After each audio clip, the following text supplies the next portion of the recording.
I don't even. I can make that. I can make advanced electrical components, but that's what you need to get to the next level. Is what that's telling you. Alright, so get ready. Yeah, let me check my inventory. Alright. Where's the easy mode at? Which one is the easy mode? Super hard.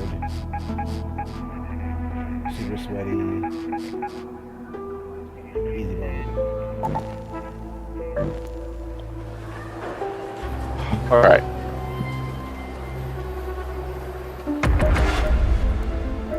I even put on my easy mode outfit. Doofus. Where are we? Here we go. Here we go, goddamn spaceman. Yeah. You get this one for free, by the way. You should have it too. Each color and like variant figures out what level you are. So like in red, I think it's level 30. When it's 75, it turns black. The helmet, I think 53 is blue or some random color. So that's how you can tell people's level if they happen to be wearing this. If you play the game already at least, or if you look it up. But you know I'm at least level 30 if you see me with this on. Alright, so yeah, this is the easy mode. Nice and open.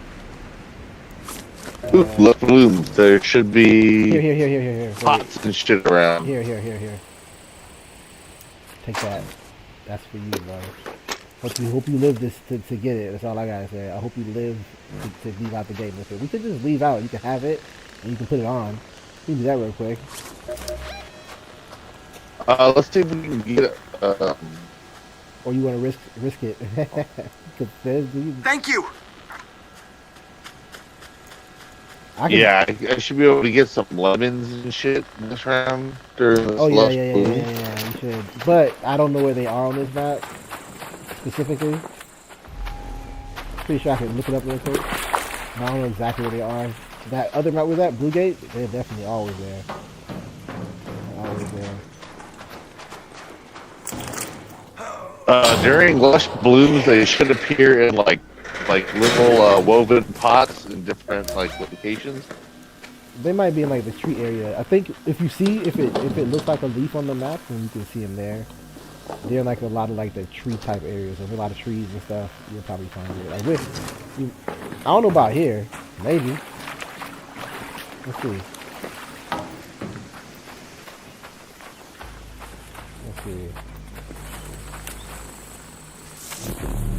But this thing's about to close. It's set to close in 16 minutes. We came in kind of late to the lush event. Alright, I'm stocking up on a ton of freaking Ammo? Yeah, I'm getting so much right now. Yeah, it's good early on. After a while, you don't even care. You just make it.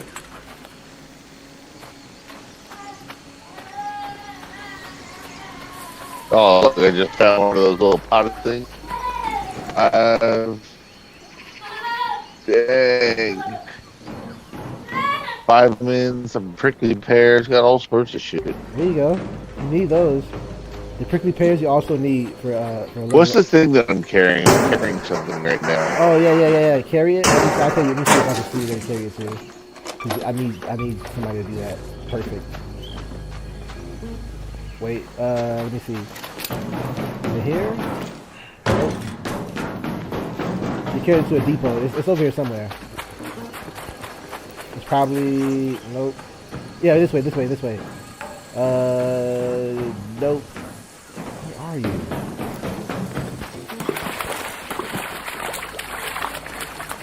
Is it in here?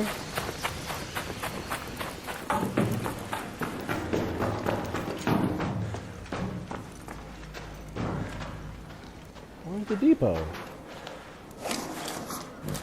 What's the depot? That's what you're trying to take that to. It gives you stuff. It's a supply crate. It's over here somewhere. I gotta find it. Oh. There. Look there. Come on, we need to kill those anyway. Let's give him hell. Come on, where you at? Spot over here. Put that down for a minute. You don't need that. We'll find it over here. We fight the wasp? Yeah, because we need those. So come this way. Where they at? Oh, there we go.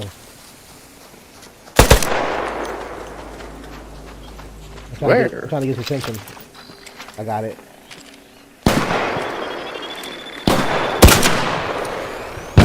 There we go.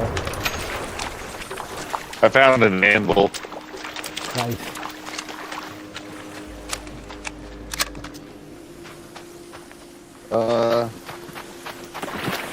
Where's his depot at? It was over here somewhere, man. We're I didn't drop nothing? yeah, it's over here. Let me see. Didn't we shoot it like way over here somewhere? Oh shit, his homie coming.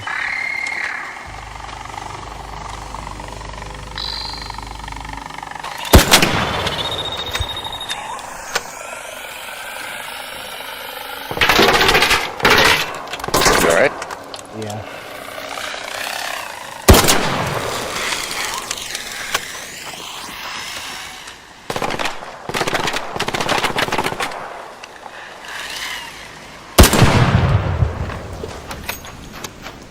I knocked it. Oh, I found it. Found a depot? Yeah, I gotta find that thing I was carrying. He's a wash driver. I'll pick it up for you. Bring it to you.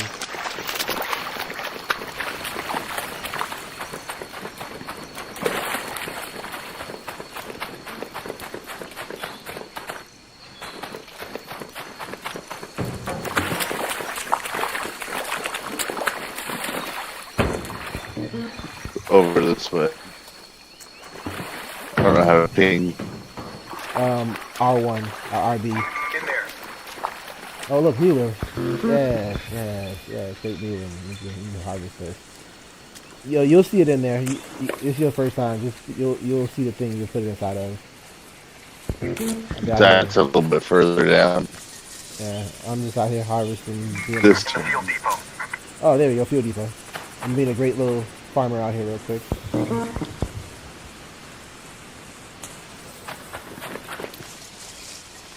I gotta come back over here and get this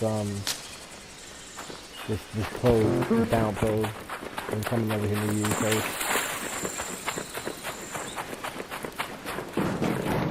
Right there. Let me drop this for you. This for you, my friend. Oh, thank you. Yeah. And now you get to see what's in there. It's probably some good stuff. Oh, over here. Open up, yeah.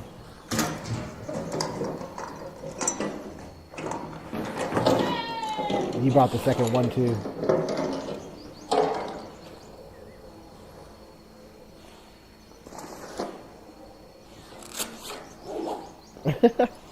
All I hear is zip, zip, zip.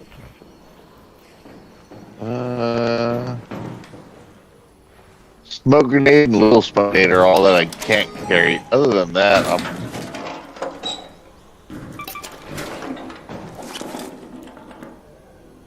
trying to think here. I don't know why I even took it myself, to be honest with you. I don't even know this stuff. Taking up space. Put on you either.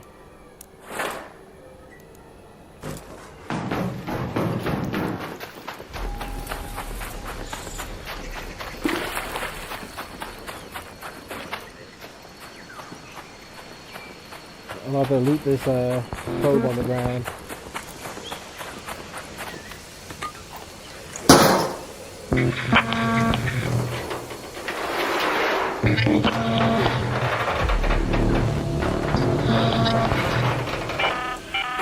An arc orbiter is en route. Safe window is closing. 10 minutes to get out of there. I repeat, 10 minutes.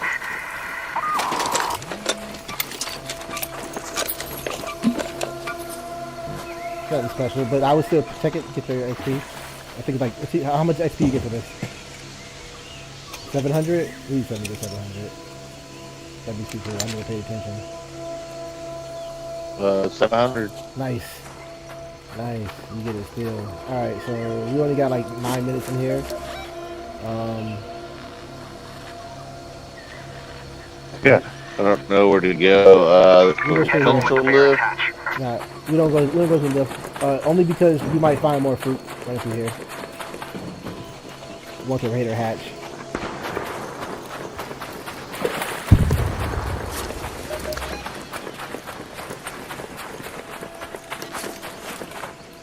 I don't feel like I'm running towards nothing.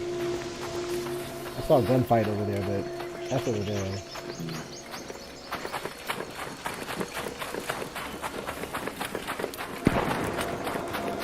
It's right in front of us, it sounds like.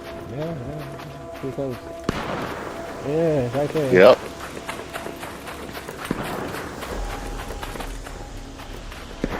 We're near the hatch though, so. Oh yeah, I forgot you have no stamina, bro.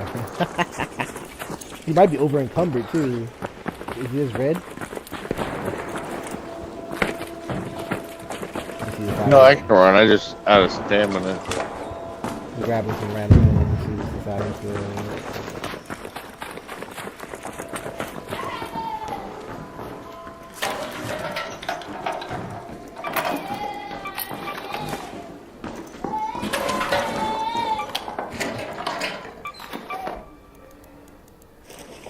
I found some seeds. Nice.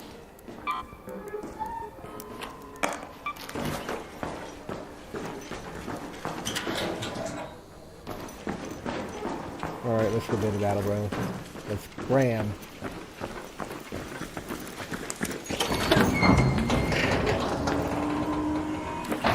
Hey! Nice. That's the best way to leave, bro. I mean, if you can get to an exfil, I guess, cool.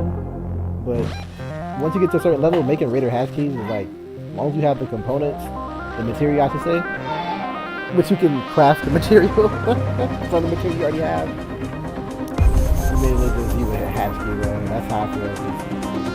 It's a little too risky.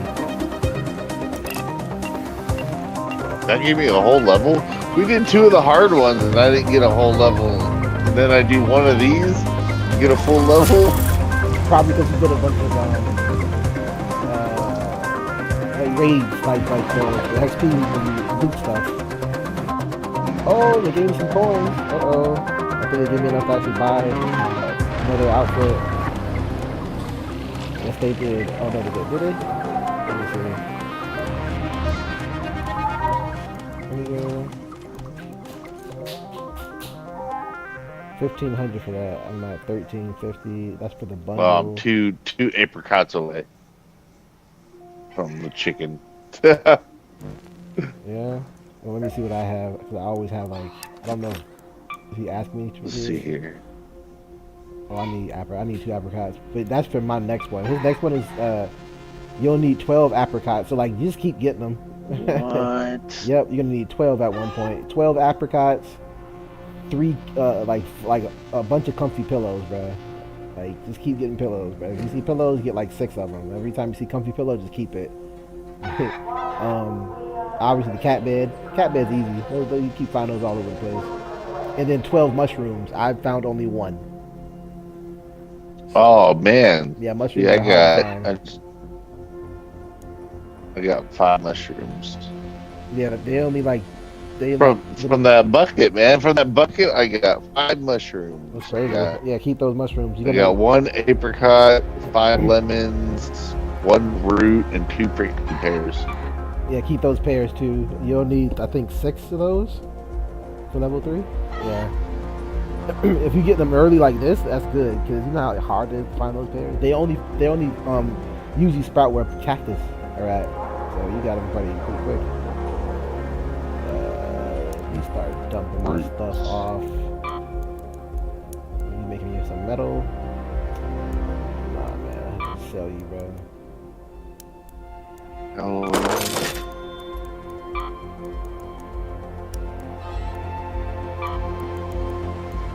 Tamore!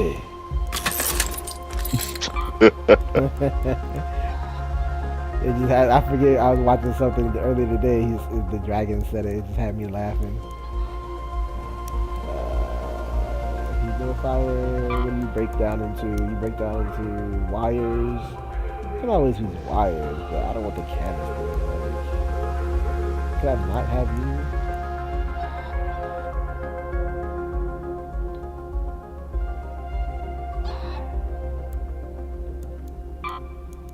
I'm just gonna sell you. I'm gonna sell you too.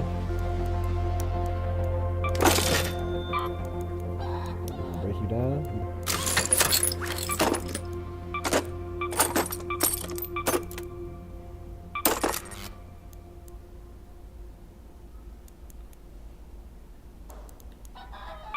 Got me great Mueller.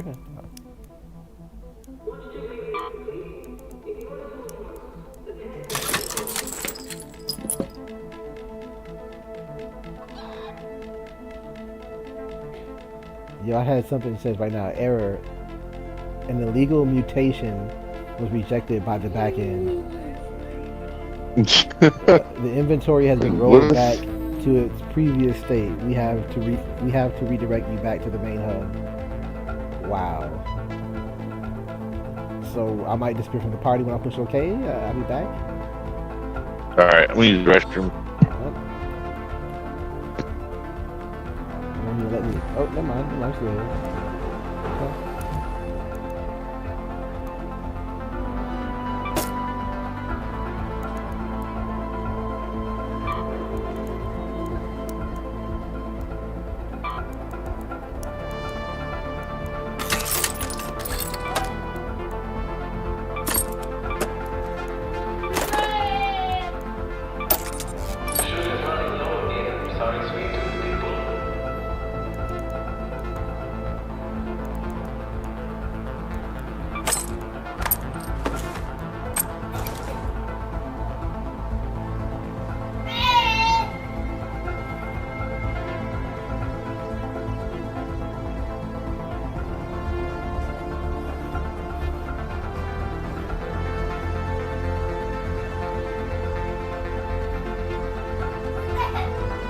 Hey Google. Knox. Stop yelling, bro.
If you run out of bullets, there's often ways to improvise, provided you're creative enough.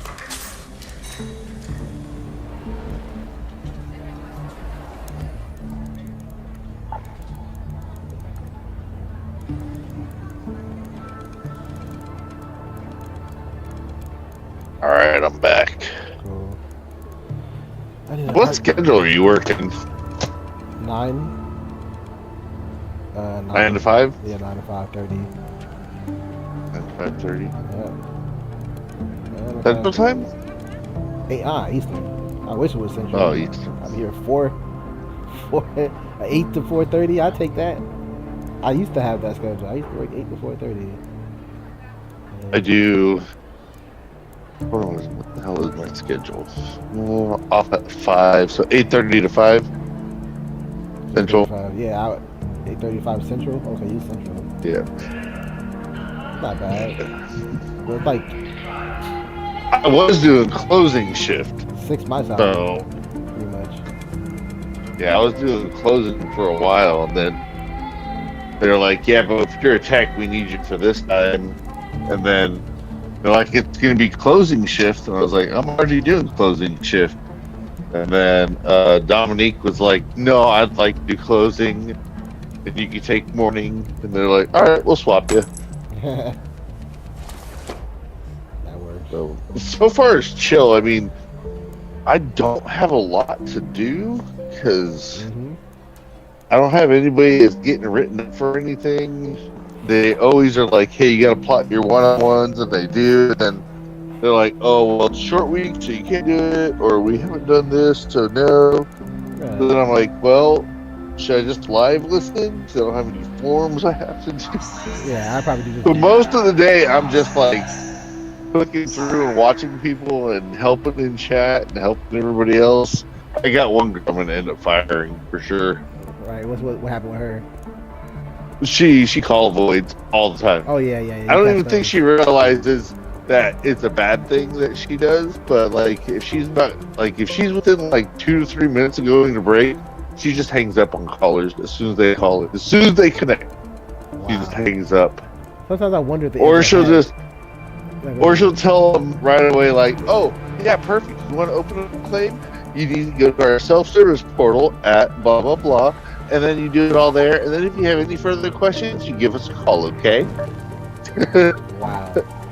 And I kind of told her, I told Ashley, our senior ops first, and she's like, "Yeah, don't even coach her on this, kid. I already found like 20 instances where it's happened." They're like, "Yeah, we're just gonna fill it out. We're just gonna term her." Want to hear something crazy? So I had one that was doing it. I had two.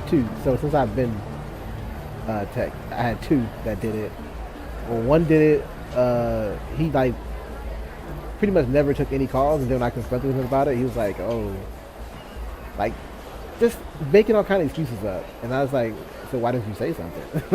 He didn't have a reason. So I was like, "Whatever." So let's just say they saw it. It's like, "Yeah, get him out of here." That. So just recently, last week, last Friday, oh, it was too good. So, my CAC, Ronald, because Ashley be in there sometimes. Ashley is his boss. So Ron basically the person who fires anybody that if they're corrective, whatever. Outside of Ashley, he's the main one who's gonna do it. So, this one girl was on my team, and she was doing it. She was like, I was coaching her, like she was failing like so many times. Like, why do you keep failing? Like, I tell you what you're supposed to do. Like, it's so easy, bro. Everything else is like you trying to find out where to go, but you fail to pass these calls based off of like reading what's on the screen and being like that empathy thing. You know what I mean? Like, it's really hard, bro. Like, literally for us, all right, you have the greeting, which is intent of call. Like, if the call comes in, you have to give the intent, which is on the screen. It tells you what they're calling in for. So you say the name. I'm saying you say your name and then what they're calling in for. Like, hey, look, my name is so and so. Looks like they're calling in about setting up an appointment. Like that. And then at the end, you do like your value statement. "Thank you for being the best part of the life. If you know anybody needs like services, have you call that number, like 800 number, blah, blah, blah, blah. So,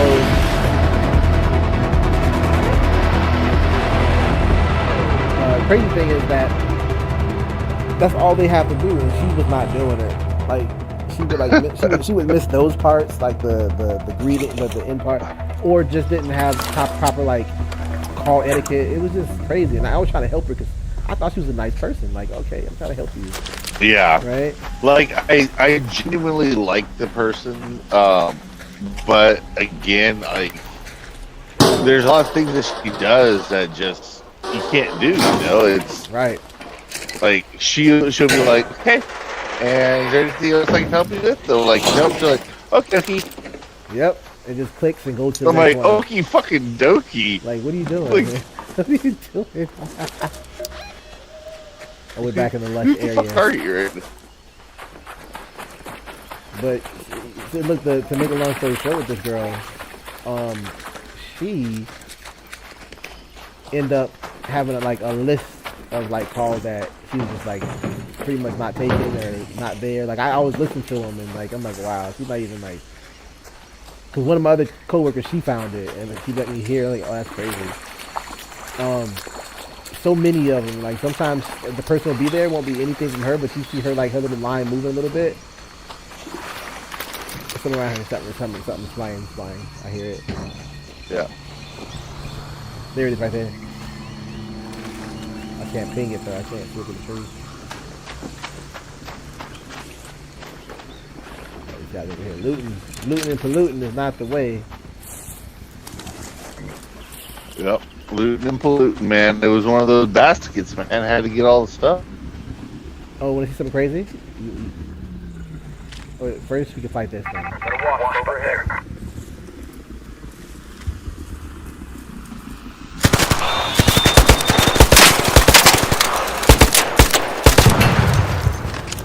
Alright, now if you go up in there, you can turn that on.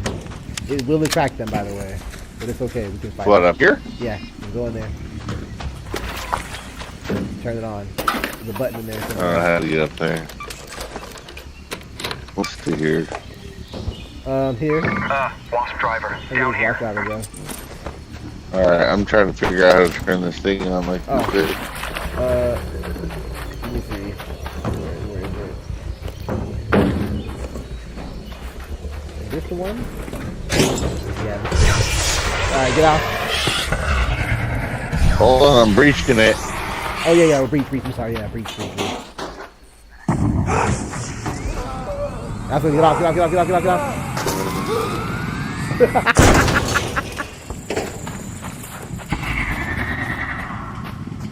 He's calling them. They're coming. Are you out here with a free loadout? What are you wearing right now? What you got on there? You wearing that thing I gave you? No, I don't want to lose it. What's happening to this thing? There was stuff inside of it.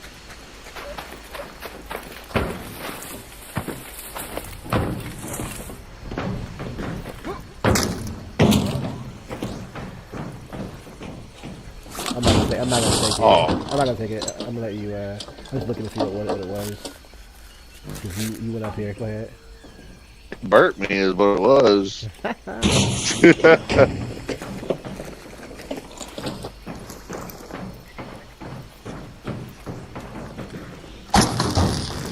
was fast, bro. I don't. It burnt the shit out of me. I was like, I'm on fire. There was a wasp core over here, she said. Yeah, I marked it, but is it still I there? don't remember where we blew it up. I should have picked it up. I don't know why I didn't pick it up and take it over here.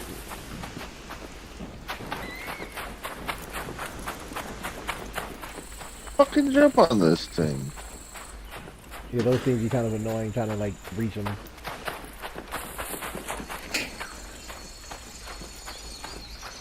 Oh, here it is. I found it. I got that. I'll bring it to you.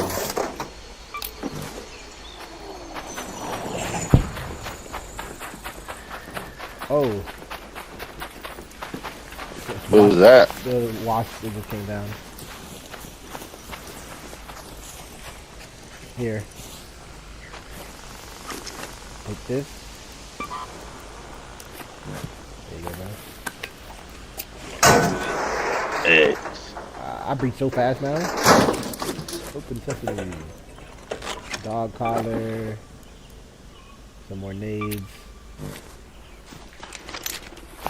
Do you need a damaged Rocketeer driver? That's pretty cool. Nice damage. Okay. It does something. I mean, it gets you something. Recycle.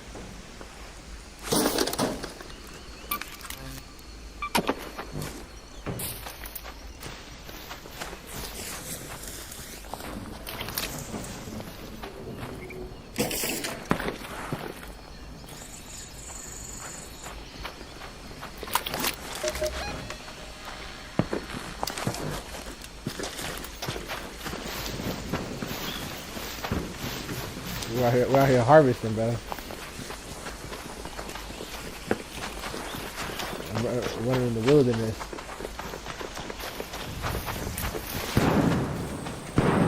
Oh, Alright, somebody shooting something something big. over there. There by that outpost. A wasp. Over there. I'm trying to watch. Okay. Fighting the wasp over there. Wait, what is this? Look at this medium.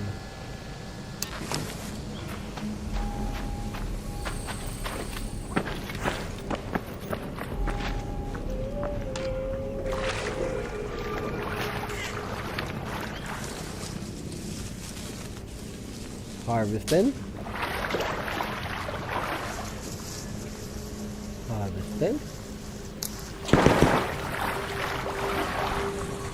Wasp right here. Up there. I've got a wasp overhead. Don't shoot! Hey, what's up, guys? We're just looking for mushrooms. Are you Hey, how's duos? it going, yo? You guys duos? Yeah, we're Yeah. chilling. Okay, I think everybody is duos. Yeah, we just. Yeah, they're doing better matchmaking where, like, if you go in with duos, most of the time you're going Yeah, with duos. shoot, everyone should be duos. good. Because I was hating running up on like 3 people at the same time. So, Yeah, That was exactly. horrible. I say Rocketeer's That coming out. sucks. Yeah. hey, All do you mind if we just Be follow you careful, guys? yo. We're not doing anything particular. Yeah, it's fine. I mean, yeah, we're just looking for mushrooms. So. Same. I need mushrooms. I have like 1. I've never seen a mushroom. Yeah, let's get inside. Yeah, that Oh shit! Yeah, I didn't get up see here, that. get up. Go on proxy. So we can talk to these people.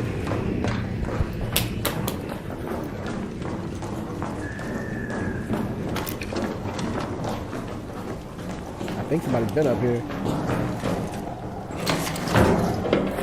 Hey, rusty parts, bro. Here's your rusty parts. Here, let me drop it for you. I need rusty tools. Yeah, rusty tools. Here you go. Here you go. There you go, right there. Rusty tools. Oh shit! Come this way. Where those guys go?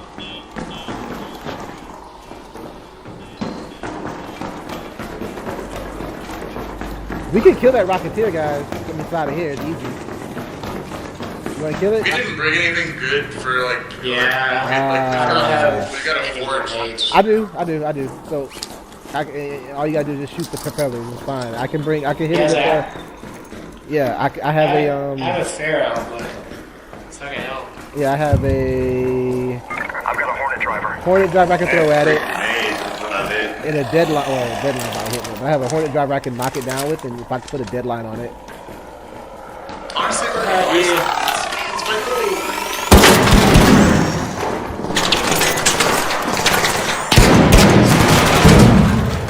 Cheats.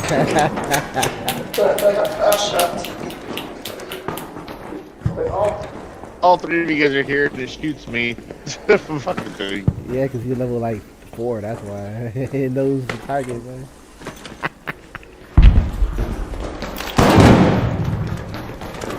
Hey, did anybody ever find a sentinel cord? Like, did you ever get one from one of those sentinels? We were just talking about that. Yeah, we were just saying, it's like the big turrets. But it never, It's the one with, like, the laser on it. Oh. Yeah. Oh, that makes sense. Yeah, it's taking me forever.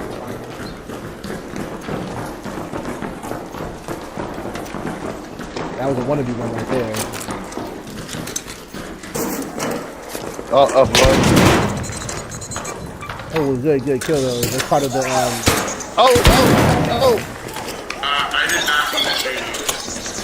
just swing. That's what I hit. I hit you, right?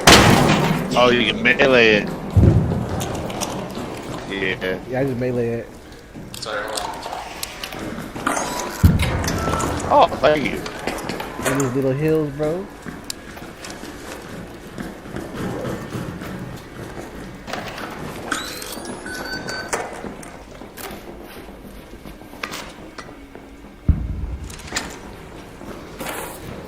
appreciate you. Yep, you over here leaving.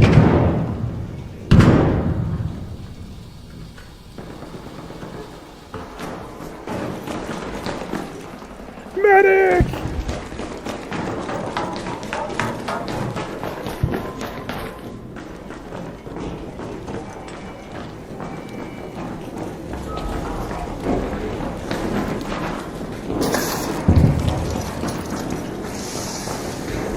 Oh, a fire burner. Okay, I need to use this. You need to use it. Yeah, I have to kill an arc with it. I have 2 of them right now. I gotta kill an arc with it. So I can get like a quest done.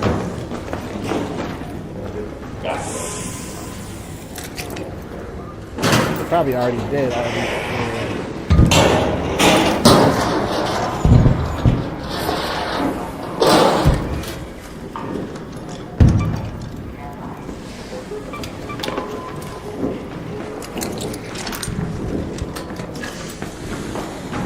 Man, I want to find like a arc, just anything small. I need to find an arc, like a tick or something again.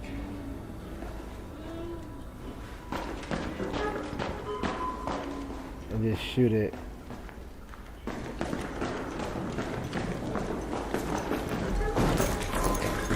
Not yet, not yet, not yet.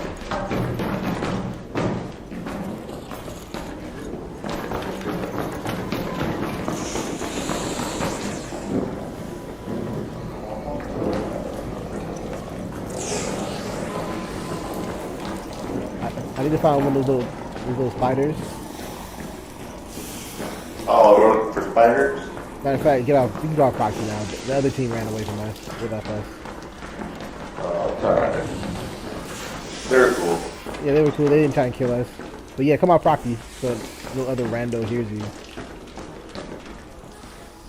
I just now noticed there's a mark down there that tells you, like the yellow. Yeah. I didn't realize that. Oh, rubber parts? Yeah. Get this out of here.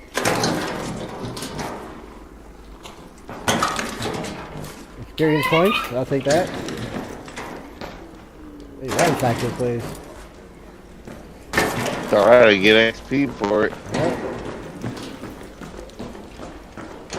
I just want to find any of those things. I need to kill one arc with it, bro. Just one.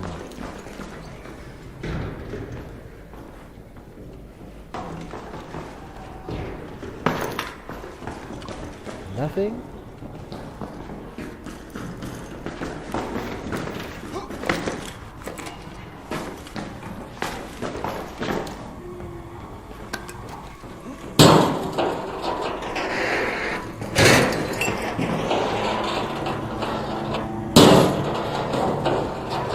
It takes so long, bro.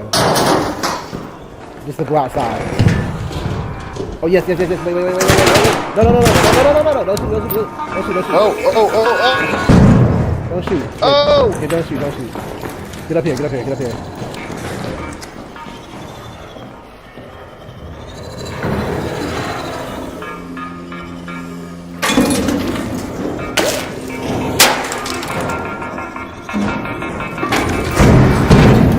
Got it. Yes. Yeah. That's all I wanted to do. Alright. Now we can like go stupid. We can go in there and kill it if we need to.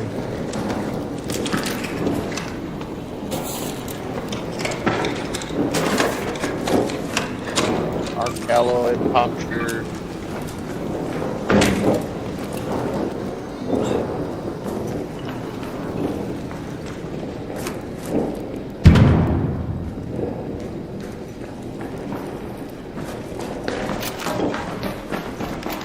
I wouldn't be surprised if there's more in here somewhere. Oh, Sentinel. Turret by the administration building.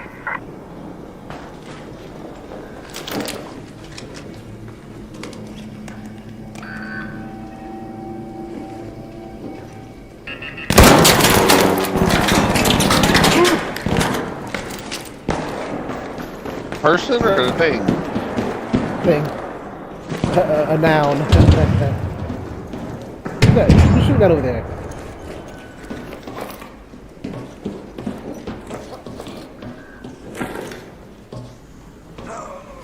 somebody was shooting some over there. That wasn't us. Nah, don't breach that door.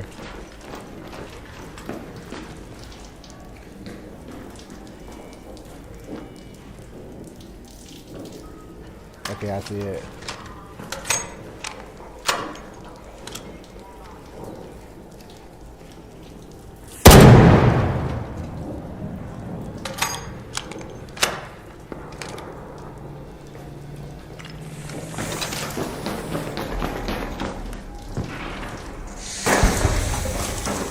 Oh, you got it? Yeah, but I didn't get the sentinel course on it.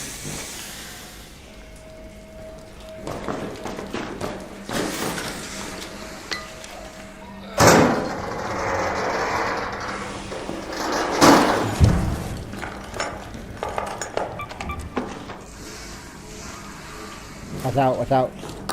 Behind that door. They're in there. I hear them.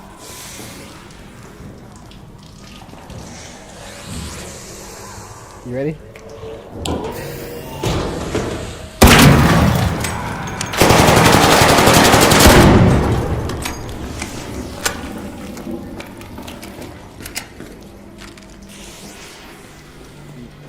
Dude, this game is like ASMR. Like the sounds and stuff. It's a lot. It's a lot to take in. Yep. It's an eargasm for me. I just keep hearing all kind of stuff going on the entire Hold on time. here. Let's get this out of here. More fire burners. They're really trying to lay it on thick for me. How much money I got in loot? 43,000. It's decent. Come here real quick. I'm gonna waste this. What is that? Agave. He gave me some agave. I needed it. I appreciate it. I know.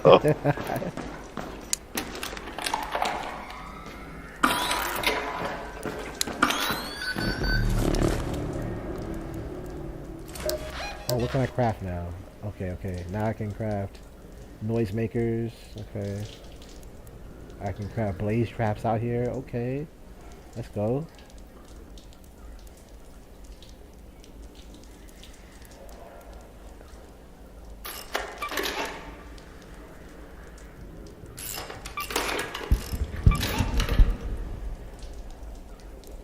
You I can make even some craft room raider here. tubes out here. That's crazy.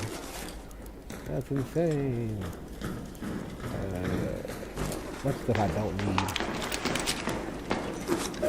Let's see how the map's looking. Where are we right now? Are we anything we can leave out of? There's an exfil right there. Head home at the water treatment elevator. Or there's a raider hatch right behind us. Either. I don't have nothing. I mean, I'm pretty full, so. Yeah, we'll go to the regular extra. I don't have nothing crazy. I'll die on that.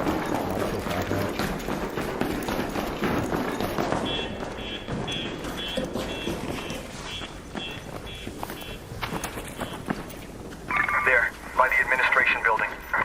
Got a wasp overhead. Someone just lost a flare? Where you see it? Oh yeah, it's not that. Right above where you pinged? It might have died. It might be a raider flare. If it is, I don't know about going over there. An arc Up to you, man. You know this better than I do. window is closing. Oh, You have haters. 10 minutes to return to Speranza. I repeat, 10 minutes.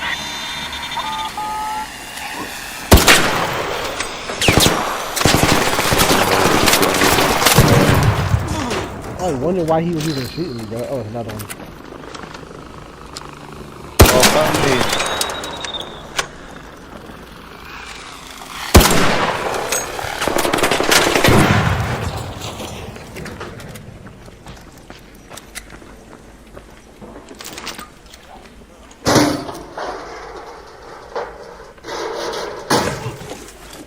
Somebody's over here.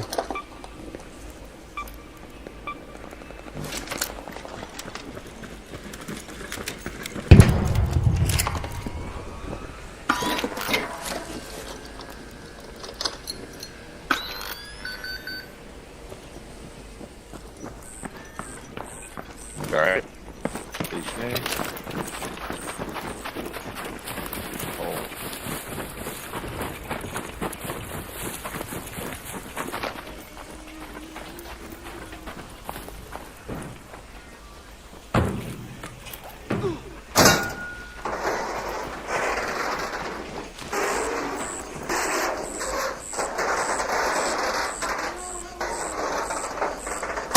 This back.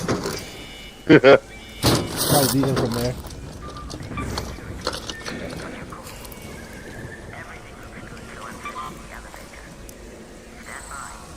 Yeah, that the hatch is open. Yeah, we can go. Up to you, man. No, it's gonna close back. It's enough time to go inside again, so all right. Okay. You can look at that. That's some good stuff. I don't know what it does, but This is random. When it's down like that, it's broken. It's just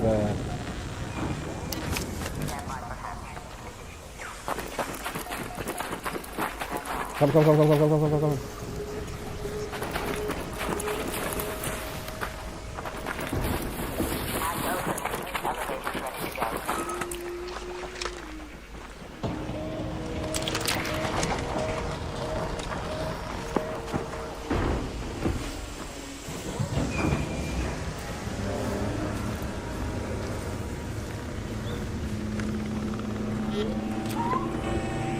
He was just left.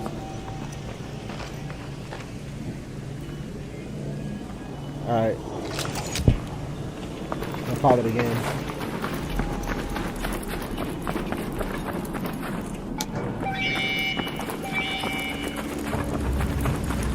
Security.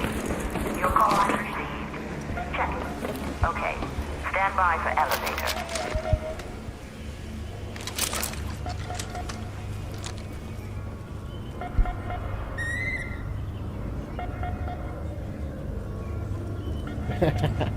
I wish you could go prone, like lay flat. oh man, if you can go pro in this game,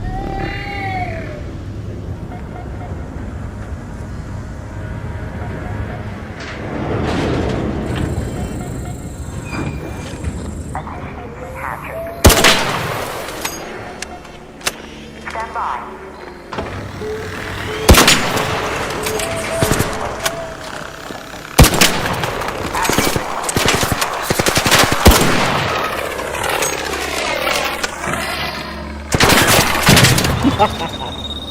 There's another one.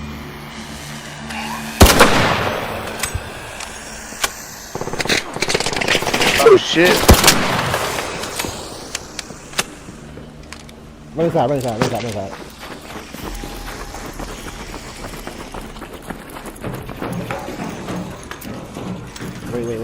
I gotta kill it.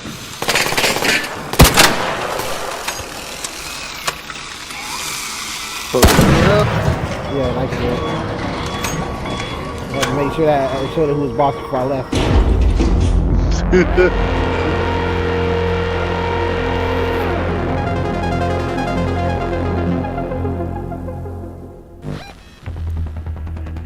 What's the difference between unload backpack and continue? Well, when you unload, you just automatically just throw it into your stash without doing anything to it. I don't suggest doing that. Well, I do that first because it doesn't matter. You don't know what you're putting in anyway. But after a while, you don't want to do that because you don't want to always keep throwing stuff in. That's how you end up being a hoarder.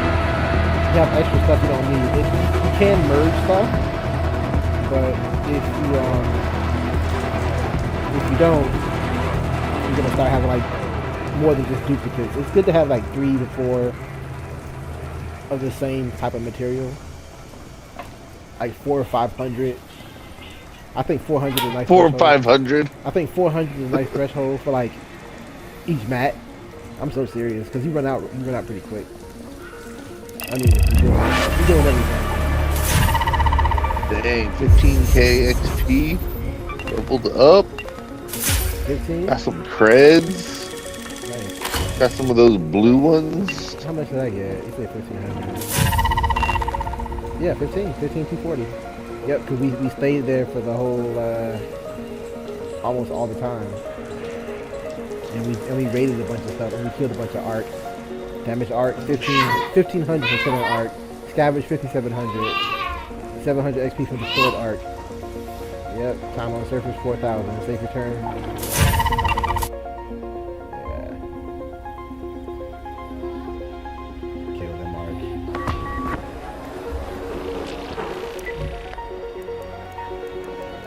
Turn you into magnet on that.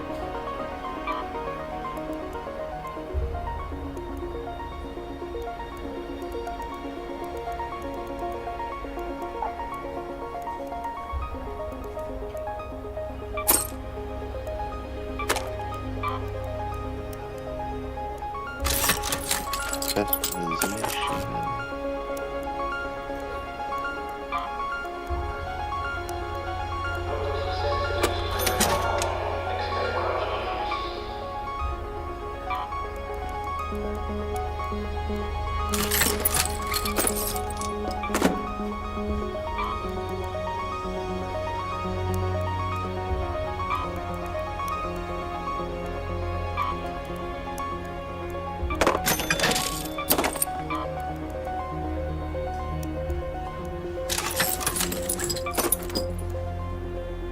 Dang, I should have looted those other 2 wasp drivers.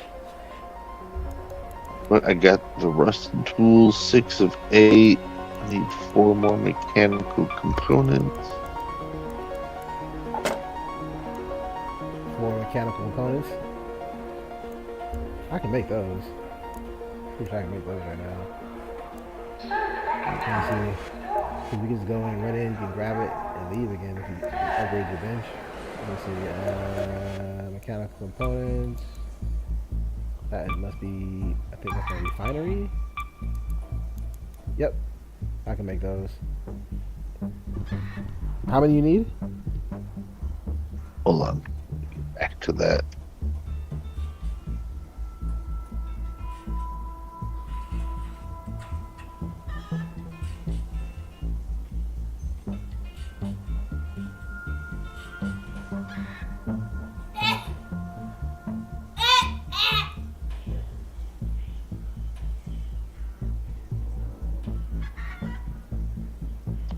I need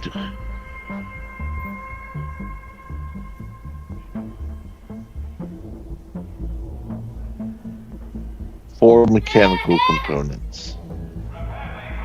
4, okay. I can make 4 in there. What else on that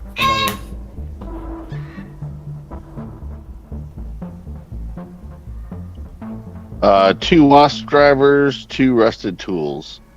Okay. So we did good last time. Kill the wasp drivers, get 2 more of those, easy. And I'm sure we'll find some rusted tools if we do it again. Yeah, I'll bring out some. You need 3 mechanical. I need 4 mechanical. 4. I can bring it. I have like 10 of them, and I can make more. You can find blueprints out there. I Yeah. just realized there's a blueprint button. The only way you can even get blueprints by finding them. Oh, Yep. okay. Ain't no other way. Tain't happening. Trials, projects, where are projects? Level 20. Codex.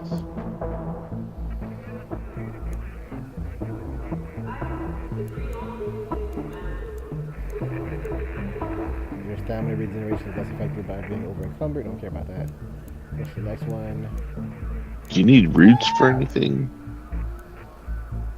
Need what was that? I have 4 fertilizers and 1 root. No, you just turn the root into seeds. Yeah, if you get it from like Exfil, obviously you don't break it down until you leave. Oh, okay. Yeah, because you get more of it.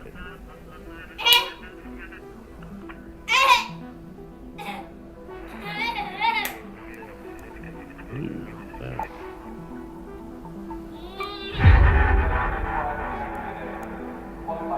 36 points, something like that, huh? Okay.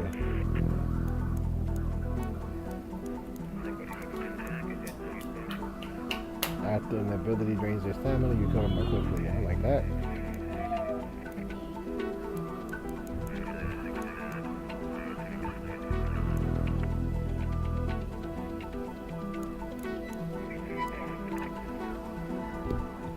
Increases maximum carry weight. I need that. I need that. I can only get there by going this way. Kind of sucks.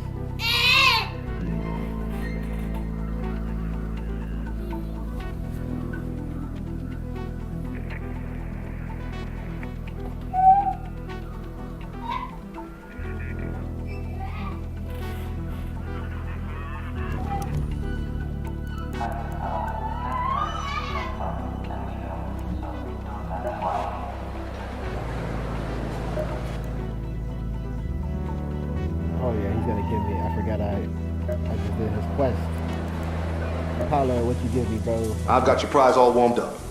Hey, Those ARC parts did some serious damage, huh? nice. That opens up a lot of possibilities. Destroy a hornet with a trigger nade or snap blast. Here, take these latest designs. Without those hornets ruining our day, we'll stand a much better chance to fend off ARC.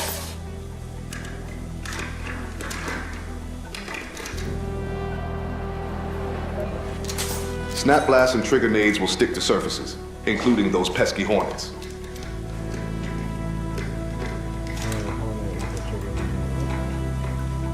I'll try that. Let's get active.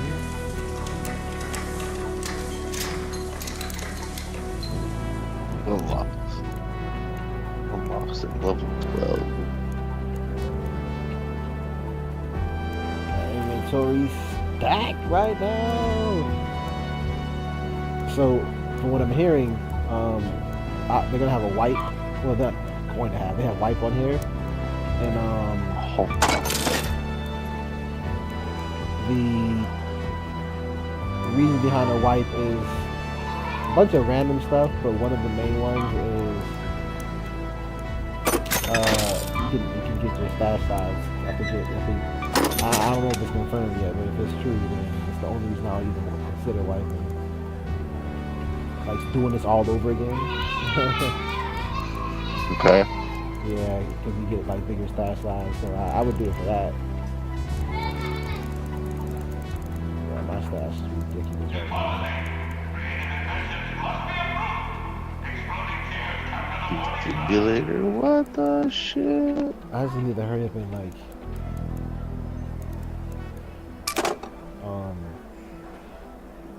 upgrade certain things. That's why my stash is so big, cause like so much stuff needs to get upgraded. I have 10,000 points. I should buy a bigger stash. Only thing I do with my money until otherwise, you know. I'm at 77 out of 88. Exactly.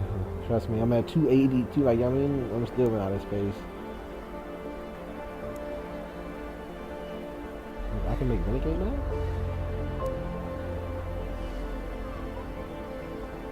I need one more Rocketeer driver, bro. Just one more Rocketeer driver. Oh man, too bad the one that I had was. Oh, fuck. Oh no, you only get most of the time you only get like a real one from actually killing one. So like, that's how I got the two I have now. I killed them. I had to fight them. They're not hard to fight. It's just that when people are around, sometimes you might die because they're trying to kill you. Not all the time. They're trying to help you kill it. You just luck of the cards, bro. I don't know. Sometimes you have some people that will be like cool and not trying to just kill everything they see.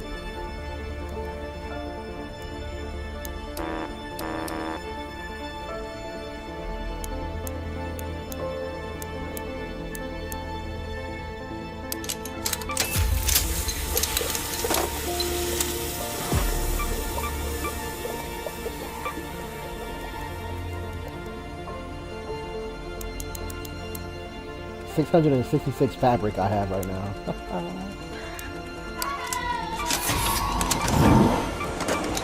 Can I make small gun parts? If I can, then I'll just get rid of them. No, I can't yet. This is crazy to me. I can make medium gun parts.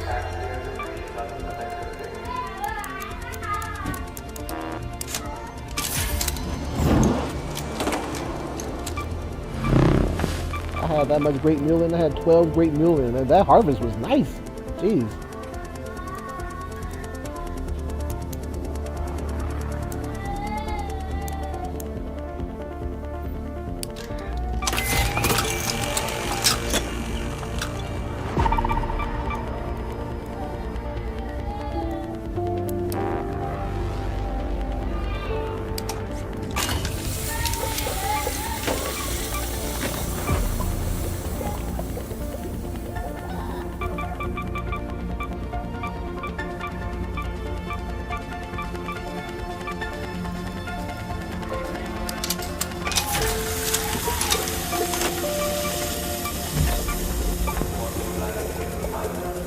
Oh, I get a new backpack from this, whatever it I is. can make arc motion cores. Why am I saving these things?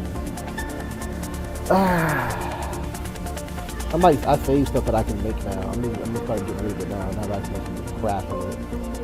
Thank you. I started selling these things.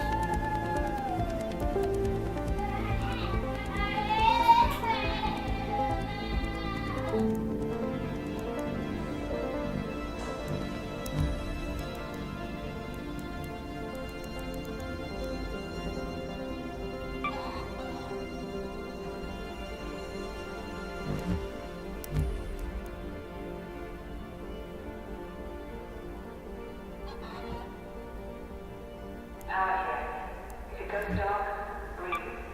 It usually comes back. I can purchase bundles of this stuff with actual, like, the white coins. No, No. no, it's the yellow.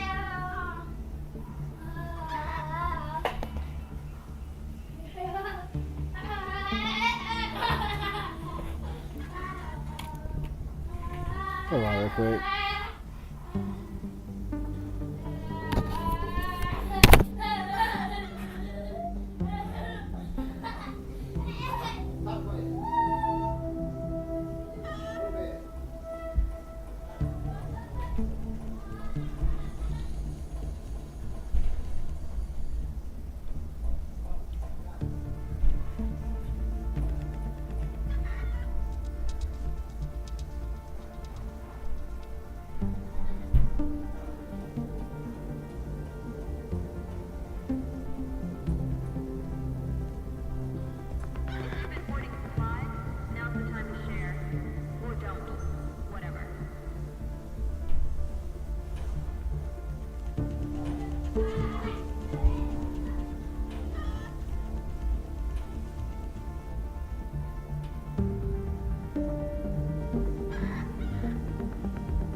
Attention all. Generator maintenance scheduled tonight. Expect rolling blackout.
Breathe shallow if you're over there.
Yeah, bro. Welcome back. So I got so much stuff I can say now. I have no. The fact that I can make it now, like seems like none of it anymore. So that's me too, y'all. Okay, we're good with that. I can make you guys too. So I can make 2 of the metal components. I made the refiner, so now I can make some myself. So right, it's a lot of stuff I can make that I've been hoarding all this time, but I'm finally deciding to part ways with. I don't need it. okay.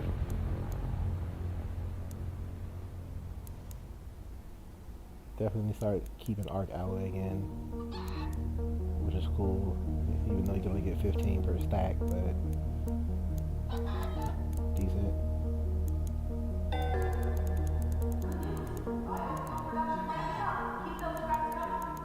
Arc alloy. I need one more fucking apricot for this fucking chicken. 207. Dang, I'm already level 5.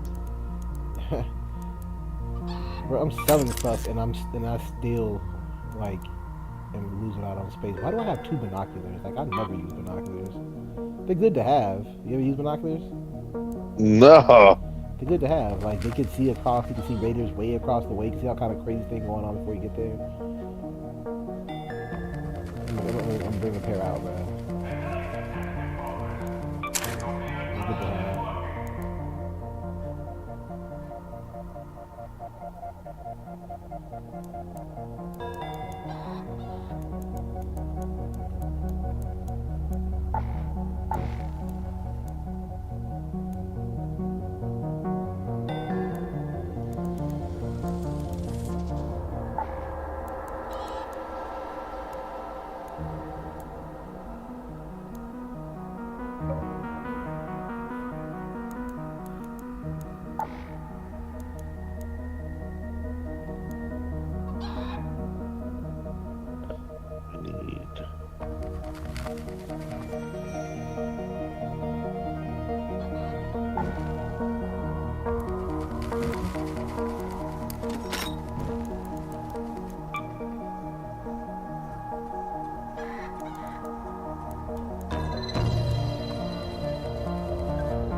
There, I got enough to upgrade.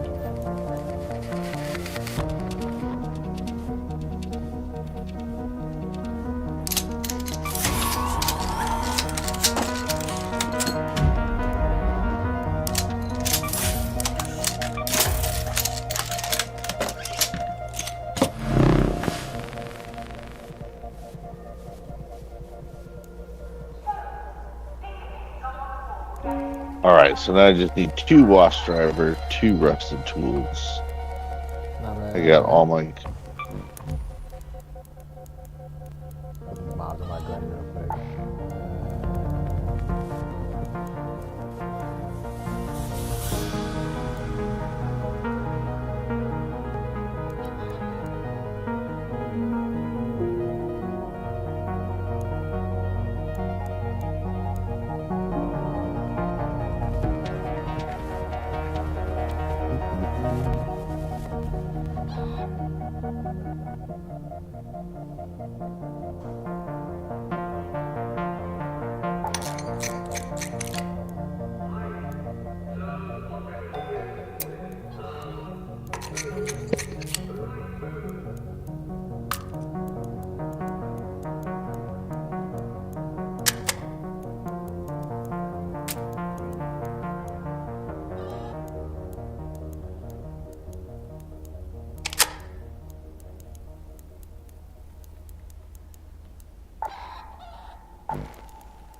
Alright, we're going to sweat build again, bro. You level 5, I think you can handle it.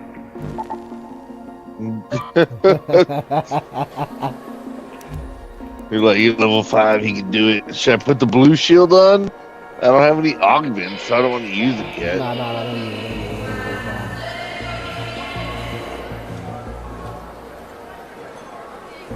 Are you expecting us to fight? No, not really. Unless it's Ark. I'll fight Ark. Okay. But not people. I don't really want to fight nobody. Perfect. But the Ark. So we go to Blue Gate, so we can try to go to the olive place, and then find more apricots, because there's a bunch of apricot trees in one spot. It's like it's literally a farm. We're trying to go there real quick. See if we get lucky and load up close to that zone.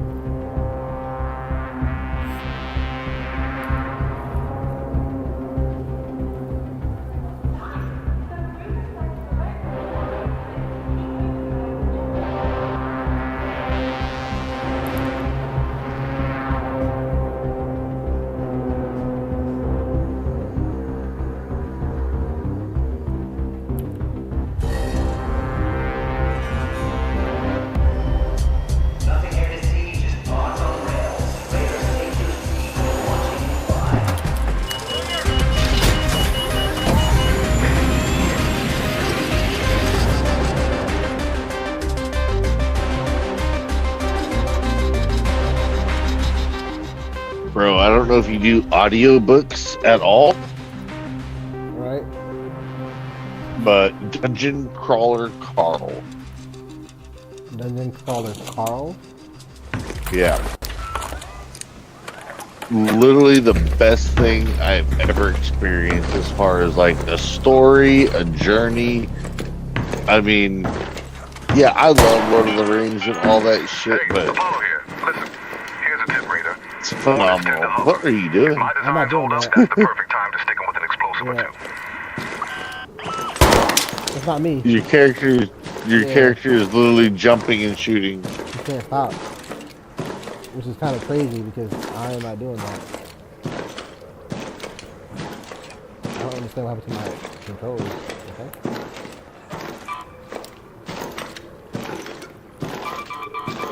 Maybe leave and come back. I don't know. You Up, stop now. up because I'm inside of the menu. It's like the up button is pushed somewhere, which I'm not sure where is that. Now you're just talking in proxy chat, so watch out. My up button is being pushed. I don't know what the heck is going on here right now. Somebody else got a controller or something nearby? No. Are you using a controller or are you using a mouse and key? Either or. Well, you should disconnect either of them and then. Yeah, I'm about to disconnect my mouse real quick. Oh, even though you start around, it's still jumping. What the heck is going on here? What the heck? Yeah, I'm gonna come back.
I'm back, bro.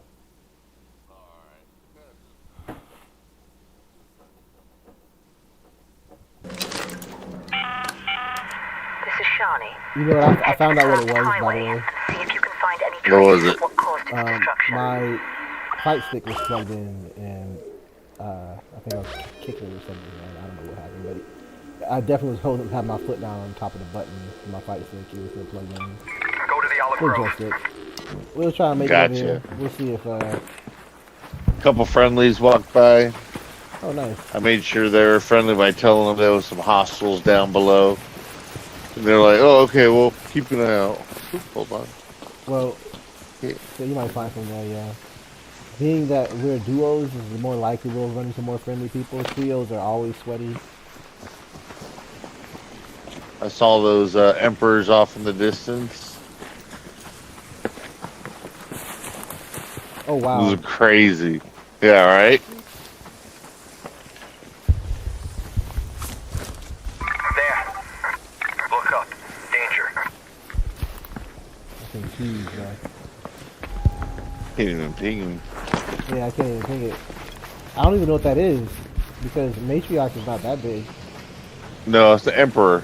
Oh, the emperor. That must be something we can't fight yet. You can't fight them there. They're not out yet. Alright. So I think the queens are the biggest that you can right now. Queens? I don't know. The other one's kind of big too. The other one, the other one. I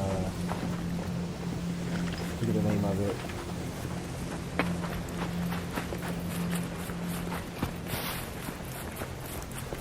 That's about a zip line. There's a lot of fucking things out here. Yeah. I saw a lot of flares pop off right at the beginning. Yeah, this area is like there's a lot of these things. Yeah, roll. So, I don't even know what you mean roll. B. I hit the button and roll. When you hit the ground, if you jump from that high up, you can roll, so you don't like fall. But nah, we're not going. Gotcha. There. So you don't break, so you don't hurt yourself.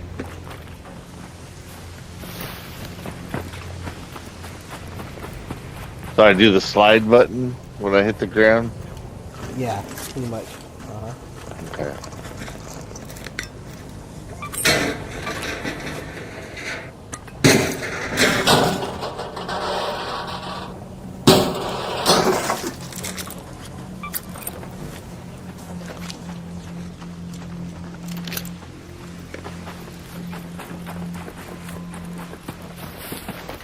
Yeah, the matriarch is almost as big as the king. I think it's huge.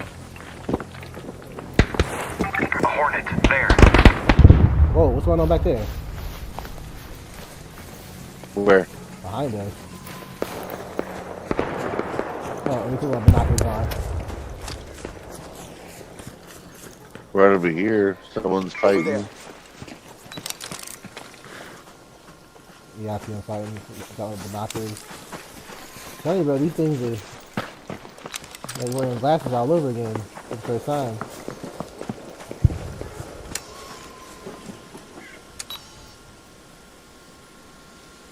Snitch. Over there.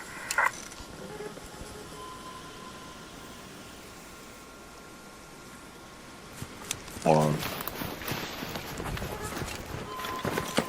Oh, crates all over the place. Oh. Wait, Mullen, don't mind if I do. Oh, there's a probe over here. Let's go get it. Little cages, these little things all over the place.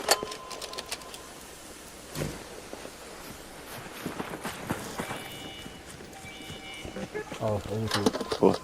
What's that pinging sound? I heard something. Down there. There's the, well, that, Yeah. it's a probe. Who's above us? The probe. It's not above us. Oh. It sounds like it, right? It's over here. It does. Snitch. Trapper's Glade. Oh. Gotcha. I'm watching these people go over into it. Where are they shooting at from? Let me see.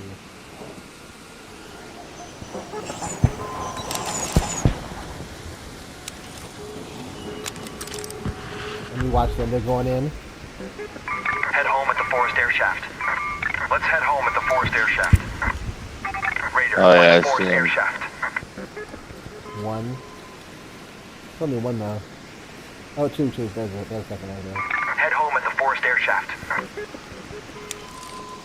It's so funny watching people in there.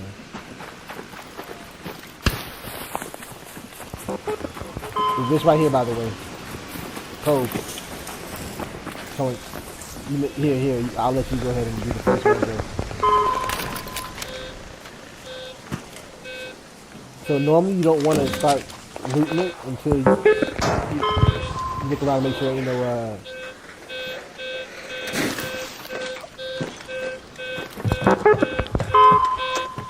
Yo, What is that?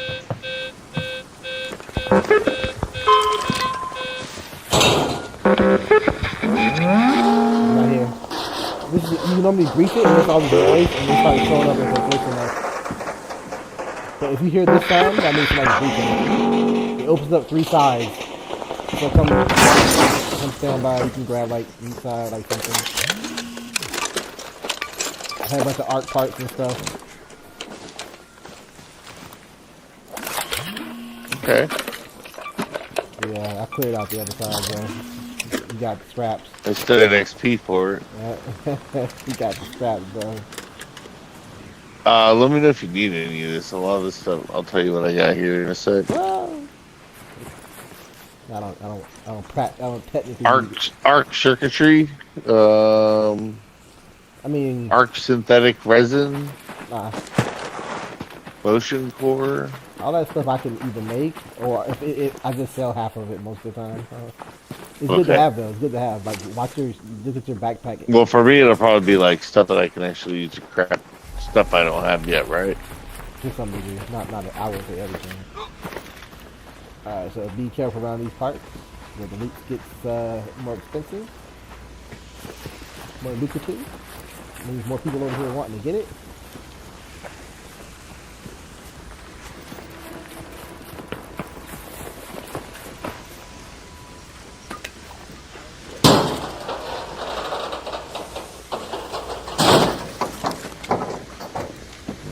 Alright, so this is the scary part. Where, like, this is where they get strong at. Not people, but the art.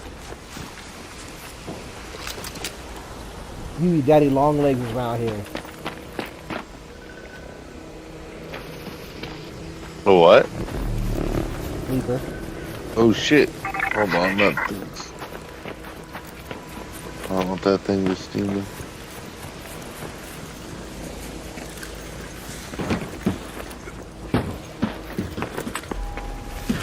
Here we go. When I was in the other spot, so this is where your feet is here. Kick a tree. Just kick a tree. It might fall. Watch out How'd you behind kick the tree? The icon have to pop up. Lemons, apricots. Gotcha. This looks like a walnut, like the olive tree. It's like an olive tree. Yep. Olives. The olives still? Or? I don't see olives. Oh, you're done with the olives then. I haven't seen any olives yet. Here's some right here. Come here. See it right there. Oh shit. I just kicked that tree. And this is the olive tree, by the way. They look like this. Okay. Those are bees, but that's not. You don't have that fresh. Here's another olive tree right here. Let me see. Nope. Somebody already fixed it. We're walking up on apricot trees now, and lemon trees. These are lemon trees right here. I need apricots. Okay. Maybe they might come out this one. Lemon.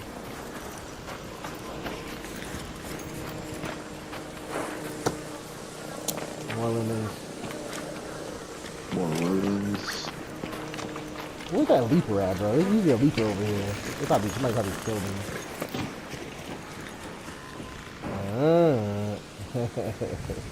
You make that sound. Yeah, they're over there fighting somebody.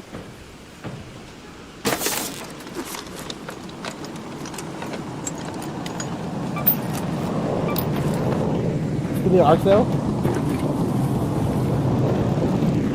You still need a watch? There's a stitch scanner in there. I don't need that. You still need a watch? Here. I need 2 more watch. There's one right there.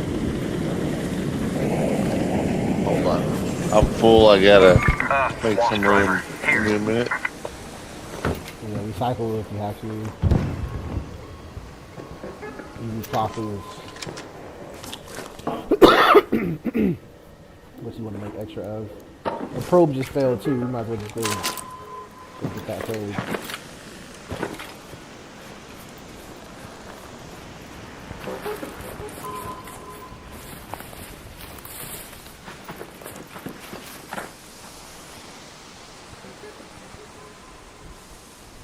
More lemons. Trying to find some apricots for you, bro. Actually, I need 2 more apricots. Alright, just come to me when you're done. I'm about to go raid this code.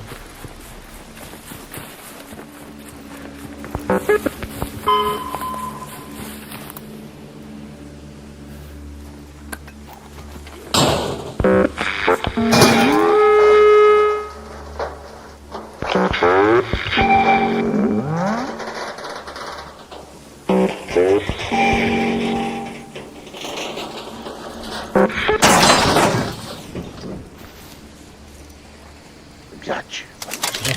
Thanks, bro. The good thing about these things is like I said, most of the stuff you're not gonna have to like make nothing with, but it's good to sell. The one thing is the arc cores and the arc alloy, because the cores you make a lot of what's the name of this? This is money right here.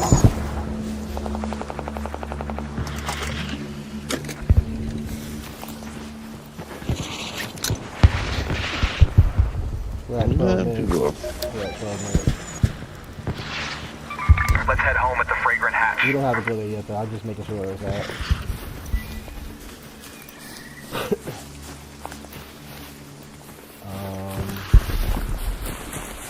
I want to see if we can find these apricots over here.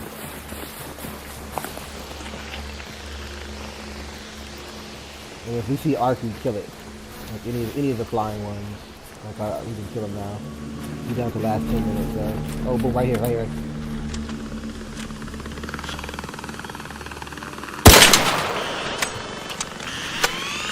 You killing someone? Oh.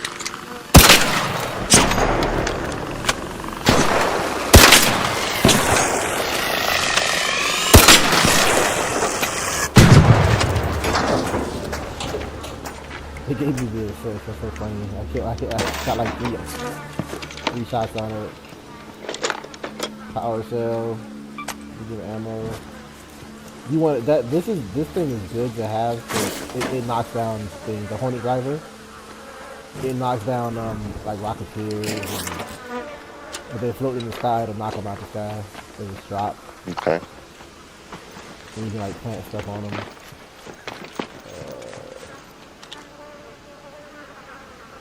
I don't want to fight that. What's over here?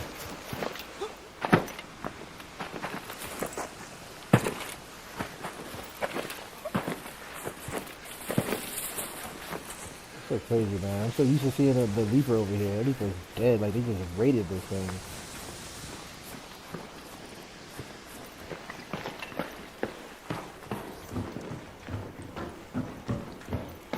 Oh, yeah, an apricot. There you go.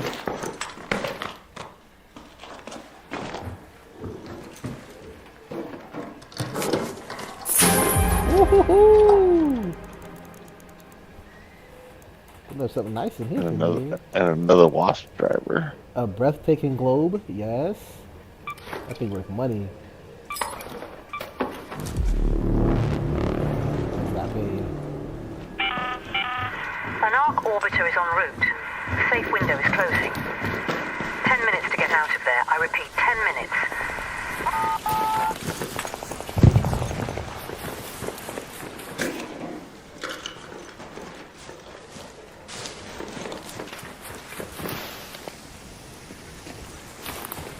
I got all the wasp drivers I need. And I think all the apricots. Nice. I'm just raiding a few more houses and then we get up out of here.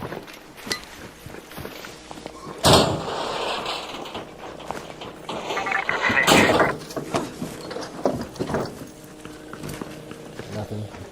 Alright.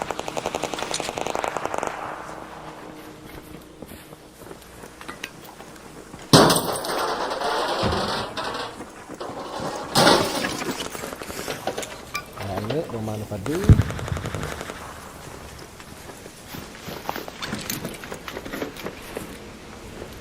A battery.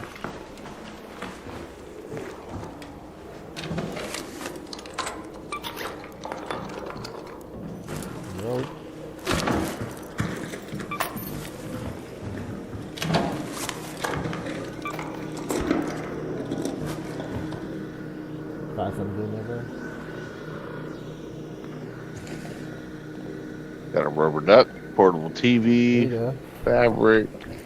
That rubber duck. I think don't you need that for your...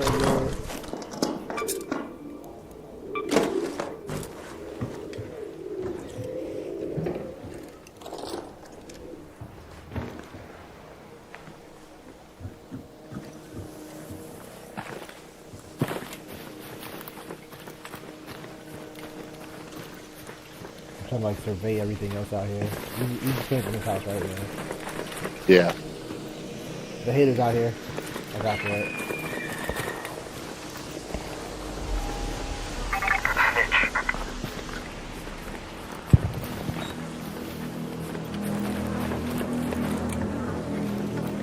Dog collar over here.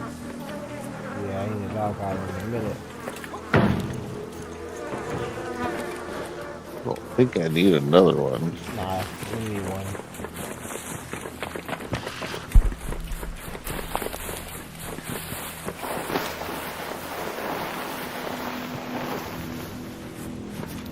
Slipping slide is like the funnest thing to have. I slide for so long, bro. Like going down to the slide.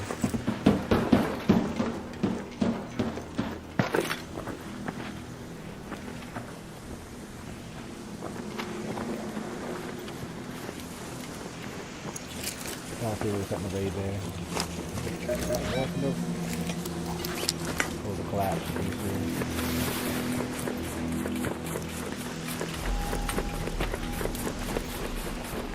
Oh, what's this? Can we take a photo? Oh, yeah.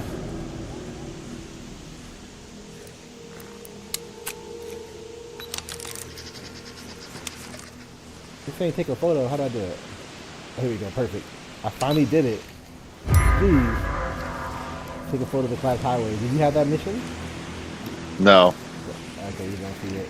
I don't have any missions right now except for like one. I have to find some tower with a flag or something on another level.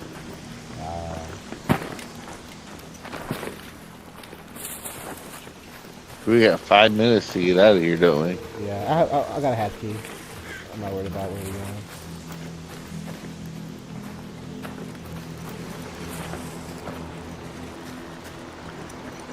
Something to search. Go. XP.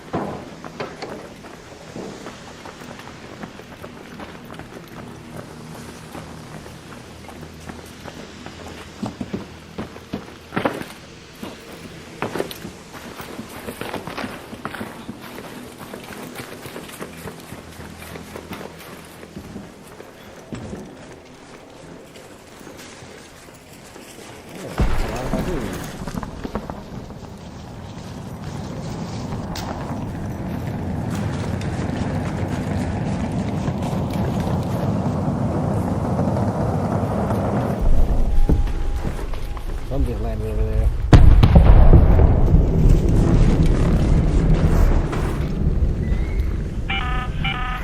All raiders, we have Ark on screen. 5 minutes left. Go find a way home. I repeat, 5 minutes.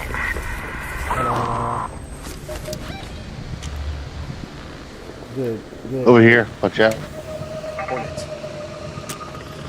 Look at it. I'm gonna get PvP.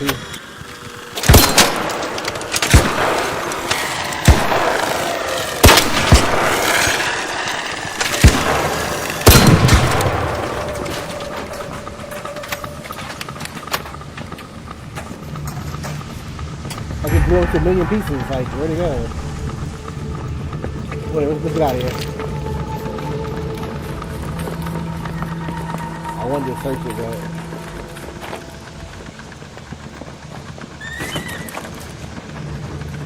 well, this is where we started at. That's hilarious.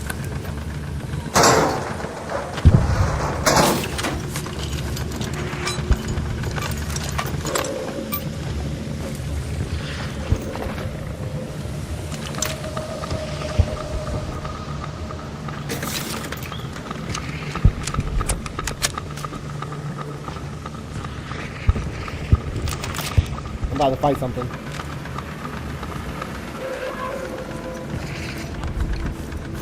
I say that as I'm looking at like, bro, it's a lot.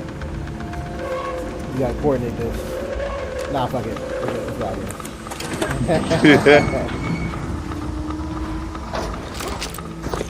I wish we could just jump inside it. You gotta put square. That's like crazy. Yeah. I watch somebody like mess up and not be able to do it.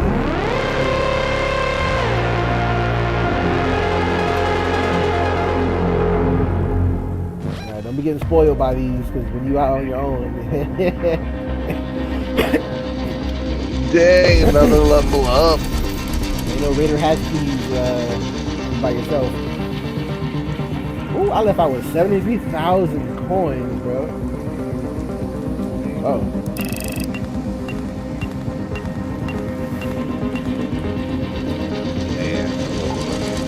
How do you get so many coins? It's the stuff I pick up. Like I know what to grab. I know what's so much money. By now, a lot of stuff like that you have to craft, I sell. I don't need to craft half of it. Which in this case, Arc Alloy. I think I'm gonna start keeping those again. Arc Motions. I'm gonna start selling those. I get every 5 you get 5,000. Like I did it so many times now. Same thing with the circuit cores. That's why those probes are good. You get those probes. You get every 5 art circuitry is 5,000. Each of those are 1,000 coins. That's pretty much why, bro. I'm just like, either I recycle or sell them. I just sell them out. Magnets I keep.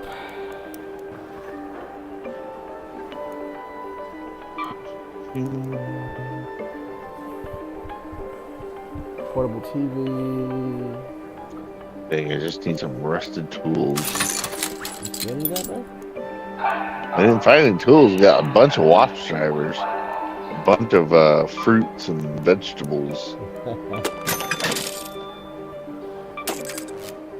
This is something delectable. Like another part, sometimes we sell you were 2,000 for a bicycle part.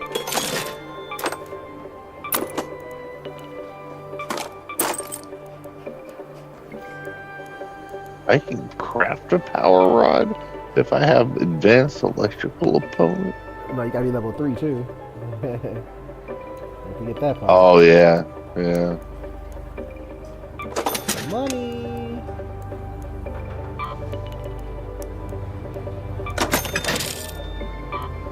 Crazy part is right now I have more money than I had. Like it cost me 250,000 coins. Like I mean more than that. But one time to get to this level, and now I have 238,000 coins on me right now, and don't care to spend nothing because I don't really have anything to spend. I'm gonna be a millionaire eventually, real soon. I know it. I don't buy a bunch of stuff. Scrappy, what you got from Scrappy? Okay, you do your thing. Change my Raider gear.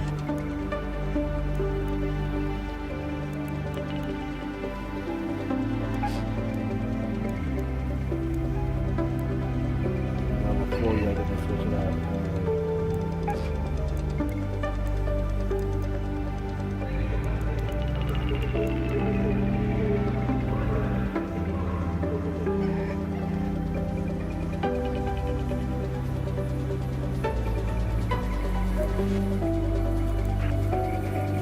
Torpedo set. I get kite captain. And we'll stand and everything else. That's about it.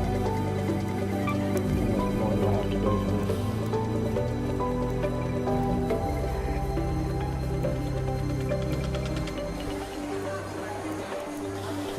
12 days left of the lot of this. Or about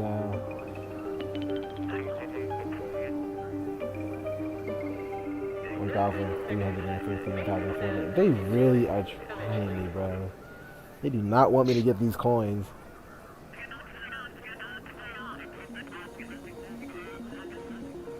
Not wanting to get these coins, bro.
Oh man.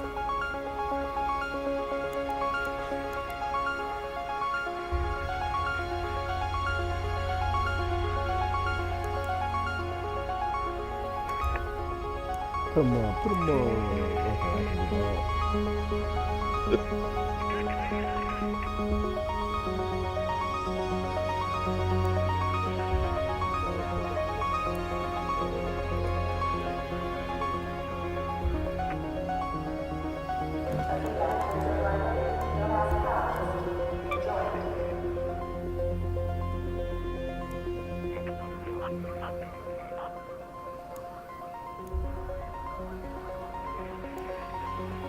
Why do I need a bundle though? I guess it comes with this. I wonder if it don't. If it doesn't, then I won't be able to get this. But it's okay. I don't care.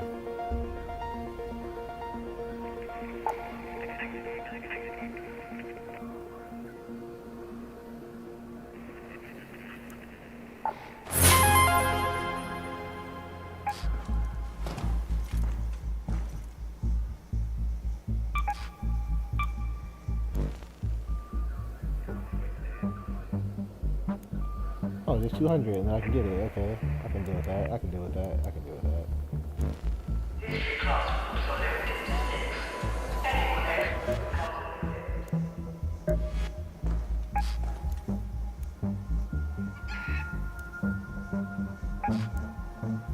All right, man. It's getting late for me. Yep. I wake up super early. Trust me. Same here. I wake up at like 5 every day. At least I have to. Yeah. Bro, I'm gonna be on my wife's sick, so we're not doing Thanksgiving on Thursday, we're doing it on Sunday. So I'll be here probably playing all day on Thursday and all day on Friday. So if you want to run some, just let me know. Yeah. If anything, Thursday, I got Thanksgiving. Not too far from my house, thankfully. Last year I had to drive to Georgia. But this year, I'm here, so, and I don't like being out too long. I like to just like have my Thanksgiving and then go home. So, so definitely probably Thursday and Friday, I'll be on all day playing, bro. Awesome. So we definitely get some games in. Perfect. All right, bro. All right, man. You have a good night. You too, man. GG's. See ya. Yep.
Though, today may help you survive it anyway.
Tonight's entertainment cancelled. Performance spectrum confiscated for crime and heartbeat.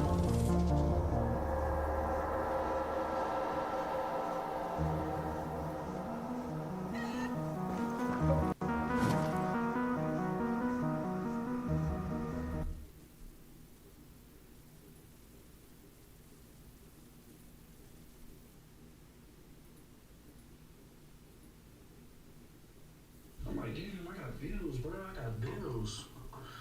I ain't got no kids, though. Hey, hey. I went on a date with this guy and he was like, so do you have any hobbies? Wake up. Wake up, buddy. Look at me. I go and get lip filler. Hobby. I pluck my eyebrows. Hobby. I have...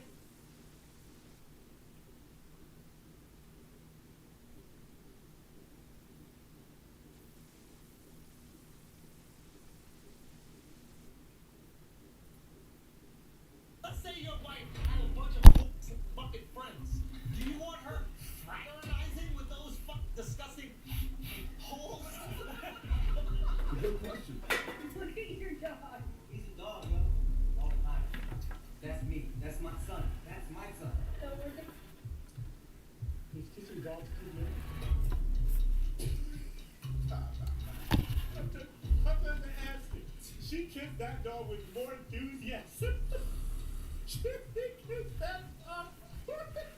She kissed that dog with more enthusiasm than she ever has that soft male. I'm just saying.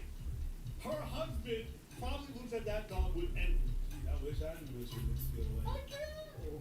Hey, that's crazy. Why? Nah, she didn't even envy. Welcome in. Come in. Take your shoes off at the front door. We're back for yet another episode of what I'm now referring to as the deep psychology of the Akashic humiliation ritual. And let me also address the people who are just like, why is he always going back over this? All right, we need to study this, baby. We got it. First off, y'all keep on clicking on the video because it's like a car wreck. You gotta look at it, okay? But just like any car wreck, or better yet, a train wreck or a plane accident, right? What do they never do when those things happen?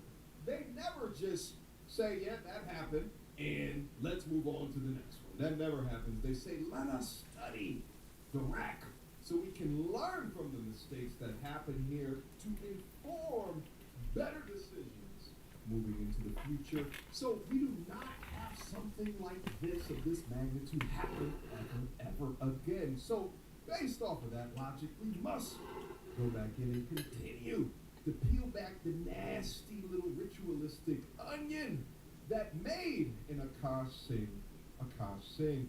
Nevertheless, I found a bunch of new clips that allow us to dive down deeper than before, and as well as somebody who attended a comedy show from Akash and had some things to report that I think you guys would find really interesting.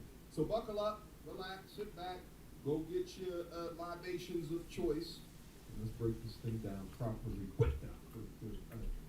First things first, I wanted to address this photo right here, okay? Because people have gone down to Akash Akasha's wife passed and unlocked this juicy gem. Now, this photo is in reference to that one video where she talked about popping her punani in white boy frat houses, and they found what looks like white boys that may be a part of a fraternity, and now they're linking, or at least attempting to link, that these are the boys that she was popping for. And I just wanted to say, I think it's going a little bit too far now. Like we all got group pictures of people back into our history, right? We can't just assume that these is those, but I will say that this is what can happen if you want to become a public figure and you're talking about popping your clam chowder to now a married man that just so happens to be a comedian, and not just any comedian, an outspoken comedian that speaks on relationship and holds you to a higher standard. I also find it interesting that these look like the same type of guys that she holds her hall pass out for. And by the way, the majority of us have seen the edited clip of her talking about popping that monkey in college frat houses, and I think it's important to see the unedited clip just to ensure that we're not taking it out of context. Sometimes I get so painfully nostalgic for college. So for context, I went to college from 2011 to 2016. The top 4 songs when I came back for my sophomore year: Click, Pop That, Bands Make Her Dance, Birthday Cake, the 2 Chainz, Birthday is Your Birthday. I was popping my and living my best life in these white boy frat houses. I was shopping at Rainbow. I was eating buffalo chicken wraps every day. I was straightening my hair with my French tips. You could not tell me nothing. And I had a roster of guys that I would rotate through. So it's sometimes it literally hurts my heart. And when the nostalgia is that painful, guess what I have to watch? This. It's the only thing that'll give me a little quick. Now, this clip comes from a TikTok of red pill haters, and I don't know if they thought that this was going to change anything in regards to the context of this. It definitely doesn't. I mean, they even say here rosters are normal. Why on God's green earth is she reminiscing about this when she's in a happy marriage? Hoes will continue to hate RP content creators because it holds them responsible for being 304s. They'll try and stop at nothing to try to normalize that behavior. I enjoyed that behavior when I was up in college, but as a 40-year-old man that may have a daughter one day, I spit on that behavior. And then a 40-year-old man that may have a daughter one day, I spit on that behavior.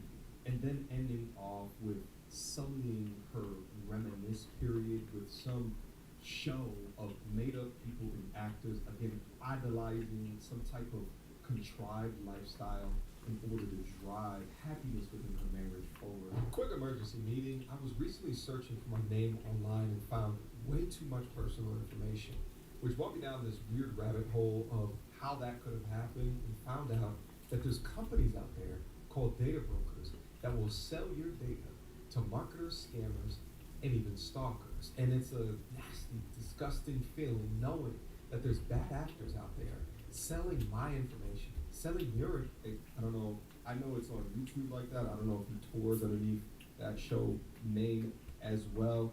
But this was somebody that went to his show between the time periods when he went overseas. It was before that, but after myself and as well as Myron got a hold of the content and began to talk about it.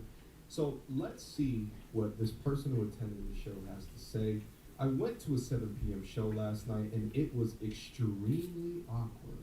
He was clearly not processing the situation well, and he ended the set 20 minutes early. I only found out about his wife the day of the show, and honestly, after seeing that set basically be his therapy moment about it, I am way more suspicious of controversy than before. This is clearly something he's insecure about. Even though he tried way too hard to make it seem like he wasn't, he spent the first 10 to 15 minutes of the set talking about the controversy, how his wife has been loyal to him, how everything she has been saying is just jokes and is fine with him. This is just so cringy to watch a man find every reason trying to cope within the situation because all answers to this for him leaves him losing. Whether or not he chooses to leave his wife, that may go against his religion. That will disrupt the vows he originally set forward. Or if he chooses to stay, he'll forever be the butt of people's jokes. And being a comedian, that is not a position that you want to be in. But no one in the crowd knew how to take this information, and I truly believe that the majority of fans there had no idea any of this was going on. This only made him spending like a third of his set on it even more awkward. A third, he then proceeded to jokingly call his wife a whore every time he brought her up, which was not helping. I think it ruined his whole set, and the mood never recovered, which I think is why he ended early. I honestly don't give a F about he or his wife's life, but if the stuff is really just jokes, then clearly he's not cool with it and hides it, and or she's just not very funny and no one close to her has told her just yet. Curious to hear if anyone else went to the later sets and had a better performance.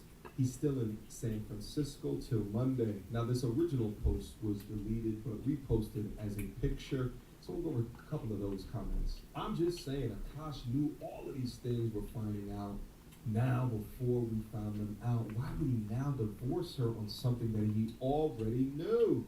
It makes no sense for him to just up and divorce her because we all found out. He'd been known, and he's a weasel for standing for this BS, but he also has no spine if he decides to divorce her, because what merits is the divorce going to be based on? Because he was fine with things before everyone else found out. It's damned if I do, damned if I don't in this situation for him. It's a lose-lose outcome either way. Exactly what I was trying to say earlier. It's not easy to divorce someone you love, once loved, no matter the extent of the transgression. He should just make lemonade out of lemon. Use this as a moment to self-deprecate. Be vulnerable and honest, and people would understand. There was some humor in all of this, and he could anchor to that. Have conversations with wifey and establish strong boundaries. And if she is remorseful, she'll give Akash anything he wants. Ask 7 times a day, breakfast, lunch, etc. Pretty much Akash can use this and make her more submissive. I guess this person operates in cup half full, but that's not the way that human beings work ever. She's just going to utilize this as more leverage. Akash, nothing was wrong with my behavior, and you trust the internet's opinion of me more than our relationship? Akash, I'm with you every day. She does not have respect for him, will continue on shaming him, and also utilization of a therapist to diminish who he is and what he has done. She already has all the manipulation in the bag, and to think that this degree of public shaming is going to change this behavior, I mean, we can hope for the young brother, but I just don't see this happening. I mean, as of like 2 days ago, she's up on the internet still talking shit to everybody that has an opinion of the horrible, mean way that she treats Akash. There's no way Jiz Lee, that is disrespectful, who would accept this. She's been dominating him for 10 years. Yeah, this is my point. She is now so entitled, she thinks that she can do no wrong. Absolutely. Even if he would step up to her, she would try to crush his uprising. If she didn't win, she'd probably divorce him. Again, the brother is in a lose-lose situation, but because he has no prenup, hopefully he can figure it out before the 10-year mark, where many of the benefits of marrying a wealthy person are set in, such as alimony. Now, there's a music content creator by the name of Crack Amico that came out with a song on the entire situation. Now, I can't play the entirety of the song because, like, the first half of the lyrics are just insane, okay? It's insane. I'm gonna play a little snippet for you guys as you can see where he's coming from. Cash, please keep your cash free. On the other side, the grass green with no chance lane. Nigga, wake up from this bad dream. She only love you for your name. Guess it must be all the bundles of cash to make her sing. You're a kid. Double entendre. To make her sing? What? You just need a real queen for the throne. Independent brown baller and your money is your own. She ain't working, cooking, cleaning, don't contribute to your home. All she do is take away from what you grown. I said, grand boy, selling quick, got bitches wanna check. Leash tight, no slack. Go Aziz on that is crazy. You guys remember the Aziz Ansari story back into the day. Now in this clip, and we've gone over previously of Andrew Schultz trying to speak some logic into this entire situation for Akash to realize the potential error in his waves. Well, there's another clip where Andrew was conversing with what I believe to be a newly married Akash in regards to the behavior becoming of a wife. Let's listen. Anything. He's mad she hanging out with her female friends. Please go hang out with your female friends. No, man. Leave me alone. Not female friends, male friends. No, he said female friends too, Male man. surf dates. No, hang out with your little slut fuck. She's hanging out. Listen, you don't want your girl hanging out with slip buckets? Never. You don't want that. Let's say your wife had a bunch of slip bucket friends. Do you want her fraternizing with those disgusting holes? It's a good question. Do you want such a thing? Do you want such a thing? Get out the house. You crazy. That's why I know it's hot for y'all. Now I know it's hot. This must have been Andrew's red pill era. Bugging, bro. You're bugging right now. You bugging. To say that you don't care is absolutely insane. I tell you guys, you are the sum of the 5 closest people around you. For guys, if all of your friends is thugs and gangsters, then you probably the same, right? Like, there's no geeks that have their closest people around them that are street dudes or street minded, and that doesn't reflect a component of your personality. That just doesn't happen. The same way that birds of a feather will flock together. If all of your girls' homegirls is fat pockets, chances are she's not the fallen angel or put there to save all of her Hulk-ass friends. She's probably the same elk. That's all of the friends that you see around her. The logic still applies, baby, but poor Akash just straight over his head. Andrew Schultz was trying. This man ignored symptom after symptom. I mean, and when you do, that's how you get the mindset of a young lady that can go up online talking about popping her clam for white boys and frat houses or what have you, or talking about banging her co-host's husband, right? And having worked with your friends when you're clearly uncomfortable, or even turning down your not public but private displays of affection, attempting to kiss her. Meanwhile, it's wild to me that apparently their dog gets more play than Akash. Exhibit A. Look at your dog. He's a dog, yo.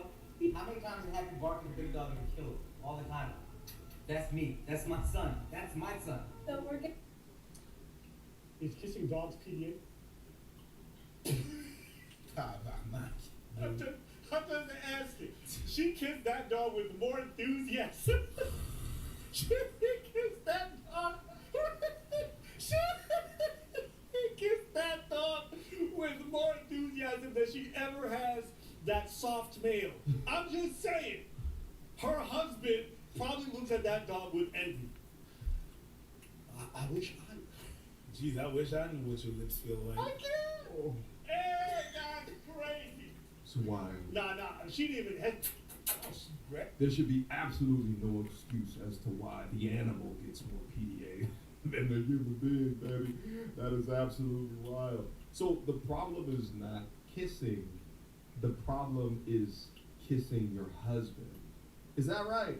To be embarrassed, to show what apparently is a love language of your husband, right? To not compromise on that whatsoever when he is funding your lifestyle.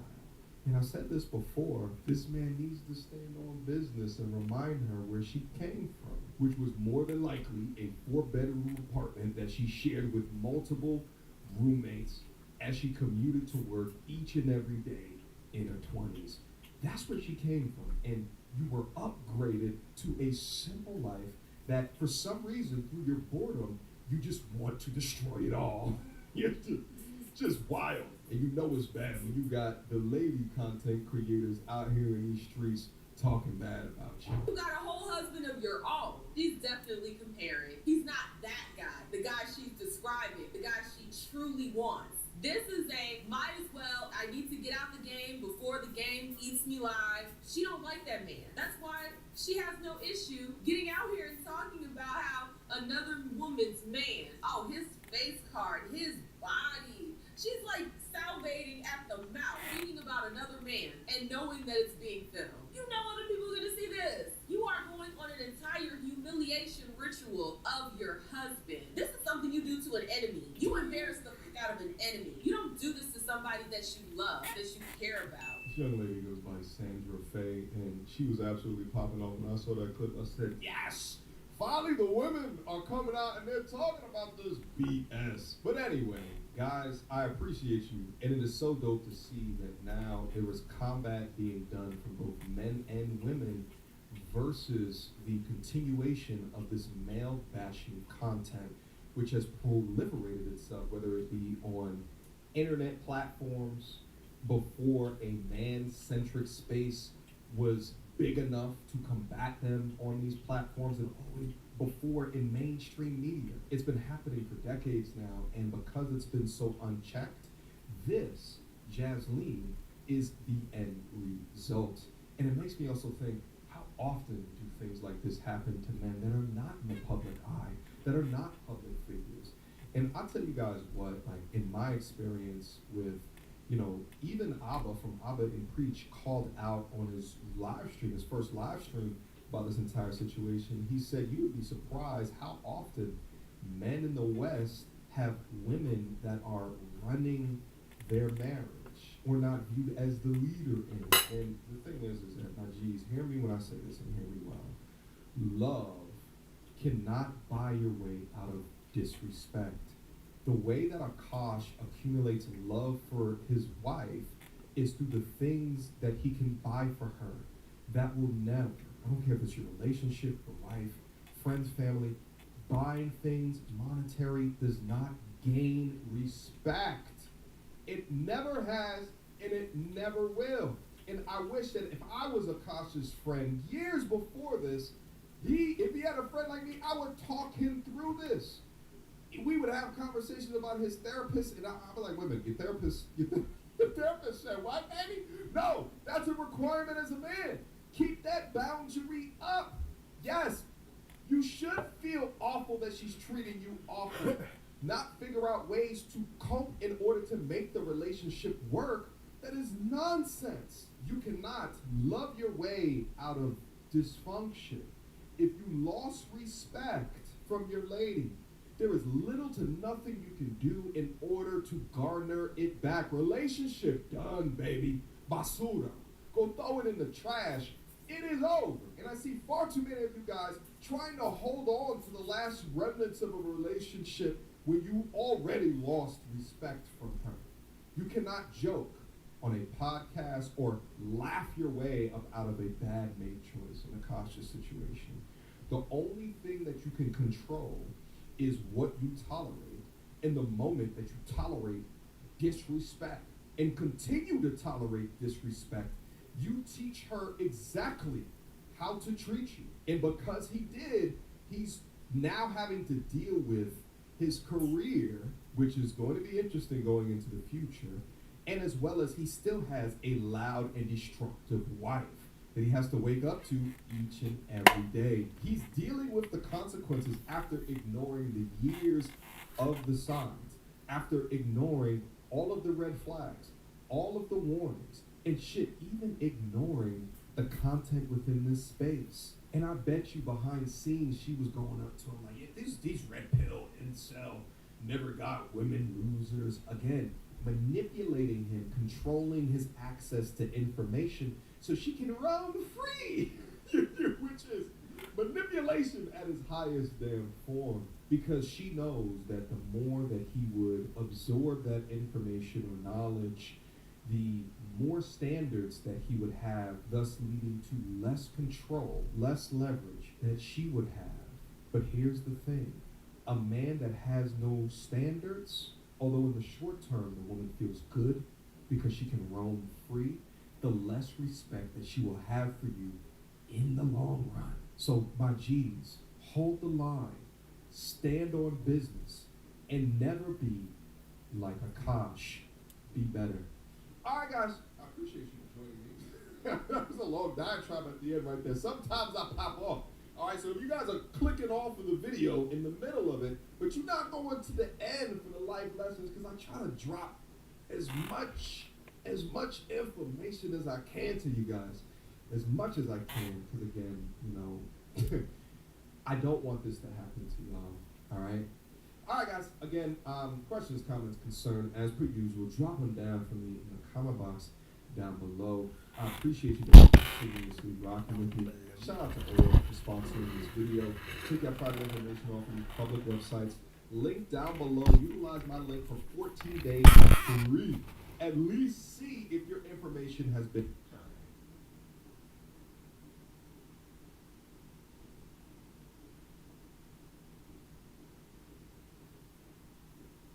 A genius inventor, while deep in an experiment, suddenly finds himself unexpectedly disconnected from his own life and transported back in time.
I can't believe it. It's not bad. I'm shocked. This is a monumental day, Carl. It's alright. It's a historical day in the adoption of medieval swords in anime. Yeah. Kinda. That, yeah, sure. Kinda. So, here's some background, right? One of my favorite animes of all time, Rurouni Kenshin. Concept Rurouni Kenshin, he is the master of one of the most legendary... What is this? What is this? Nothing. Continue. No, that wasn't nothing. Continue. Just continue. You've thrown me off. Yeah, just I feel judged. Look at this. Look at this hater. You do. You're more of a weeb than me. Yeah. Yeah, I am. You are. With good. So don't give me that friggin' look. Just continue on, Kenshin, what's up? the master of the Hita Nitsurugi technique. Most legendary sword fighting technique ever, right? But he's taken a vow to never kill. Yet he's still a master of the sword combat, so he uses a blunt sword to knock people out, and no one can beat him because he's just that good of a swordsman. Yeah. So if I hit you with this training sword, is that going to knock you out or split the spell open? Shut up. Anyway, continue on with I your will favourite anime of all time. It's friggin' brilliant. You do you. Look, what's your favourite? I don't know. I haven't thought about it. Dragon Ball. That's a good pick. Fine. I grew up in the early 2000s, and I want to... No. You need to get into the true, OG stuff. Techno Man. Hell yeah. Sorry, we are getting way into... We are. Continue on with your story. So, a couple of months back, I was thinking, one of the cool things about Kenshin is it's just this mythological idea of swordsmanship. That you could get so good at it you become a superhuman. And you actually see that a lot in anime where just a martial art, swordsman, superhuman. But then I started to feel a little, left out. I was like, we never see that with medieval swords. Well, we should also carry it with this. A lot of the swords that you see in terms of medieval stuff in anime is used like a katana. They may have a cruciform style sword, which is completely wrong in kind of its design, but they use it like a katana. Mm-hmm. Now the reason why this is because it's an anime, it's made in Japan. Is there point of reference? They like medieval stuff, Japanese stuff. They just don't really know too much about it. Yes, and there are so many animes that have either fantasy setting or semi-medieval setting, right? That have what should be medieval swords. We've got a whole video about pet peeves about the design of medieval swords in anime. Check that video out, right? And then the swordsmanship, even when they try and enhance it to the superhuman level, it's the over-the-top flashy where it's like, wide swings and stuff. There's this and that as well. There is that. I'm not saying there's not. But there's also just a complete absence of anything functional or realistic. And if it is more katana, kenjutsu kind of thing, you know, stuff where there is a lot of sophisticated movements and martial arts based around the design of this sword, utilizing the crossguard, the double edges, and they look friggin' gorgeous, that anime has never really adopted until now, it seems like. Maybe I just haven't seen it. Maybe it does exist and I've got not on my radar. Do you want to tell me what anime is? I'm getting it, okay. There's some backstory. You guys, because you're like, Position. it's Shadowverse.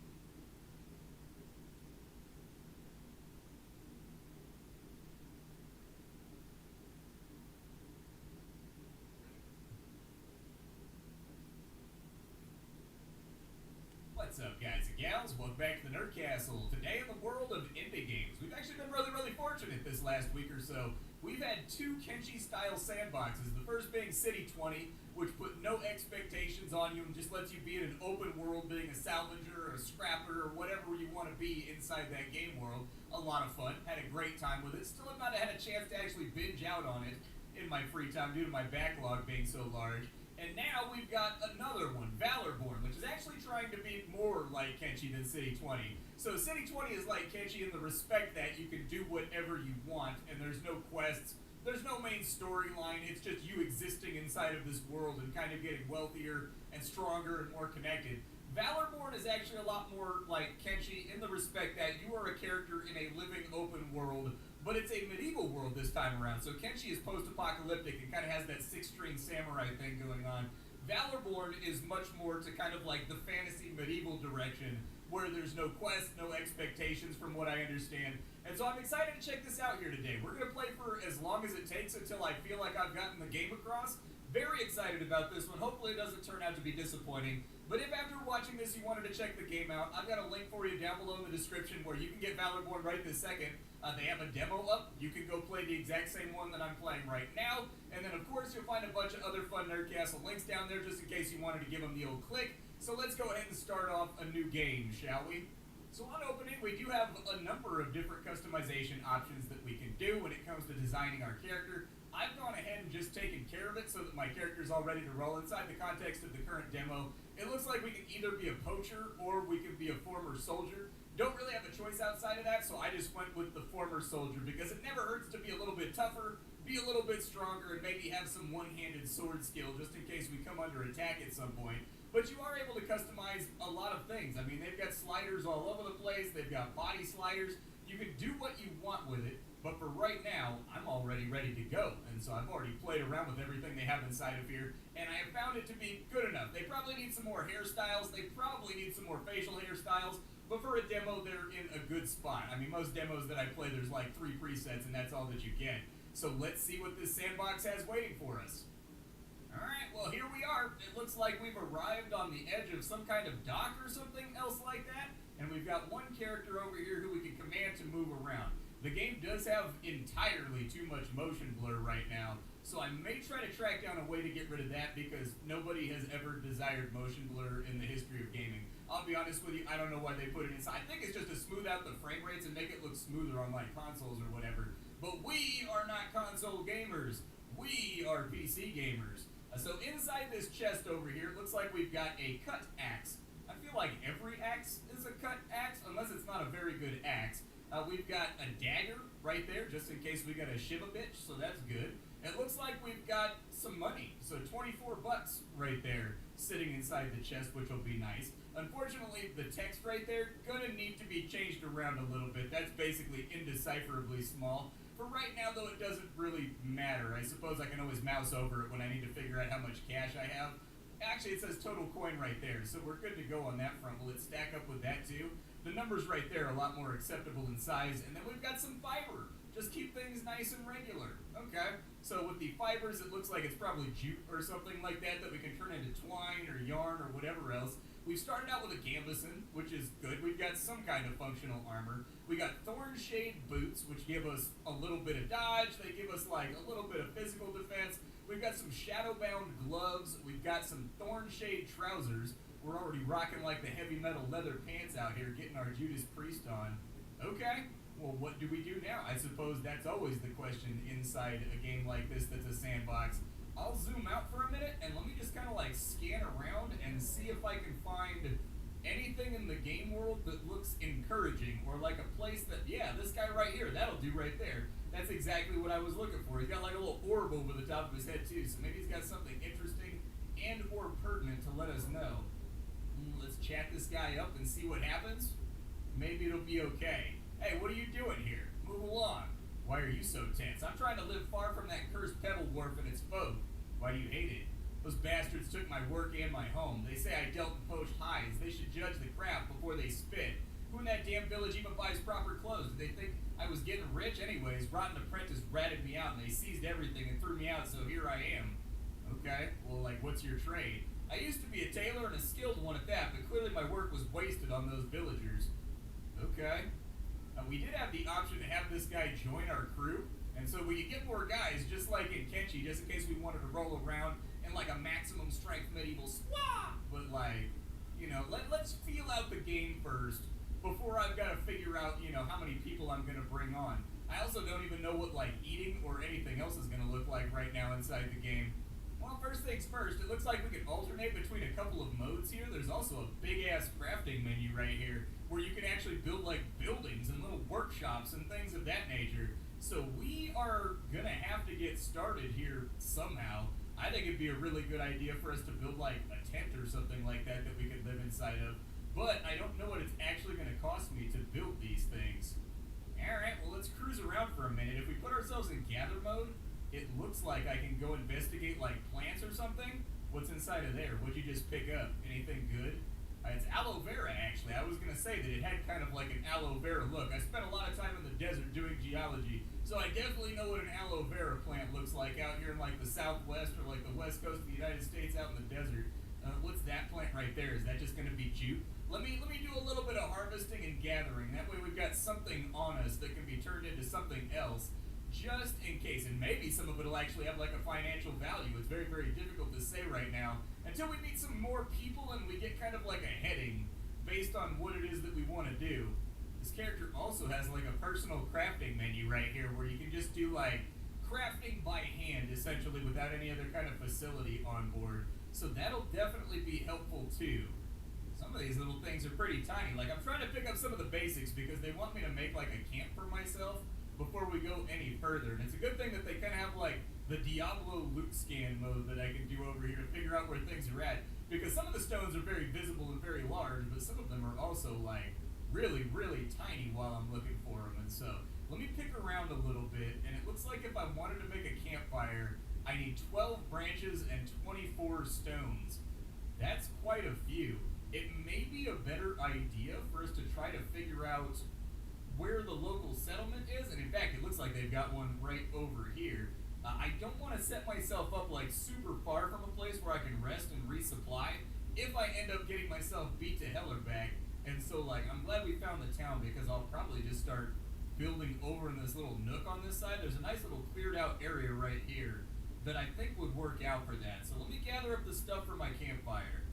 Having now gathered up all the things I need to make a campfire, I do think that this area down here, I'm going to make this into like my little living area, because if I chop down a couple of trees, we should have a lot of space to just kind of set up a workshop along the side of town, and then maybe supply stuff on in there. It said inside the description of the game, that there was going to be like full-on trading systems, full-on adventuring systems, like things of that nature. And so I'm just trying to get myself set up with the basics.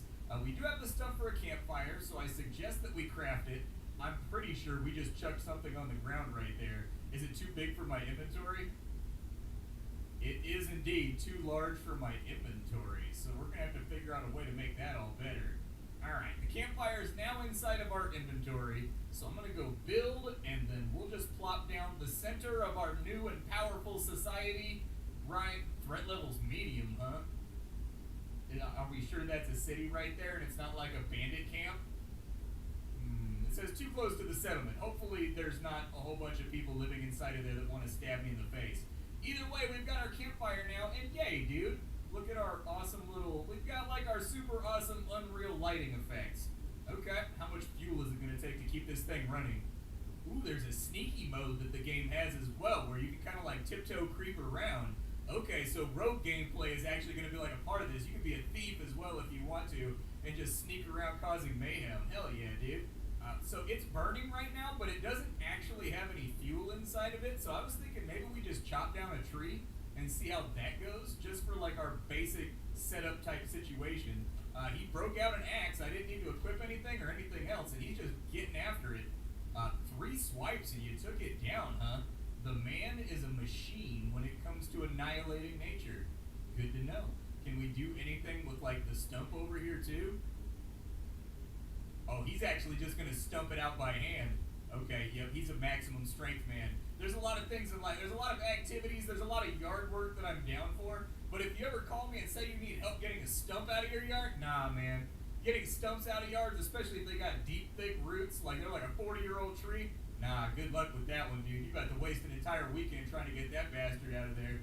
So we can make firewood with the logs that we've got over here. I may start to pile that up. Does it automatically convert that? Because there was no animation or anything. Okay, so we just converted that into firewood.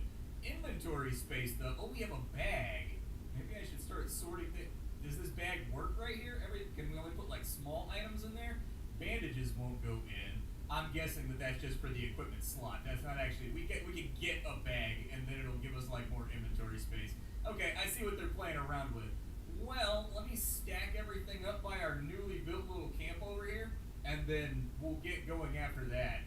As of right now, I have 3 firewood, so let's figure out the mechanics of this campfire over here. I have firewood right here, so we put that in the fuel slot, and it looks like it's gonna last a little while. So we've got like 6 minutes from what I can tell, if those are seconds right there. We also have some meat on us, so it might be worth it to input that right there. And looky there, we're actually crafting up our first meal. Nice, dude. I need to figure out one of these meters. We got meters down here, but none of them are tool-tipped yet, so there's no like pop-up window telling you what these things are. And so the top one has been going down this entire time. I'm guessing it's maybe fatigue or hunger. Not really too sure on that front. We'll find out, I guess, when I decide to chug this meat down my face hole. Alright, so we got that right there. We'll take that back. And if I eat it, yeah, dude, that's our hunger meter right there. Unfortunately, that giant hawk of meat that I just inhaled did not actually do as much damage to my satiety as I was hoping it would do. So we may need to cruise around for a little bit and just kind of like figure out where we can get some victuals from. If I get desperate enough, I figure I'll go back to camp and I'll figure it out there. Like I'll go back to the city and we'll buy from them. I've got a little bit of money that should keep us cruising for a while. But for the moment, let's just kind of explore for a minute because it's like midnight right now. So we might as well look around because if this is a living world, my guess would be that people are going to be asleep right now. We're not going to be able to utilize their services. So let's just have a look around and see if we find anything useful in this vicinity.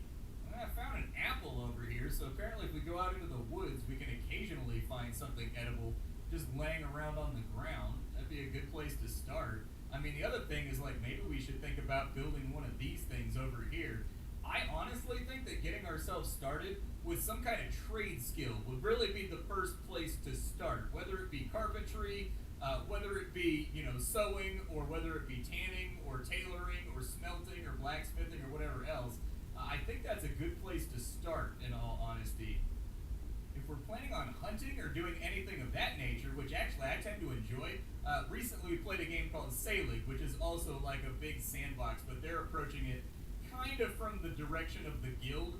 What I like to do was actually just be a hunter, because you don't really rely on anybody for anything when you're a hunter, and you get lots of byproduct and like bycatch that you can sell to other people that need it for manufacturing. Might not be the worst idea, but for right now, I'm going to do my best to get as much food as I possibly can. I would like the UI to be a little snappier in the way that these things disappear. On top of that, the selectivity on these objects on the ground is actually kind of in pain. You've actually got to click on the model itself of the item that's laying on the ground. Instead, what should happen is you just left click on the box right here, Diablo style, like when loot drops off of a Mephisto or whatever, and it should just pick it up when you click on the name as well as the model. Iron ore over here, huh? We don't have a pickaxe, so I don't know what we're going to do with iron ore, but that's an option. Iron goods probably commanding a decent price inside the context of this time period, dude. Be a little bit of an ironmonger, hand out sticks to those people that want to fight each other.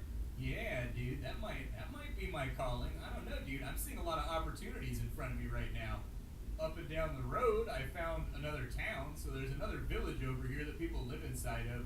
Maybe like a little farm or like a family homestead. It doesn't really look that large, so I doubt we're going to get access to any really, really good facilities over here. But hey, night brings out its own sort, and I'm ready for them. The 3 barrels. Okay, what is the? Am I allowed to be inside of here? Are you going to like beat me half to death if I come in here? Who are these guys? Sun's barely up, but trouble doesn't keep time. That is true. Okay, so they're all kind of like saying the same things. Can I go up inside these buildings, or are they just like set decorations? Oh, I can pick the lock. Okay, so that's what you can do. Yeah, if you rock up on these buildings, you can pick the lock.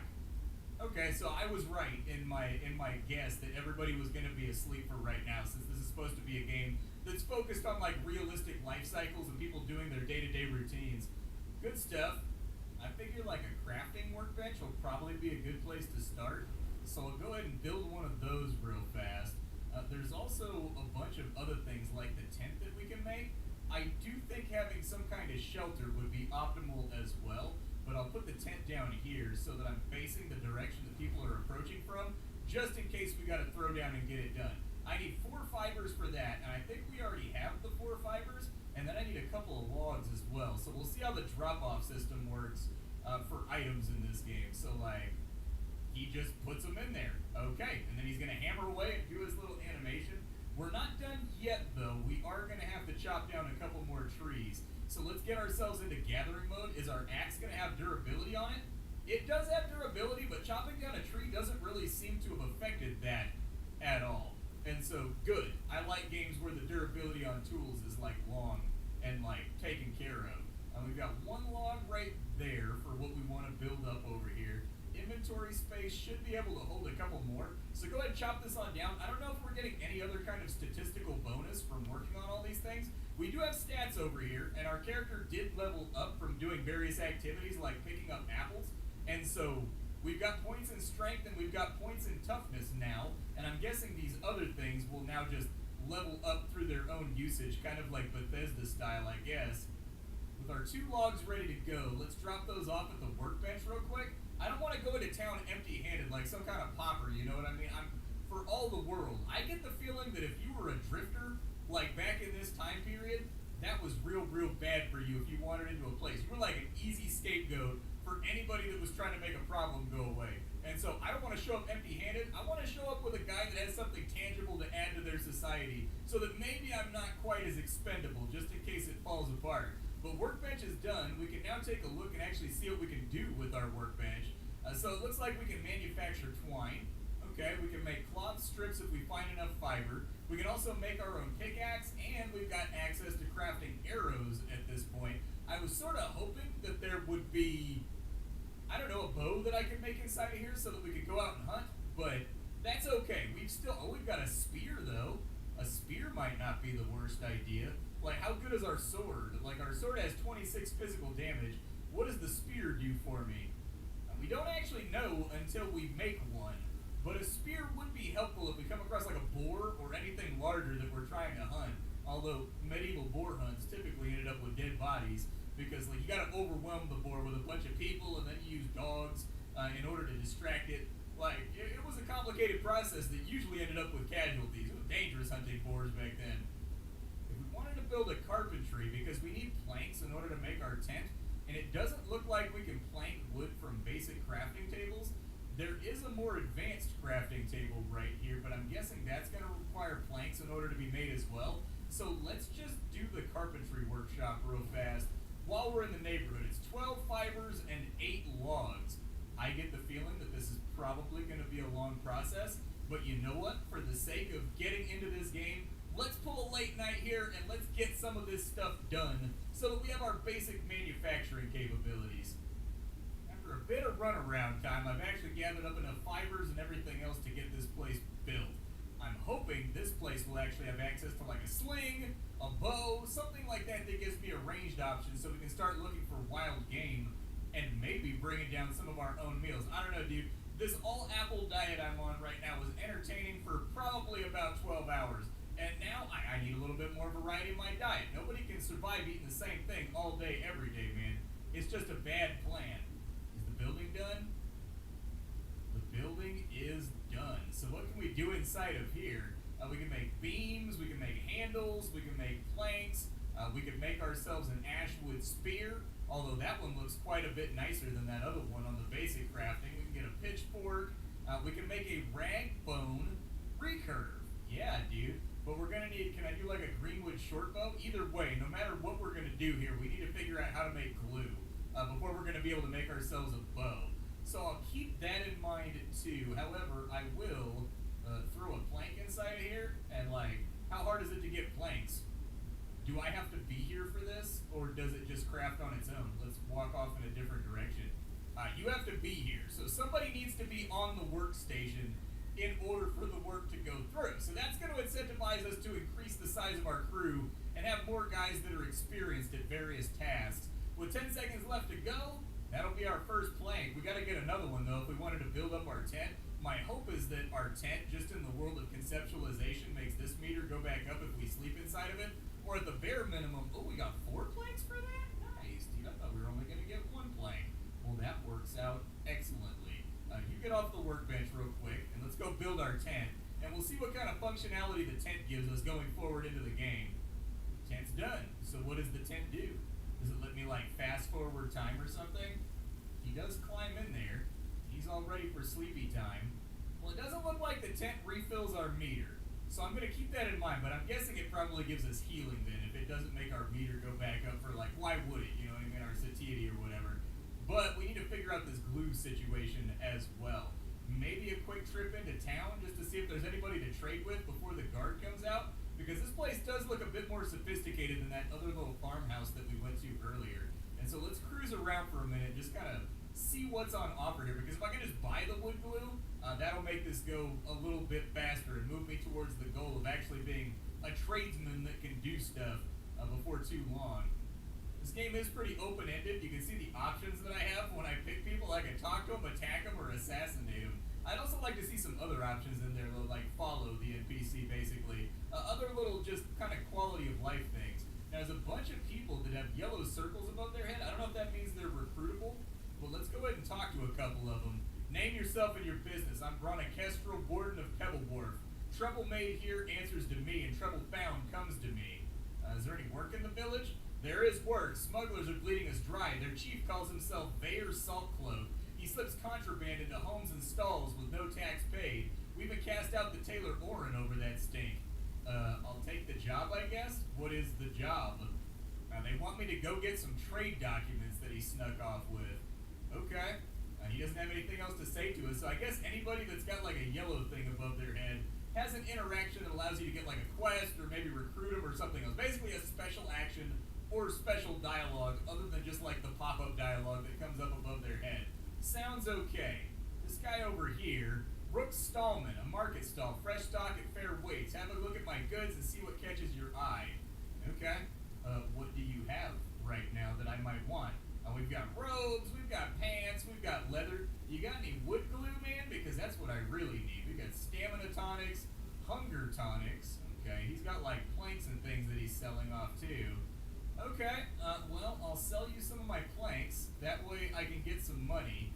Balance that out with cash because I would like to have some actual financial benefit coming in from this transaction. We've got hunger tonics over here. We've got thick leather. We've got a small backpack, actually. How much money do I have? I've got 174. Okay. Well, since we don't have enough for the backpack right now, we're definitely getting some frame chuggies now that we're inside of town. So I get the feeling the game is possibly not optimized yet as far as everything goes. It did have a warning, like when I started up the game, that said, hey, we haven't implemented shader caching yet. And so the game's performance should not be judged right now because our plan later on is for the game to pre-cache all the shaders when you first start it on up, and that'll make it run a lot smoother. But they did say that when I turned the game on with a pop-up menu. This looks like a tavern. Okay. So they've got all kinds of things inside of here. Oh, he's basically just rocking the same stuff that the other guy had. I wonder if they have like a communal stockpile then that they utilize. It would also be cool if they expand the city out and it creates tension between different factions and whatnot. Be kind of cool. Oh, this guy's got something though. Ooh, he's got meat. Yeah, what do you want from me? 25 for meat, huh? Okay, that's gonna be a little bit pricey. I don't know if I can afford it, but let's split that out. I will take, honestly, I can survive off apples. I should not do that. Like, I've already got some apples on me right now. I can just apple farm because I think first and foremost, I definitely want to get a backpack. Like, that seems like a thing that we need to have inside the game if we want to be successful. Honestly, a fairly large city, now that I'm looking at it. Kind of a beefy boy of a city. You're last before I, like, cut to the next day because it's too dark for anybody to see right now. Lines are coiled and skiff is tied. Named Spin or Hand. Looking for a ride, work, or both. What can you do? I can pull a skiff quietly, land you where nets don't tangle, and read weather by taste and gulls. In a fight, I use a hook and an oar, and I don't spook easy. Okay, so that guy's just up for recruitment right now. Oh my god, there's like an upper quarter to the city, too. Okay, there's a lot of things going on. I'm gonna head back to my camp and sort of see what I can take care of first in order to earn some money before anything else. Because I think that's kind of where we're resting at right now, is we need to make some cash. Morning is upon us. What did I do during the course of last night? Well, I built myself a smelter over here. I had to pick up stones for like super long. Hopefully they add like rubber bandboxing or something where you can like pick a resource and just rubber bandbox an area and he'll pick up every single resource just sort of automated inside of that area. That would be super nice. But for right now, I manufactured some twine and I made a pickaxe last night. So we should be in decent enough shape to maybe make ourselves a couple of spears that we may be able to sell for a little tiny bit of profit. Can't get that stone right there, it's so little. We're just gonna make a couple like, I don't know, stone spears, and we're gonna hope that that takes us to a more prosperous future. Because I already have the string ready to go, and the string by itself is worth like 40 bucks each. And so I'm thinking that if we actually turn this stuff into something manufactured, we could stand to make a decent little chunk of ducats here. The downshot to all this is that I tried to make a tannery rack, that way we could start making leather once we hunt things down. Unfortunately, you need deer hide before you can do that, and so until we figure out where we can get the wood glue from, we are not going to be able to do that. So we got to figure out the wood glue situation, but for now, let's take like one task at a time. So it takes 4 branches to make a spear, and it's going to be like 35 seconds until our guy crafts this on out. I'm guessing that once you level up your crafting skills, your character will start mashing out objects a lot faster. But for right now, we're just some level 1 mook that washed up on the shore, and so we just kind of got to wait it out. There's our spear. It's worth 119 bucks, so it's not a bad item to actually take to town for sale. I might make another one right here. That way we've got one for us, and then we've got one for like everybody else, I guess. There we go. Let me rotate real quick. I will be the local spear vendor. One thing that I have noticed is the durability and the damage seems to be randomized. This one says that it's a fine spear, actually, so it's also got like a modifier on it, so I guess I critted or something when I was manufacturing this thing.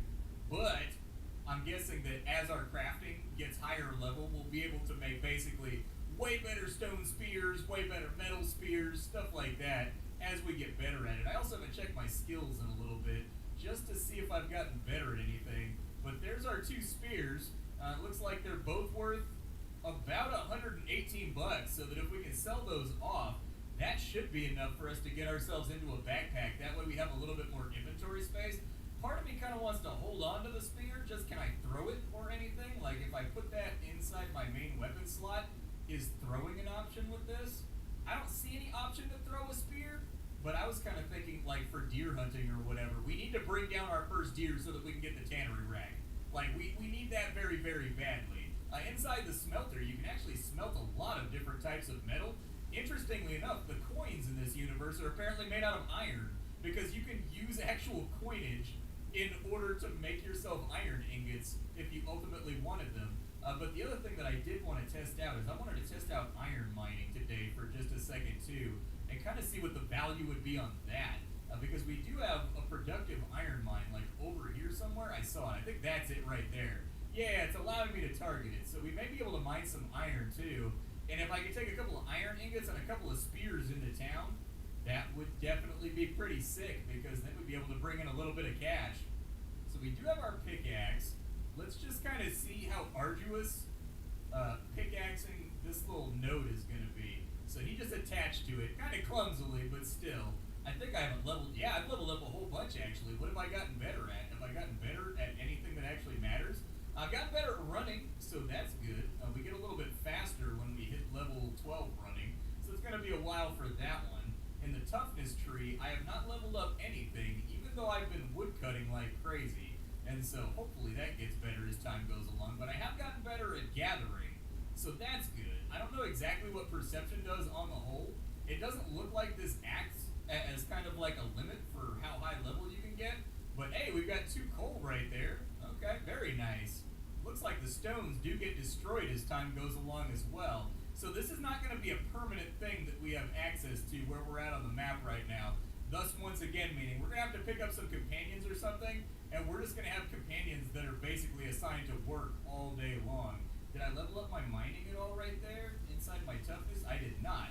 It's possible that it's not like implemented yet because other stuff seems to be leveling up, and I mined for like a solid 6 hours straight, but hey, there was a pop-up for a second that said that I've been playing the game for an hour, and I have this dreaded feeling that it was like, oh no, dude, is this one of those time-gated things? Like, they've been doing that every now and again in the indie world where they put like a time limit on the amount of time you're allowed to play the demo. But now it was just a pop-up being like, you played for an hour, you want a wish list? That's actually pretty smart. Somebody played this game for an hour.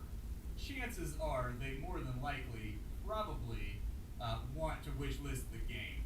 Let's go for, I think, 5 iron ingots right there. And then when those are done, we'll take everything to town. Hopefully we'll get done before the day ends. I don't know. It's going to be a little bit. It'll be like 4:30 or 5 before we can get to town. But I think between selling off the spears, selling off the iron, we should be able to get a backpack. We should be able to get some food. And then from there, before we close out the video, what I'd really prefer to do is just find somebody and swing on them. Just get into a fight, see what that feels like, see what that looks like, see what the fidelity's looking like. I would like to get a hunt under my belt, but I don't know if we're going to be able to do it. Iron's done, so we got like 5 iron ingots we can take to town too, which is like another $200 worth of profit. And we've still got sunlight to look at right now. I was figuring it was going to be dark, and we were not going to be able to get anything done today, and so that's good. Let's go find somebody to sell to. I think that guy over there was a vendor from what I recall. And so we'll see if we can drop the stuff off with him. Between the spears and everything else, I think we should be in pretty solid shape for getting ourselves paid. Trying to get some money. What you got? Let me see what you sell. Orange shears? I don't have that quest yet, but like, you know. So this guy is a tailor. I don't see anything in there. Oh, he's got recipes. Okay, so like the stuff that you have by default. Oh, there it is. We've got high glue over there. I need that high glue. I need that so that I can make a bow and we can actually go hunt something. Give him the iron. Give him the spears. I don't know why a tailor would want all these spears and all this iron, but hey, I'm going to exploit the fact that these people are totally fine with me just trading them whatever the hell I want. We've still got a solid deficit right there. He's got like $460 on him right now. I took the wood glue. Looks like we've got shears over here. I'm guessing there's a quest for those, and like we just don't have the trigger yet or whatever else. Does he happen to have just deer leather? If he has deer leather, I'm cool with that too. Let's just even out the trade with cash, and I'll confirm it. I'm cool with just having like cheddar stacks to the ceiling right now. It looks like at the moment I have, what's my total coin? It's not showing up right now. My total coin is 333 coins. Not bad. That should at least allow us to buy dinner. And everybody likes dinner, dude. Whether it's a cheeseburger, whether it's a steak, whether it's like a little veggie scramble, everybody loves dinner. So let's go to the tavern, see if we can get ourselves something to eat because we're basically on the edge of starvation right now. My whole like homeless vibe phase that I'm going through at the moment, it looks like it's coming to an end. It's a good thing that these people will pay you so much, although I'd recommend probably nerfing that. Like, make stuff worth less. Like, make the climb a little bit slower. Like, there's no reason that, like, a knife that I made out of a rock and out of a twine should sell for, like, 50 bucks, you know what I mean? But it's fine. It works for my case right now. Let's split these off. I'll take, like, 4 meats. Here, we'll put those right there. We'll split off, like, 5 meats. And then we'll put the rest of those back. That's 125 bucks right there. I'll just throw the coal at you to take some of the edge off, and then I'll balance. And can I bargain? What does bargaining do? Does it like potentially lower the price on what it is that you're trying to get your hands on? I bet that's what it does. So there goes a little bit of my net worth. The good news here though is that we're not going to starve to death, and we got that wood glue so that we can make ourselves a bow and possibly some arrows. And then tomorrow morning, maybe we can go out and hunt a deer or get our first kill or something like that and just see how much profit that brings in, because we're getting to a spot now where we can actually do something productive. Just like that, we've got ourselves our first bow. So now we're actually range armed and we're like ready to get out here. Now if I wanted to rotate that, oh, that doesn't fit anywhere. Huh, so if we want that to fit, it's gotta be like long ways across the top, huh? Okay, let's rotate you like that, and then we'll put you like that right there. Apparently it does not do like any damage whatsoever, and it has the durability of like a chicken egg. A little bit unfortunate. I can try to make another one and just see if it comes out better, and then maybe we can just like vendor that one right there. But not my best work. Not my best work. I'm gonna be honest with you. About this one. This one come out better? This one did. I think I critically failed when I made that one, because this one right here is quite a bit nicer than the last one. This one actually has a bit more durability. It says that it's like common quality. I can live with that. How hard is it going to be for me to bang out some arrows? Like, what is that going to cost me? Is that going to be like another giant farm session? So for an arrow, we need 6 branches and we need 2 stones. But I'm guessing we're going to get like 6 arrows out of that. So I'll give it a try real fast. I mean, I'd like to go hunting in the morning and see if we can find something. Then, of course, we still haven't gone and fought a guy yet either, just to see what combat looks and feels like. So those things are hopefully, I don't know if we'll get to the hunting, but we're definitely going to go fight a guy. Morning's here, and I only have 6 arrows. I gathered stuff all night, but making arrows is actually a fairly more arduous process than I expected. So, like, it takes 6 branches and 2 stones, and I thought that I would get 6 arrows out of it because of the 6 branches. No, not the case.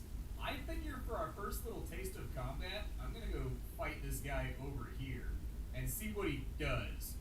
They act automatically in combat based on, okay, yeah, go fight that guy.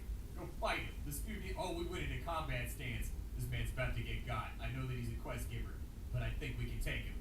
I hope we can take him. Saving's not implemented yet. It's grayed out. So if this goes poorly, this could be a very, very sharp end to our otherwise very craftsman-y adventure inside this universe.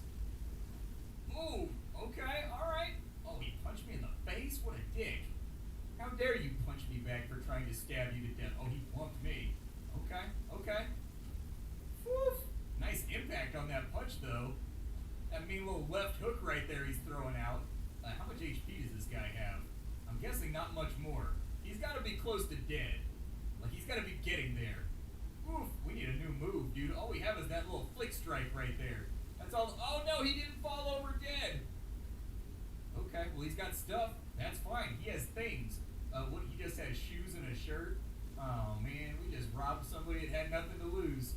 Is his rope better than what I have? Physical defense 3, is it worth anything? It's worth 358 bucks, so we definitely want to get that home. His shoes are worth 200 bucks. Okay, I've been approaching this from the wrong direction.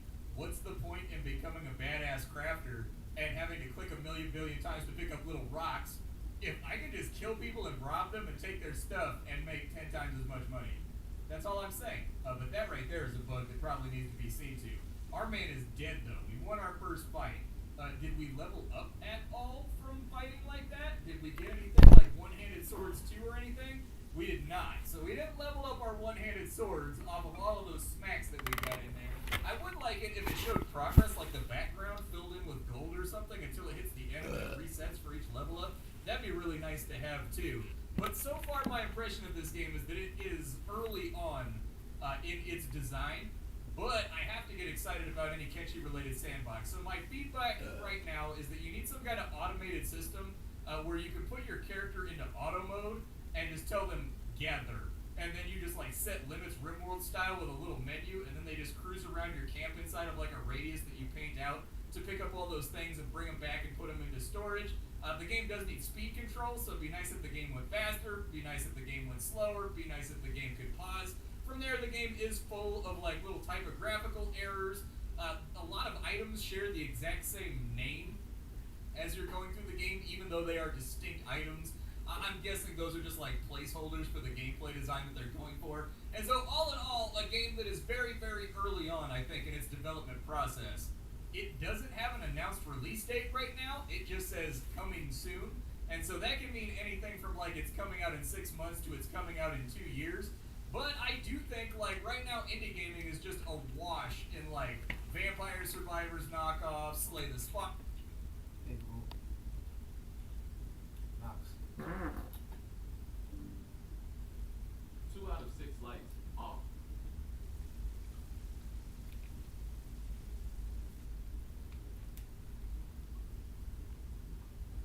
Soldiers. The only ones left standing are a beautiful blonde woman known as the hero and the silver-haired man known as the Demon King Agris. They see a vortex open up in the black sky. Slowly, a pale hand with sharp claws appears out of it.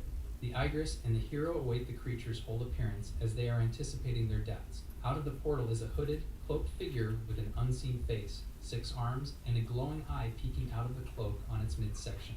The demon and the humans call this type of creature the Outsider. The hero pulls out her sword and makes a slash that makes the creature explode.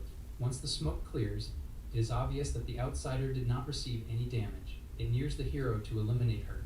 The Igris readies a magic energy beam, distracting the monster before it gets the hero. He unleashes the energy blast with all his power. This manages to turn the Outsider into ashes. The duo feels relieved that they finally have their victory. Their relief feels premature as they witness multiple vortexes open up in the sky in succession. Each vortex unleashes a unique giant monster with different features. In front of the duo appear countless monsters that outmight them individually. Egris resigns himself to the fact that this will be their last battle together. He proposes that they make their last stand count. The hero tells him that there are still options left and unleashes magic that surrounds the mellow in a golden aura.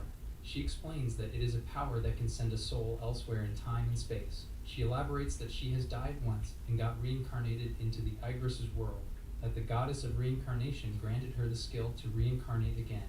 She says that she will give the gift to him instead. Igris touches the golden light and feels like it is a power greater than anything he has ever felt. The hero reviews that the Outsiders appeared 3 years ago, and those few that did mass reproduce until they were countless. She tells the demon that she plans to send her to a time before the Outsiders appeared. Her plan is for him to eliminate the Outsiders before many of their companions die. Igris objects and asks why she is sacrificing herself when she can use the reincarnation spell on herself. The hero admits that she values his life more than hers. Igris remembers their first meeting when the hero charged into his castle and was ready to face him with a ready pull of her sword. Instead of fighting, the two ended up talking through their conflicts. Eventually, the humans and demons celebrated unity. In these peaceful days, everyone was happy, and the hero and Igris were close friends. He remembered one of their nights talking and realized he was in love with Val, the hero at first sight. Back in the present, Val tells the Igris that the caster of the reincarnation spell needs to die for it to activate. She looks upon the monsters surrounding her and sees that this will not be a problem for her. She smiles as she says that she is about to make her grand exit as the hero. Igris tries to stop her, but he can't get out of the golden barrier Val put him in. Val tells him that since this is the end, she wants to admit something. She continues that there was a reason that she did not immediately strike him when they first met. She smiles at him as she tells him that she fell in love with him at first sight. She charges at the monsters while the Igris watches helplessly. She sees the woman slash through monsters until she gets overwhelmed by their numbers. He screams in terror as he sees the woman he loves die. There is a huge arena known as the Royal Slave Arena. In one of its cells, a young man named Mello practices his sword slashes with his sword. The guard disturbs his practice as he approaches with a plate of food for him. The man spits on the plate. He then gives the plate to the disgusted boy and tells him that he added his special spice to it. The guard laughs at his fate for being a slave because his mother poisoned his father. The boy shouts at the guard that his mother is innocent and that she was framed by a jealous noblewoman. The guard instantly punches him on the head. The young man falls to the floor, and his plate of food is spilled all over. The guard tells him that saying that a noblewoman is a vixen is contempt for nobility and stomps at the kid over and over for it. The boy remembers the sad memory of his commoner-born mother being wrongfully accused and arrested for a crime. Even without evidence, the woman was executed for the crime of killing a noble. The guard grabs the boy by his hair and tells him that he should understand his place by now. He then lets go and says that he is only stopping himself from beating him up further because he has a big match tomorrow. He advises the boy to consider his match with a noble a great honor. The boy tells him that he will win with his father's warrior's blood. The guard laughs at his boast of himself and tells him that an untrained man like him will have no chance to win with a blunt sword. The boy replies that a blunt sword is still a sword that can still pierce through an enemy's flesh. The guard laughs as he leaves and leaves him with his little dreams. The boy reaches for his sword on the floor. He grips the handle and feels pain. He sees that his hands are filled with rashes and blisters. Despite this, he grips the handle with conviction. He trains his slashes, knowing that winning means a chance for freedom. He slashes over and over to get used to handling the weapon. The next day, the boy enters the ring with his opponent, who is an armored boy who seems just as young as he is. Gaston, the noble he is about to fight, sarcastically sympathizes with him for turning into a slave because he has a Connor's blood.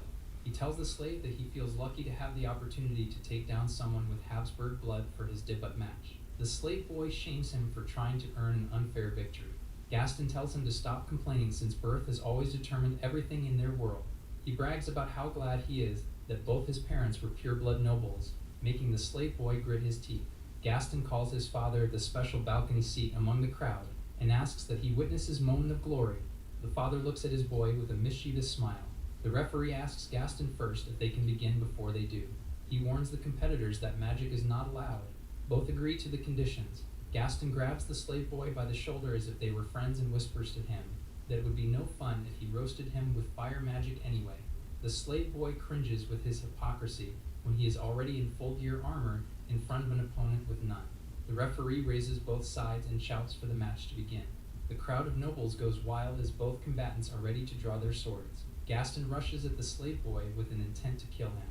He strikes over and over, but the boy can only use his sword to block. Gaston laughs about how he can't do anything else. The slave boy's face is already filled with slash marks as he struggles to keep his attacks at bay. He can tell that an untrained person like him has no chance against someone who has formal training. He drops his weapon and asks Gaston to stop. Gaston looks confused at what he is doing. The slave boy tells him that he understands that he can't win and surrenders. Gaston laughs at how pathetic he is. He does not accept his surrender and says this match is to the death. The slave boy realizes that he is at death's door. He runs away from his opponent as fast as he can. This enrages Gaston, who thinks he is disrespecting his debut battle. He yells at him to stop and says he needs to kill him for his glory. The slave boy suddenly stops and faces him with a brave look. Gaston is confused. He attacks the slave boy, but with careless swordsmanship, something the boy counted on the moment he intentionally confused him by fleeing. The slave boy dodges each of his attacks with ease now. He then counters by going for Gaston's face. Gaston smiles and summons barrier magic. The spell breaks the slave boy's sword into two. It is revealed that the barrier is a phantom shield that dwarfs Gaston's height and width and stands in the way of the slave boy's sword strike.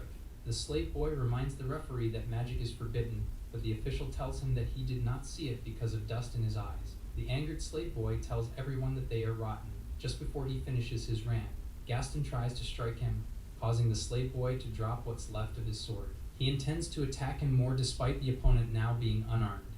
Gaston readies his finishing blow. He then stabs the slave boy in the chest. The crowd goes wild as the boy lies helpless on the floor. The referee announces Gaston as the winner. The slave boy's eyes are still open and are filled with dropping tears. Slowly his eyes close and his consciousness fades. His eyes suddenly open back, but they are the red and sharp eyes of the Demon King. Meanwhile, Gaston is busy asking his father from his balcony seat if he has seen his glorious victory. He gets confused as he sees his father looking at what is behind him with shock. Gaston senses an aura of danger behind him. He looks to see that the slave boy stands tall. He asks him how he is still standing after he has pierced his heart. He loses his confident personality and is left in a cold sweat. The slave boy dashes toward his opponent without a sword. He jumps high with the intent to drop at Gaston. Gaston frantically calls for his magic barrier. He tells the falling boy that he is a fool if he thinks he can break the shield when he did not have a chance before with a sword. The slave boy's kick pierces through the shield, and he manages to kick him in his chest. The air gets sucked out of Gaston. The noble boy's body gets thrown and skipped until he crashes into the wall. The boy's father is speechless in shock, as well as the rest of the crowd.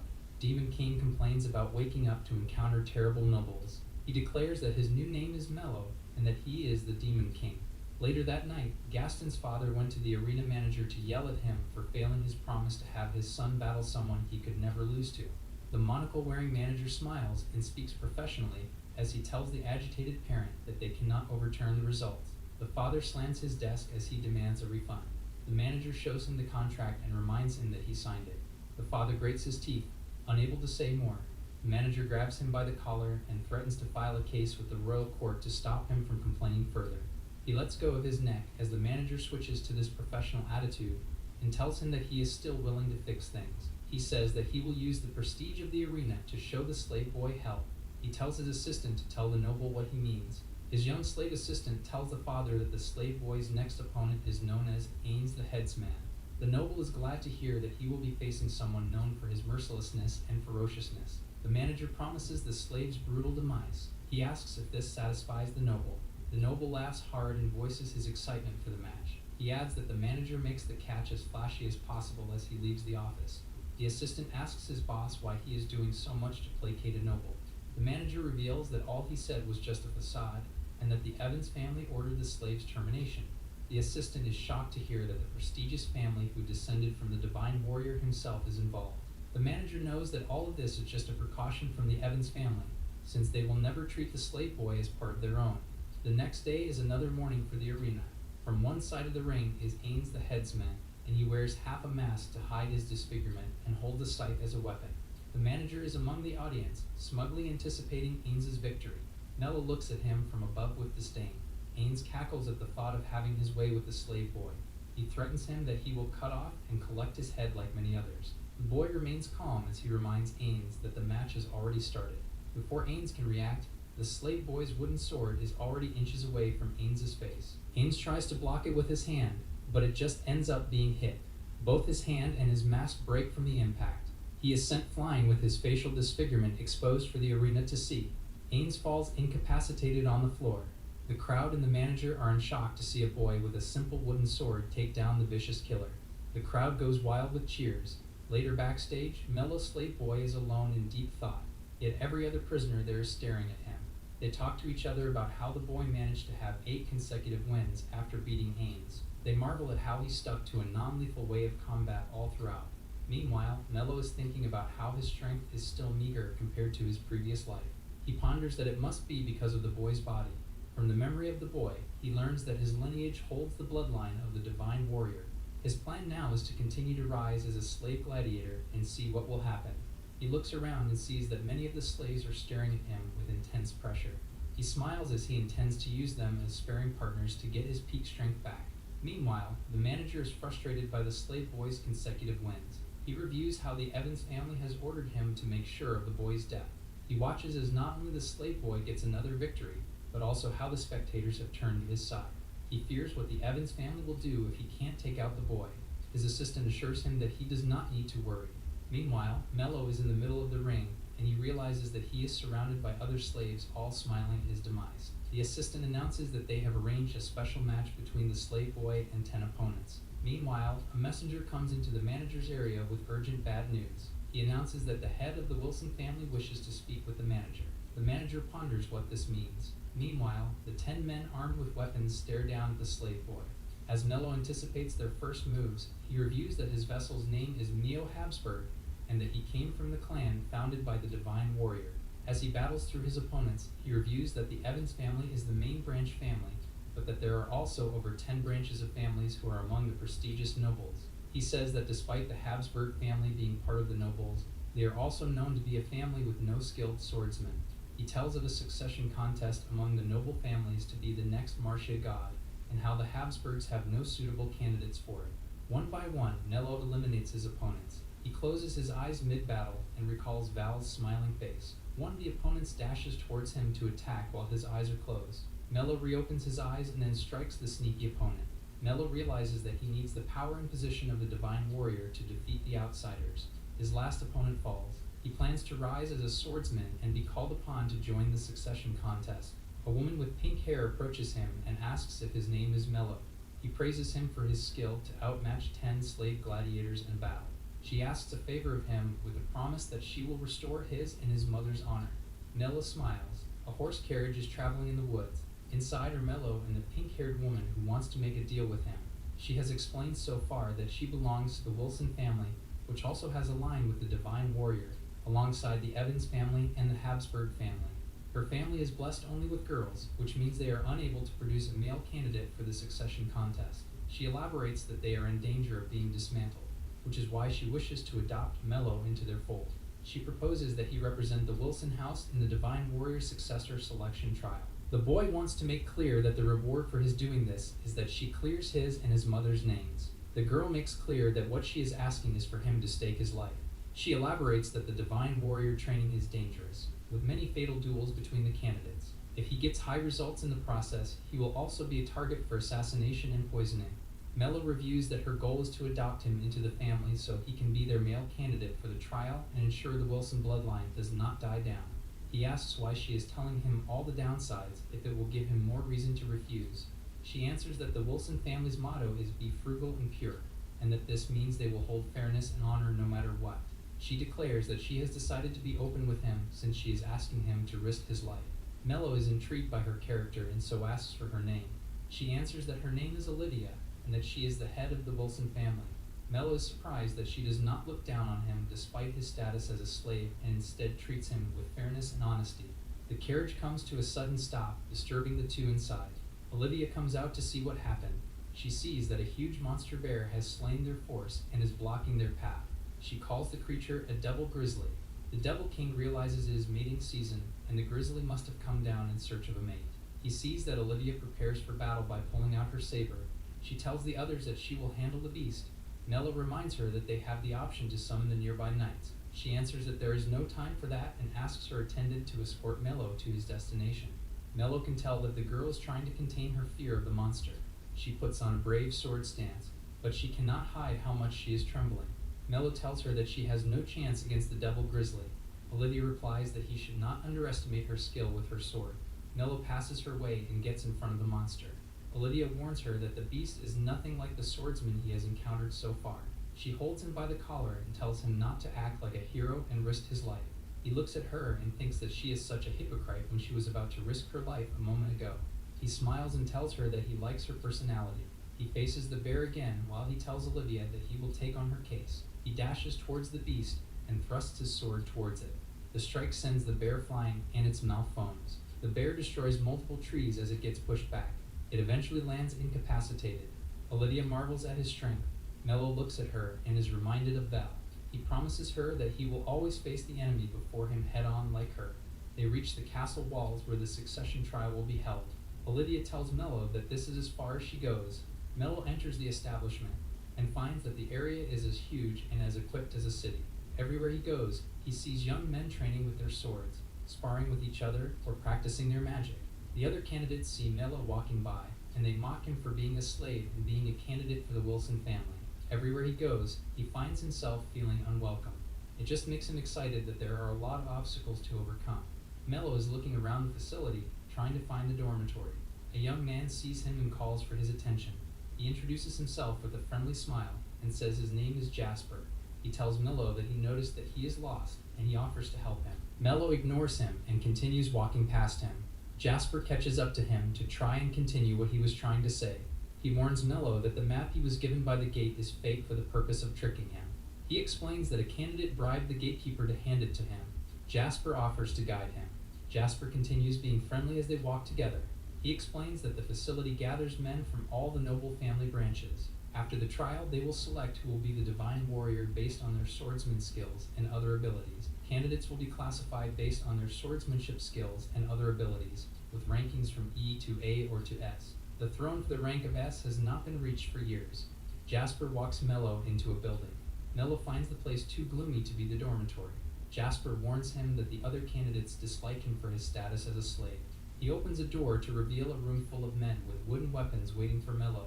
They all look excited to have a piece of the slave boy. Jasper tells Mello that he is the same as the others who hate him. The men surround the slave boy.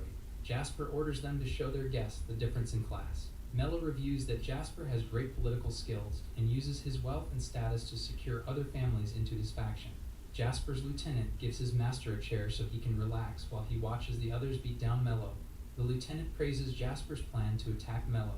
He believes this is the ultimate move to put fear into the other candidates and expand their faction even more. To him, his master Jasper is worthy of worship and to be the next divine warrior. Mello asks where he can get his wooden sword. The man laughs at him and tells him he will not have one. One of them puts his face near the Mello and tells him that this will be a one-sided beating. Mello sighs and stretches to warm up.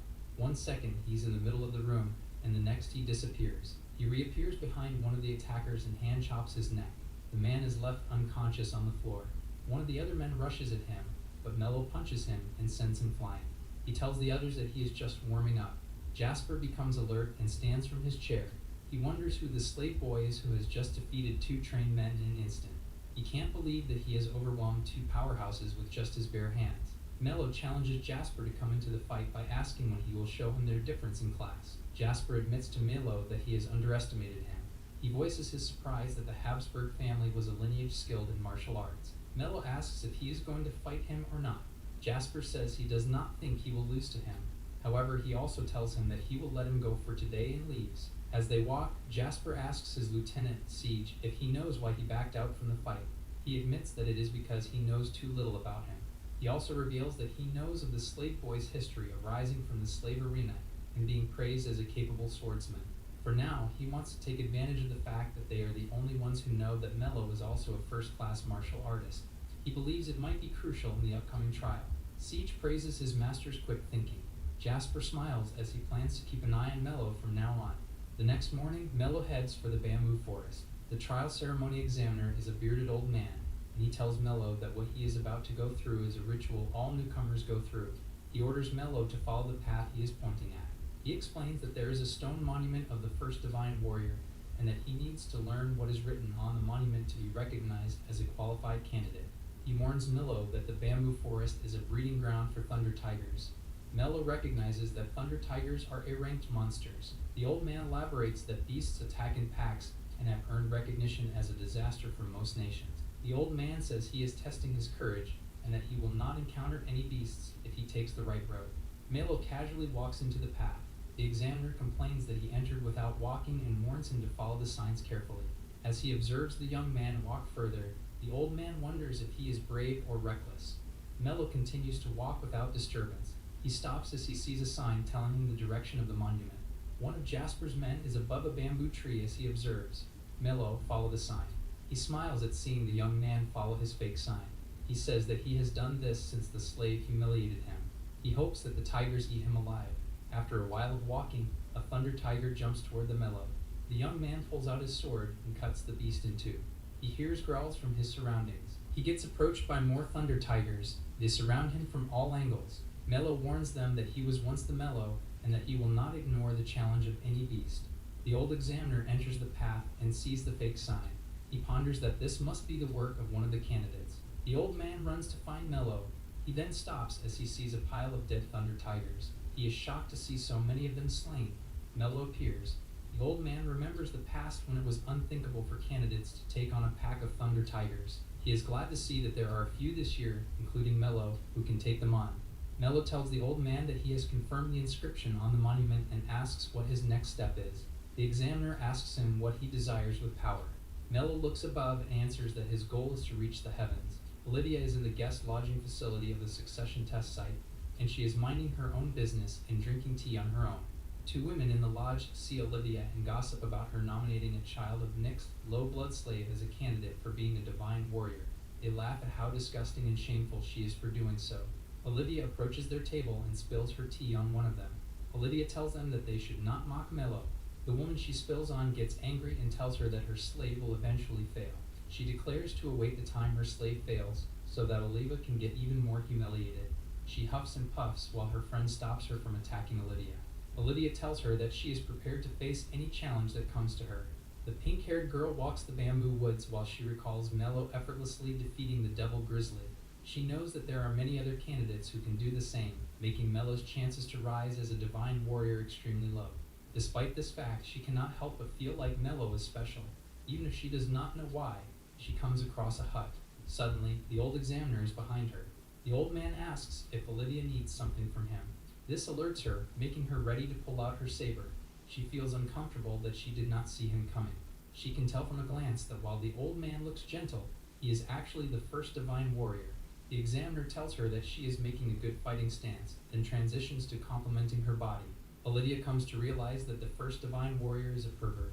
She tells him that she came to check up on the candidates sent by the Wilson family.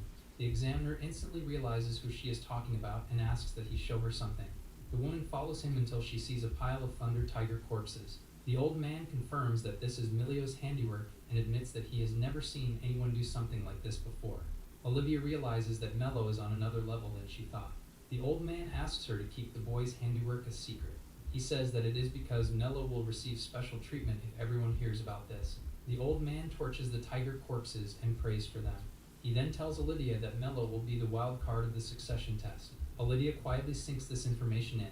The old man then says farewell to her since he will need to conduct the trial ceremony for the last candidate.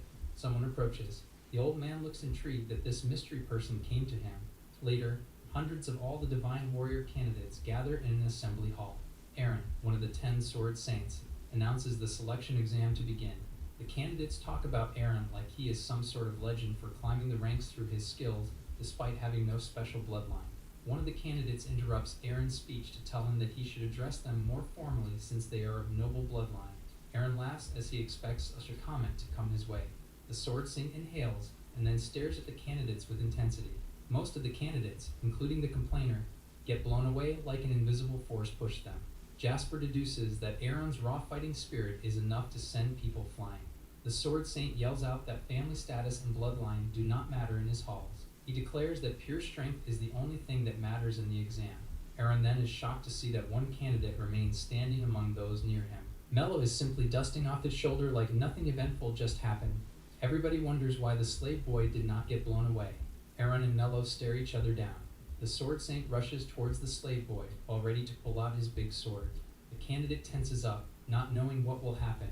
Aaron pulls out his sword and strikes at Mello. He stops just an inch away from hitting his neck.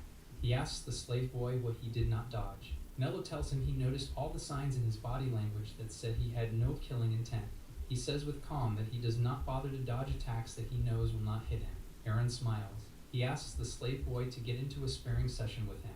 In this world, the Evans School of Swordsmanship transcends national borders and is known across the world.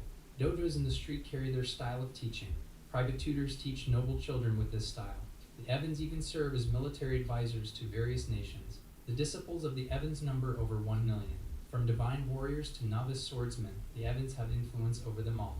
Aaron was once a child of a commoner origin who one day rose to be the third among the sword saints. In other words, he stands in the second percentile among the Evans school.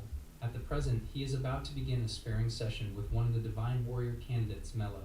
He begins by enhancing his physical abilities. Activating the skill also activates a powerful gust of wind around Aaron. The onlookers are impressed by the powerful forces the sword saint can unleash just by enhancing his physical abilities. Mello feels relieved to be facing an opponent of Aaron's caliber. He wears a mischievous smile as he feels his blood boiling and heart pumping. Aaron can tell Mello is getting excited to face him. He can't tell if the boy is a fool or a genius. The sword saint makes his fighting stance. Both men look happy to face each other. Mello can read that Aaron's personality is bold, rough, and steadfast by the way he is running towards him. He can also tell that his physical abilities are at an extreme, and that he speaks with his strength. Aaron jumps as he readies to strike at Mello. Just as he is about to bring his sword down on his opponent's head, a vision flashes through his mind. He senses the presence of the Mellow beneath the slave boy.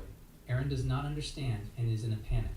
He remembers his childhood when he was a boy sparring with the first divine warrior. The old man told him that swordsmanship can be used for defense. He asked the boy what he thinks is the ultimate defense in swordplay. The boy thought about it and then answered that it is to hone one's techniques and physical abilities until one reaches a level where no one can harm them. The old man told him that he was talking about the offensive aspect. He told the young Aaron the ultimate defense is when he sees an opponent he can tell he has no chance to defeat. He should never be the one who strikes first, that he should only fight if he has no choice left. Back in the present, Aaron's sword is about to hit Mellow. A huge explosion occurs. The dust clears to reveal that Aaron missed Mellow and that his sword hit only the ground. Mellow asks him why he attacked him earlier with no intent to land his hit and now attacked him only to change the trajectory mid-swing. The Sword Saint does not know why he did this himself. All he can think about is his mentor's words to never strike first against an opponent he knows he can't win against. The narrator says that the first divine warrior's teaching has been ingrained in his body for a long time. Aaron's subordinate reminds the Sword Saint that time is pressing. Aaron pulls back his sword and backs down from the duel. Mellow is disappointed that he did not have fun. Aaron takes a second look at Mellow. He remembers seeing the demon within the slave boy and tries to figure out what he saw. Aaron guides the candidates to the venue of the first exam. It is a huge room with many combat platforms. Aaron informs the candidates that the first exam will be a battle royale where 10 participants will step onto a platform. He states the 3 rules for victory are to force your opponent to surrender, knock them out of the ring, or render them unable to fight. The last 5 candidates standing on the platform are those who pass the exam. Aaron's subordinate is concerned that it is too early for them to weed out the candidates based on strength. His concern is that the exam is a bit harsh for candidates with varying ages and martial arts experience. Aaron justifies that they need to experience such an exam to survive what will come next. He also states that their chances of passing the test are 1 in 2, making it avoidable for the weak and the strong to face off in the future. The subordinate now understands that Aaron is looking for candidates who have the ability to adapt and strategize under sudden circumstances. Aaron also tells him that this exam will be a chance for the candidates to gauge their rivals' strengths and techniques. He is excited to see what will happen. The first exam begins with 10 candidates in the ring, including Jasper. On begins to dash at Jasper. He is intercepted and gets off balance by one of Jasper's men. He and 2 others in the ring declare that they are Jasper's personal guards and that they will not let anyone touch their master. Jasper orders the 3 to take out the others, and they loyally follow his order. Jasper takes his time observing the other platforms while his men take care of the fight. He senses someone powerful and observes the platform with a candidate with long white hair. He senses how his fighting spirit is so powerful. One of the candidates rushes at the white-haired one. Using raw fighting spirit, the white-haired one sends all the men on his platform aside from himself flying. Jasper marvels as he sends everyone off the platform. The one with white hair asks the referee if it is okay to eliminate everyone all at once. Jasper recognizes him as Max from the Evans family and the grandson of the first divine warrior. Jasper thinks that he might already be at the level of a sword saint. Jasper switches his focus to the platform where Mellow is. All of Mellow's opponents are in agreement that they will eliminate the slave boy first. They all charge at him at once. Mellow dodges every one of their moves like he is flowing water. The candidates are getting frustrated that they can't hit him. Mellow is disappointed that he is not breaking a sweat when his goal is to regain his full power from his opponents. Aaron is observing his intent. He is intrigued by the boy's movements and admits to himself that he has never seen such techniques in the Evans school. He can also tell that the boy is still holding back. He wonders if his strength even surpasses his. He takes it back as he believes he might be overthinking things. Aaron then observes that both Max and Jasper are also exceptional. The subordinate asks Aaron why he looks so happy. He replies that it will be fun to whip these candidates into shape. He believes that some of the candidates might even be prodigies strong enough to surpass the current divine warrior. Aaron is excited to polish them into shape. He promises to show them all hell. The candidates all dine at the dining hall. Jasper is busy planning his next move based on what he observed on the first exam. To him, Max is the top candidate to be the next divine warrior. The other is Mellow. He believes that there is another promising candidate. Exactly as he thinks this, Jasper hears someone yelling at Mellow. The man yelling approaches Mellow while he eats alone and asks sarcastically if he wants him to keep him company. Mellow says nothing to him. Jasper observes that he is Arthur of the Sterling family and that his skills are top tier. He thinks his downfall is his terrible attitude. Arthur tells Mellow to drop out of the selection exam. Mellow replies that he does not understand what he is trying to say. Arthur says that he is disrupting the order of the martial hall. He justifies that family status and bloodline are everything and that someone like him should never pass the exam. Mello continues eating as if he did not hear anything. Arthur spits at his plate. Mello simply grabs a different plate and continues eating. He tells Arthur that he does not understand a single word he is saying and that he just has to accept that they will never see eye to eye. Arthur tells him that as a Sterling, he will not have a chance against him in exams. Mello replies that he does not care. Arthur punches the dining table and breaks it into pieces. He threatens Mello with violence. Mello casually replies that he will play along if it is what he wants. Jasper intervenes and reminds them private fights are not allowed. He suggests that they settle things under the guise of mock training. He offers to oversee it himself. Mello and Arthur face each other at one of the platforms at the first exam, with Jasper observing them as the referee. Jasper sees this as a golden opportunity to see what both men can do.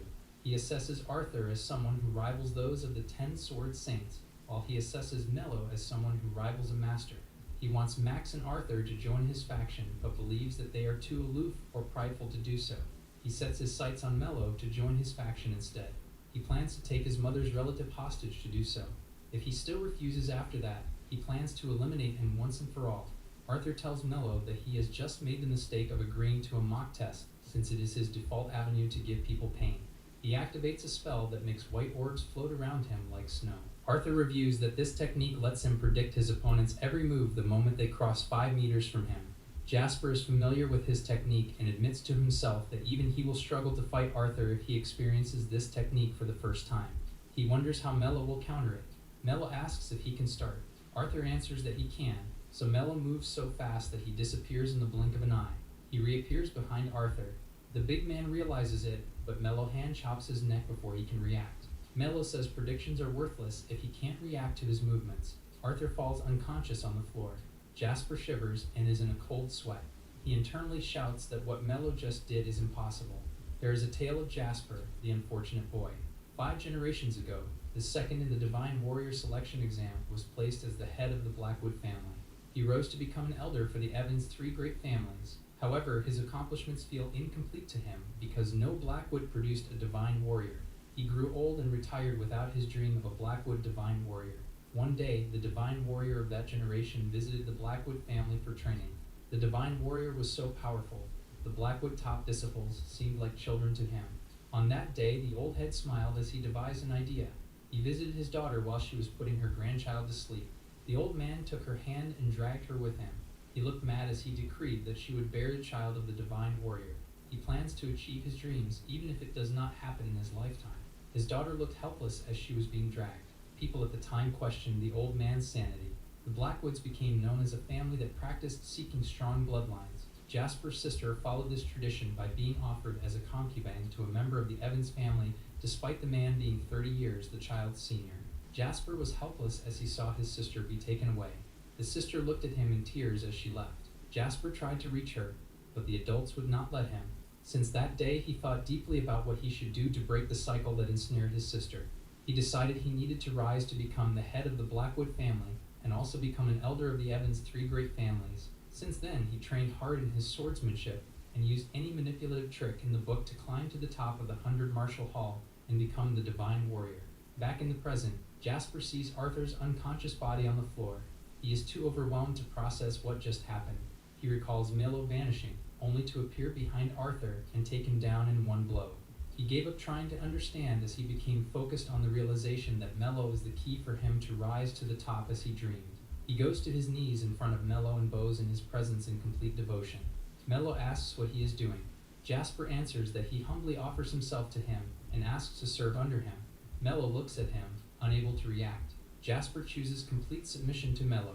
Later that night, Arthur is in a bar, stamping at a table and complaining that Mello made a fool of him. A follower of his informs him that there are rumors that Jasper has become Mello's disciple. Arthur is shocked to hear the news. The follower continues to say that while Mello seems reluctant, Jasper is still aggressively trying to be his subordinate. Arthur's blood boils to hear it.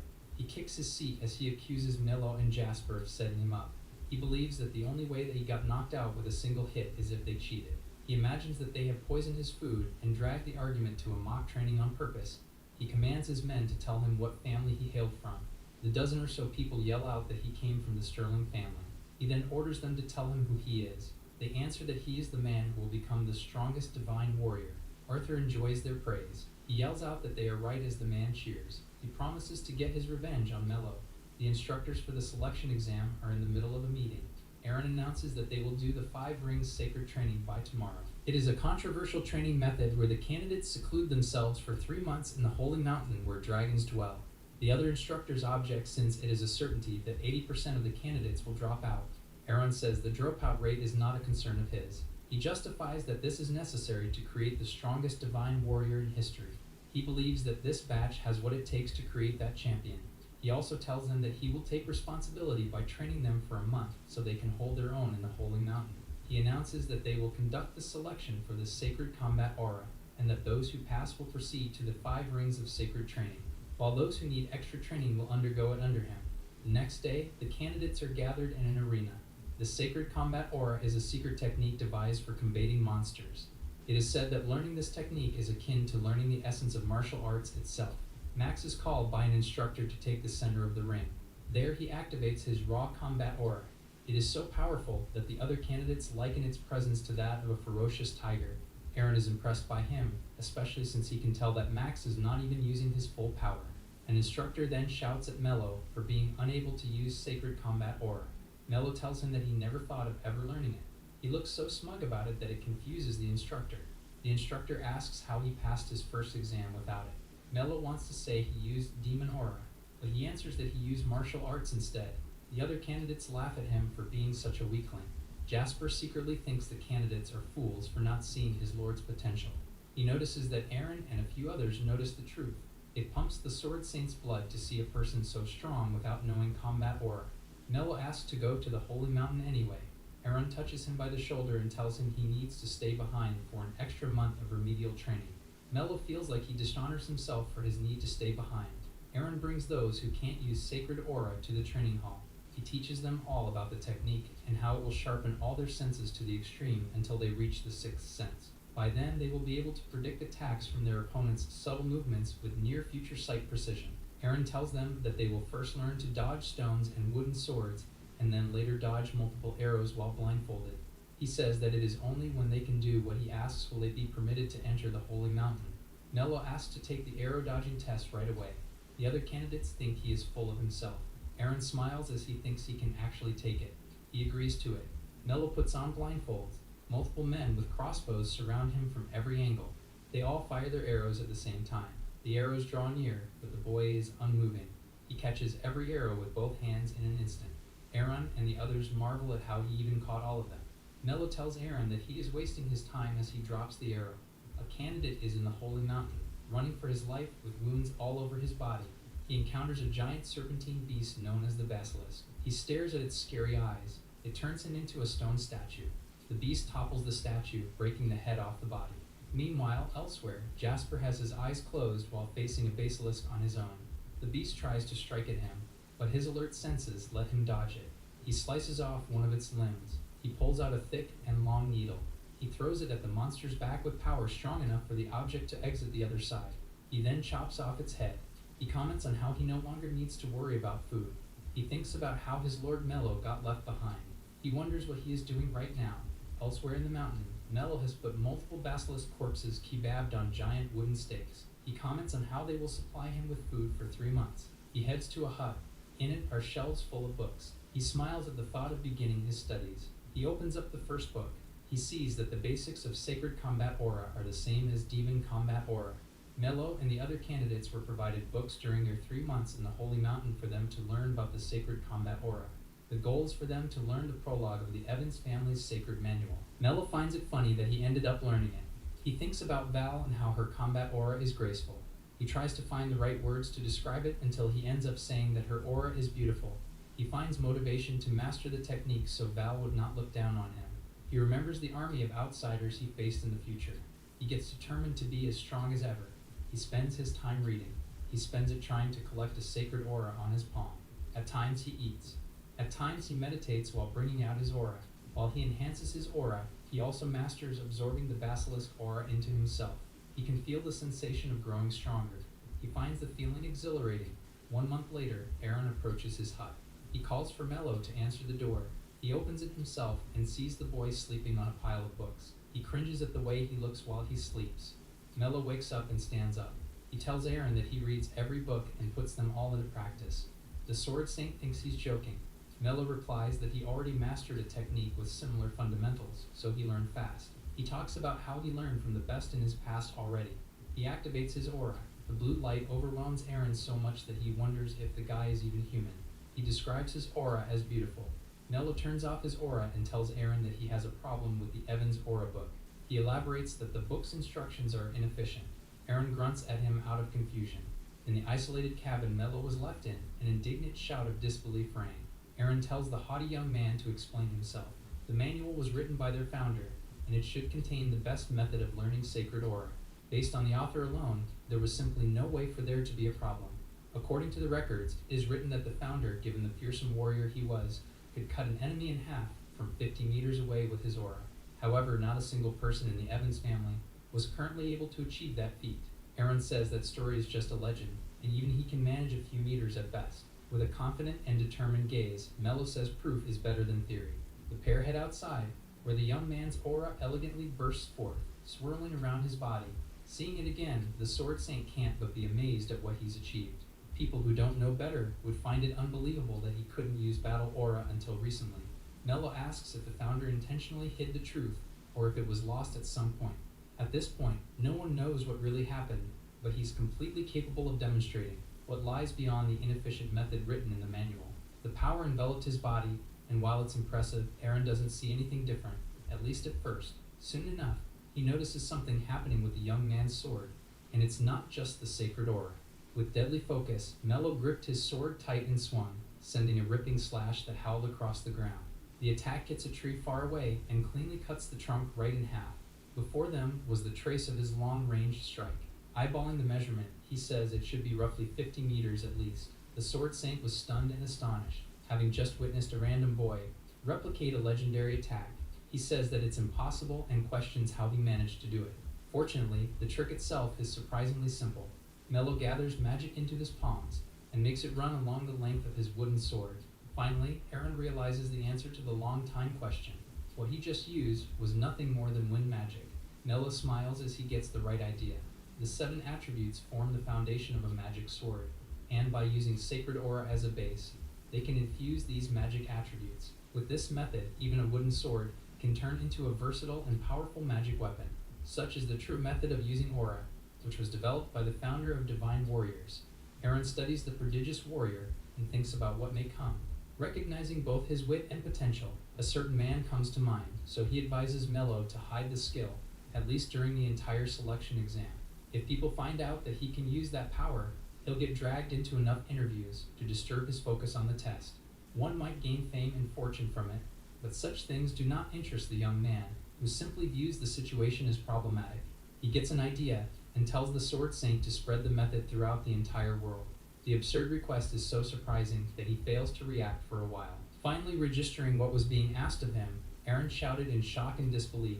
An unknown slave had all to gain after discovering the method, but now he's giving it away so casually. However, Mello doesn't mind at all, adding that the Sword Saint would understand the logic of the technique. He won't be able to master it overnight, but it should be achievable someday. The skill itself was discovered by Val, and no one from this time knows how to use it. If they spread the knowledge, the human proficiency of aura will skyrocket, boosting their chances against outsiders. Aaron gets what's being asked of him and appreciates the offer, but the situation now makes him question who the teacher between them really was. 2 months later, the final day of the 5 Rings sacred training came, and all the students were gathered. About 70 people remain after 30% of the class dropped out. A bunch of people reunite, and some of the strong ones take note of Mello, who they expected to reach that stage. Arthur curses him, still vividly remembering the humiliation he faced during their encounter 3 months ago. His lackeys ask if they should gang up on the young man. However, he tells them to forget about that, as he has something more interesting to show. With a devious smile, he says he's going to show them the dark side. Mello's sacred aura burst forth, spinning and gathering like a tornado of sheer power. The onlookers are shocked, having heard that he didn't know how to use it just a few months ago. What's more, he's someone of lowly origin. The swirling deluge of aura dissipates as the instructor ends the test. While the next examinee is called on, Arthur scowled, incredulous and skeptical over the overwhelming fighting spirit. People muttered and chatted, as even the fools had begun to notice. That said, their understanding of the young man was far too shallow from the truth. It's not just the sheer amount of sacred aura that demonstrated his level, but also the refined and solemn flow of energy, which was now even sharper than it was just 2 months ago. Aaron looked at the students of particular interest. If the wild card is at that level, then he should be ready to enter the next stage. Having checked everyone's sacred energy, he lets everyone there pass the exam. However, there's no time to rest, especially for a divine warrior, who's supposed to command respect and trust. The connections they build at the training hall will become lifelong assets as a divine warrior. With this, they move on to the next level of the selection process. They have to form a faction of at least 5 people, and are allowed to create a new team as a leader, or join an existing group. With the deadline set, everyone is told to do their best. A lot of them started to panic from the sudden order, as gathering 5 or more people was no easy task.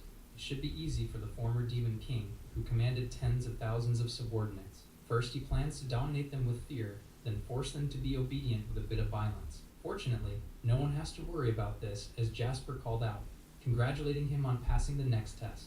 This confuses Milo, but the smart contender says he's been his subordinate all this time, although he hasn't officially recognized it. Regardless if he mobilizes the people under him, they can gather more than 20 without any worries. Since finding people from scratch does sound bothersome, he tells the comrade to do as he wishes. Jasper clings to his boss, who just officially acknowledged their relationship. Arthur looked back with a dark smile, silently telling them to enjoy their moment of excitement. That night, the halls and rooms of the dormitory were silent. Nella slept soundly as usual, even snoring and drooling with comfort. A dark figure watched. An assassin was stuck to the wall, finding him foolish for having the confidence to doze off in such a situation. He took his blade and got ready to finish the young man right then and there. Diving down with the sword, he drove it deep into the bed, aiming straight for his target's heart, to ensure a painful but surefire kill. He thought it would be over in a second, but the body on the mattress had suddenly disappeared. A chilling voice spoke, saying he picked the wrong person to try and assassinate. His body moved on instinct, but quickly froze as a sinister presence warned him, putting a knife to his neck. Mello was well aware of who sent him, and with merciless eyes, he ordered the man to bring him to Arthur. In the forest away from the dorms, mugs clanked as Arthur and his lackeys celebrated, certain that his annoying competitor had been dealt with. None of them expected that the Sterling family's secret trade would be none other than assassination. He mockingly turns to Jasper, who was bound and beaten, calling him a useless lapdog, barely able to breathe. The young man murmurs inaudibly. Someone suddenly worries and says it might actually be dangerous to kill other participants at the training hall. Arthur pays it no mind, reasoning that it's common for factions to fight to the death over power. They'll just tamper with their victims' bodies and clear themselves of any connections to their death. Finally, Jasper speaks and calls them fools. With resolute eyes, he says his master would never fall to scum on their level. His words take Arthur by surprise, not expecting the man known to be cold-hearted to find someone he trusts. He then goes on about the hostage's family history and how his older sister was sold as a child concubine. To break the twisted tradition, he entered the divine warrior selection, but was still soft deep inside. He grabs the young man by the hair, reminding him that martial arts families work, all by strengthening their lineage. If it were him, he would also gladly sell his daughter or wife to a filthy old man. Just then, they hear a loud thud from behind and find the hired assassin on the ground, tied up and beaten. Mello walked to them, calling to Arthur and saying people like him are what others refer to as scum. The veins on the dirty man's head nearly pop out from anger. Meanwhile, the master turns to his subordinate.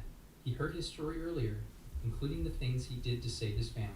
He thought Jasper only moved out of self-interest, but he's glad to find that he also has conviction after all. Mello comforts the young man, telling him not to worry. The others staggered from fear, as the Mello promised not to show mercy to those who bear their fangs at his family. Sensing hostility, Arthur acts fast and warns the enemy against moving another step. He puts his knife to Jasper's face, threatening to cut it down if he disobeys orders. Based on the amount and quality of sacred aura alone, he begrudgingly admits that Mello is better, but that's only if they fought head-on, so he tosses the prodigy a bottle filled with liquid. Catching it and taking a look, he sees that it's an aura circuit disruptor. It's a drug that forcibly stops the refinement of aura, and he needs to drink it if he wants Jasper to live without injuries. Not even taking a moment to think about it, Mello accepts the deal and downs the entire bottle without hesitation. Shown that it's completely empty, Arthur smirked in delight and triumph. He cackles, surprised that the enemy actually drank it so willingly. Confident now that his powers are suppressed, he kicks Jasper away, saying he's no longer useful. Now the young man before him was nothing but a puppet, who couldn't even use his sacred aura. Mello checks on and comforts his friend, who apologizes repeatedly for failing him. That said, it's foolish to let go of a hostage so easily, and it would do Arthur well to at least see his dirty methods through. Even as an assassin who thrives on cowardice, he is at the lowest of the low. Without physical enhancement, he's certain that the small boy is but a mere baby to him. Intending to take his time breaking him until sunrise, he unleashes a punch, which hits the target right in the face. He wanted to start by breaking the nose, but he found that the hand he punched with was broken completely. The realization takes a while to set in, but he winces and kneels in pain, not understanding how his fingers ended up disfigured. He curses Milo, demanding to know what he just did. It was diamond protection, a magical barrier that coats the body, with hardness as tough as diamonds. They sweat upon hearing the name of an advanced skill, which he has no business knowing. Borrowing his words from earlier, the young man says that his secret profession just so happens to be magic. With this, fear started to set in. Mello disappeared from their sight and reappeared behind Arthur in the blink of an eye. Not even giving them a chance to react, he kicks him in the back, nearly knocking him unconscious. The foolish but brave lackey tries to fight, but he's basically swatted away without any effort. Surrounding his enemies with after images made by speed, he corrects their misconception that physical enhancement is exclusive to sacred aura. They could not be any more mistaken, and he's there to prove it firsthand. In that moment, Arthur was subjected to a barrage of unending strikes, and all he could do was let his body move with each hit, unable to even follow the enemy's movements. His mind is the only thing that works, so he wonders what the boy meant when he claimed to be a magician. Carrying him by the collar, Mello stops the onslaught and recalls that they were supposed to stay together until sunrise. Arthur feigns defeat and backs away, raising his arms in surrender. He puts his head to the ground, admitting he was wrong and promising to apologize to Jasper in exchange for mercy. Since he's prostrating himself so obediently, the victor decides to show some leniency. However, the man silently calls him a soft-hearted fool who's been holding back even with his finishing blows. Against his expectations, his arm is suddenly gripped tight and pulled to his back. With a demented smile, Mello says he'll deal punishment without death in lieu of his apology. He brought his hand down on the arm, and an ear-piercing scream rang throughout the forest, along with a loud crack. With his face and fingers broken, Arthur screamed in pain as his arm soon followed, now split into two. Meanwhile, Mello ushered Jasper up, saying it was time to go. While they left, the dirty competitor suddenly turned silent. He smiled, calling them idiots for not dealing the final blow on an assassin. Calling to his underling, he says they're going to start something new the next day. He watched his targets walk away and thought about poison, accidental death, sniping, and even an explosion. There are so many ways for him to kill them, so they better keep their eyes awake, even when asleep. They aren't as oblivious as he thinks, as Jasper asks if it's okay to leave like that, adding that Arthur likely hasn't learned his lesson yet.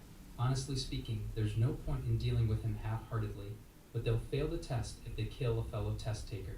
Mello tells his subordinate to watch, and that he already has him in his palm. The next day, lunchtime came, and Arthur was shocked to hear that his main underling was gone. He was supposed to do something important for their assassination, but others heard from the instructor that he was declined from the test and left the training hall. The boss was incredulous, not hearing anything about it yet. He looks around and sees another subordinate missing. Others saw him that morning, looking pale and saying he'll be resting in his room today.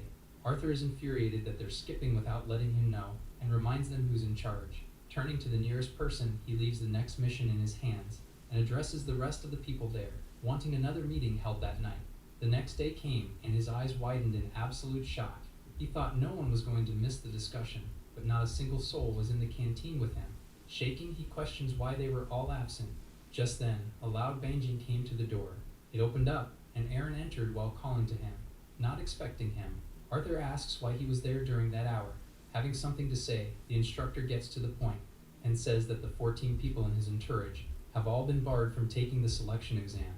Not caring about his horrified reaction, the young man continues, saying he still needs to form a party of 5 if he wants to participate in the next stage. Aaron leaves uncaringly, saying he has 5 days left to gather people. The once arrogant man was left there, all alone in an instant. Rain fell that night, and Arthur was bundled up in his room, trembling in fear. Anxiety had set in, certain that the reason for his misfortune was none other than his former target. He racked his brains, desperately thinking of a way to gather enough people in such a short amount of time. Just then, huge and deep eyes appeared. Mello was beside him, looking lifeless and staring into his soul like a haunting spirit. He squealed in shock and ran right out of the dormitory room, dashing through the halls. He questioned how the young man got into his room, when he's sure that he locked it with a key. While rounding a corner, the same sunken figure appeared, not even looking in his direction. Arthur stumbled back and fell on his bum. He pathetically begged him not to come close, and eventually sprinted away to save his life. The entire building seemed to be empty and silent, except for the heavy breathing in a lone bathroom stall. He tried desperately to calm himself down, at least for a short moment. Just then, he hears the door creak open. Trying his best to stay quiet and remain hidden, he stopped any and all motion. Unfortunately, a shadow crept up from in front of his stall. Without a way to escape, he curses himself for feeling afraid when he's part of the proud Sterling family. Although unable to stop his shaking, he steels his resolve and kicks the door open, supposedly ready for a fight. However, there was nothing and no one there. He did not even have a chance to feel relief, as he sensed a sinister presence looming from behind. Arthur turned, inch by inch, as if that would change the result. In that moment, an ear-piercing scream rang throughout the entire dormitory. Arthur was drowning in terror, questioning what in the world the person in front of him really was. He snuck into his room out of nowhere and kept appearing all of a sudden, no matter where he ran to. Backing away in fear, he asks how the young man managed to outwit him in the field of assassination. Since he still doesn't seem to get it, Mello lets him in on a little secret. He lists down a bunch of skills like transparency, camouflage, phantom, and a few others. In total, he cast around 10 types of invisibility magic, just to reenact the hiddenness technique. That said, only 10 people in the world know how to use it, as it's a secret sound elimination ability. The young man before him replicated it with magic, and did so without breaking a sweat. Mello reminds him how he targeted his family, and how he'll pay the favor back tenfold. There is no room for excuses now, so the eyesore of a man is ordered to get out of the training hall immediately. Arthur's pupils tremble. Based on the eyes glaring at him, he knows that no matter where he runs or hides, Mello can and will kill him any time. The next day came. Aaron, no matter how brash, was busy with work as usual. He looks at the exam teams that have been formed and are ready to take the next stage. Meanwhile, Arthur packed his bags and left the Warriors Hall that morning. With this, 2 main candidates remain for the title of Divine Warrior. Mello and Max were both strong contenders, and even he can't predict who's going to win. Meanwhile, in the Wilson family mansion, Olivia was deep in thought. She worried about Mello, remembering the first Divine Warrior's comment, acknowledging him as a wild card in the selection process. Just then, a couple of quick knocks came to her door. A butler barged into the room, stuttering as he came with news of development on the boy they sent to the warrior test. According to a message he received, he is now a prime candidate to be chosen as the winner. At the same time, they just got an invitation for tea from the Evans family. She knew he was a talented person, but this level of success is far beyond her expectations. Accepting the invitation, she later arrives at the Evans mansion's Crimson Rose Garden. Present at the tea party were Max and Arthur's mothers, Rose and Mira, and Olivia as the Wilson family's representative. Starting things off, the host thanks them for coming, despite the rather short notice. The Sterling matriarch says it's natural for them to deepen friendships, since the Divine Warrior will be coming from their families. However, she criticizes the Wilson family's decision to adopt, just to compensate for their inability. To make things worse, it's unfathomable that a likely candidate is someone who was a slave not long ago.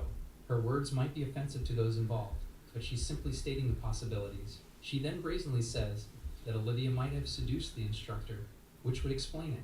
Staring each other down after the downright insulting comment, a tense and cold breeze blew. Rose speaks gracefully, saying it's indisputable that Mello got this far, so they should stop prying for the reason. Mira gives a careless apology, adding that she didn't really care about him anyway. Their family makes a living through assassinations, and she's certain that her son can outwit Max. Just then, her family butler called to her with news. He came close to whisper notable developments, and the matriarch's eyes grew in shock and disbelief. She just received news that Arthur took the selection test, but was outright rejected. Given her reaction, they asked what was wrong, but she just stood up and abruptly excused herself, saying she had a pressing matter to attend to. The head quickly left, and Rose was not naive enough to miss the signs. With this, she realizes that the candidates for Divine Warrior have now been narrowed down to 2. She deems it better this way, as the Sterlings are tainted with violence and inexcusably discourteous. The 2 ladies of the house then agree to play fair from that point onwards. Closing her fan with a commanding snap, the Evans matriarch says Max seems to consider Mello his equal. In the first place, their family dictionary does not have the word defeat in it, but her son takes it a step further. He's not just aiming to be the divine warrior of this generation, but the title of hero has already been offered to him. It's the first time Olivia has heard of the hero title, which apparently is higher and better than the divine warrior. The information was supposed to be confidential, but Rose says it shouldn't matter. Humans have one common enemy, the demons, and ally every 10 years to subjugate them. People live in fear every day because of these monsters, unable to deal with them on their own. That said, it's also common knowledge that the two forces have been in a stalemate for 100 years. What the general public doesn't know is that something happened 3 years ago. God sent a divine message about a breakthrough, contacting an oracle through their dream. Supposedly, a guardian of humanity, someone with overwhelming power, was going to appear as their hero. Already realizing that they must be coming from the Evans family, Olivia asks if it's pertaining to Max. Rose says it's exactly as it seems, and that her son does not know the word defeat, as he has never experienced it. Meanwhile, in the 100 Warriors Hall, Aaron gathered all the participants for the 4th exam. There were a bunch of people there, but only 2 leading candidates left. Aaron announces that the theme for this stage was Dungeon Strategy. Everyone marched to the Labyrinth Dungeon, which was made specially for the selection process. It contains terrifying monsters and challenges with traps from the depths of hell. After all that, there's a Minotaur waiting at the end, and the first one to take it down wins the stage. They gather around the entrance, and the instructor is surprised to see the group of people behind Mello, who he thought wasn't the type to team up. To his side was Jasper, along with all the subordinates he absorbed. With a mere glance, it's obvious that their team is now the strongest in the hall. On the other hand, Max had no one by his side. The instructor asks why he was all alone, but the question is returned, and he's asked if that's going to be a problem. The purpose of the test is to see how one would perform as a leader, so everyone was tasked to group up. He argues that he has formed a team, but will still be taking the dungeon task alone. As such, he told his teammates to stay behind, which he's confirmed is not against the rules. Aaron is stunned and wonders why he would want to take on such a mission alone. The strongest candidate states that he doesn't want people swarming around him, and that it's as simple as that. While the instructor smiled at the problem child, Mello listened from behind, hearing what the competitor was talking about. He remembers Val, who he often talked to about fighting one-on-one. As the strongest among their sides, they serve as representatives, and like that, they can fight to their heart's content. Imagining her face, he thinks about the memory fondly, and can't help but smile to himself. Mello thought there would only be boring people in the exam, but it seems he's come across interesting ones as well. 4 teams are competing, and examiners will accompany them to grade along the way. Seeing Mello's face, he asks if there's a problem. Since the dungeon looks complicated, the examinee asks if there are any conditions to fulfill.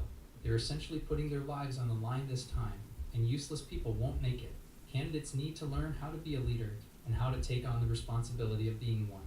The former demon lord smiles upon hearing this, interpreting this as being granted permission to do whatever it is he wants to. After a while, it's finally time to start the test. In the end, only a few of them will make it into the force. As Jasper thought about his master, someone called out to Mello, who was moving around the labyrinth's outer wall. He's holding a piece of paper, and saying the right spot should be somewhere there. Pinpointing it, he imbues his blade with a concentrated mixture of magic and aura. While he stared with intense focus, the others tried to ask what he was about to do. The young leader thrust his blade, driving it deep into the wall. Everyone opened their eyes in shock as they saw the outer layer burst open. They ask Aaron if the walls can really be broken so easily, but this isn't true, of course. The stone in front of them was supposed to be as strong as the hardest materials in humanity. Jasper commends and praises him, but wonders why he just displayed his strength. Seeing his master stretch and wind up for another hit, he realizes what he intended to do and couldn't believe the ridiculous and unprecedented idea. Mello struck again and moved to the next, then the next, saying they should go in a straight line, as it's the fastest and most efficient way to reach their goal. He smiles as he breaks through several layers of the dungeon, leaving the onlookers in shock and awe of his strength. The 4th exam is Dungeon Labyrinth Strategy. They have to move past ferocious monsters and countless traps. Whoever beats the Minotaur in the deepest part of the dungeon first will earn the most points. Well, this was the intention, but now the walls of the structure have crumbled and fallen. Jasper told his men to follow Mello blindly, but they couldn't help but be struck with awe at how talented their new leader was. The young man broke through another layer with a smile, slicing through it like butter. It's as expected by those who really know him, and if they continue with that pace, they'll score points even faster. However, even without rushing so much, they're probably going down in the record books. Meanwhile, Max was also standing by the outermost layer of the wall. Instead of palming around like Milo, he gently pressed his finger in a single spot. Concentrating his energy, he pushed and willed it to break. Just like his competitor, he similarly breaks through the wall, but in a much more refined manner. The instructor is astonished by what he just witnessed. He's been working for the selection committee for 2 decades, but he's never seen a candidate like this. It's as if his eyes were fooling him, as the young man seemingly intended to break through the dungeon. Risking disturbance, he asks what he just did. Max explains that everything has a breaking point. For living beings, it's a key point connecting all things, but also a weak spot that makes life vulnerable. That said, breaking them is simple, especially for him. If he's talented enough to follow such a method, then beating the labyrinth will be a walk in the park. The prodigy has always been the best, and he knows that it's going to be the same for this exam, since he's already regarded as the best. The instructor wonders if he's aiming even higher. Max was worthy of the Evans name and the role of the kingdom's vassal. According to the map, the Minotaur should be just on the other side of this layer.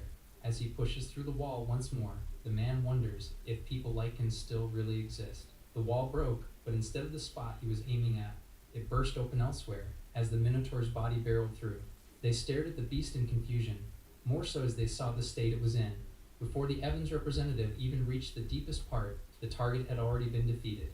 Unable to believe what just happened, they looked back and saw Mello, unharmed and unbothered, as he held his sword to his shoulders. With a smug smile, he says it's a shame, as the prodigy was just one step away from winning. The mocking hits Max's pride.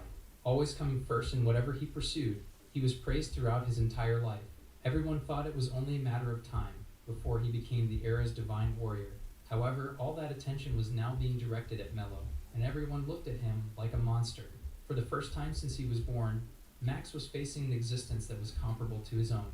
Meanwhile, in the Evans household, Rose and Olivia were having tea, when the butler came with news about the dungeon strategy examination.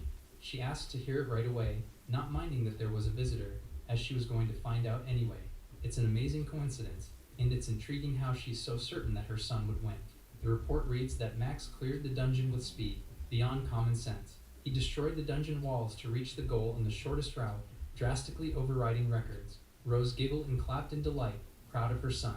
Olivia hears about the shattered walls and says he really is a monster. To their surprise, the butler finally delivers the tragic news that his young master ranked second in the exam. On the other hand, the Wilson family's Mello ranked first, clearing the task even faster.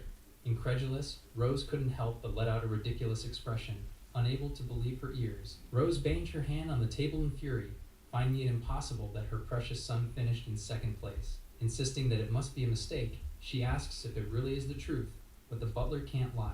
Olivia only adopted Mello to take the exam, and wouldn't have minded if he dropped out halfway. That said, he always exceeded her expectations from the moment they met. Thinking about his feats, she wonders just how far he plans on going. With his results, she'll have to cancel his slave contract, and it should be easy to restore his mother's honor. Just then, Rose spoke, saying she's afraid that people might misunderstand.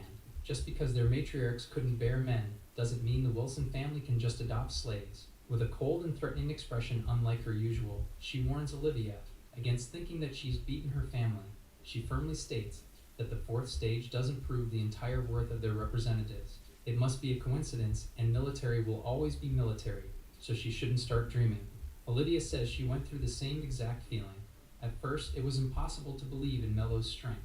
However, she quickly realized that his rapid improvement is neither luck nor coincidence. She can now confidently say that he is capable of surpassing Max. The bold and brazen statement catches Rose off guard. She sighs, regaining composure, and asks the visitor to go home as she's lost all her excitement. Olivia is annoyed by the nerve of the host who invited her there in the first place. Walking out and heading to her carriage, she sees the matriarch watching from the window, staring at her with burning eyes. He never expected her son to lose, so she decides that it's better to be careful. Calling to the butler, she says he must already know what to do. Bowing obediently, he says he's already started moving and lending a helping hand. He's excellent as always, giving the answer she wanted. The night deepened, and a new day soon came. The selection examiners have a meeting, and the winners are essentially down to the 2 leading candidates. They'd already been put through unique tests and trials, worthy of the title of Divine Warrior. If they train harder, the strongest warrior they've ever had will not be far from being born. While the others gasped at his statement, Aaron smiled in delight, proud to witness this moment as a warrior. Just then, they hear screaming from outside, asking someone to stop as people were in a meeting. Told not to nitpick, the intruder forced himself inside. An old man barged in, commandingly sticking his cane into the floor and asking who they thought he was. Even Aaron was shocked to see him there. The man was Walter, the Evans family's elder. He says he heard a rumor that there was someone who's as skilled as his descendant, Max. As such, he came there to make a request. He orders that the two engage in a match, since it's better to choose the divine warrior as fast as possible. Aaron protests, disagreeing with the idea and asking that they wait. To decide the true winner, he insists that they need to be put through more tests and training. It's forbidden to do something like that before the exam, even if it is a request from the elder. However, Walter does not care for the young man's opinion. This is how things are done for the Evans family, and if all 3 elders and 4 sword emperors agree, even the divine warrior selection can be overruled. The instructor scorns the old man who's trying to drag politics into the exam. He and the other 6 have already given their approval, so this was happening without question. Putting his foot down, he makes himself clear and says it's a command, not a request. Aaron barely stops himself from arguing again, but he's told not to feel too bad. After all, there's no way someone he's never heard of will become the divine warrior. Later at night, the Sword Saint met up with Mello to inform him of the recent developments. To his surprise, the young man doesn't seem to be bothered, and simply asks when the duel will be. It'll be held in the afternoon, 3 days from now, and the winner will be the fated warrior of the kingdom. Aaron apologizes, believing he should have spent more time training him. However, the young man says he's done all he can in the training hall, and it's more than enough. He's as confident as he always has been, but the instructor wonders if he'll really be okay. Brimming with divine aura, Mello declares that the warrior selection exam will end soon. The final battle day of the warrior selection has come, and both candidates were in their waiting rooms. They're only allowed to use a wooden sword, and the match ends when one surrenders or is unable to fight. Mello stands up, saying he has something to say. He extends his hand to Aaron, saying he took care of him until now. With this, he thanks the instructor for everything he learned. Unable to hold his smile and blushing back, he shakes his student's hand and says he'll be praying for his good fortune. With this, Mello walked the corridors of the training hall and stopped upon sensing an odd feeling. Barely turning around, he asks what an elder of the great Evans family was doing there. Walter chuckles at the boy's perception, saying he didn't even introduce himself yet. However, one can tell who he was, without needing such niceties. After all, the former Demon King knows an ominous fighting spirit when he sees one. According to Aaron, the Evans family has one of the 3 great elders. They're both masters of the martial arts, but the first divine warrior was a complete opposite, and felt like a sage. On the other hand, the old man's fighting spirit felt more like a demon's. Since he and Max were going to be competing, he came to see what type of person the boy was, and deduced that Mello has the same scent as he does. He scoffs at the elder and asks if there's anything he needs, not having the time for this. However, it's nothing like that, but he did come with a small favor to ask. To his surprise, the man brazenly asks that he let Max win the duel later. The candidate can't believe what he just heard. Walter piles on, promising to make it worth his while, should he accept the request. The entire Wilson family, including him, will be safe and secure for the rest of their lives. With this, the real purpose of the duel becomes clear. Unfortunately for them, Mello isn't rotten enough to settle for something like second place. As he turned away with the rejection, the aide scolded him for being rude to a great elder, but Walter just laughed in delight. From a slave, the boy rose to the position closest to the divine warrior, and was now acting arrogant. He gave a sinister grin, excited for the fight, and sure that Max was going to crush that arrogance. Mello reaches the entrance of the arena, and is asked if he's ready for the match. He beams with confidence, ready to go any time. With this, the doors open, and he stepped forward. Only the candidates are able to go into the arena, while everyone else watches from their seats. Now all the relevant people were there. Speaking to his opponent, Max asks if he's open to a quick chat before the battle. He says he was born to take the role, was brought up to be a king, and constantly trained for it every day. Before he realized it, no one his age could touch him, and he reached the pinnacle of martial arts. However, there are times when he finds himself fearful. Not far in the future, there might be a divine warrior who's going to surpass him. He's devoted his life to martial arts to become an unreachable being beyond everyone's grasp. It's possible to give it his all, even without a worthy opponent. But what would he hold a sword for? The young prodigy vows to do his best to beat his enemies and exist in this world. Wanting to prove this to him, he takes his fighting position and lets his sacred aura roar. While Mello was unbothered, the audience was in awe of his overwhelming power, acknowledging that he really was on another level. Considering the display, some say he might beat the 10 Sword Kings and might be on par with the Emperors. Rose watches and listens, amused and well aware that her son has far surpassed all the ranks they mentioned. After all, the child before them was a genius, incomparable to anyone they'd seen before. This might just be an exam, but she's looking forward to watching the demise of the person who stole first place from them. Telling him not to go down with one hit, Max dashed in, his eyes burning with concentration. However, he sees his opponent moving slowly, and Worley wonders if it's an invitation. He's convinced that this isn't the case, and that the boy simply cannot keep up with his speed. His face becomes disappointed, mistakenly thinking that he finally had someone to call a rival. Although it's a shame, he swings his sword to end the fight quickly. Just then, their eyes met, and the wooden sword made contact. The sheer force of the strike sent waves of dust throughout the arena. The smoke and aura settled soon after, and while everyone thought that the battle was over, a familiar voice spoke. Max called himself a king, so Mello expected something more. Holding the sword in place with just a couple of fingers, he says his full power disappointed him. Seeing this, the prodigy realizes that he's been outmatched in the exchange. Gritting his teeth, his usually calm demeanor is thrown out the window as he gives a crazed expression not unlike his mother's and tells the loser not to get too arrogant. Regaining his composure after the outburst, Max backed away to gain some distance. He glared right at his opponent's eyes and started gathering his power once more. The arena was filled with his sacred aura, and he unleashed it to fully enhance his physical abilities, glowing with strength and anger. He reveals his true form for the first time. Putting all his strength into the next few moments, the young prodigy charged in.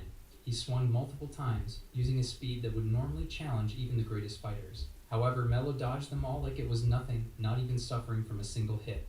Watching the intense fight from nearby, Aaron was in awe of what his student was doing, unable to comprehend how he was avoiding everything within a hair's breadth.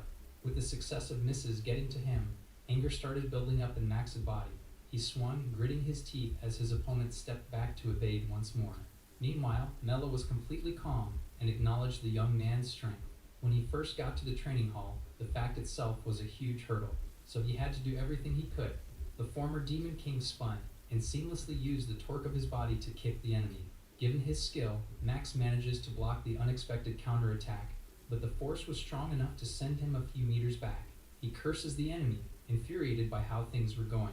Thanks to him, Nella's fighting level unexpectedly became better, just from their continuous exchange. Just then, a shrill voice called to Max, addressing him with a pet name. He looked back. Annoyance spread across his face. Rose was by the arena, asking her son if he was okay, and ignoring the men who were trying to stop her from coming closer. Regaining his composure, he calmly asks his mother not to use his nickname in public as it's unbecoming. She apologizes, reasoning that she's just worried, but he says there's no need for such feelings. After all, he's going to give all of it back to his opponent. With this, the two face each other once more. Preparing to do something, Max says he's going to use a move he was saving for a warrior-level enemy. With a low and rumbling war cry, he gathered his energy, and even Mello noticed that the quality of his sacred aura changed. He moved, but left clones of his body where he stood. Even the former Demon King was taken by surprise as the young man used the holy technique, Invisible Shadow, to summon clones of himself. However, this was Val's technique, and the image of her using it was still fresh in his mind. There's only one person brave enough to pull it off, so how in the world was he doing it? Max arrogantly and proudly smirks, asking how he's going to deal with 4 of him.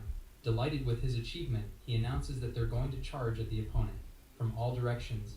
He even goes so far as to warn the young man about how tough it'll be. Unfortunately for him, Mello has seen his trump card before, and knows that all he needs to do to break the technique is hit the main body. Max chuckles, certain that it is easier said than done. All 4 bodies leaped in, sharing the same speed as the original. Until the enemy manages to do something, he intends to deal as much damage as he can. Watching Mello dodge and move around, he says that he needs to fight back if he wants to win. He even mockingly asks if evading is the best action he's capable of taking. Despite the continuous jeering, Max had a secret, and he believes nobody has caught up yet.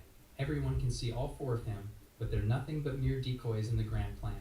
After all, the real body was hidden, and was making its way right behind the target all this time.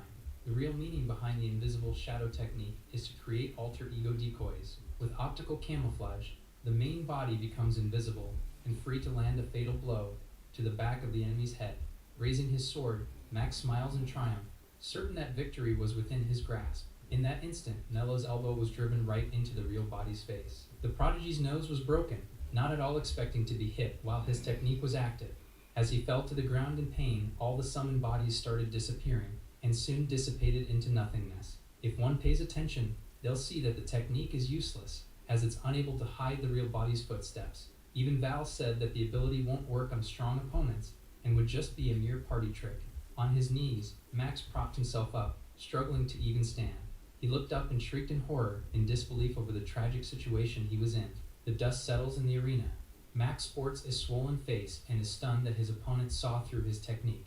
Milo says he already knew about it, but is curious as to why Max can use it. The proud swordsman isn't ready to give up though, and charges forward once more. Milo jumps back, avoiding the swing, and continues to easily dodge every single attack. Max starts to sweat and get desperate. He thrusts his sword forward, but Milo moves sideways and then catches Max's arm. He then uses his enemy's force against him and throws him to the ground. Max is stunned as he crashes down. At the top seat, Lord Walter is watching intently and realizes Max has no chance to win.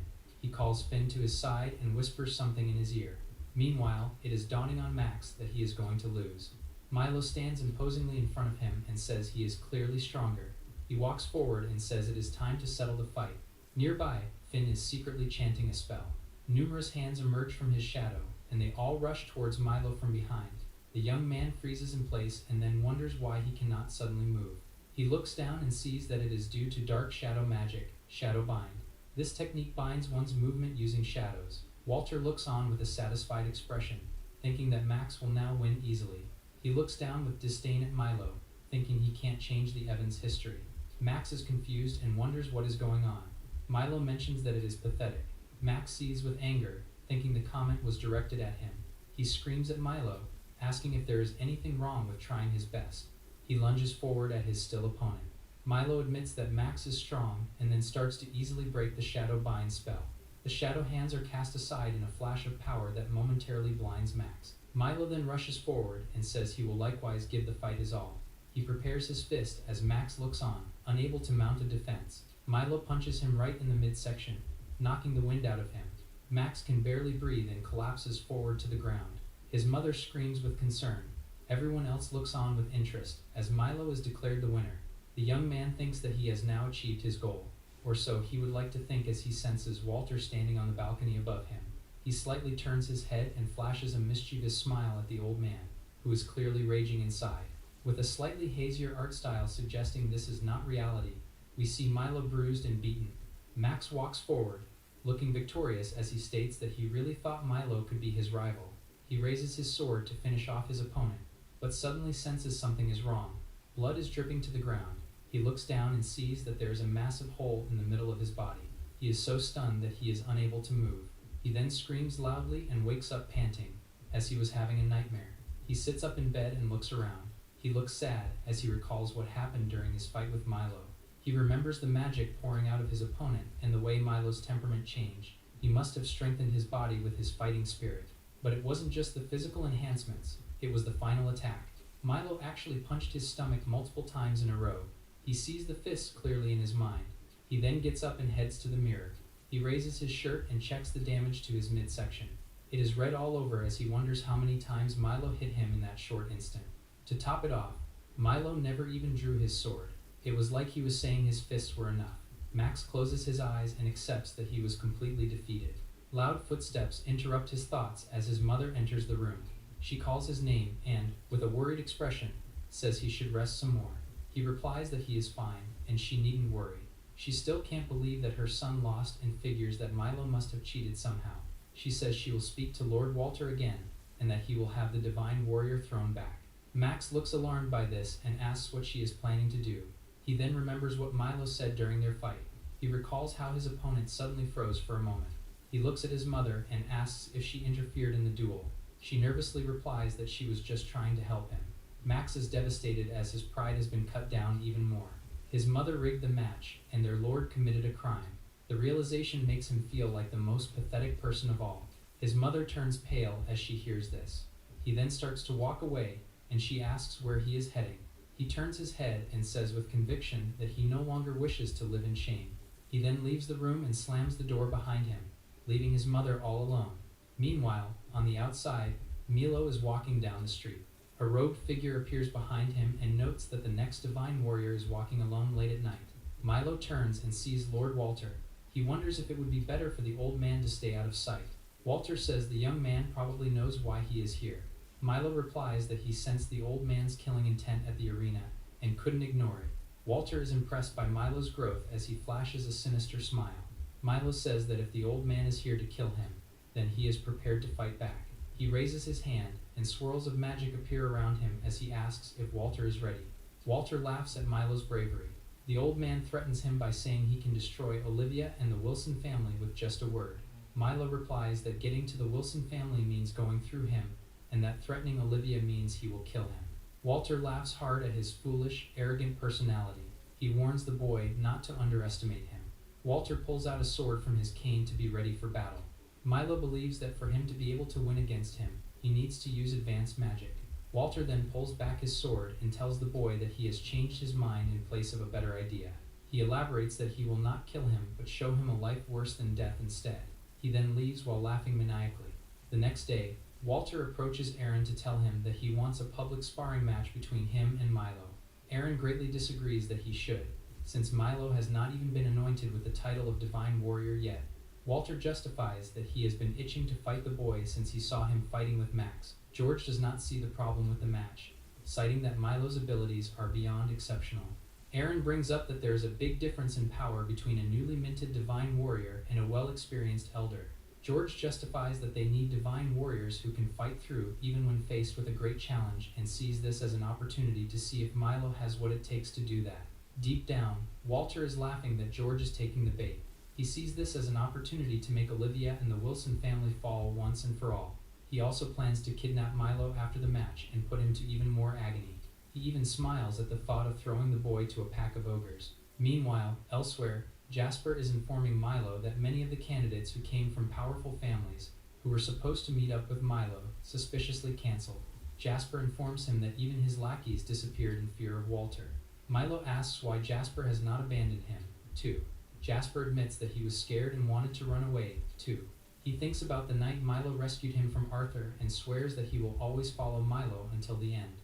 Milo smiles as he sees that he is loyal. There is a knock at the door. Unexpectedly, it is Max who comes in.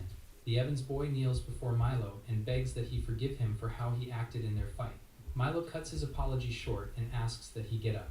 Milo tells him that he deduces that Max must have figured out that cheating happened during their fight. Max offers to at least make amends by talking to his grandfather, Walter, to have the mock battle called off. Milo surprises him by saying he will never lose to the old man. Both Jasper and Max think it would be a one-sided battle where Walter has all the advantage. Despite this, Jasper cannot see Milo losing. Max agrees, stating that the man who is capable of beating him is capable of miracles. Milo readies for the mock battle. Everyone around town is excited and is talking about the mock battle between Lord Walter and the next Divine Warrior. At the Royal Evans Coliseum, the crowd is full as Milo and Walter stare each other down in the ring. Max, Jasper, George, and all the players are in anticipation. Walter commends Milo for not running away from the match. The old man pulls out his sword, excited to show the boy the difference in power between them.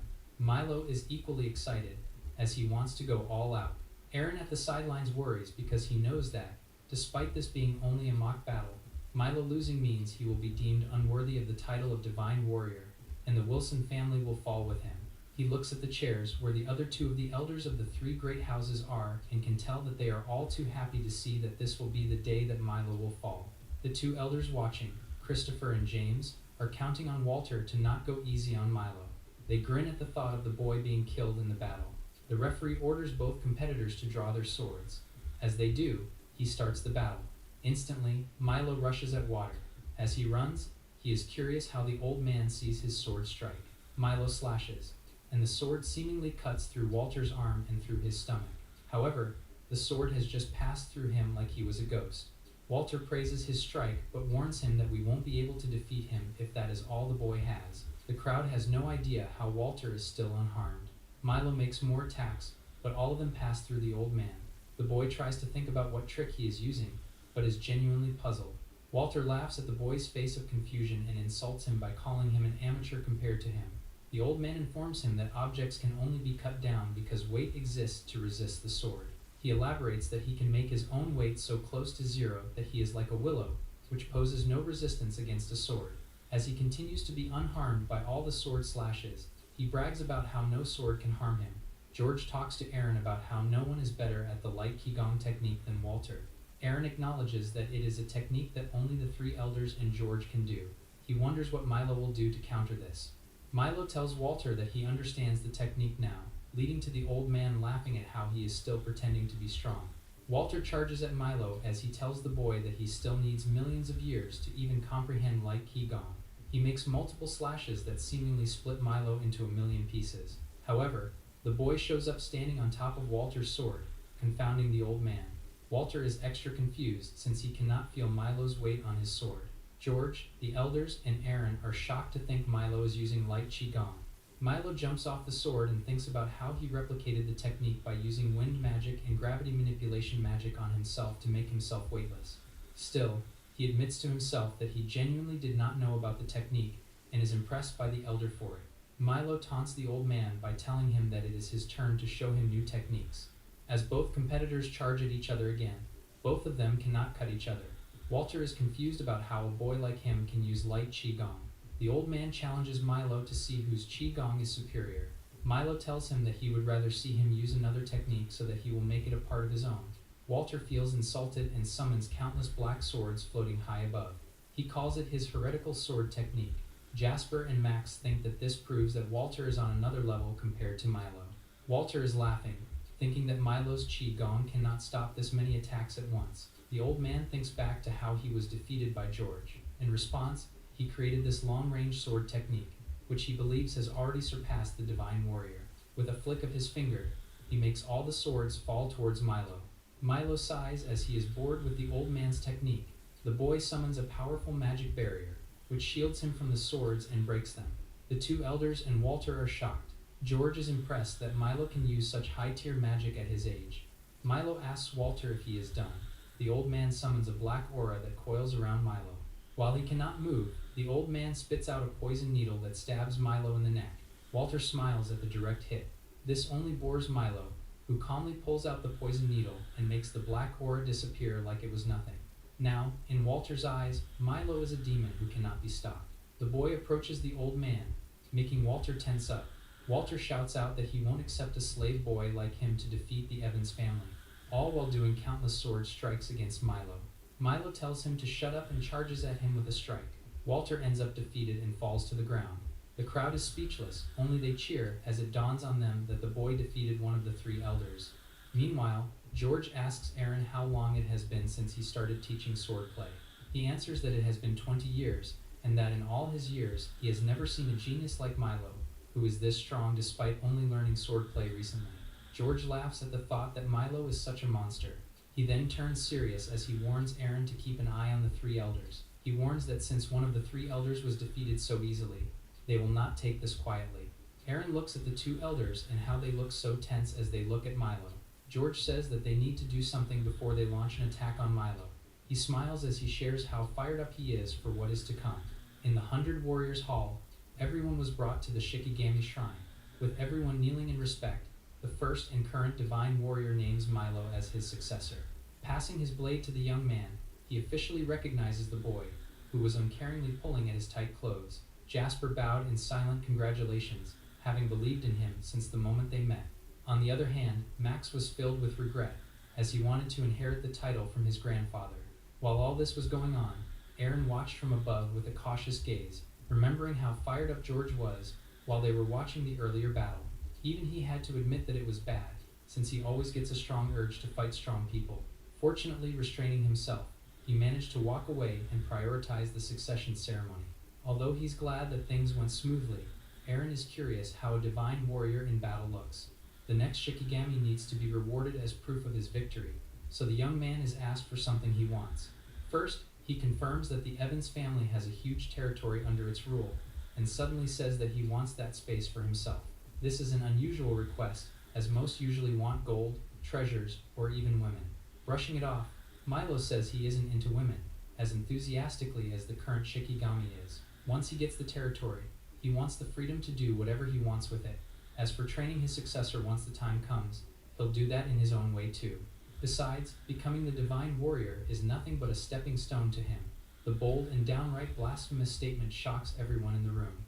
Even George's demeanor changes, and the old man asks if he's going to abandon his duties as the strongest force in the kingdom. If Milo wants to do everything he wants, he'll have to pry his freedom from the Shikigami himself. The air changed as the divine aura gathered around him, and for the first time, they saw a hint of George's true nature, often hidden in calm. Walter suddenly appeared on a wheelchair, calling the boy a fool for angering who might be the strongest being in the land. It was turning out to be great despite his loss. The old man asks who Milo thinks will win if they were to fight. Deadpanning, the successor says he'll need some time to beat him, and that's if he doesn't use magic. Their eyes stared into each other, neither warrior willing to shy away from the imminent fight. Just then, George let out a roaring laugh, unable to stop himself from liking the bold young man. It's exactly how someone replacing him should be like. With that said, he grants the boy's request for territory, along with the freedom to do whatever he wants. Incredulous upon hearing this, Walter steps out of line and asks if he's lost his mind enough to give in to a child's demands. However, he immediately shuts up, told to fight the Shikigami if he wants to do things his way. George turns to leave with the ceremony over, but states that he'll cut his successor down himself if the boy doesn't achieve anything in a year. He smiles at the threat, saying it's exactly how he wants things to be. Fortunately, the day ends without any casualties. The next day, in front of the 100 Warrior Hall's main gate, Milo scribbled intently on an important-looking ledger. It was actually his official registration for lordship, which was now finalized. Just then, a couple of people appeared, apologizing for making him wait. Jasper and Max were there with their things, ready to head out with him as soon as possible. As their new leader moves to head to their new land, his old friend suddenly scolds him for his impertinent and rude attitude during the ceremony. He goes on a full tirade of what might have gone wrong, and it was honestly natural to be worried.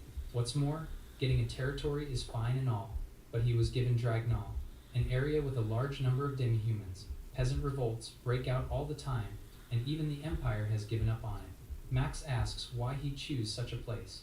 In the war against outsiders, the reason the human alliance against demons collapsed so quickly is because human nations were full of discord unlike their enemies. The army was just a patchwork of kingdoms who fought and ran for their clashing ideals. In the end, they were taken down one by one. Milo doesn't just want himself to be strong, but wants to serve as the commander of a powerful army. To do that, there was one thing he needed to do first. His empire, the soon-to-be powerhouse of the continent, needs a solid foundation. Some might see this as treason toward the Emperor, but for someone to have risen this high, such ambitions are natural and necessary. Fortunately, he's even decided what their next step is going to be. If he's not mistaken, the south of Dragnall is a conflict zone, with a barbarian tribe. Due to this, most of the locals have left, opening the gates to an influx of demi-human settlers. After all, there was one enemy hindering everyone in the area. Milo already knows who the source of conflict is, and as such, his first task as a lord is simple. He's going to start a war with the fools who started the conflict, the giant tribe. The moon shone over the Evans family's Dragnall territory. It felt and looked like a barren land, filled with nothing but beggars hiding in building ruins. With one glance, it was obvious that the city was in a horrible state. Some people might not know that it used to be a thriving mining town not too long ago. It was dubbed the Gold Garden. That is, until the giants raided it into an unthinkable state. Max questions why his family was allowing their direct territory to fall into such ruin. Walking through the dilapidated streets, Milo says the town acts as a buffer zone against the giant race. The young heir is confused. The giants are a powerful band of thieves, but are wanderers without their own land. To subdue them, dispatching knights to comb every inch of land across huge regions is inefficient. As such, keeping them comfortable in a single spot allows the other cities to remain safe. Dragnall was turned into a scapegoat and sacrificed to the thieves. Max struggles to comprehend his family's actions. Half a month ago, George grew impatient and was going to implement a bunch of measures. Just then, they finally reached their destination, the Lord's mansion, but Milo immediately notices something weird going on. Right by the entrance, rowdy red beings partied and made noise under the night sky. They were as comfortable as can be, and it's obvious that they've turned the mansion into nothing more than a bandit hideout. The humans bravely stepped into the middle of it all, heading straight for the one who looked like the boss.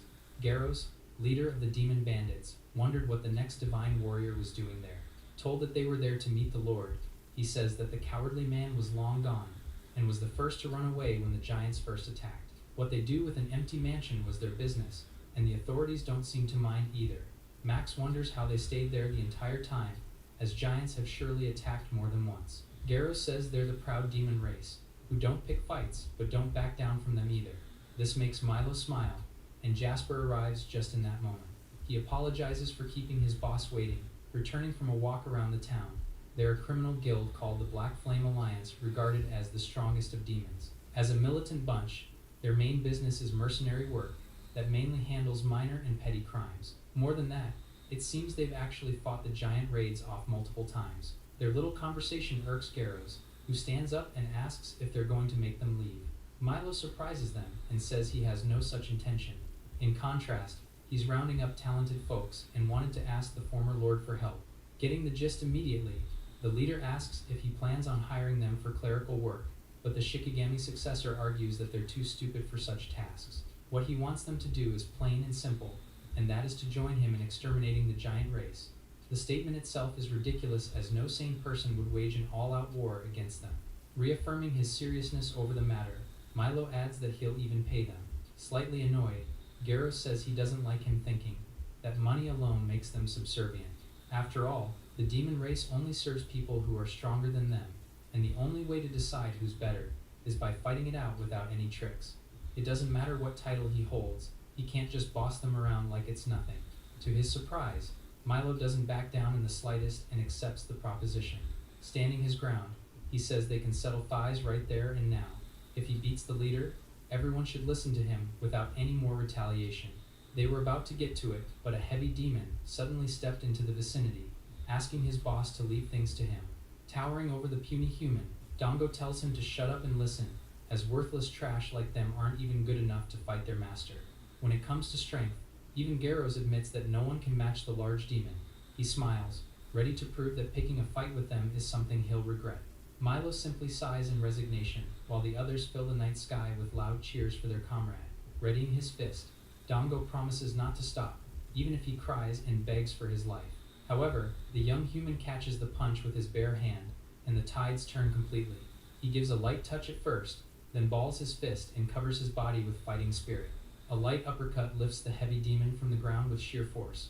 While the demons are shocked by the display of power, Jasper and Max were already used to this. Dongo pathetically fell to the ground, already knocked out cold. Milo then asks who was up next, and even suggests taking all of them down at once. The entire demon guild froze, unable to believe that Dongo was taken down in one hit. Garros was in utter disbelief, and asked just who the boy really is. Smiling, Milo just gestures him on, saying he'd love to fight the leader. The demon stares at him for a while, but instead of accepting his challenge, he smiles and takes the human's arm, raising it high and declaring him as their brand new commander. With this, the night grew deeper. After just a while, the guild members were lined up inside the mansion. The Lord's dwelling was now like a pigsty after years and years of squatting. There was trash everywhere, and it's covered in both grime and dust. Asked who's responsible, the demons collectively and readily take blame for their actions. Adding on, they all volunteer to clean it up in unison. In mere minutes, Milo has taken complete control of the ruffians like they're his disciples. It was an odd sight, but the red beings worked together to tidy the mansion up, and even their new commander was dressed for a deep cleaning session. Together, they wiped, swept, mopped, and arranged parts of the building. With Garros following closely behind, Milo inspects their work and runs his fingers across the surfaces. Seeing some dust on his palms, he raises his voice in anger and commands everyone to wipe the enemies out completely and thoroughly. Like a good leader, he patiently demonstrates the proper wiping techniques he wants. About 10 hours later, the sun shined over the dreary town. However, in those 10 hours, the hard workers managed to turn the mansion sparkling clean and fit for a lord. They were completely spent and exhausted, but every spot was free of dirt and dust. Just then, Garros apologizes for disturbing Milo's moment and says they have a visitor. An old man entered, identifying the strange young boy as the one who became the town's lord. He greets the guest with a smile, addressing the merchant guild leader. Discussing over cheap tea, the lord notes the terrible state of the area. Children were starving and there was homeless everywhere, likely meaning that people were dying. The giant raids are the main reason for the rampant poverty, and it looks like there's barely any industry there. As for the economy and income, it mainly comes from drug trade by the criminals and migrant labor sent to other towns. Unfortunately, even that little income gets snatched by giants, essentially turning Gold Garden into a dying town. They were a thriving mining spot a bit long ago. Back then, they were filled with energy, and people's eyes sparkled with hope. With all the mines abandoned, barely any gold is brought out, so the kingdom abandoned them too. Max suggests leaving altogether, saying that the Evans family should cover their travel. Everyone who could leave already has, but for people like him, who were born and raised there, giants and criminals were not enough to stop him from dying in the town he loves with all his heart. It was both foolish and valiant sincerity, enough to make the room go silent. He doesn't know why the Shikigami volunteered to take over, but it'd be wise for him to leave soon. Based on the history Milo knows, it won't be too long until technological advances are made, leading to gold veins being rediscovered in the town. The reserves will be more than anything they've ever seen before. He tells the merchant leader that he called him there today for a reason. The new lords wants to revive the town, and he needs his help to achieve that goal. His objective stuns the old man, who believes it's foolish to continue thinking this. After all, he heard about the giants. He probably wished for the town to shine again, even more than anyone in the room did. However, that was nothing but wishful thinking, and locals won't even dream that ridiculously. Milo asks if he'd consider his proposal, if he takes the giants down.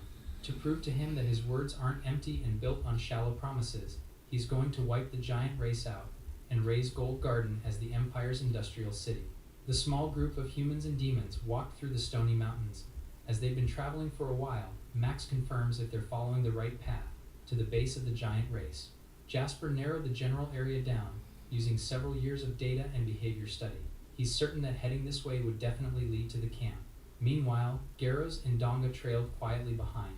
He remembers the conversation with the merchant guild leader and how Milo told him to immediately prepare for their journey.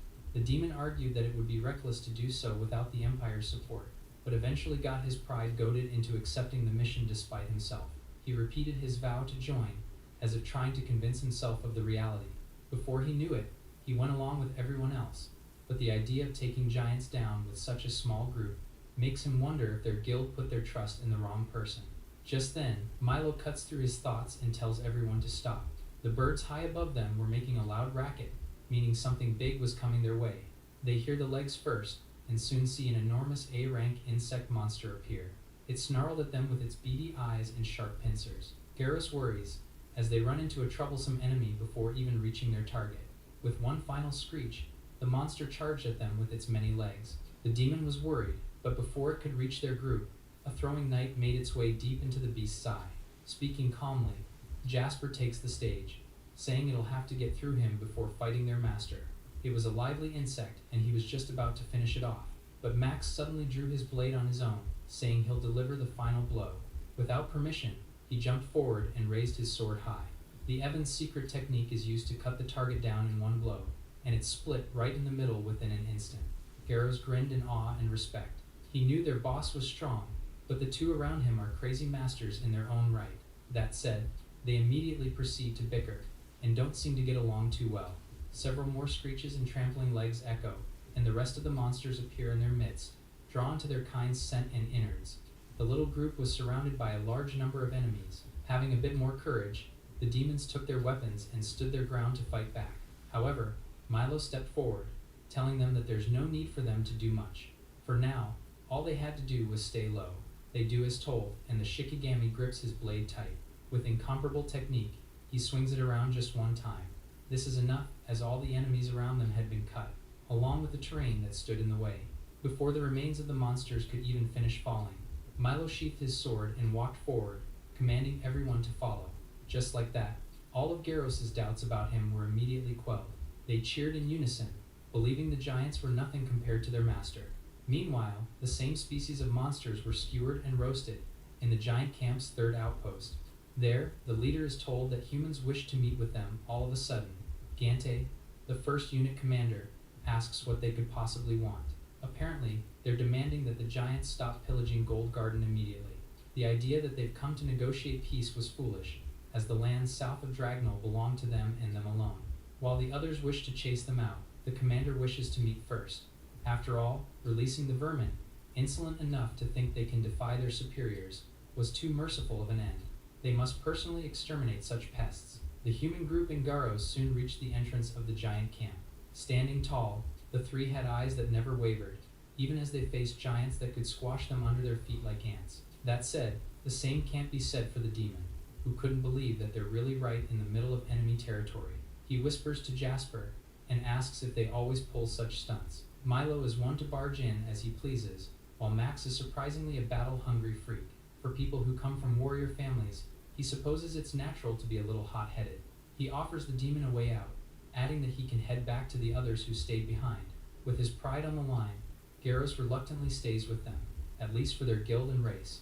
After all, they've already driven the giant raids off plenty of times, so he can just do it again. Just then, the ground shook as another player entered the area. Ganti stepped forward and apologized for making the tiny humans wait. He towered even above his own kind and welcomed them to their fortress with a face that was much more demonic than Garros' own complexion. He's not only bigger than his lackeys, he's also scarier and on a league of his own. Even from the ground, the demon could feel the commander's vicious aura, and his instincts were screaming at him to run. Whispering, he asks Milo if they really can negotiate with savage and unreasonable creatures. The young man says he's negotiating as the feudal lord, and tells him to leave things to him. This mildly comforts the demon, who remembers how he subdued their guild in an instant. Seeing the boy walk forward, Ganti shares that he never expected a human to personally come asking for peace. The Lord speaks directly, and tries to form a non-aggression pact, even adding that they must leave Gold Garden immediately. His audacious demand makes the giant smile. He bellows in the cave, amused, and invites his underlings to do the same. The pathetic humans believe that they'd actually negotiate. However, the strong take from the weak, crush them, and dominate as much as they want to. Such is the law of nature, the one absolute and undeniable rule. To him, the humans of Gold Garden deserve nothing but death in filth and decay. Sick of it, the lesser giants jeered and chanted for them to be executed. Ganti commends them for making an effort and reaching all the way to their base. He offers to consider their survival if they chop off their limbs and become their pets. After all, a Shikigami turned into a caterpillar would be so funny. Understanding that the negotiations had broken down, Milo takes his blade from its sheath. Now, it was much simpler. He disappeared from where he was standing, and before the commander could react, jumped inches away from his head. Following the law of nature he loves so much, the young man drives his blade into Ganti's temple, thrusting into it like butter. The demon is shocked endlessly, while the other humans are still just used to his antics. While the other giants struggled to comprehend what was going on, their leader fell to the ground, taken down in one simple strike. The ground shook as his enormous body crashed down. Meanwhile, Garros panicked and questioned what he just did. Giants desperately called to their fallen leader and turned furiously toward the enemies. Since their business there was all settled, it was time to get out of there, and the three humans turned tail in unison. At the same time, the demons left by the entrance stretched around, already bored. Wondering when the others will be back, they hear a loud scream from nearby. They see Garros running to them at full speed. Wondering why the hurry, they're told to look into the distance and find a bunch of furious giants running in their direction. Quickly understanding the situation, they all rush back to the town, although the enemies were obviously going to pursue them no matter that. Milo says there's no need to worry, since he already knows the terrain around there. Stopping and turning to face the giants, he casts blast magic and launches a flaming boulder at one of the enemies. They manage to dodge, but, to their surprise, the boulder explodes. Again, it doesn't hit them directly, but it forces the cave to collapse right above the giants. They rush and struggle to escape, even tripping from the rocks that fell from the stone roof. Soon enough, they're buried under a heavy and huge pile of boulders, now nearly resembling hills. Milo is satisfied, certain it should at least stop them from following. That said, Garros can't believe how much of a maniac he is. Things might look good for now, but this means that the giant thieves will certainly attack Gold Garden to take revenge. The divine warrior doesn't fling at the thought. In fact, his plan is to have them all come together, so he can wipe everyone out in one go. In the messy streets of Gold Garden, a loud voice screamed. Syria, mayor of the town, was just told about the vengeful giants heading towards them. Milo nonchalantly confirms the devastating news. He killed one of their unit leaders, and the first group will reach their land soon. As for the other two who will come from a farther distance, they'll follow soon after. The mayor questions why he'd do something that would risk destroying the city. She was understandably furious, and had eyes strong enough to contest Milo. Turning to the merchant leader, she questions why he'd send such a barbarian there. Max chimes in, saying the abandoned city is a den for criminals and starving citizens. If Milo hadn't started a fight, It was only a matter of time before it started itself. His words make Syria tremble in anger. Their people lived simply, and were able to live with the little food the giants left them. Without any warning or permission, they disrupted that balance. However, keeping them alive is how giants ensure that they can just take more later on. The system was convenient for them, and the humans are being treated like livestock. Its leaders allowed this to happen, turning a blind eye to the rotting town and accepting the plunder with bent backs. After all that, could they still really call it living? True as that may be, the mayor asks if he wants them to die for shallow honor. Milo wants everyone to take up arms and protect the town with their own hands. This includes her, as it's the only way left for the people of Gold Garden. They're in disbelief of his goal. When this town makes immense profits from its new gold vein, the people at the Empire's core will come to take rights. When he eventually leaves one day, the only ones who can protect the town are the citizens. Above all, he simply can't stand those who don't resist against their enemies. Syria can't help but rub her head from the ridiculous thought, so Milo adds that he'll give them weapons and teach them how to fight. Still, the townspeople won't fight a losing battle, and no one will listen to an upstart lord like him. Before they could argue even further, Gareth suddenly burst into the room with an important announcement. Not even answering the mayor, he reports that the giants have arrived. They indeed have, and the footsteps of the entire army was enough to make Gold Garden's bedrock shake under their weight.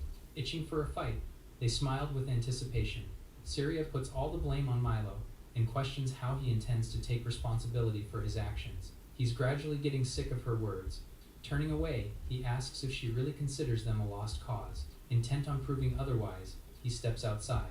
There, the townspeople looked up hopelessly at the giants whose sizes were triple their houses. It was all over, and all they could do now was accept their imminent death. Just then, a lone figure walked forward, calling to his people.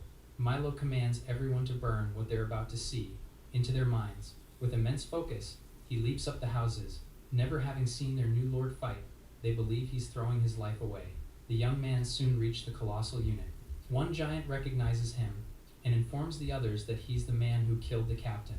He raised his foot, ready to crush the idiot who was diving into their horde. The ground cracked as he stomped down with a huge grin, but his legs suddenly shook, feeling resistance from below. They're shocked and confused, seeing the boy hold his limb up with barely any effort. Milo questions if that's all their muscle is good for. Enraged, the giant dove in for a punch this time and destroyed the ground underneath. However, his arm just serves as a perfect pathway for the human to reach his unprotected neck. A swing of his blade severs the first of many giant heads. Seeing what had happened, the others realized that it was time to rush in together.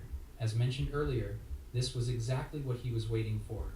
Milo leapt, slashed, and swung his blade continuously, cutting the enemies down all on his own. Giants fell one by one, without anyone even able to land a proper hit on the boy.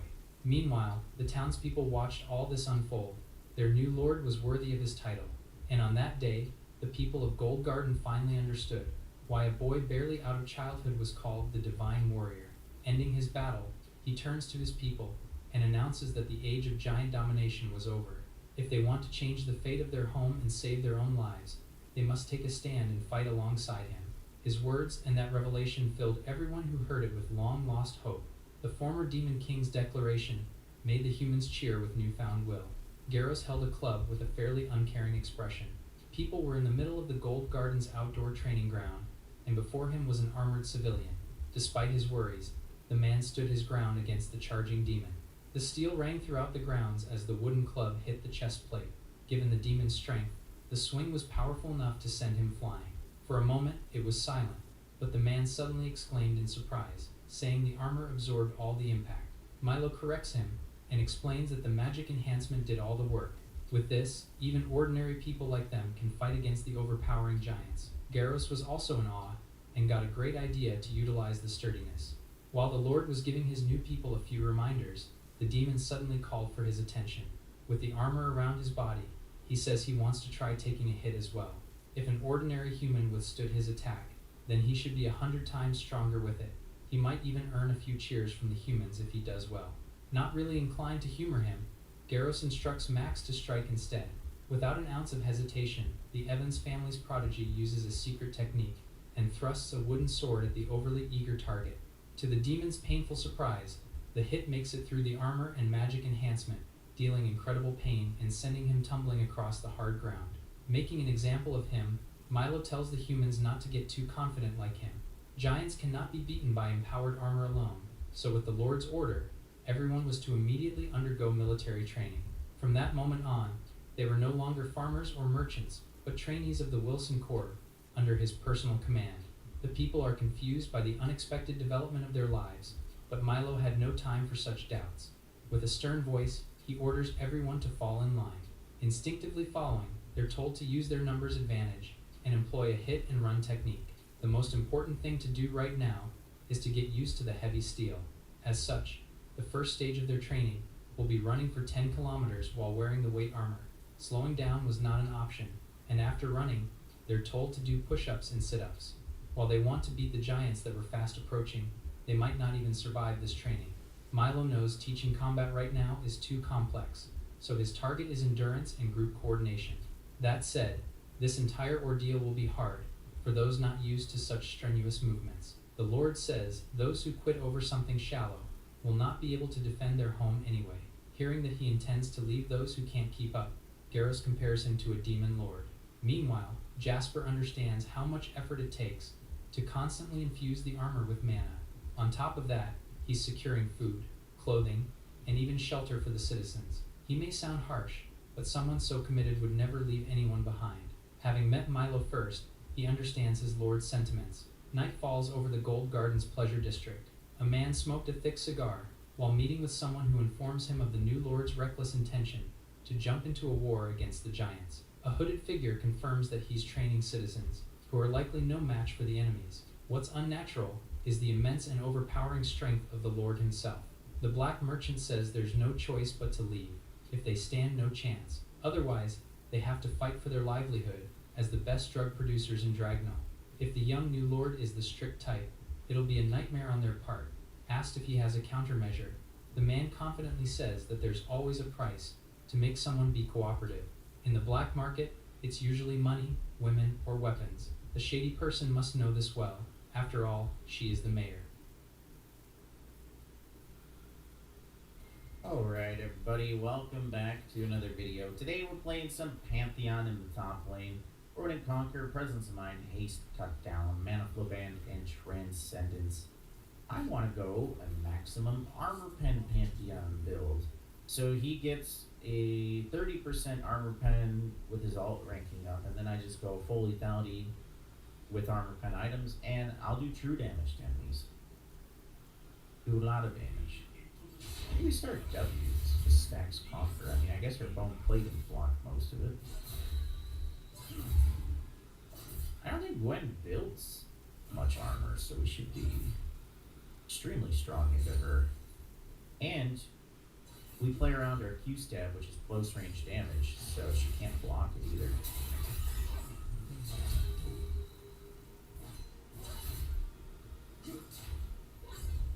See level 2. Ooh, that hurts. I think she's dead here.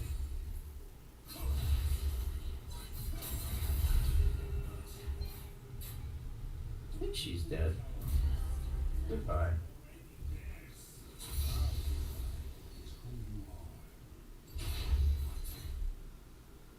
They really weakened Gwen's early game, and Pantheon is super strong early.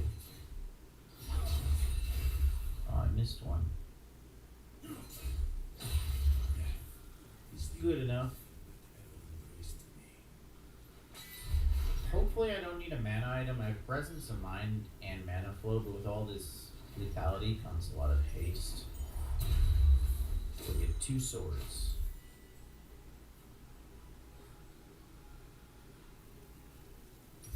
So we can either get a cleaver, which shreds their armor by 30%, or we could get a grudge, which lowers it by 35%. But the cleaver HP is nice, but I think we'll go the grudge. I'll be really squishy, but their team looks one-shottable.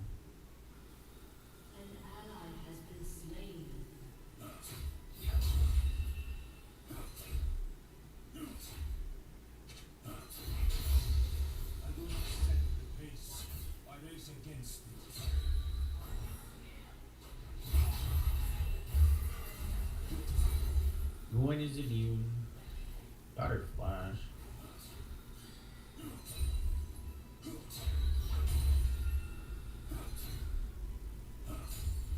There are no enemies. No Opportunity gives the most lethality. It's a burst item though. I mean, we're gonna be bursty, but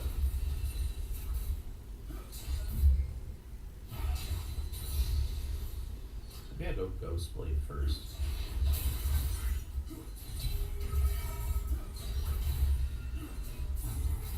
lives in the shadow, cast by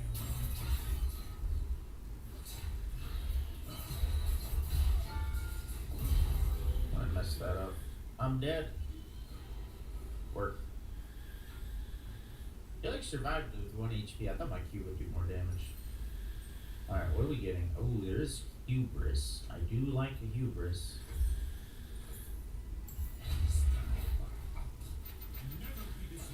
Waiting for some boots.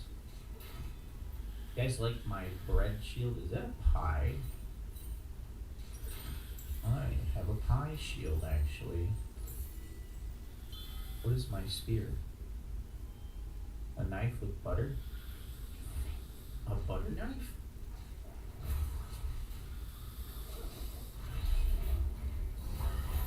Oh. I think she's still dead. She got no help. mine is being cast down.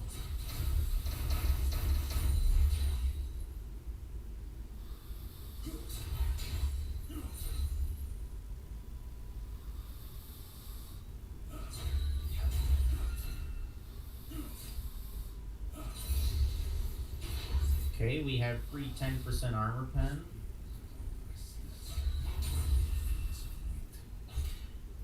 The biggest thing on Pantheon is you don't always want to throw your spear like this, because it goes on double the cooldown, and it does half the damage if it hits any target before the intended target. If you just keep stabbing with the Q tap, it's way more DPS. It doesn't have the damage fall off, and the lower cooldown. Look at that, that hurts. I think I can just dive her again.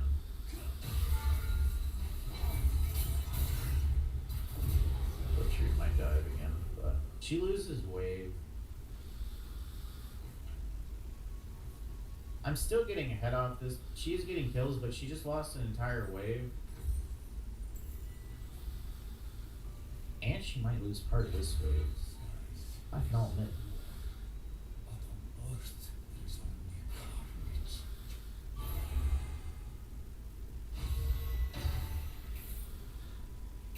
I'm kind of scared to do this because I'm gonna get ulted, but maybe I'll just burst her. Well, I'm dead again. Worth. I don't even have ultimate hunter or anything. That was not worth. I just lost a big wave. I should have flashed. And there would have been a buy there. We are privileged to breathe, to taste Go, go, go. all who have died before us.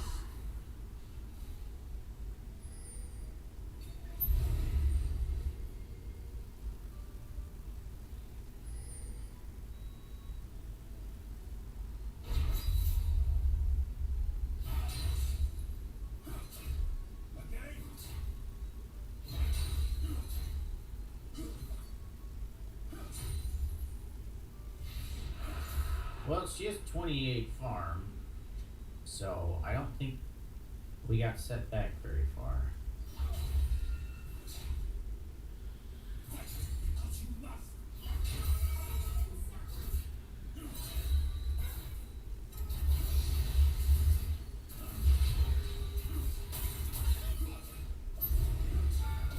Yep, that was easy. I will remember your name. Why does it want me to max my W second? That's weird. I wonder if you do that in the jungle or something. Seraphine and Vi are in the river. We get this plating and I'm coming. If we keep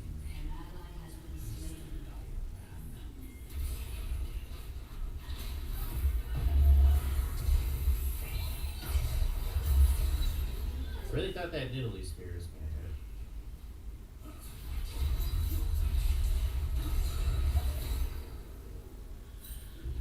We got Hubie. We can do Hubris Opportunity.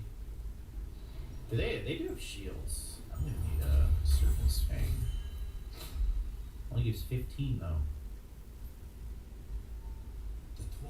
Swords. Definitely a Merc Triangle. Or Haste Boots.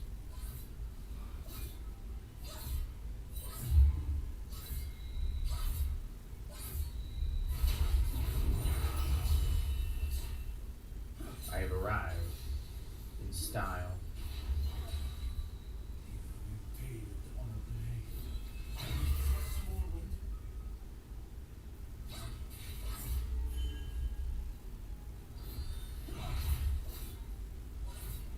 Bone plating's down. Oh my gosh. I have so much damage.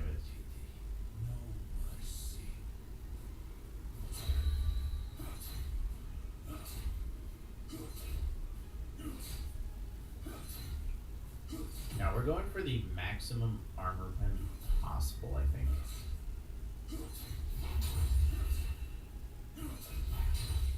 I think we'll hit a point though where I'll just have too much armor pen.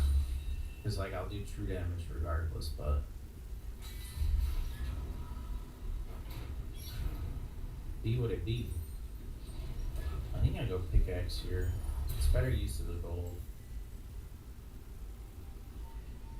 I mean, if I'm gonna be killing people so fast, Axiom Arc's good too. I mean, how many of these items give 18 lethality? Cyclosword does. Ghostblade does. This does. There's a lot of them. I'll go the more efficient items though. Like, I think we will. We probably need like 80 lethality to do true damage, and we're gonna have that just building all of them. Like, she has 67 armor. I'm already going through 18 of it plus 10%. An ally has been slain. She's still in the bush.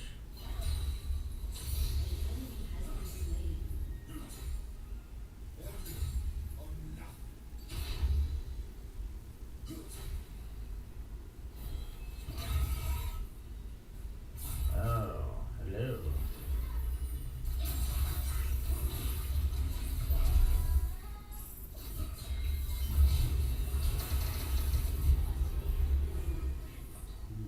Pantheon's E does a lot of damage too. It does just as much as the Q. Just without the execute. Is that an eco?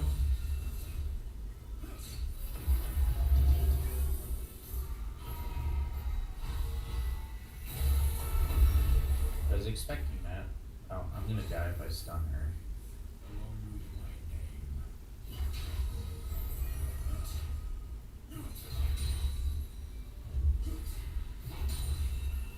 Time to go. Damn, I need a little bit of money. There's no way I'm killing Gwen. I'm not selling my blade, dude. So it heals me. I wear a helm so that I am only a soldier.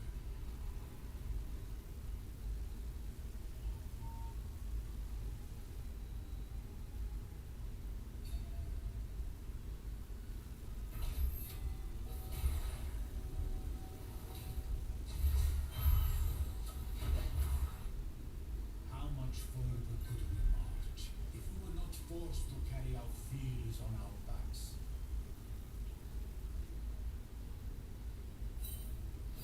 It's too quiet up here.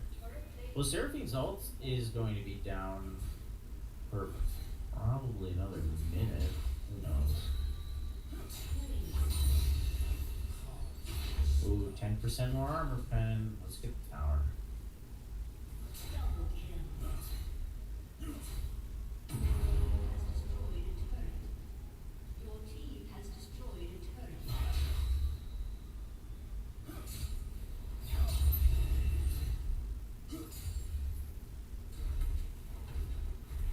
I think our ult might be back up. Oh, she TP'd. A summoner has disconnected. A summoner has reconnected. Where did she go?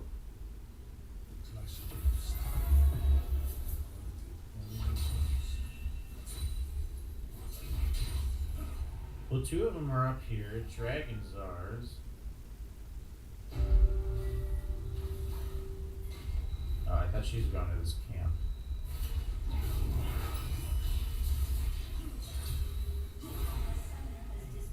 Should have blocked it.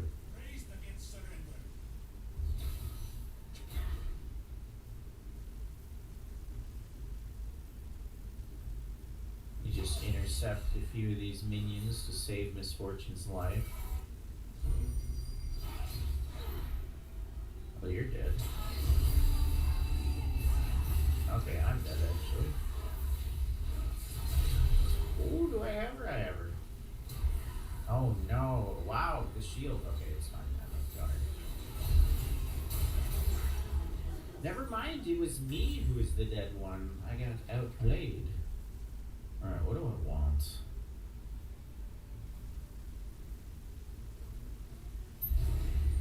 I don't know. I think I go this.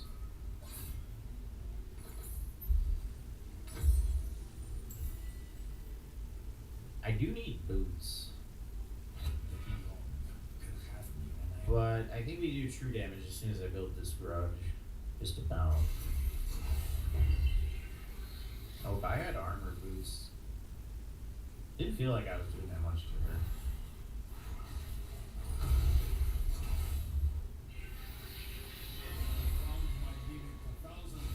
I think she saw me.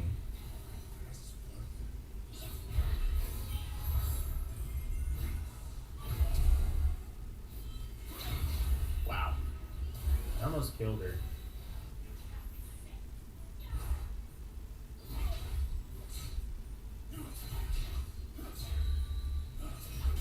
Am I even healing from my Dorns? 20 seconds I have ult.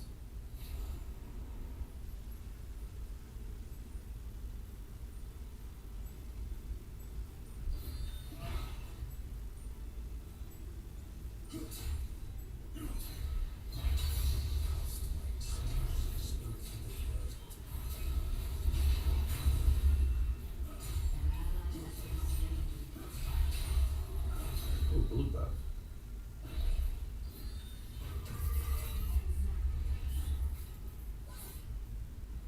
Oh, it doesn't use the charges if I hold it. That's cool. If there was no minion in front of her, that spear could kill her. I think we need to go bot. But also, Gwen's gonna push top. The power of these gods is but an echo of our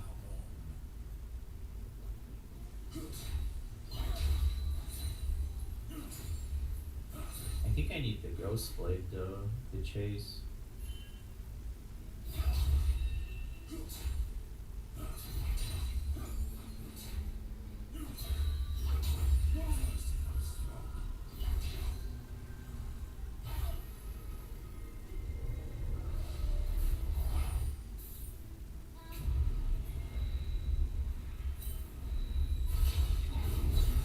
That works. Double spear.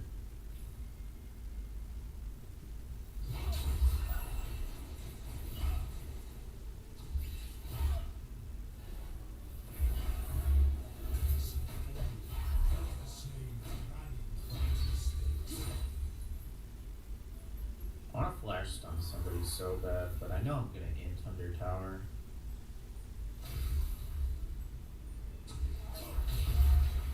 My E.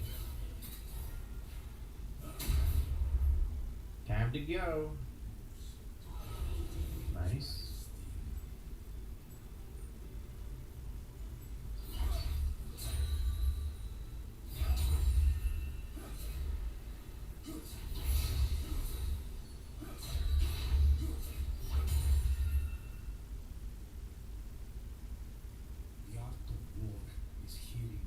much do I need? 300. Gwen's getting money. She doesn't have any farms still, though. Oh, she's dead if she walks in here. Alright, something tells me she knows. Because she walked in this bush, but didn't. Wow, my Q now did damage. Somehow my Q didn't hit. I wonder if Vi pushed me out of it or something. I don't need the mercs, I'm just too slow. I need the speed. Damn it, I flash ignited and didn't even get her. Yeah, I think I was on vision.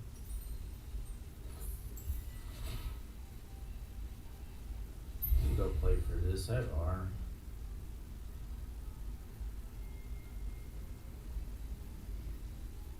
I think they're on the dragon. Yeah. Oh, she got blinded. I don't know if I can ult into that because Morgana's gonna find me. I could cut him off.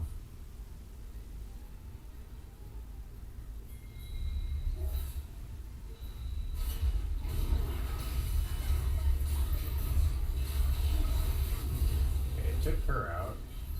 Yeah, work on Ezreal. Oh, I thought she would go for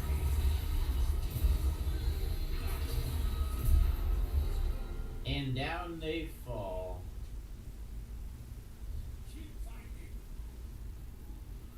It's good for me hubris stacks. Oh yeah, we don't really have a tank. Could be scary later on. Oh no, why did she get in it?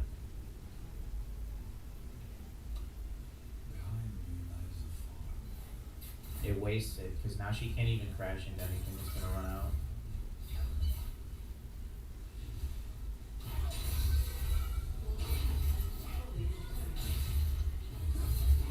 Wow. I missed. Don't matter. I have so much AD. Blocked her Q snip, she didn't have ult. Ooh, we have our grudge.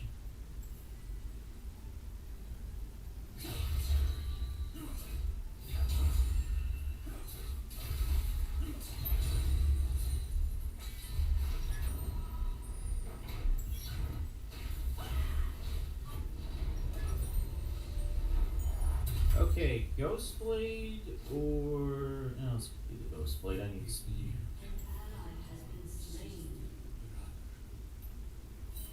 $47 flat armor I go through it, and at 48%. Wow. In 1.5 more levels, I'm gonna have even more.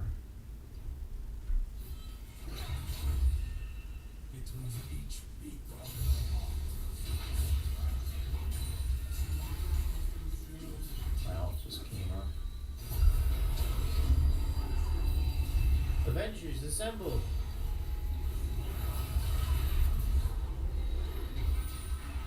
Stand up.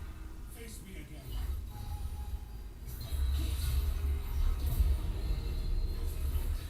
I think we could do this.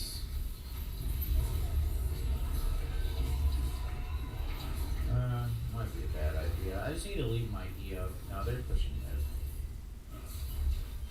This thing is melting me though.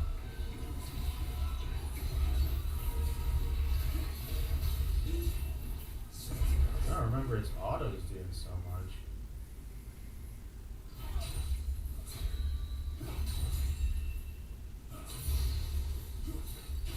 Okay, 55% armor pen I have.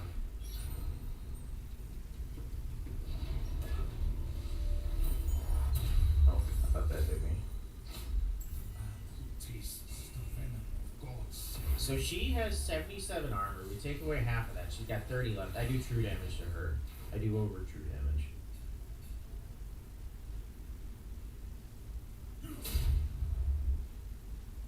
Who actually has armor? Fine. Because we Vi only has boots, so. Oh my god.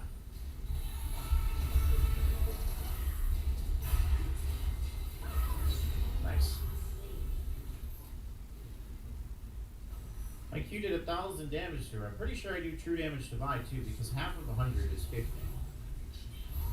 And at 50 flat.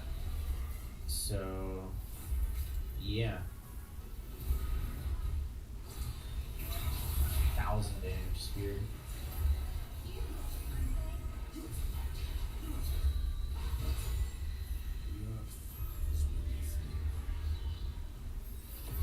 Oh, I meant to charge it. I accidentally tapped it.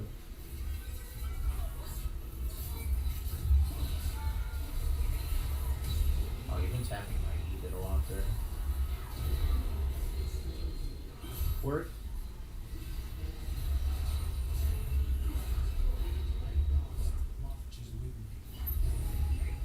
You can go alt behind those.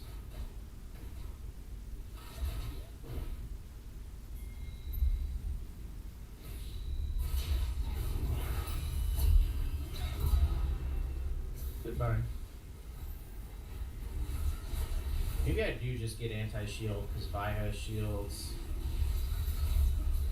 Because there's no point in me building more lethality. I already do true damage. What's something that just gives a boatload of AD? I wish Infinity I can increase my crits on my Q and stuff. I don't think it does.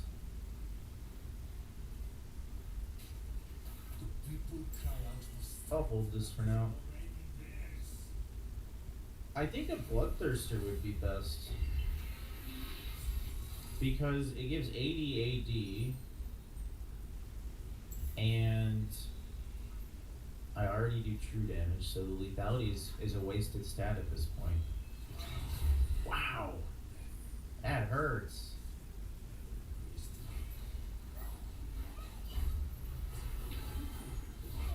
I could use haste. I don't actually have any haste.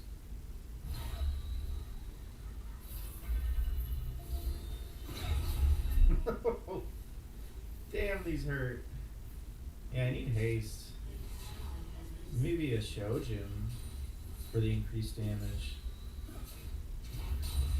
Oh, I didn't get that.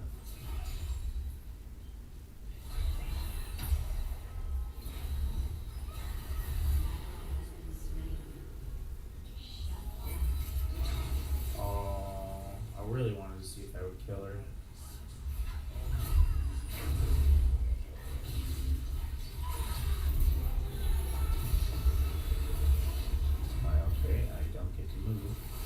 Bro, what is the point of Mercury Treads if I'm still stunned for 4 seconds straight? Scam.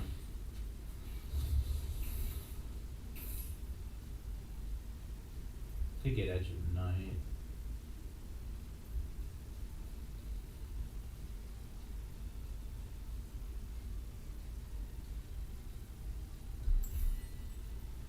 They're not gonna build much armor. So as much as I want to have more lethality, there's no point. I have 100% armor pen. I'm gonna get the Shojin. I could use the health, but mainly I need haste. Didn't work on a shield yet. But at least I have my ult. Can jump right back in.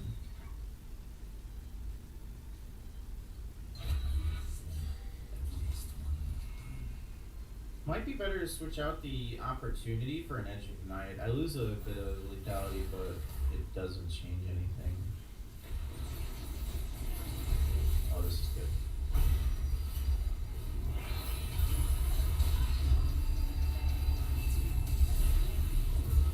Jeez, almost didn't die to that. Oh, that hit. That didn't look like it was gonna hit. Oh, that one missed. I'm missing everything. It's alright. The fight worked out. I have my Shojin.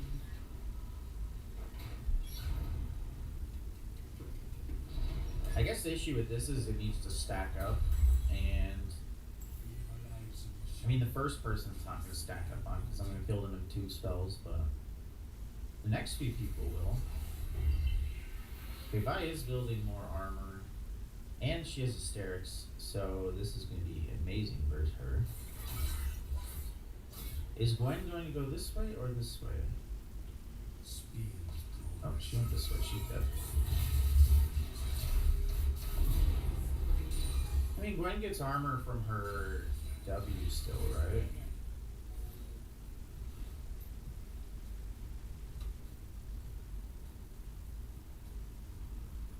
$100 extra damage from that.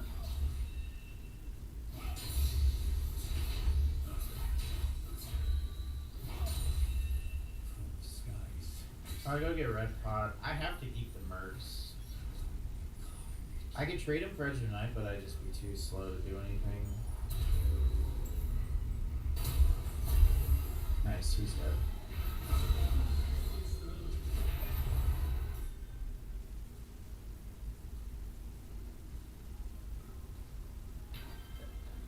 Can the Q spear from the ult crit if they're low? I'm going deep. Hopefully she doesn't realize.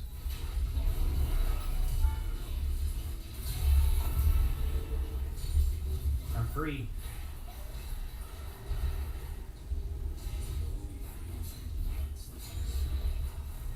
You don't have a wave. Oh, that hit.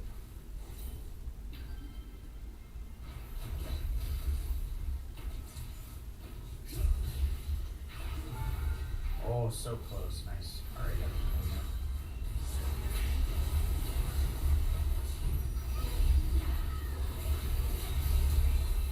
Wow, they just got womboed. They just got absolutely womboed.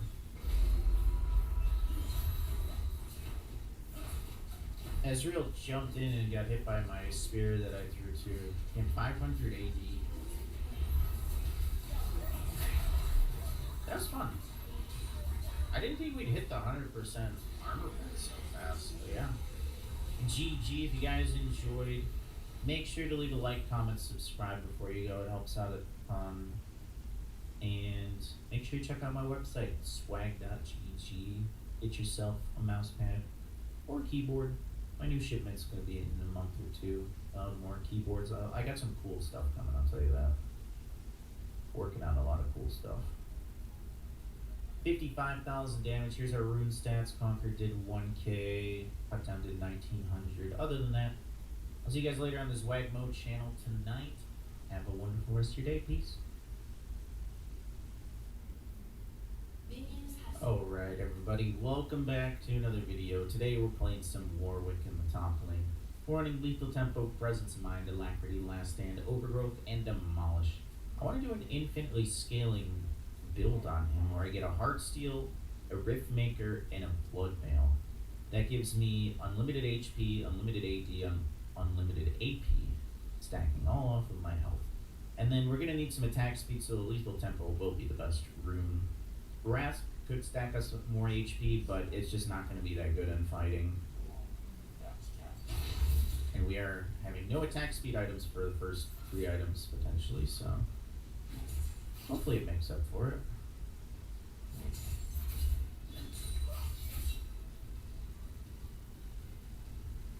I missed one. My Q does use 80 mana, so I need to be careful early.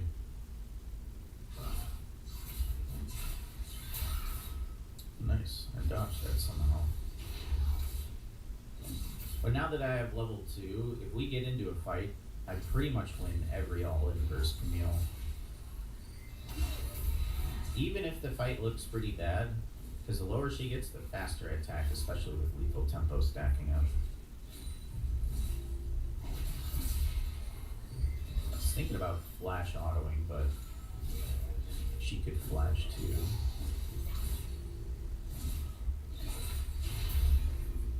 I went 2 points Q. I can't dive her. It'll be too close.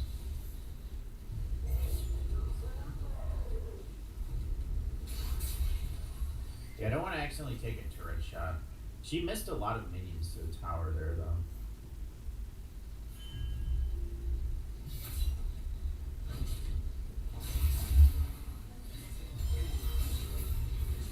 I activate barrier when I'm low. I can bait enemies in. Is there jungler?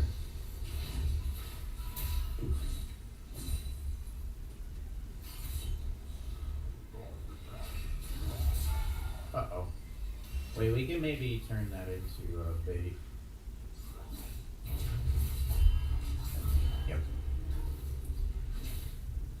I did not know she had Ignite. Still was enough.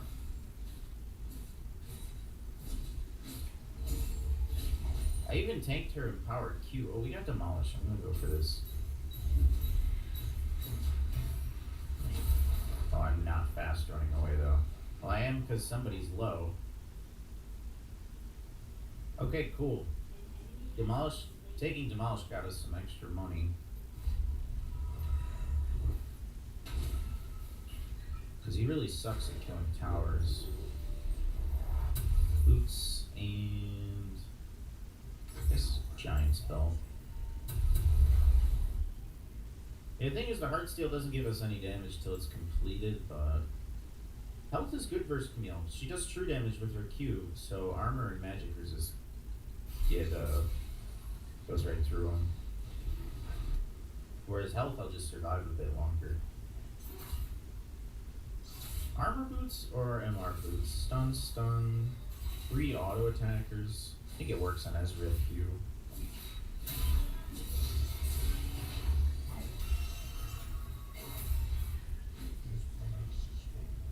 Kinda got chunked.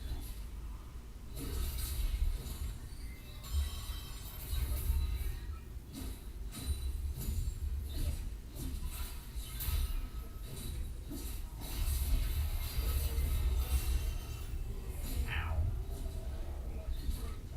I'll use my potion.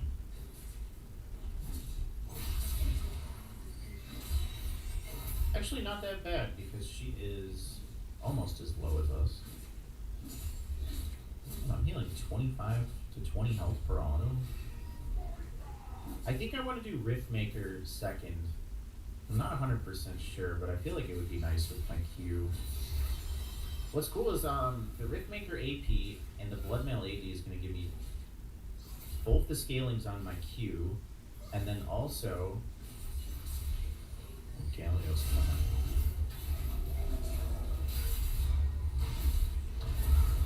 You don't get to move. My passive scales with both also, so it's just really good to have both of those scalings and both of the stacking. We're gonna get another demolish too. I might have mana issues. I think it gets better as we level up more.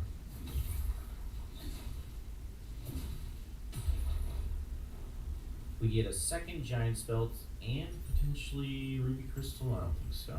Need 100 more.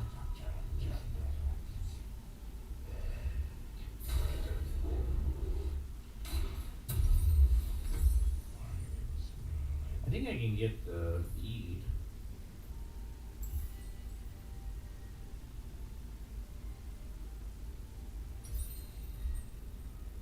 Bloodmail's like 200 more expensive than Rift.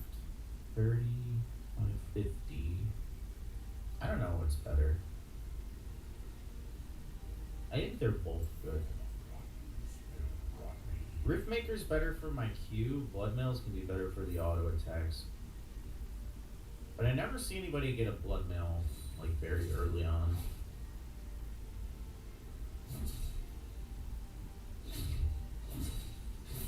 Both of our champions have atrocious wave clear. I may need to get a Titanic Hydra, but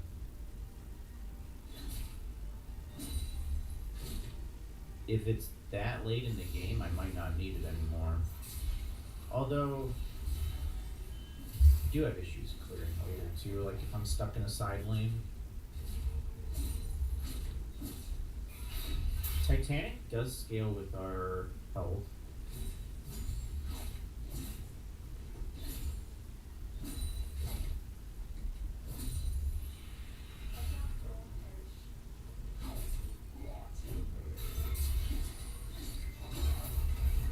she hit a minion.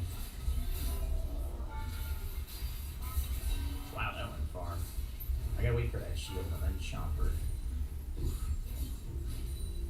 Took a lot of damage. I don't think I can dive her because she can ult and then I'll be trapped under the tower.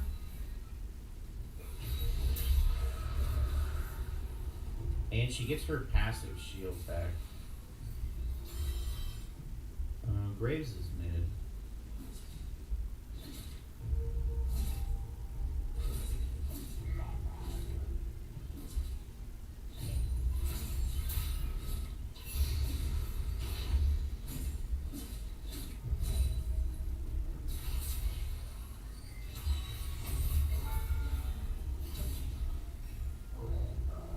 How much for this? I guess we'll just farm one more wave, try and get it. I didn't see if Graves ran up or not.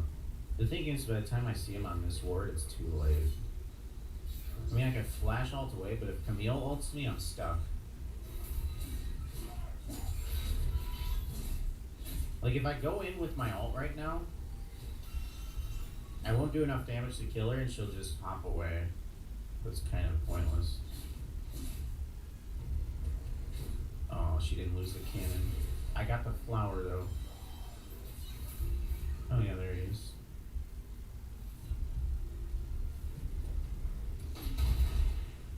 Good harvest.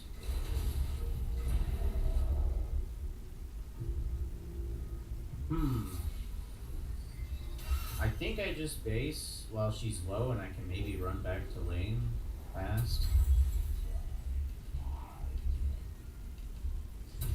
Oh yeah, she can't push waves. Hooray!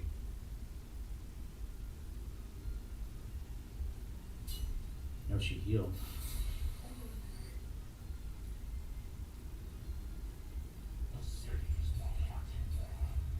Now that she's in that circle, I can activate W and get move speed.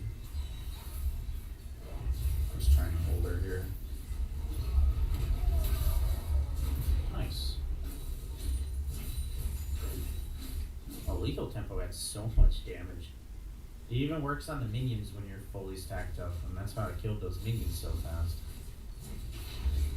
Yeah, lethal tempo, and when my W's max, I'm gonna get a lot of free attack speed, so I don't think it'll be too bad. It's just bad at the start of the fight, so you know what I could do? Fourth item is get like a hex plate, so then I'm instantly starting the fight with a lot of attack speed when I ult.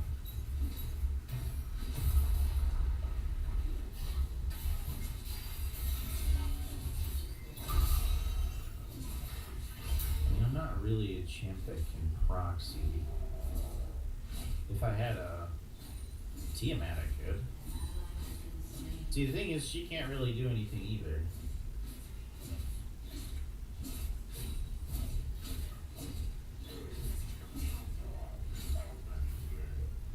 Screw it. I think Graves was bought. Oh, I don't have any mana.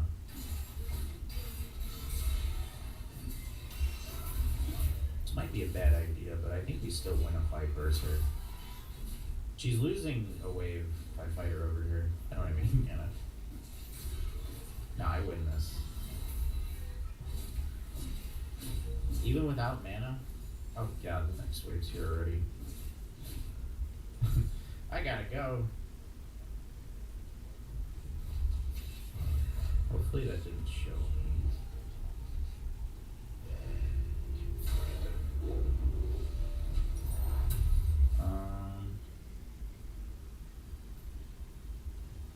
I don't know, man. I'm getting the Tunneler actually. I said I was gonna get the Riftmaker first, but I don't have enough for this. I don't want to buy this. I think Blood Mail's actually better than Riftmaker early for my autos, so it'll help me kill minions.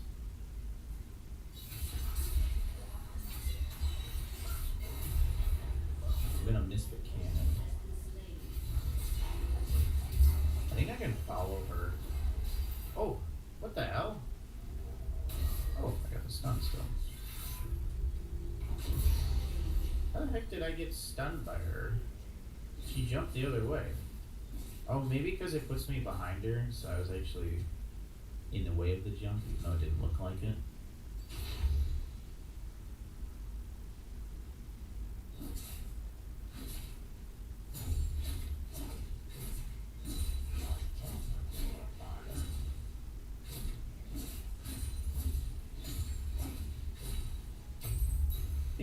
first tower.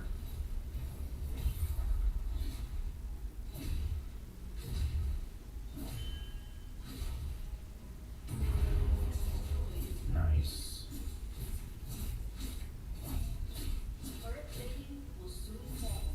Yeah, because clearing these minions is really bad. If I went Riftmaker, it would have not gotten better. My Q would have done more damage, but I need the tunnelers.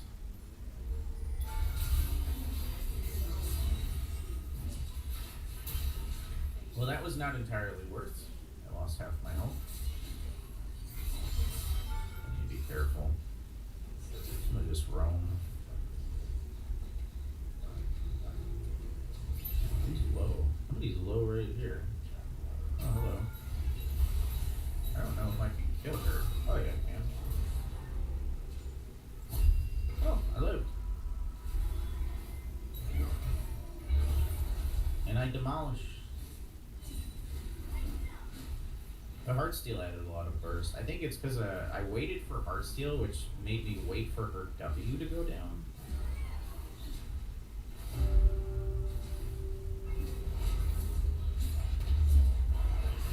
What? Come here.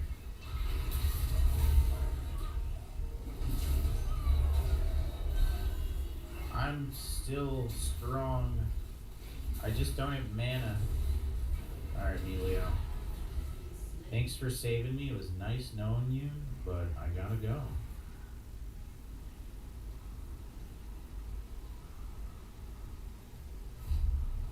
Ooh, I have a blood mail.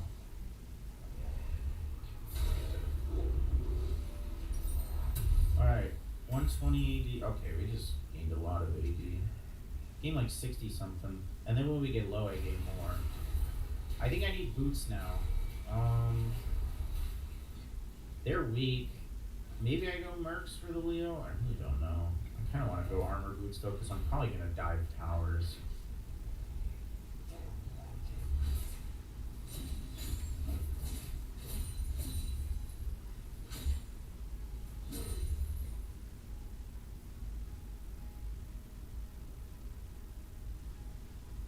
Wish there was an item that gave you more attack speed if you had more HP.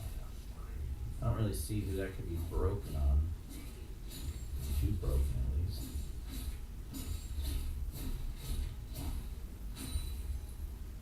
Because none of like the turbo tanks attack really fast unless I'm like forgetting someone. But people would probably build it on non-tanks. This is what always happens. I want the Heartsteel chump.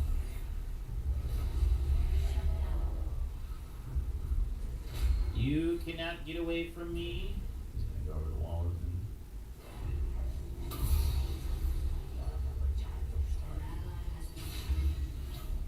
Why you gotta make things difficult? An enemy has been slain.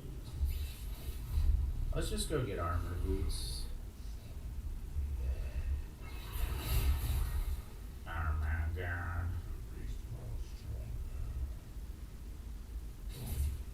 I don't think he knows that was my ult.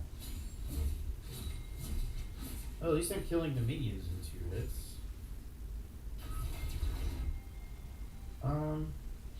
Let's just go run at this guy, I guess. I mean, I'm gonna dive the tower for him, I don't care. I have 3.5k HP. I have, what, 60% damage reduction? No, 35 because it's not leveled up. Ooh, flower. Did he eat? I think he eat it in place. Oh shit. We got a barrier again. Oh my gosh.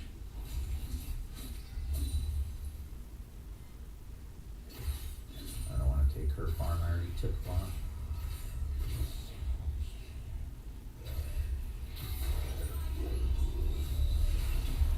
Boots. Need Riftmaker. I think that built into something. Yeah, I'm thinking Hexplate.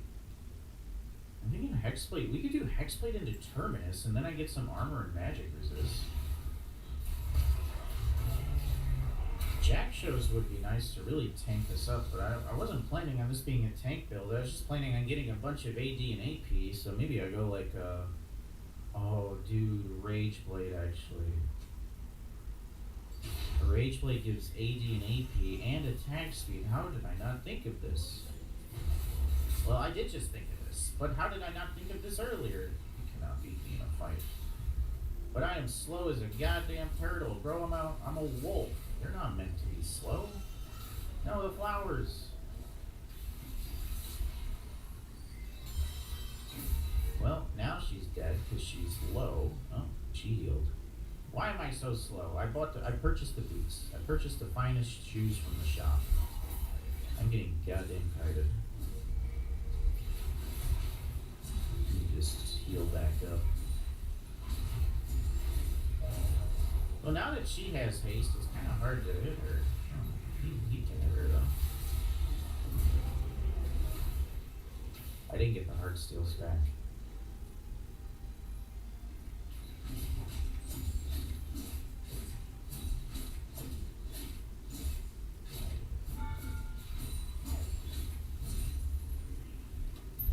I still have 1600 HP. I have about the same health as her. I just want to bait her ult, but I need to leave. Because if I press E right before she ults me, it's not going to do much. I think I go get my mask.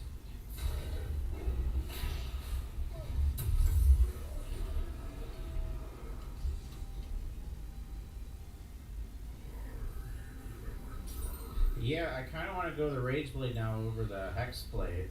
That seems really fun. Although, Hex Blade will allow me to ult more and give me move speed after I ult, because I'm not able to catch them. But maybe it's just Camille, who knows.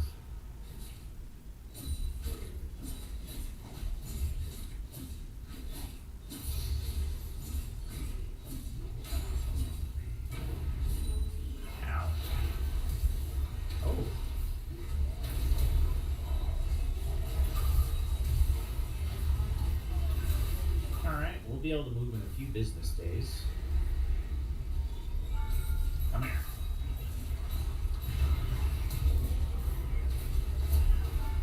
No! Oh my god, I got him! The barrier plus my E, dude, it's only rank 2. It's gonna go up to 55%. I get an email for it. Oh, somebody bought a keyboard. Thanks. We've been selling lots of keyboards, lots of mouse pads. I checked and there's not a lot of keyboards left. I need to order more. Every time I order keyboards, I'm like, man, I think I ordered too many, and then they all sell out.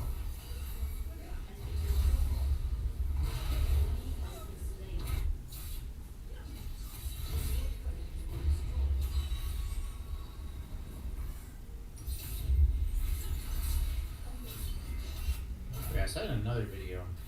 I bought this printer in an oven thing. I spent a lot of money on it. I can make custom keycaps. Like I can put in any image and put it on any keycap. Oh, my game just froze.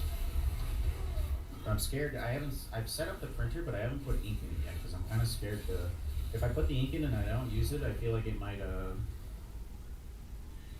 like dry in it and ruin the printer. I don't know.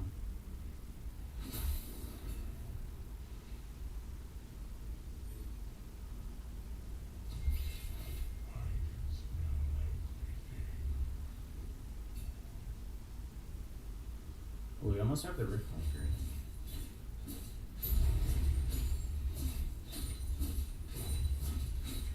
But my idea was I'm gonna make a keyboard, and then the keyboard could have like a ranked border, so it could have like your ranked border on it, kind of like in Champ Select. And then I could put people's names on the space bar. I have screens on some of my keyboards so it can like show a picture of your rank and stuff. I think that would be cool, or like customized champion ones. I'm in the middle of everybody. I can't see.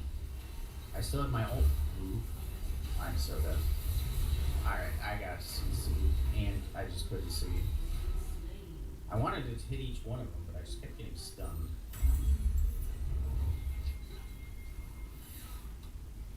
They got me.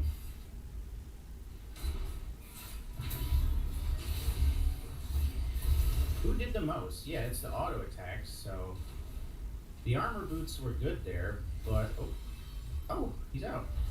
Wait, what? He got collected from red buff.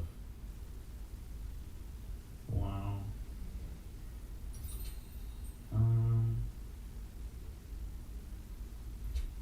To Hexblade or to Rageblade? Also, I wasn't really doing that much damage there, but I think it's because I wasn't able to hit anybody but Leona. Leona's annoying.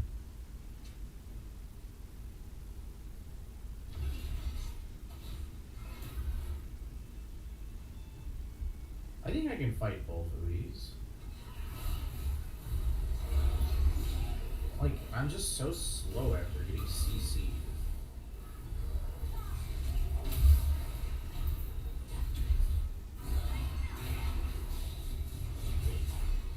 Can I move? God damn. This is insane. They just keep taking turns stunning me, and I feel like I'm getting stunned for double the duration. I guess we did need the mercs. I don't think it would have changed anything.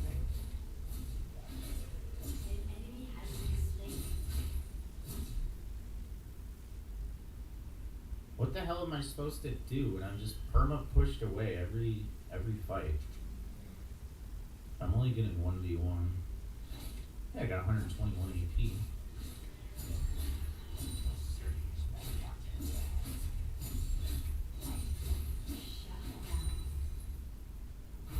I'm coming. Slowly but surely I'm coming. But she's not there. I don't even think I can kill Leona. She's gonna stun me and walk away. It stops. It's so dumb. It stops my. I'm holding Q. It stops me from dashing through them, so I can't even like stick on them. I thought you could buffer stuns before with Q. Well, my game is like mega freezing. Well, at least my ult went through her stun that time for once. Oh, Leo has an anti-heal too. I'm not dying here.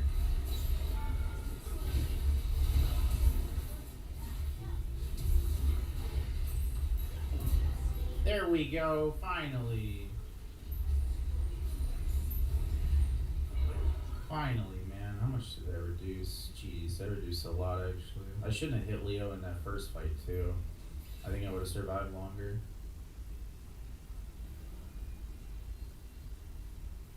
I was getting a little bit frustrated. We could get Hysterics. That gives tenacity. The thing is, Syndra stun is a knock-up too, and it's the thing that pushes me away is what's annoying. But I really, really, really would like the Rage Blade, so I'm gonna get it.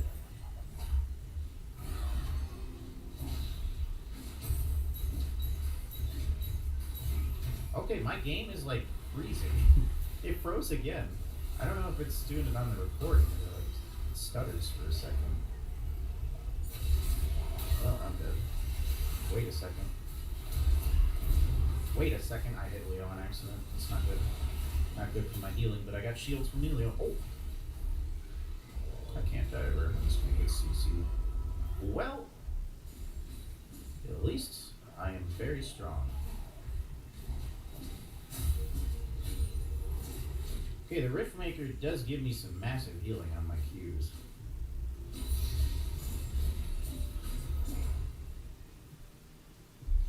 We're Thanos.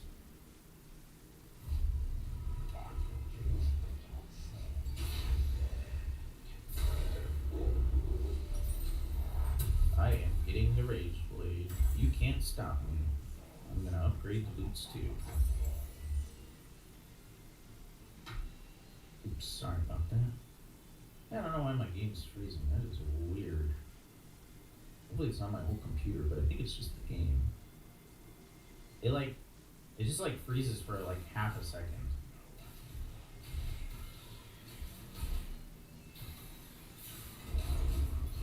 there we go. It finally followed somebody over a freaking wall.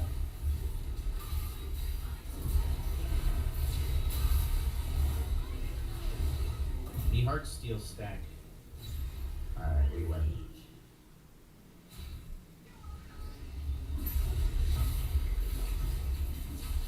This build, I think, is really good. The problem is getting all the items for the build is, like, they're just so expensive and they don't really work well on their own.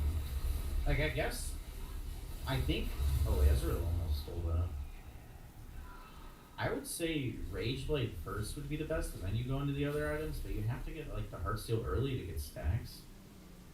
But you could do, like, Rageblade into Heartsteel and then get the Riftmaker and stuff.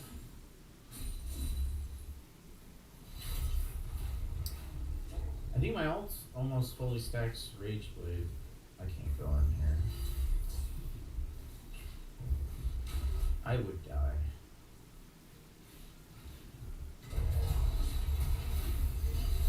Wait, what the frick? I went over the wall and he didn't. Ow. Yeah, I'm doing really good damage. Yeah, screw it, I'll hit her. I'm tanking turret forever. Come here. How am I alive, man?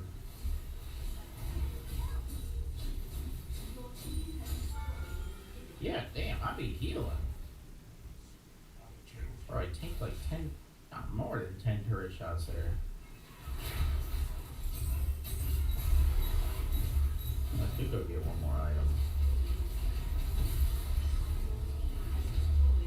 One more fight.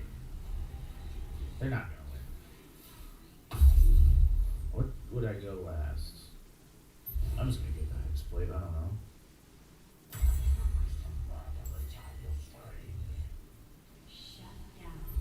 So I have attack speed, I have health, I don't have resistances, but I don't need them. I got damage reduction on my E. I got AD, I got AP, I got a lot of on hit, I do 102 on hit, plus the Rage Blade. I got everything, guys, except resistances. You don't want to know about those. Ooh. Where is he? Did he live? Oh, he died. He's over here. I don't know if I can 1v5 them. Hey, I went through the wall. Yeah, I'm just dead. Oh, that guy's low. Come here, you! Oh, dude, if my Q went off, I would have lived. They have more heal. Oh, Ezreal's heal cut too.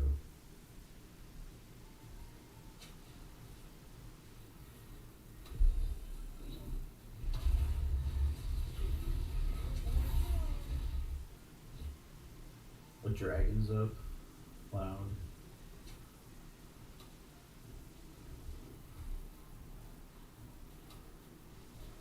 It wasn't 1v5, it was 1v4.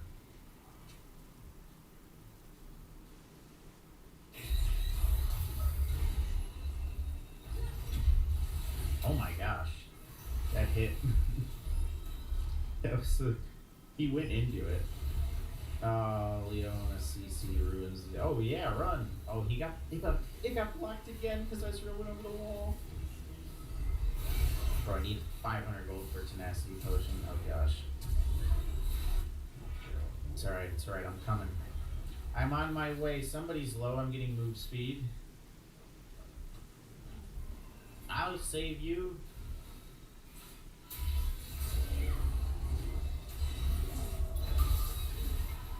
Oh, you found the bear.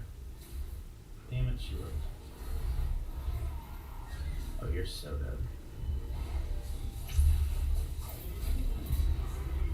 The Q just did like 25% of her health. Oh yeah, that does do a lot.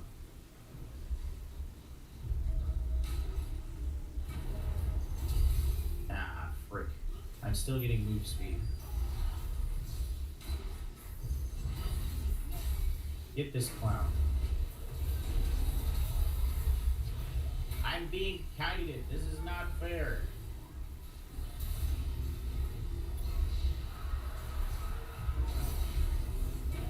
Well, we got the dragon. I feel like I'm a 20 stack choke gap that can't even move. Not fair. They all got dashes and they all got stuns. Why am I not healing?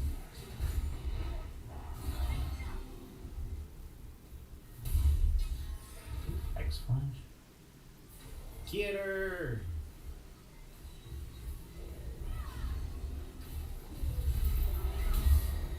I don't need to alter her things down. Get him!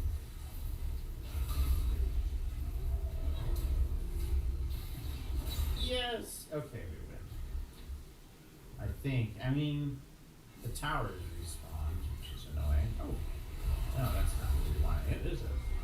No, no, no. We're not going to focus the Leo. No, we can't even do this. Retreat! Retreat! Okay, we're going to need to go back in. Alright, the Leona's the only one we can't actually hit. I think I'm okay, though. No.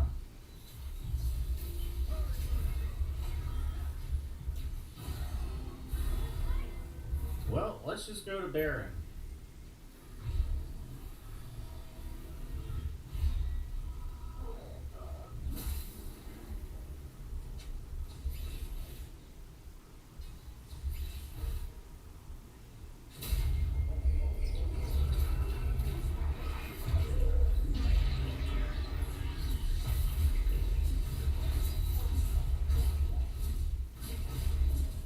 This is dying a little bit slower than I anticipated.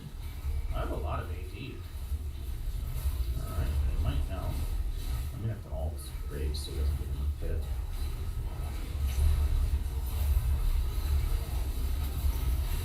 Alright, we got the Gallior, we got the Baron.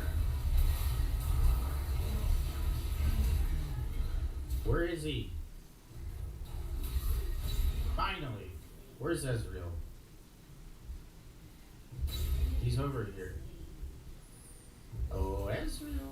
God damn it, dude. I get hit once and I lose every bit of move speed I had.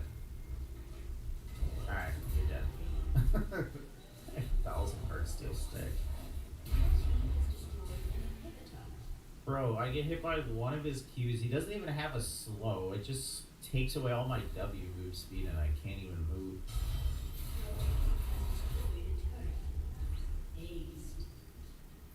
Maybe I need an Embori so I could just keep queuing and whatever, but now I'd run out of mana. Alright, we did it. I only made the game last an extra 10 minutes, I feel. Oh shoot. No, I'm not going to the fountain. Not doing this again. Sorry. That was fun though. If you guys enjoyed, make sure to leave a like, comment, and subscribe. It helps out a ton. And check out my website, swag.gg. I've got 5 different types of mouse pads. I had 6. You guys bought all of one of the kinds. You really liked that one. I got some keyboards left over, but not too many. And yeah, I'll see the damage. 60,000 damage physical to magic. We actually did more magic than physical by a lot. 10k more. How much damage did I take? Healing done. We healed 47,000. Damage taken, we took 89,000. 90,000 damage taken, 90,000 blocked.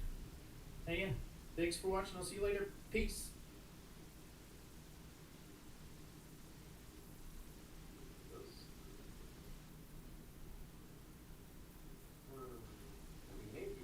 Yep, I want to.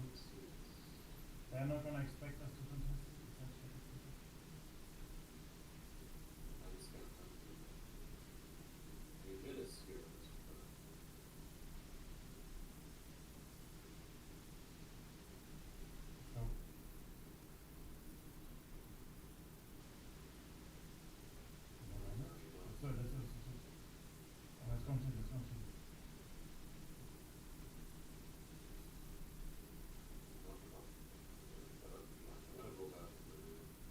Yeah, she knows that. She knows it. Rise up.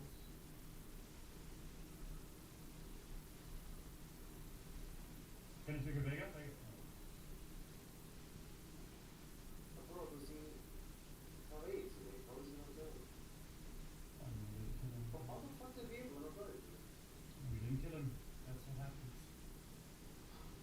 didn't kill him. I didn't burst him down, I said it.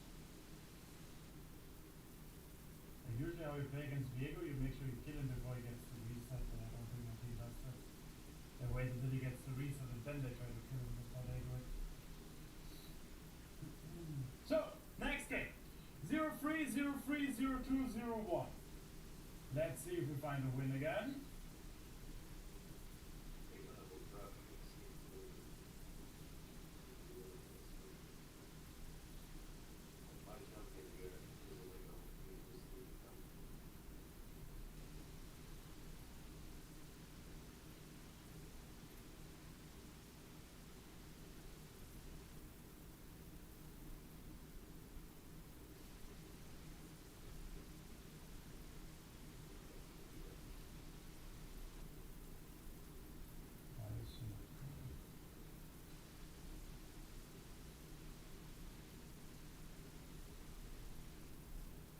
Why did Diana not go?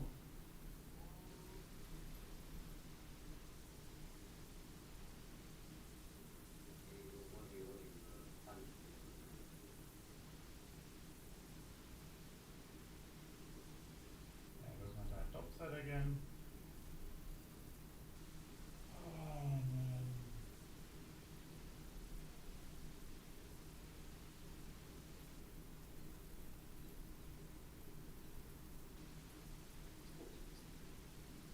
What?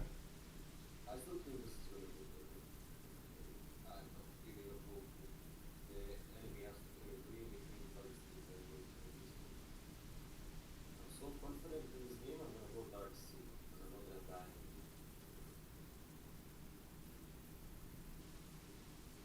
This guy's enough fun.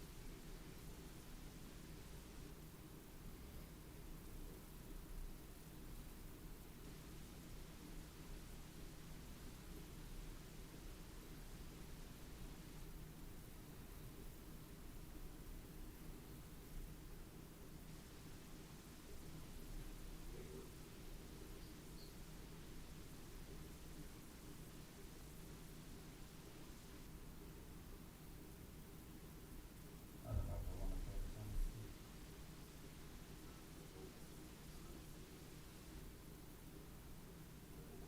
They have full melee drafting later.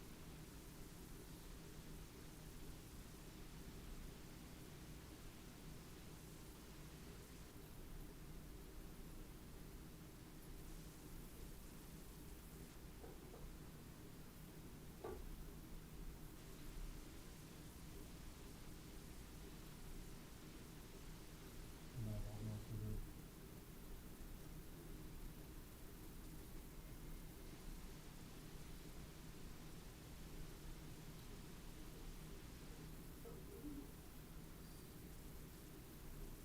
I'm basically going for a little pain right now, and I would want more pain.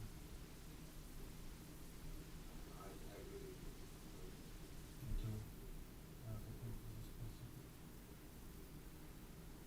I'm also here.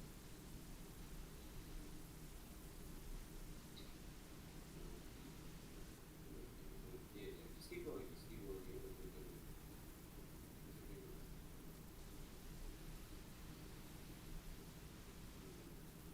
Not a fan, like, things are like that.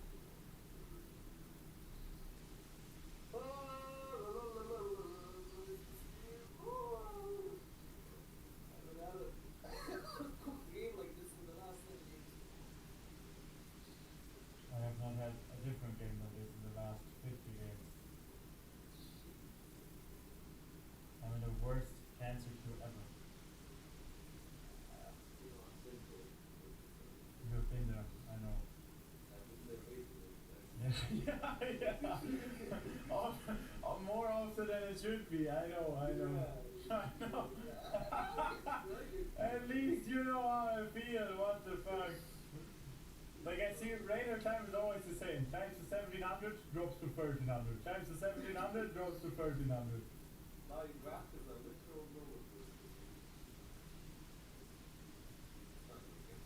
I'm telling you, like, it might sound cool, but I don't know.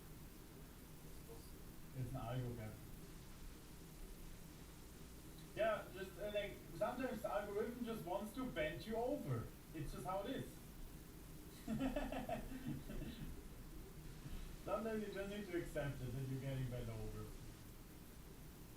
How do you want to play it now, Raider?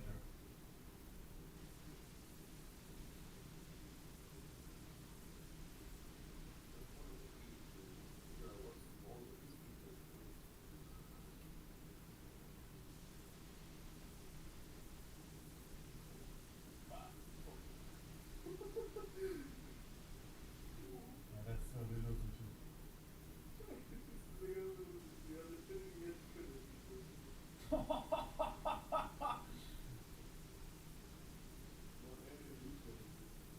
I think we can, like, enemies will throw it.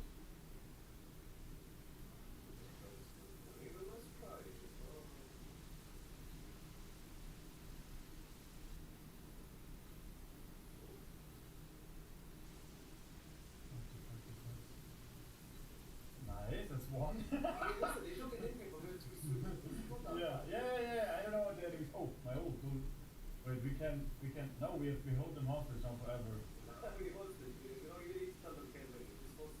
Yeah, exactly, you don't need to say can win.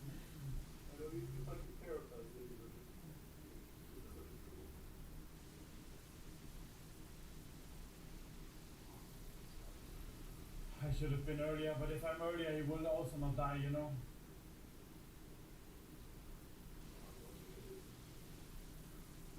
Let's hope they don't end here.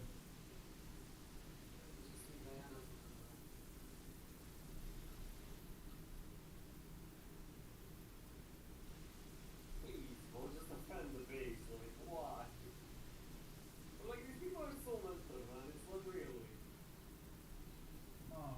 Yeah, I don't know, bro. This game was a complete riot mentality. I've never seen anything like this before. It's just complete fucking monster out there. Okay. Yeah. I just started the stream.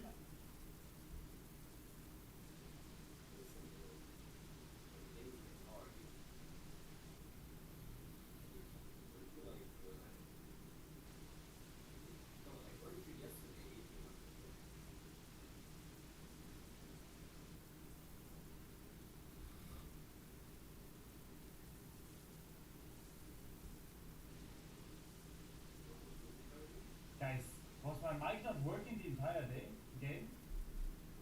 There's no way. Please tell me it was working. So what I wanted to say is, I made a post that I'm ranked 9 wins away from rank 1, right? Yeah, but you cursed yourself to say. And I was like, I'm not sure if I should stream because I'm getting minus 22 plus 18. I was like, fuck it, I'm here to stream, I'm gonna fight it. Instantly 5 games, complete losers, Q algorithm, get 0 chance of anything I could do. And then minus 110 LP. I was like, okay, nice. And then I stopped the stream. And now I started the stream again. Another 5 games losing streak incoming. We love it. Listen, you know, like. You have any magical words for me? I am 1700. You know, the funny thing is, I've been at this LP 3 times so far, and every time I've entered it, I have been shot down 300 LP. I mean, look at my, okay, I'm screen sharing for you, okay? Come into my screen share. We compare the clients now. You see everything? Okay, we compare the clients now. My client looks like I'm hiking a mountain. It looks like I'm hiking a mountain, but I'm like going the wrong direction now, but I'm hiking the mountain, you know? And your client looks ridiculous. You don't even know where you want to go. Do you want to go to Master Tier now or to rank 1? What is that, by the way? 15 and 0 against JG. Literally carrying like the hardest losers you've ever made. You shouldn't have won. Like, me and him was 2 big days. Like, but the second you hit close to the top 10, you just get these disgusting games non-stop. Exactly. You know, like my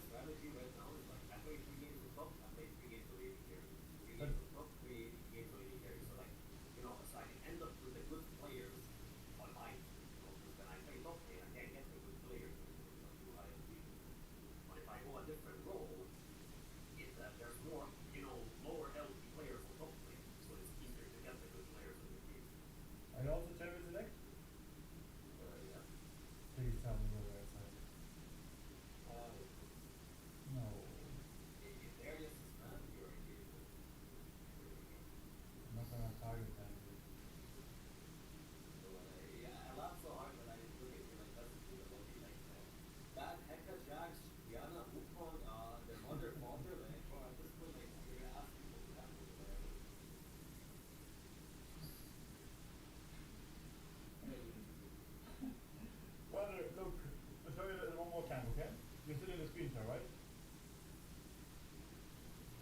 You're still in the screen share, right? Look at Charzik climb.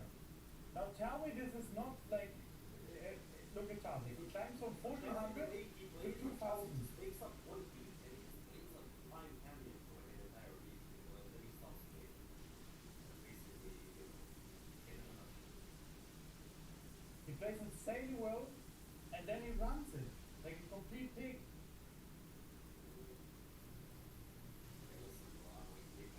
There's no way you are an enemy team. There's no way you're an enemy team. Oh no, I'm 80 carry. Oh, you're 80 carry, and you're an enemy team. Yeah. So we're gonna get another Vega treatment. Probably gonna play some pretty good, I mean, hopefully for last game it was playable. But I'm gonna destroy you! You are going to be my cure out of Lotus Cube. You're going to be single-handedly carrying me to Winner's Cube. I'll be leading with goals, but you go extra focus. So, okay, that's European.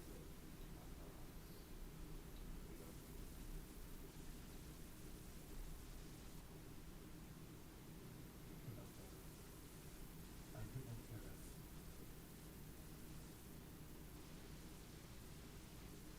Seraphine!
Guys, type 1 in the chat if you believe in Winner's Cube. Type 2 in the chat if you believe in Loser's Cube.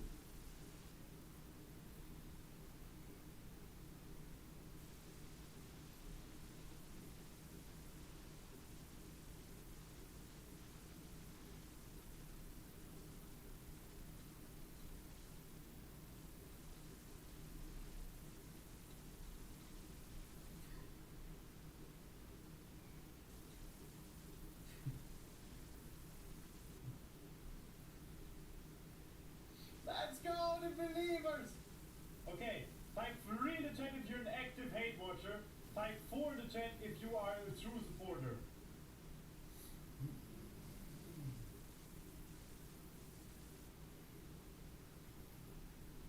Guys, I am so sick of it. I'm gonna get Winners Cube now. I do not care anymore.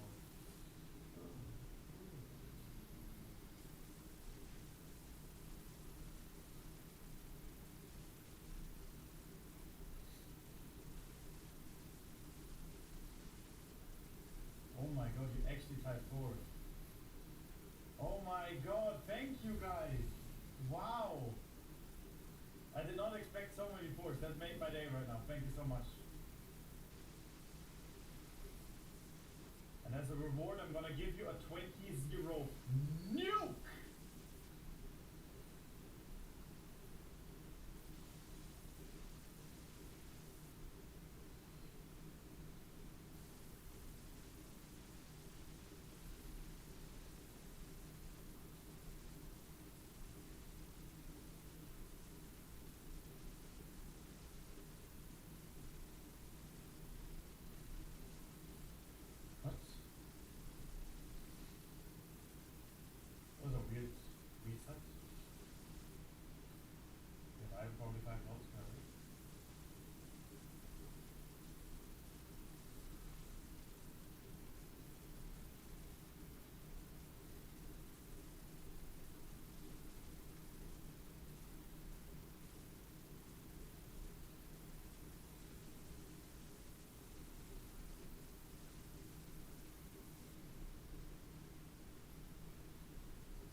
are probably gone, but I'm gonna fight my chickens.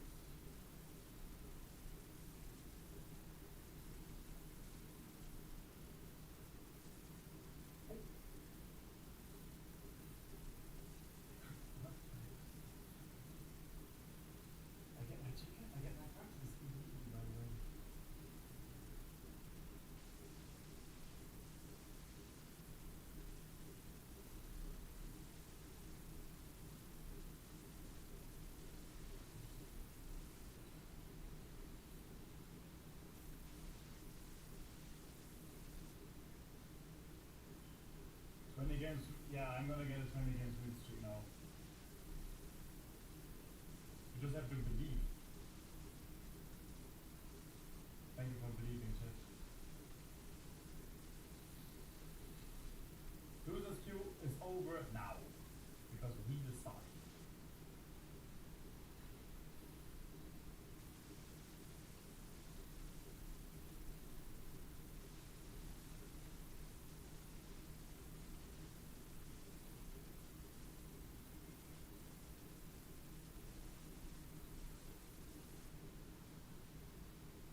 extra 1 ability on that end. And I'm mostly gonna fight Zahim now.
morning, folks. Welcome. Hope you're doing good, brother.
Oh my god, get me out, chat!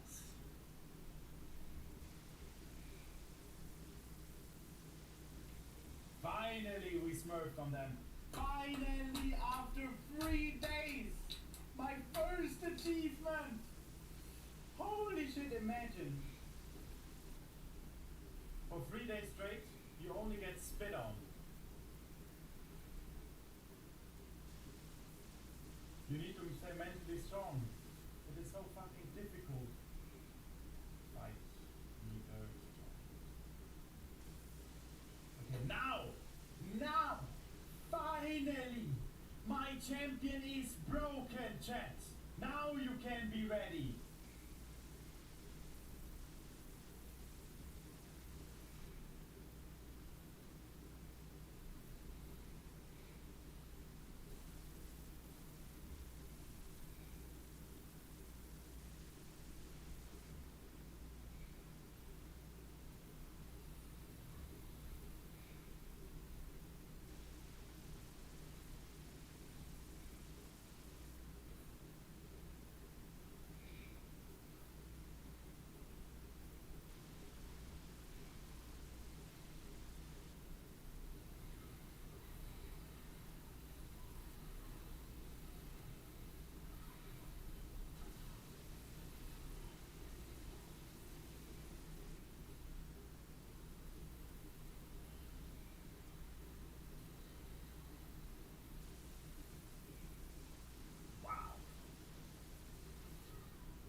between the absolute disgusting pigs. Finally, my champion is good!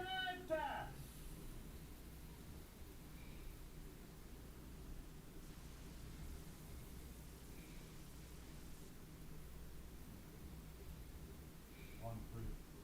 Fighting like warriors. It was me, someone got free!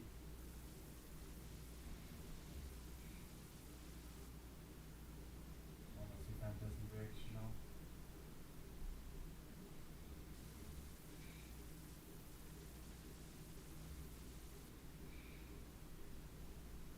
How did I carry? I did absolutely. I had 9 deaths. I grieved this game so hard. But at least my late game was good. Yo, Maximilian, I really appreciate the 5 gifted. Thank you so much, brother. Thank you so much for the support. We're gonna rewatch this game now. Let's see if we can do better. I can't even rewatch it. It's so fucking candy. So, okay, how do I do this now? How can I rewatch? Phantasm.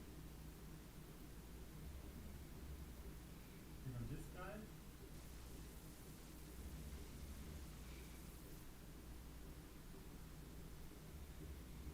No, his voice.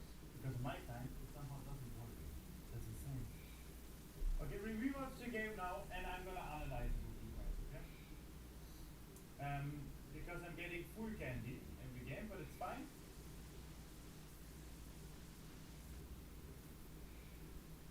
It just is what it is. But now we're gonna win. Okay? So let's watch it. First from our POV.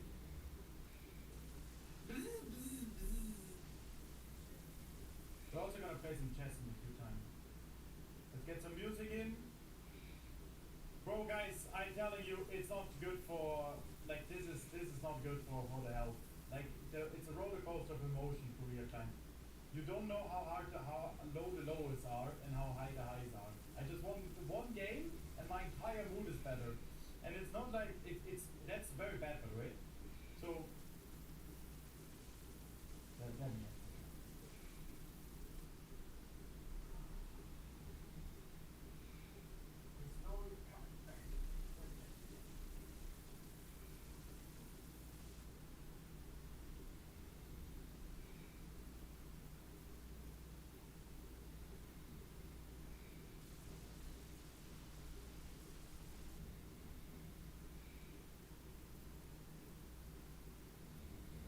okay, I'm telling you guys, mentally, it is so fucking exhausting. Because it is always like that. Because a lot of, like back then I made the mistake that I valued the climb way too high. But you have to value the climb. It's so important that you climb, you know. But it's so difficult mentally because you lose 5 games and you feel like the worst player in the world. You feel like everything sucks, everything is useless, everything is shit. You can't win every time you lose a game. And then you win 5 games in a row and you feel like you're absolutely unstoppable.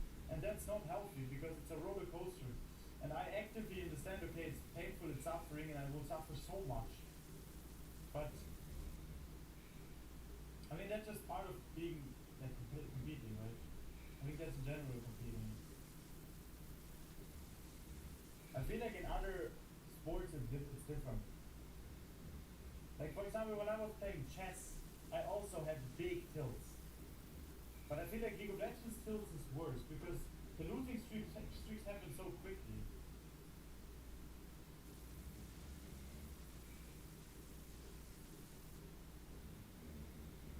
And it's okay. We're 1-3 now. So the early game was fine.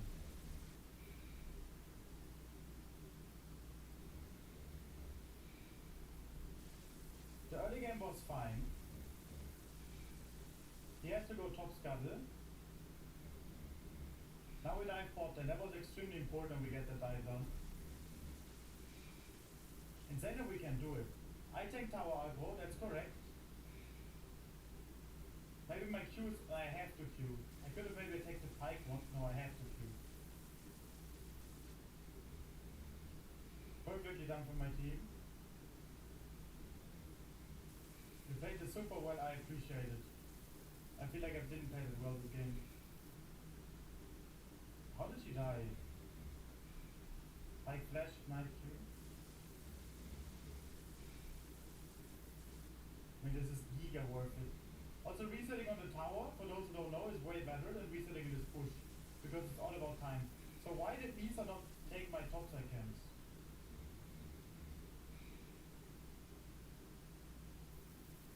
I think the reset here is a mistake. You should always keep staying topside. You see, there's even a fight happening. He wouldn't die. I'm pretty sure that, yeah, Vi needs to stay topside. Vi reset was a big mistake. If she killed Zambessa and then takes my crux, that would be the play for her. Only smart thing.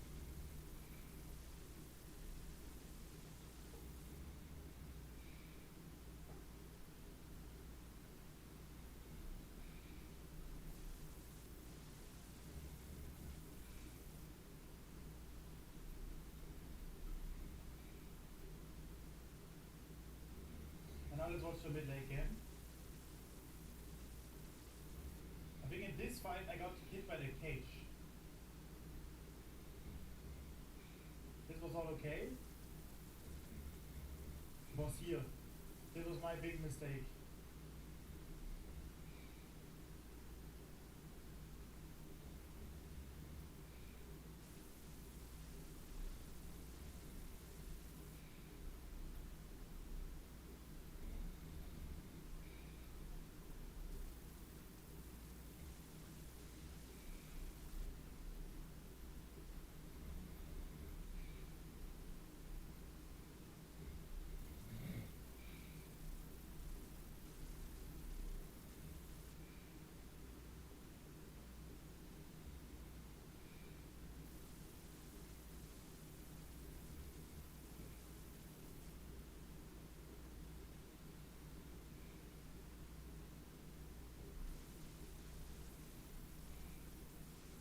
Okay, I wanted to show you the fight, I'm sorry.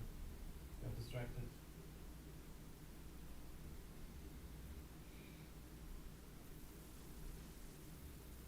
I engage. Maybe I should have flashed and then queued the bio. Ah, this cage is insane. And I'm already stunned. I needed to get auto W auto off and she's dead. And this is already enough to be one shot. Holy fuck. And like I'm always deceived to that. It's really unenjoyable.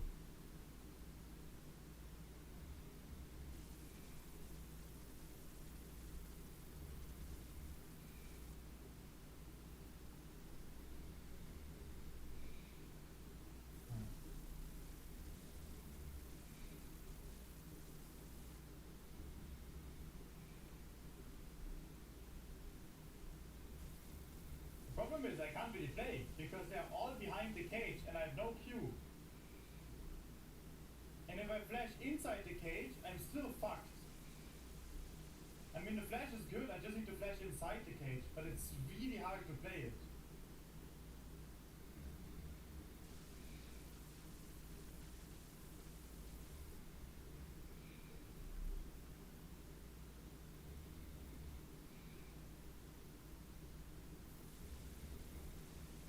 Okay, we play against Raider again.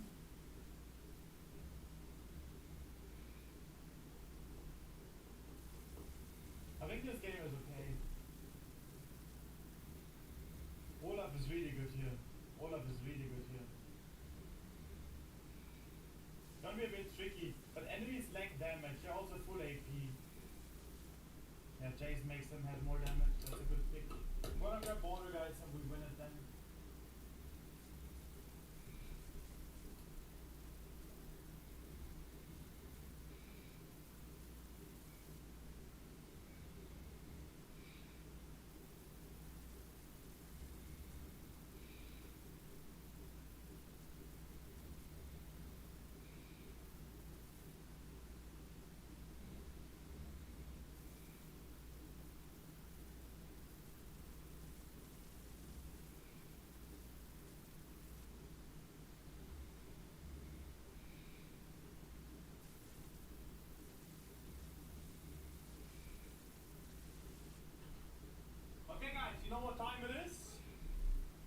play chess.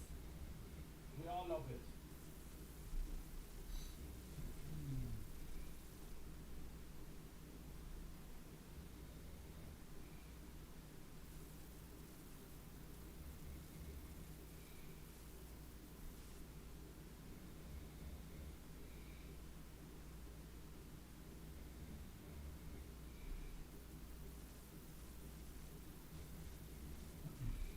Against a German.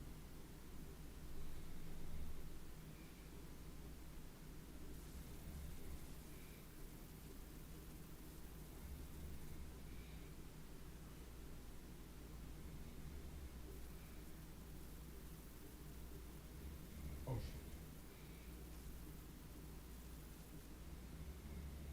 I drifted. That was a free will. No, we can take it. What am I saying? No. This is so funny. When I play League, I'm in my mind so focused still on League that I see basic chess moves, that I don't see basic chess moves. For example, that the knight is saving this field. Maybe that's the reason I didn't play that subconsciously. Could be. Okay, I need to save this pawn because he can push and then this pawn is attacked. It's not easy. I can either play this, which I don't like, and play this, which I also don't like, and play this, and this is hanging. You can also push here.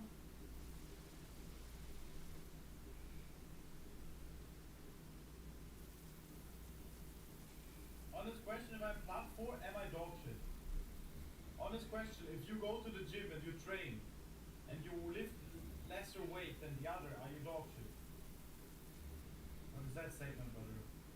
You are dog shit in comparison to challenger players, and challenger players say they're dog shit master players if they need to play with them. If I play against Magnus Carlsen in chess, I'm dog shit. If I play against an average human, I'm a very good player. Right? Am I now dog shit in general? What do you mean resign? What is that? As if I need to play.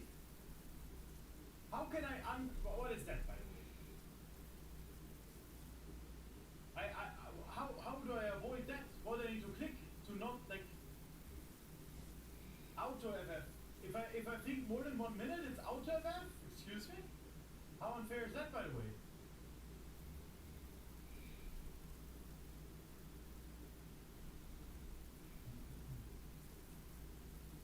Wasn't b4 winning for him or what?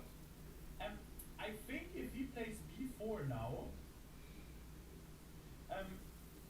the problem is that he doesn't really have developed pieces, and the structure is still shit. I think it's winning, yeah. We can analyze it later with the engine.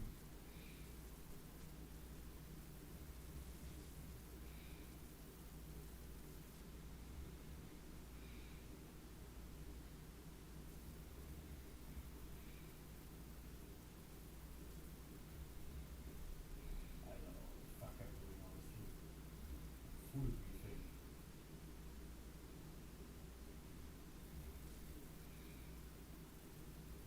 It's anti-AFK. Yeah, I know it's anti-AFK, but what can I do to avoid that?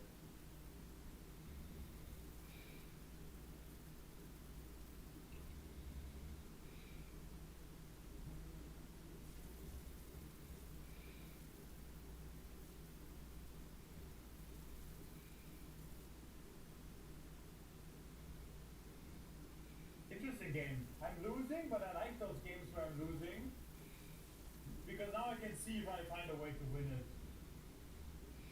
Like in this heal range, I like that. If I'm at heal range like 2000, it's very stressful.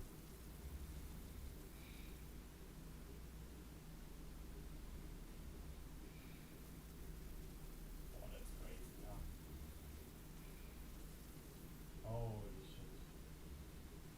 Bro is about to get cooked. Oh my god! If he plays this, I play that.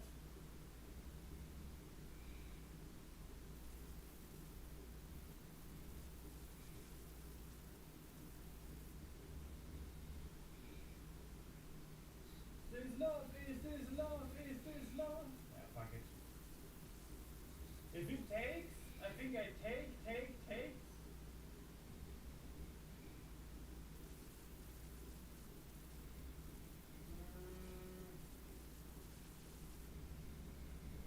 This was a mistake. He needs to remove his bishop. Because now I can...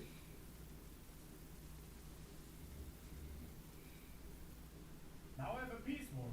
Oh fuck, that was actually a good move from him. My bad. Okay.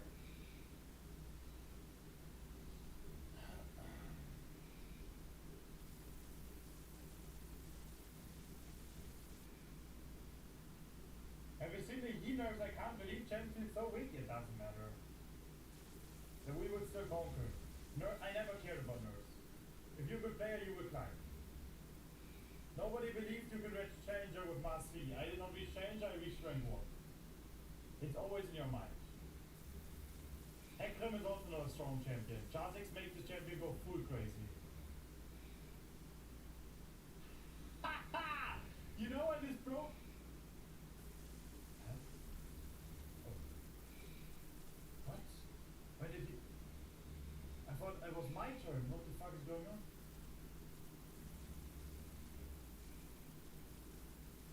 Bro, I am angry. What the actual fuck am I doing? I can't play chess when I'm focused on this. It's insane. What? I'm hanging everything. Average excuse. Oh! Oh! What is that? By the way, now I can't believe it!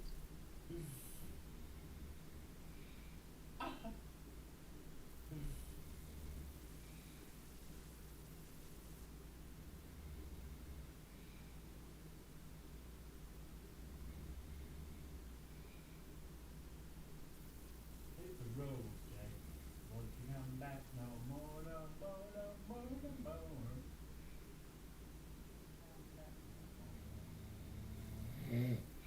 Okay, let's analyze it.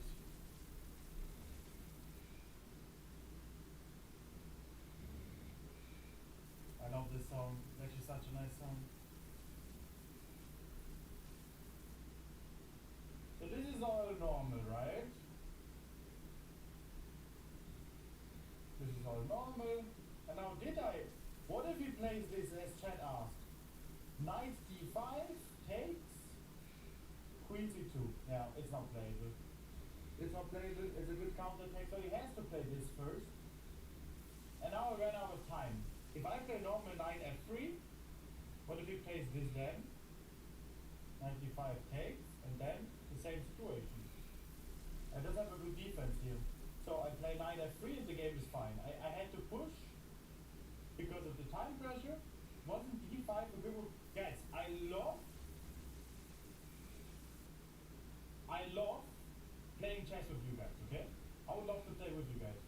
I cannot play 1v1 against you, but I would like if you guys participate. I cannot do that during the game, because I need to focus during the game. But, you see here there are the moves, okay? If you have any questions, or you want to analyze a move, or you say something is better, or you want to backseat, actually that's okay. But, say the move, for example, move 15, why did you not take here? Or, if you just want to look at me with that, because I think that's cool. I will do a chess stream eventually. Like, I want to do a chess climb, to like 2000 plus, with you guys, and then analyze everything. Okay, so, let me take. Push, push. Now I'm losing.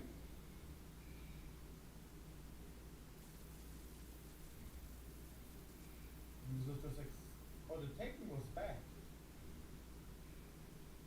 I should have played this.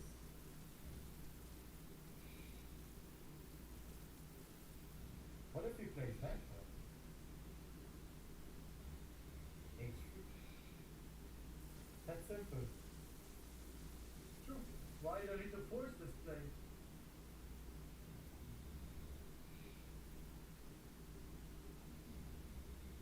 Now he's actually hard winning. The Exfil.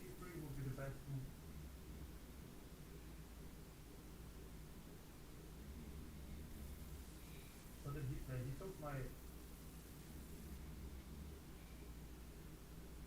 You stay?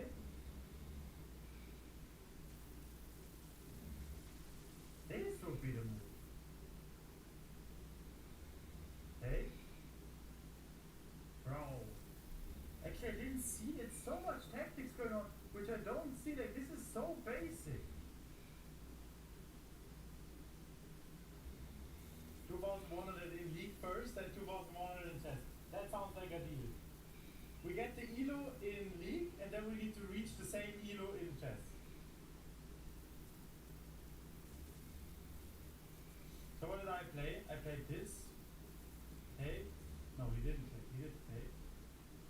E6. I should play check.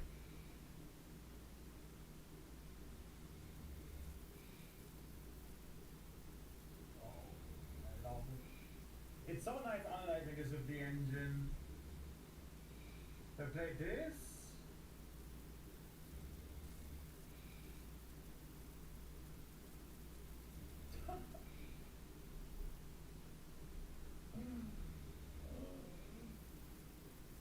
Okay, next.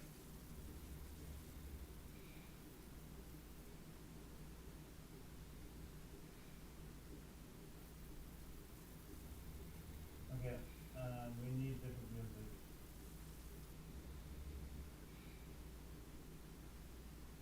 I'm actually gonna abort this game and search for a new one. I'm not playing that opening.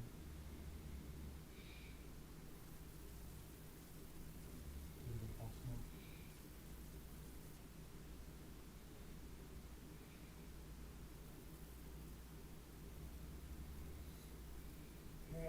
From Japan, very interesting.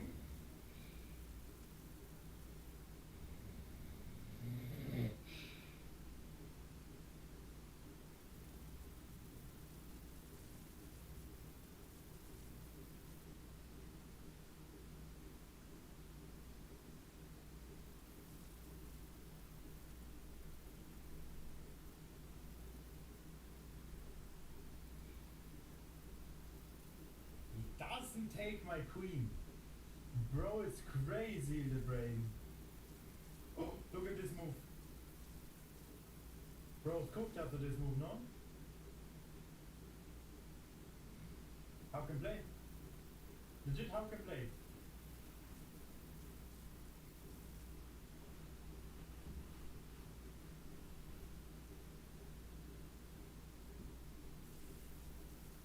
Check and then knight here.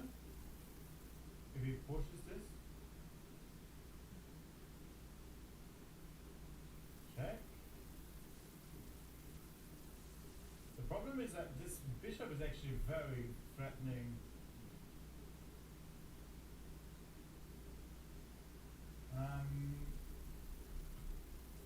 Fuck.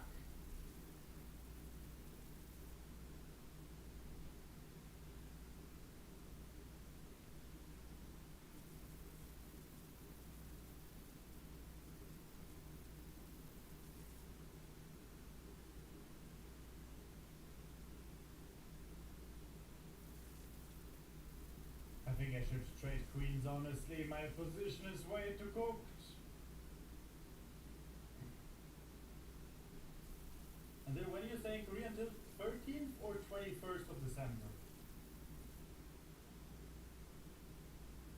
Yeah, I'm trading queens. My position.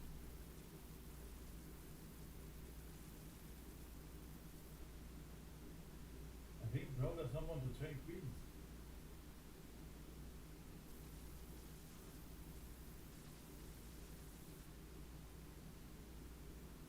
I think I need to castle take here.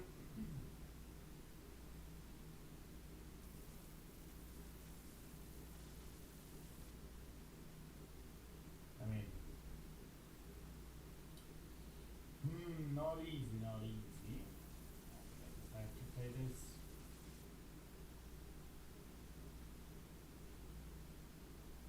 He probably plays this. Pressures a little bit more. I need to like open up somehow.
can't really play this. This is kind of a bait, because if he plays this, there's a forced trade, which is good for me.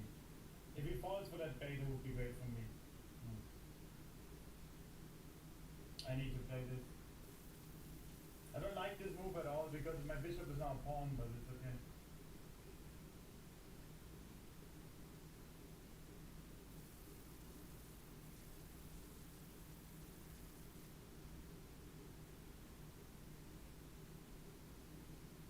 Yeah, I can open up with this move.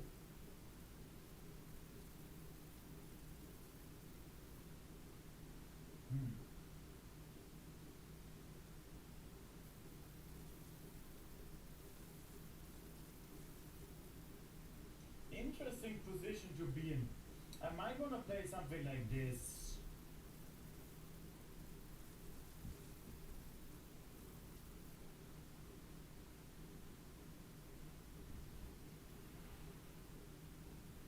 I don't really know how I improve my position yet.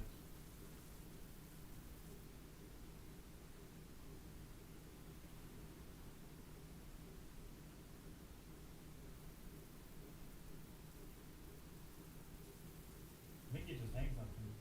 He can play this. I think it's okay for me. I am in a very decent position. Yeah, I need to play. I need to play the game. I need to have counterplay.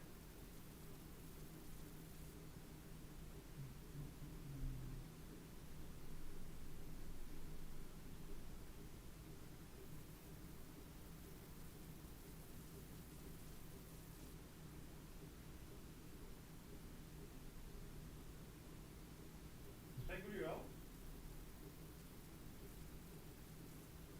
Oh, I have no time. Yeah, my game is starting anyways. Could I have played this? I think this is hard winning for white.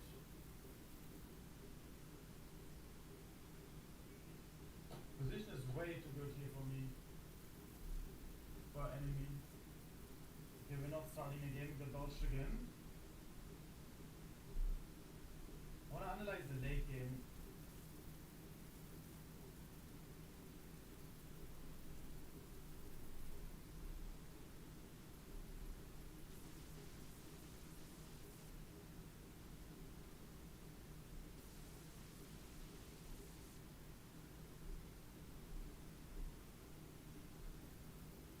Yeah, it's unplayable.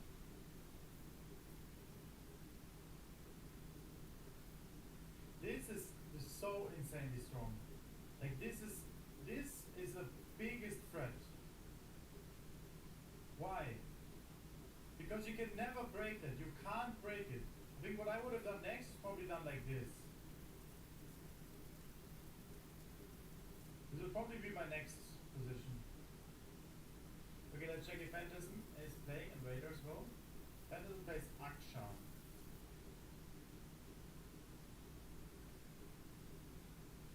And this Raiders enemy, right? Yeah, Raiders is enemy.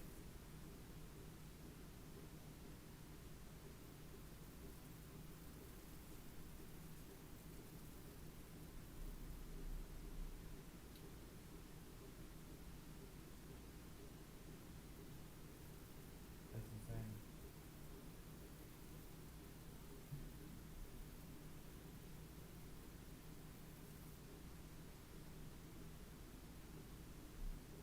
I believe there was some tactic possible with horse and queen when you decide to trade them. Very interesting. We can take a look at that, but I already closed it. If you told me that earlier, I would have loved taking a look at that, brother. But very interesting you see that. I didn't see anything. You're smurfing it, brother.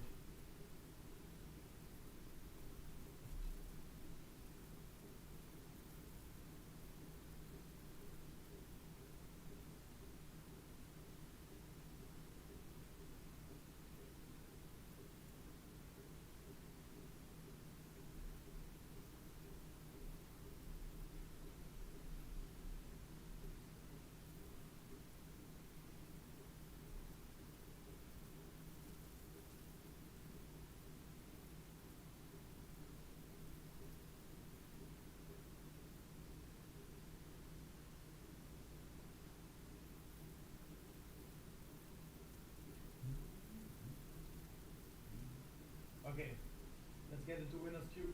Let's do it. It's funny how he never updates that score. It's insane.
Daenerys, yeah, I won last game, but after coming back to League, I'm having such a hard time in lower elo.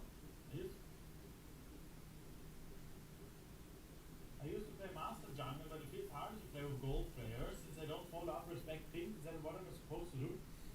You probably have a hard time in your recent games. Not in general, okay? But your reality is influenced by your recent games. Same with my reality, right?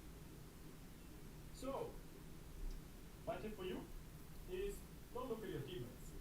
Even in your first question here, you talked about your teammates. They should never have that big of an impact on your game. You should focus on what you can do better.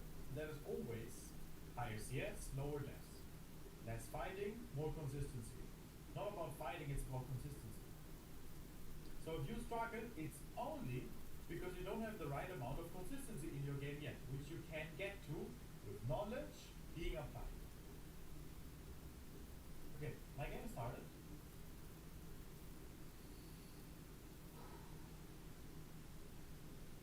One more motivation, and then we win it.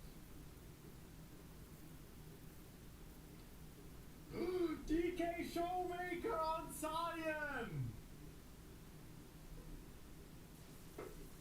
DK Showmaker on Cyan! Fuck champ, we found Showmaker in Korean solo queue! DK Showmaker on a losing streak as well.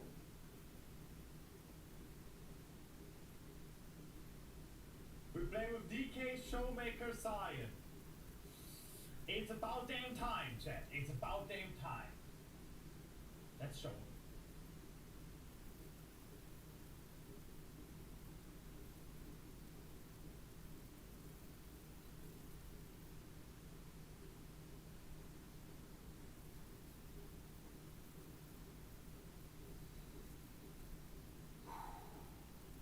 Sadie, pin a comment, playing with Showmaker right now. No, pin a comment, the Cyan is Showmaker. Yeah bro, try me. I know, the kid is words. Sandici, my god! Thank you, brother. Set your heart ablaze, Sandici. You know how I feel. No, you probably, no, you know. You know how I feel. And it's absolute pain. But trust me, Sandici, I'm a warrior. Kaleo Kunz, thank you for the prime, I appreciate it. We need to pin a comment. The Cyan is Showmaker. Let's go. I want to have the game peaceful in the beginning.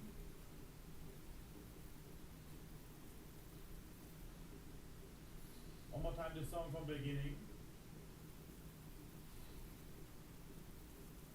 Set your heart ablaze. Let's go, chat!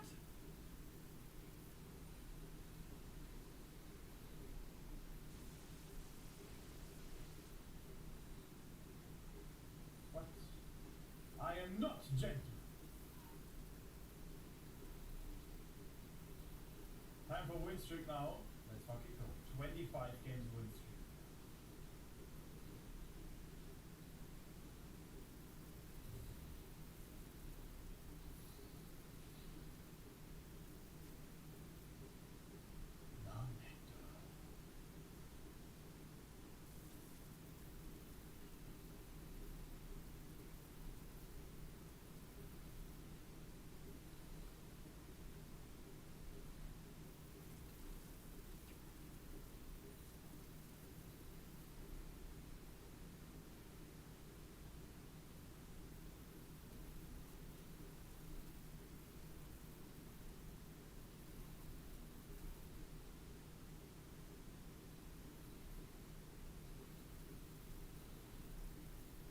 showing my runes here.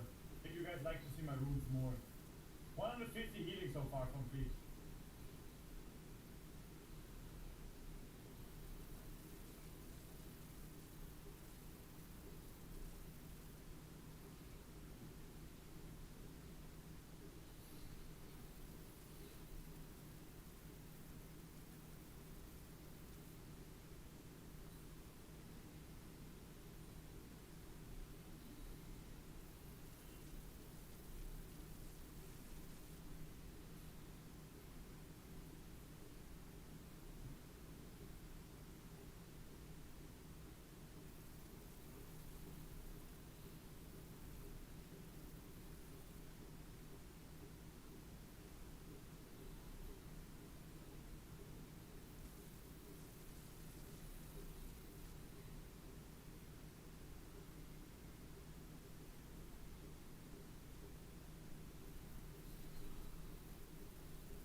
Imagine he killed me there.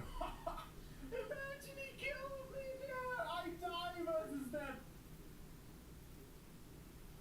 Azir's still missing. He's not gonna try to kill me, no?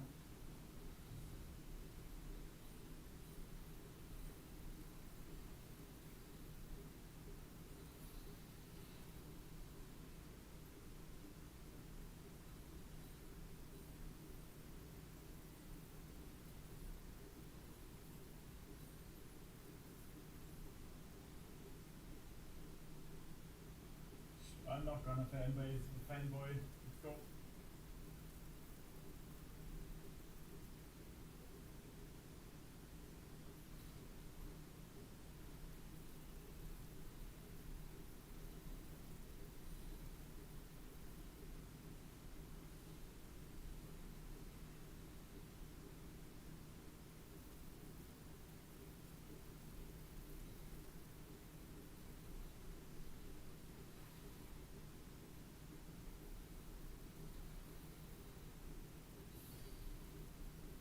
Wow.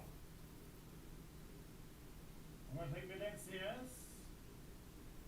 While my brother is busy here. Not gonna show yet.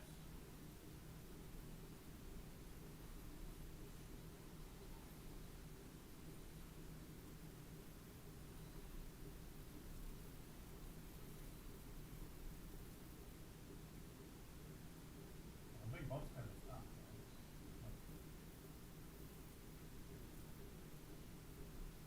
We play dragon.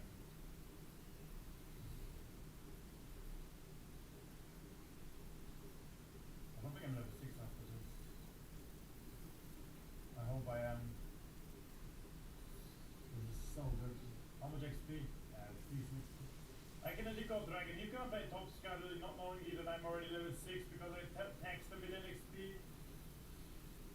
And now I get my ult passive on the dragon, already 200 damage for my ult. Really pretty big.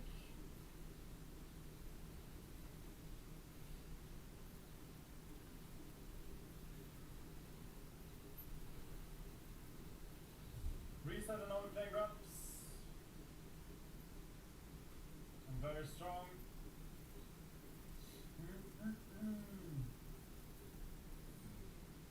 gonna buy another control reward because this control reward is a very aggressive one. I'm usually a very defensive control reward placer because I want my control reward to stand long, but in Korea I actually place it more aggressive and also buy more control reward. It's just so good in Korea.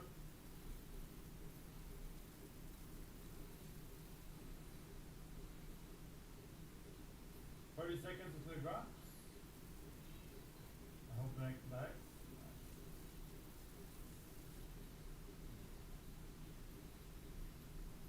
You see my communication?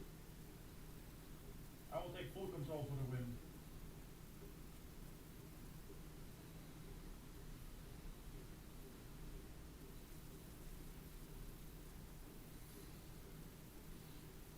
Reset.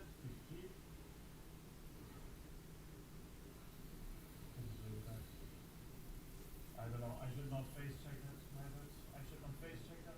I didn't expect Diego to be here already. He legit waited there. This is very rare because usually as Diego you're also busy with the clear, so it didn't make sense. I only expected bot beat on Diego as well. We can maybe still play it if they're not going for it immediately.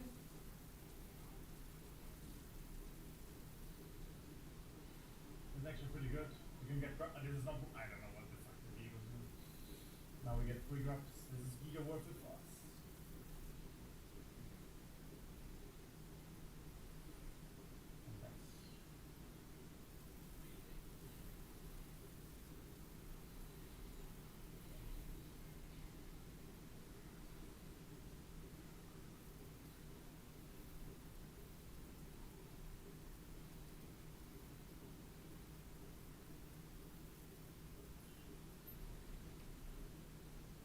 Yeah, seems like I can't play the game.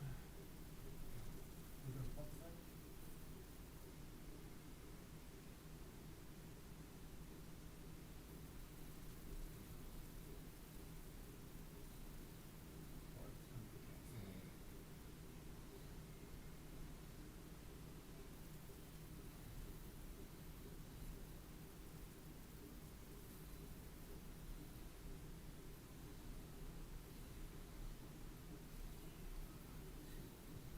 This happens only in Korea.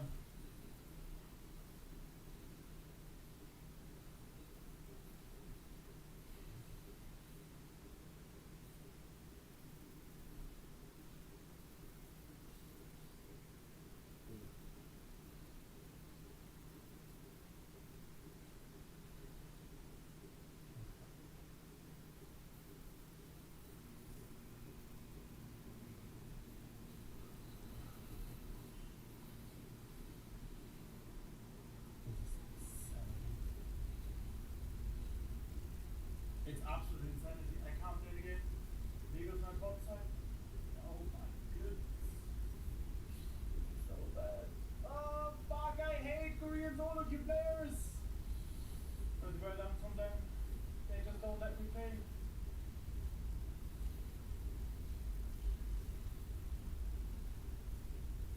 I lose a lot through them. I lose a lot because I don't have practice.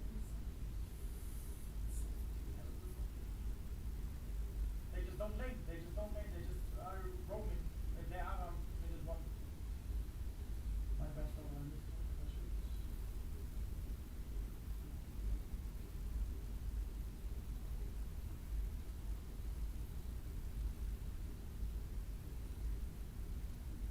And then I get practice on dragon.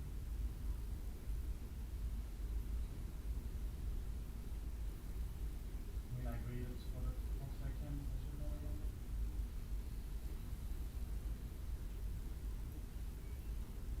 It's okay, check again.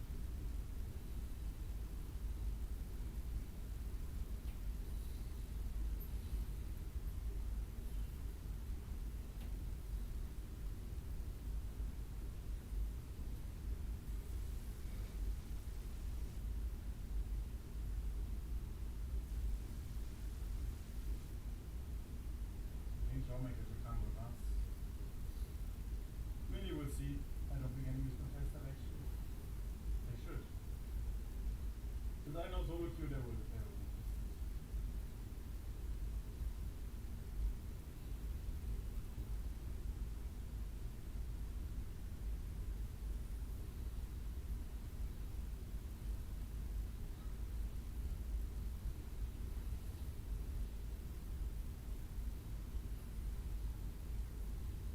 And now we lose the dragon. I love it. I love it.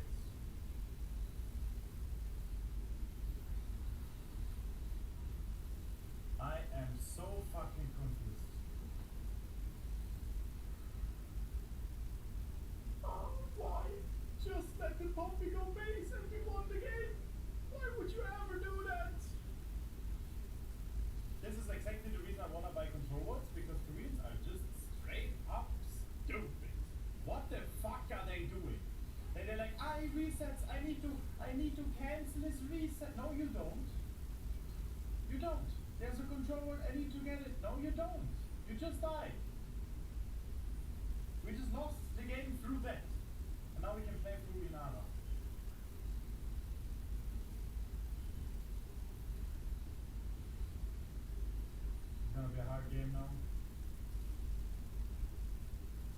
Because like both of my deaths were so fucking terrible. Both should have not happened.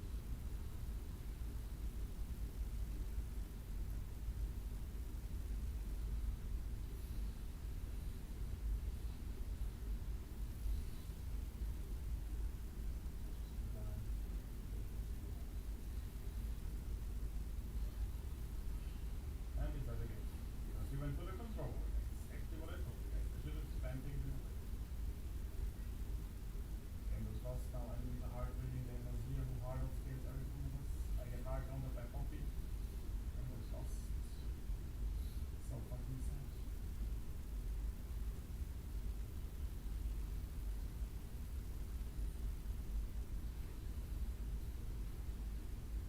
Still has flash actually. Crazy, if we didn't have flash, he would have died. Jeff is actually pretty strong.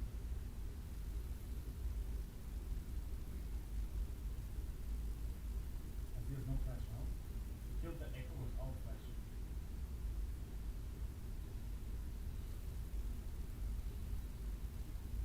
I think this game is like, we are losing right now, but we have Lunara, our last hope.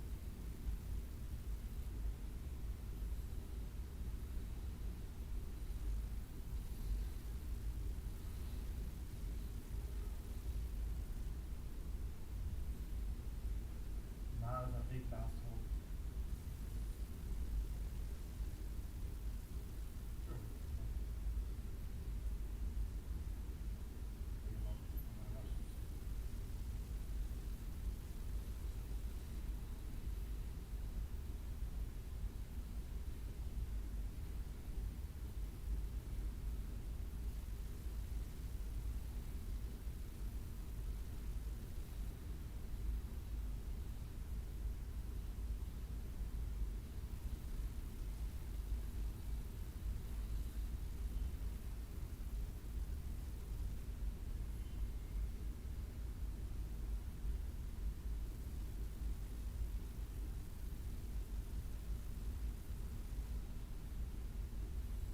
Like,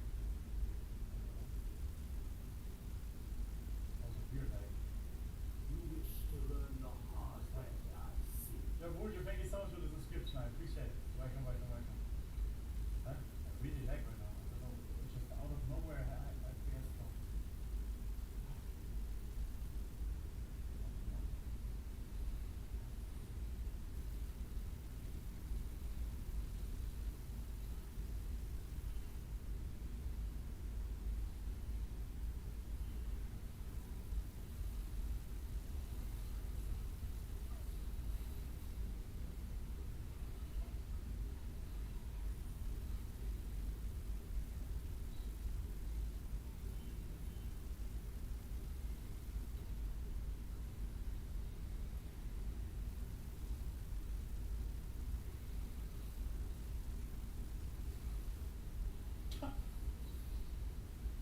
My Herald stopped on the Azir wall. But that was such a good play, guys. That was insane. I'm gonna go buy mercs against their comp. You know what the crazy part about this play is? I first baited the Azir to fight me. And then he's like, I can kill him. And then I immediately took the Herald so he can't kill me. And then I knock him up again. So it was like the best outcome scenario. But without the Herald, it would be a terrible play. Okay, we gotta stay focused and we'll win this now. It's a very big of a solo queue game. We made a couple of mistakes. I got triggered by my mistakes.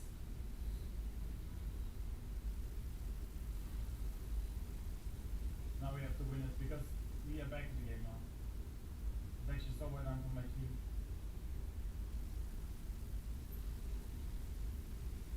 Just take this and get out.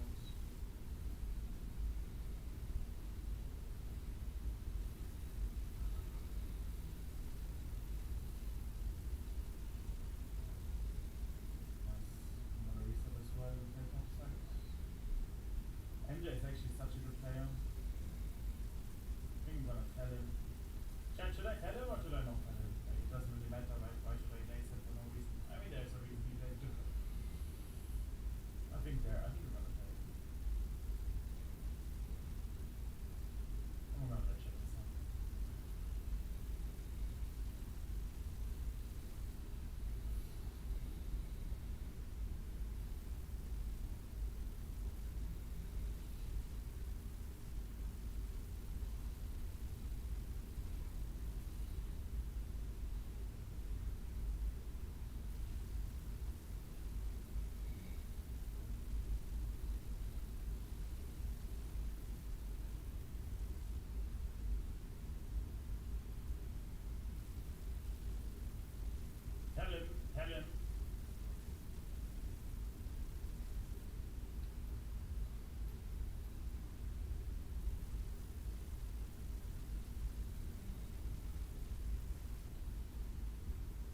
have told him. That's fine. He already know.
change the supporting career, who's also named Akasa. Okay? Now, next. Enemy negative. Rise is DK shoulder. Okay? So now 1, 2, 3, 4, 5 games lose. We're gonna give him now his 6 games.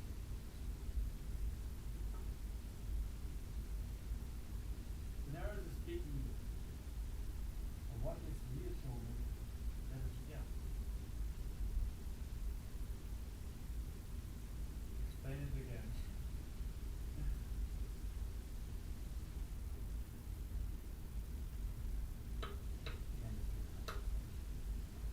I just seen enough today. Already. You already won them for loss. Okay. Can I have a good day? Like, why is it always black and white? Why is it always 3 days in a row you get complete candy? 4 games in a row you win every single game. Then every game is candy again. Why is it always like that? It has been like that for like 4 years for me. In every single time, I get full winners queue into full losers queue into full winners queue into full losers queue. I cannot be that unlucky that this happens consistently to me. When I climbed to rank 1, I had an 8 games losing streak, a winning streak. And after I got rank 1, I had a 13 games losing streak. And I'm playing out of my mind, well, but I just lose every single game. And then the other day, I play like shit, and I keep winning. This cannot be.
set checking.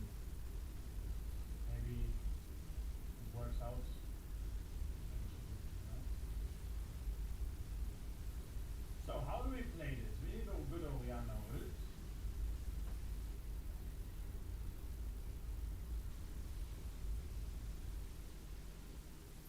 I think we're gonna flip it here.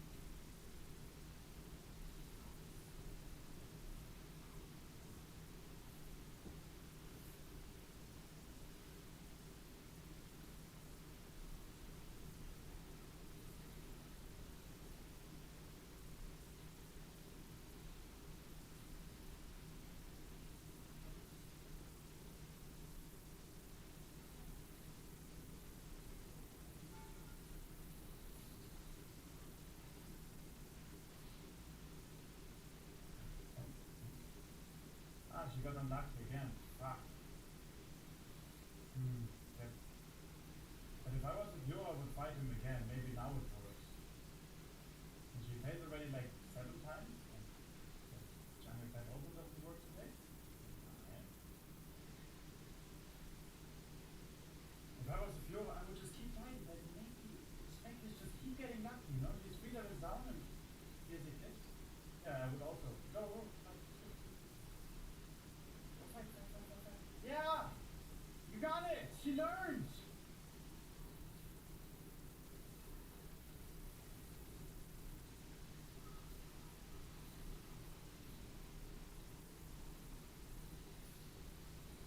I need to attack the minion, by the way. If he spaced me and I didn't attack the minion, I would have not won this fight. Almost every single replay would have died first. If Renekton does space me, instead of walking into me, I have 1 auto attack less, which makes the difference. Now I have more gold. I'm gonna giga flip it, fuck it, I don't care.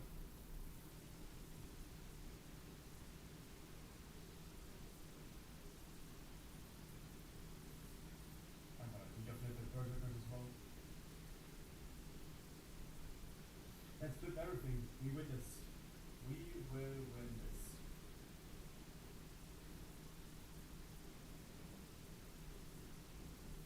I'm 20 years ahead. As per usual.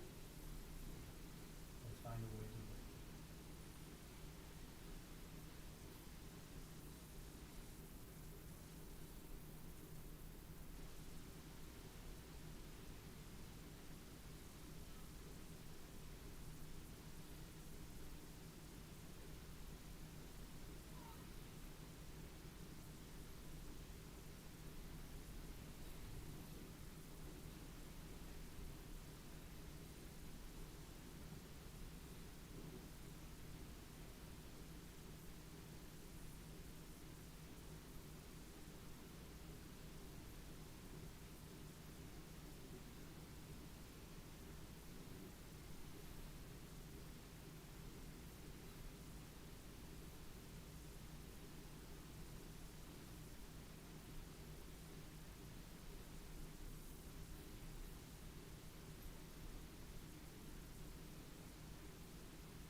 If they attack the Nautilus, once they get there, I don't know how much I can work exactly. Let's see what I can do next.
getting flamed for existing. Jungle Gap.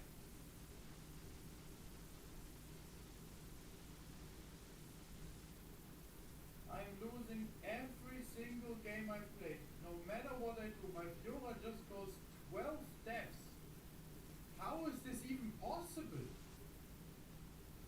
Bro is first timing Fiora in my game. He first picked it.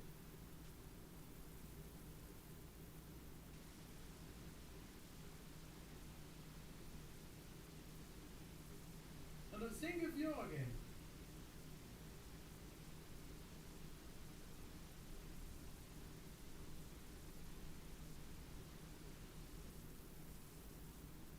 Well, if that was a Fiora game, I would also first pick Fiora onto this.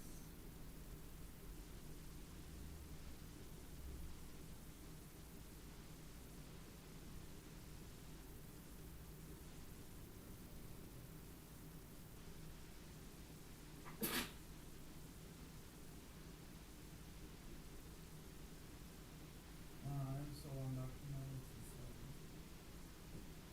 This is everything is fucking clean right now. I didn't do anything. It's out of us. Oh man, it's so painful. Why is it so painful?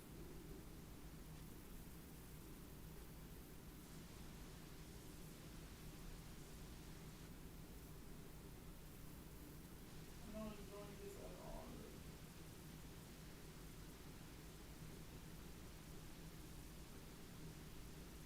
Shut the fuck up, I'm not traveling to Indonesia.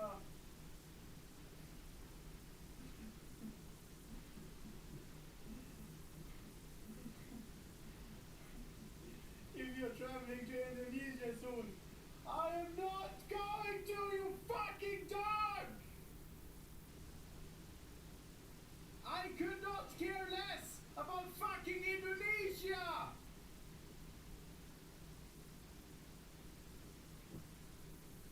Shut up! Disgusting ants! Woohoo!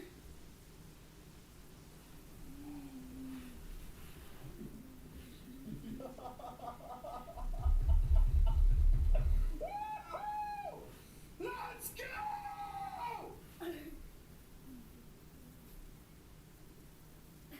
I have a 25 games losing streak, and I get advertisement how I travel to Indonesia. Why should I travel to Indonesia? Why should I do that?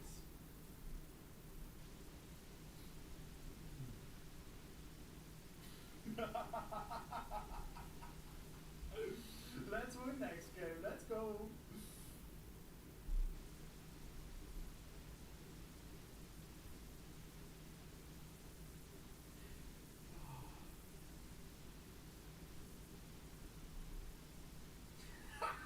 If you're traveling to Indonesia, shoot my ass! Never my entire life will I go there!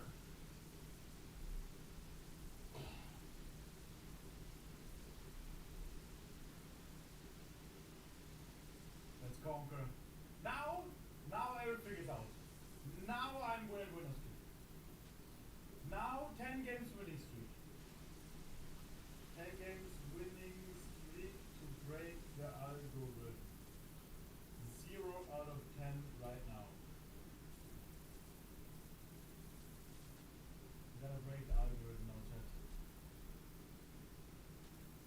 It's time.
we're down. We need, I know what we need. We need,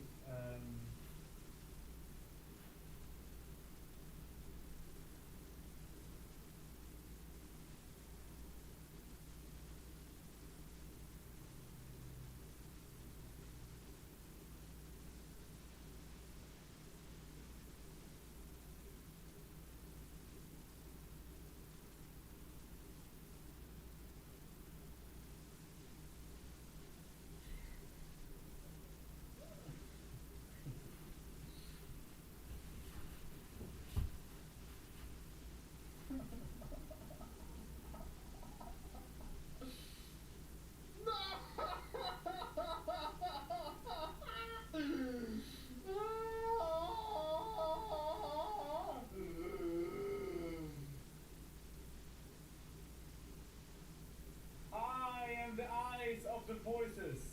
If you're traveling to Indonesia soon,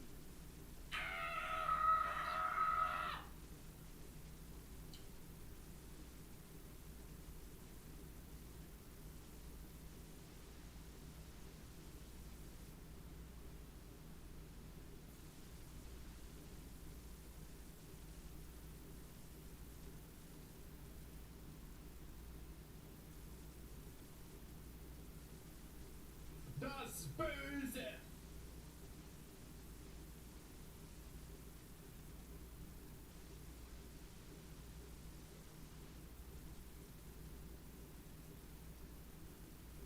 In the clip you don't hear the Indonesia though.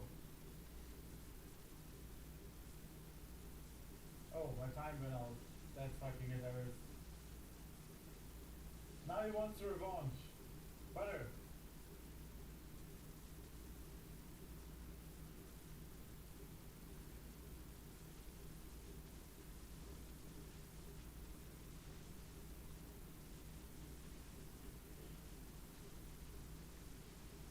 Is this rooted your creatine cycle? Yes. Around 27 grams per day.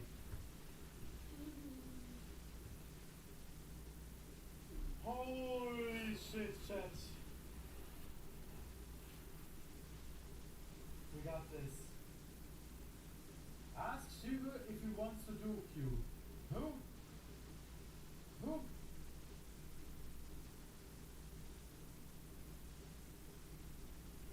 Alle Angst vom schwarzen Mann.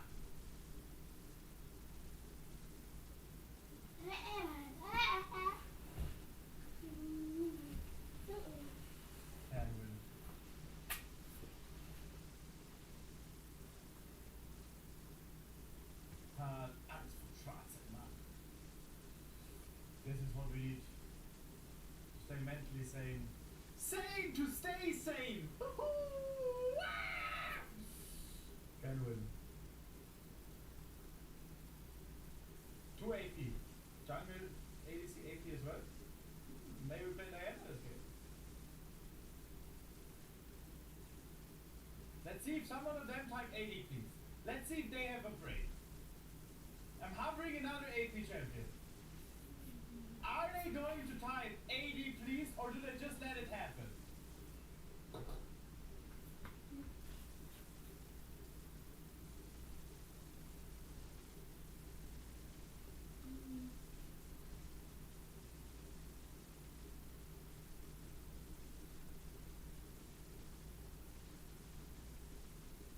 Diana good here.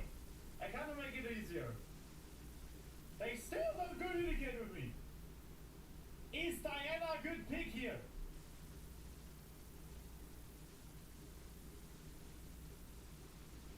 Please tell me it's Showmaker Zoe.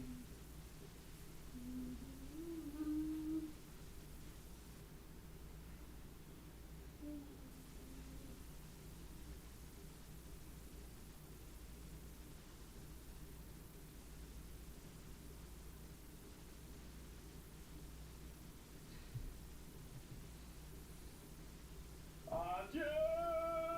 Ah!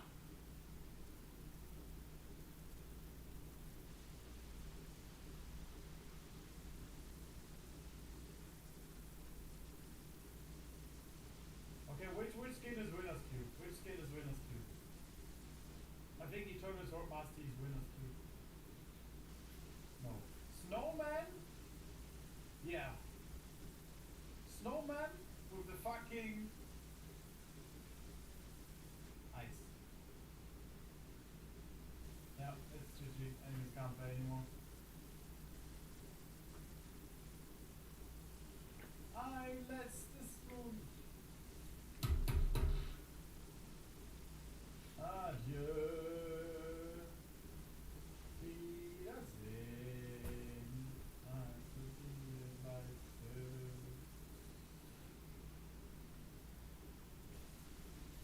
I could fucking box right now. It's unreal.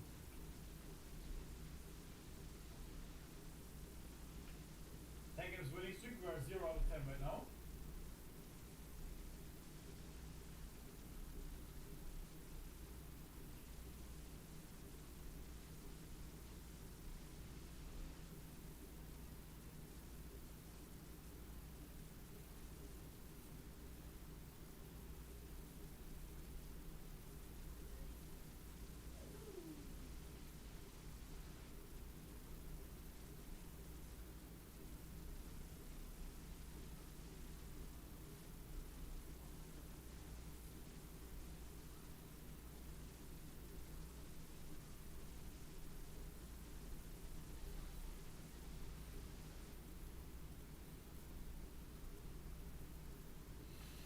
Do.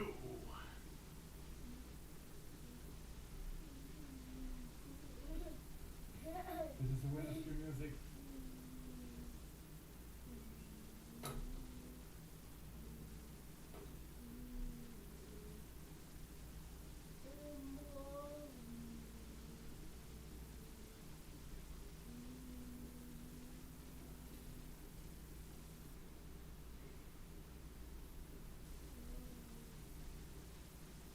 Du bist der Tod uns scheidet.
Come on, bitch, do it.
a tiny bit.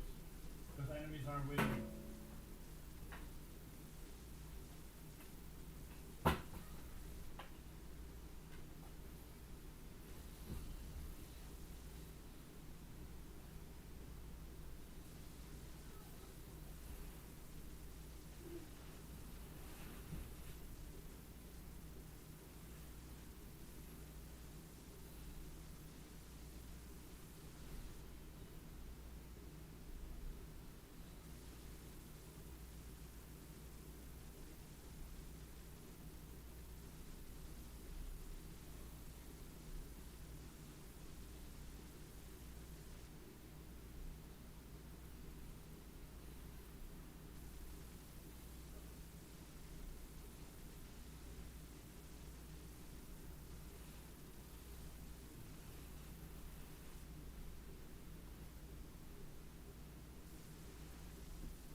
I'm trying to lane gang, everything else is warded.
Next.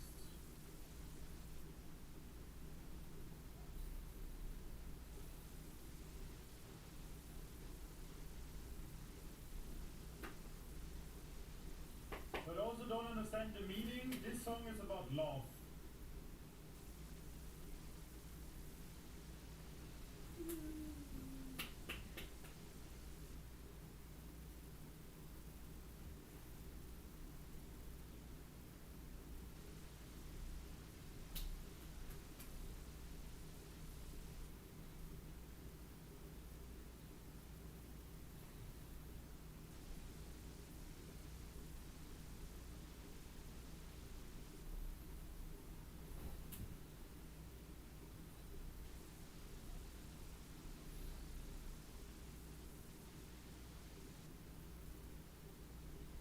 Das raus. Ich hab den Schlüssel. Du hast das.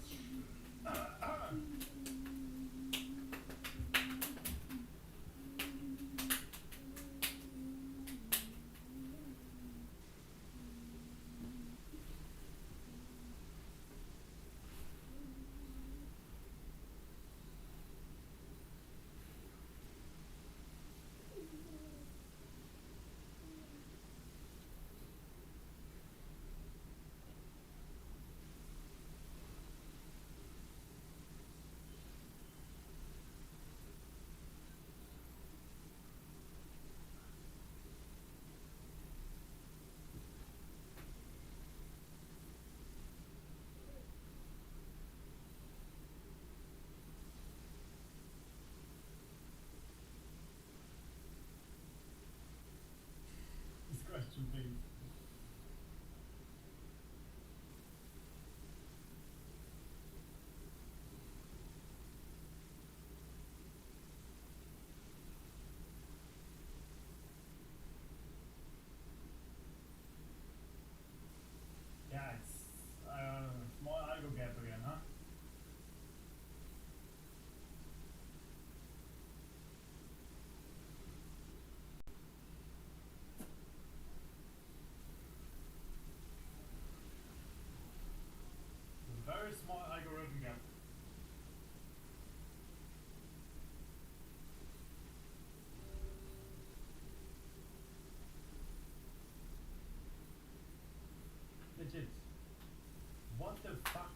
going on? Why do the enemies have 9 kills? Again! Like, can I please have one game? One game where we're not getting stomped! Like, what else can I do? Sorry, that was...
again.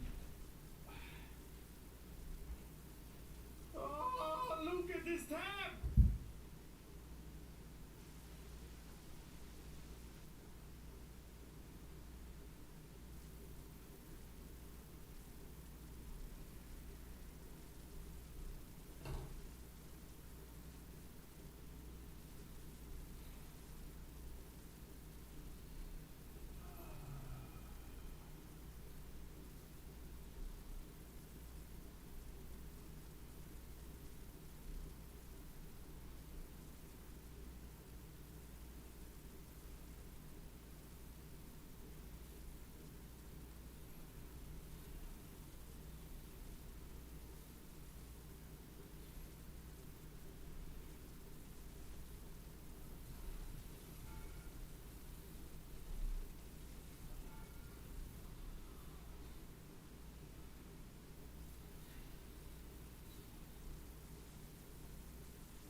Nina made Twitter post.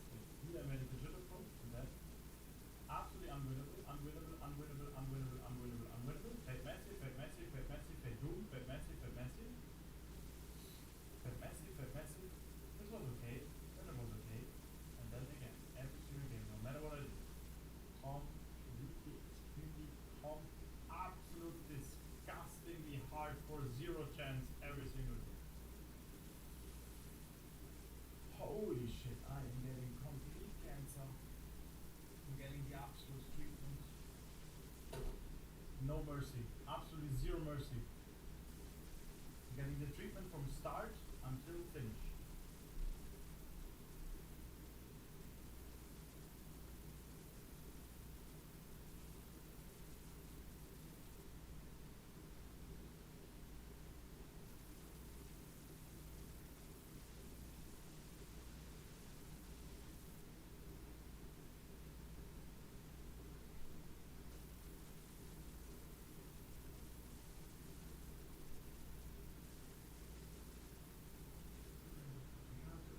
The saddest part about this is that I don't have impact.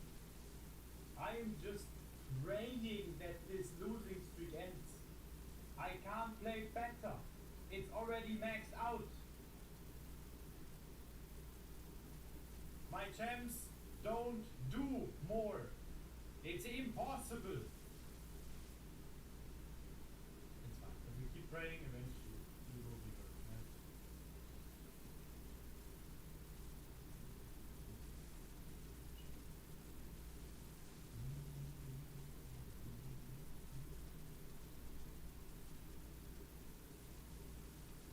I know Rammstein was not really obscure. I don't know what music I should listen to. I don't know. I don't have anything. I should listen to everything I do.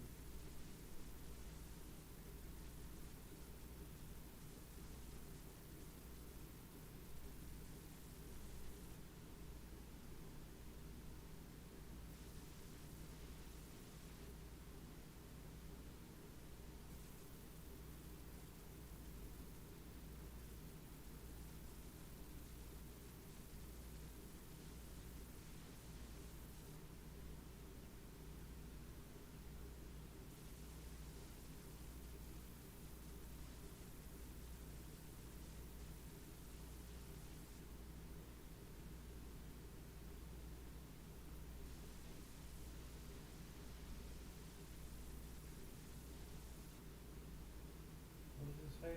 Means and good. It basically has is an AI generator that tells you how shit your team was. The problem is that you can interpret it the wrong way. If I listen this fucking Indonesian one more time.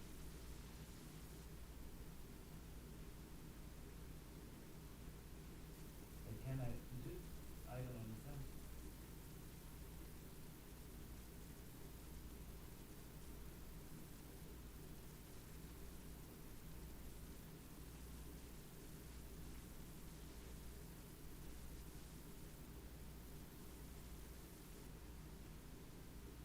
That's good. Nice has also got full candy. Only 3 is getting candy. Woman 3 is also losing.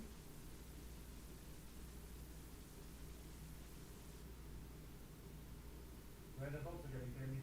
It's like everyone getting candy or what? Is today like, is Christmas early this year? What is going on? Santa Claus is early this year, guys.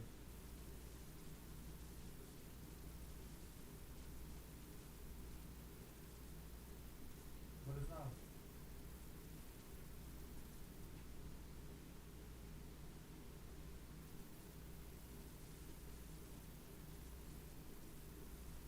Oh shit, you went from 9 wins to rank 1 to 23 wins. What the fuck happened? Nemo. Your question has to be raised, right? You cannot be seriously asking that question, right? What do you think happened?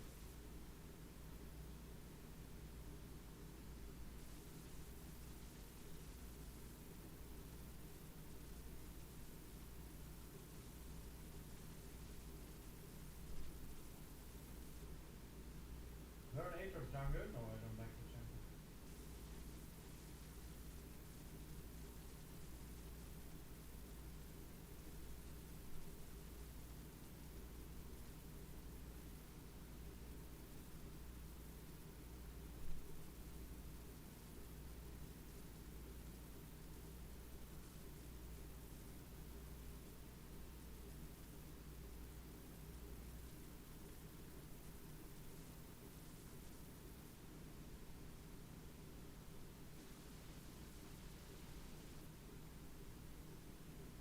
Anime clip. Brazil. Welcome, brother. Hello.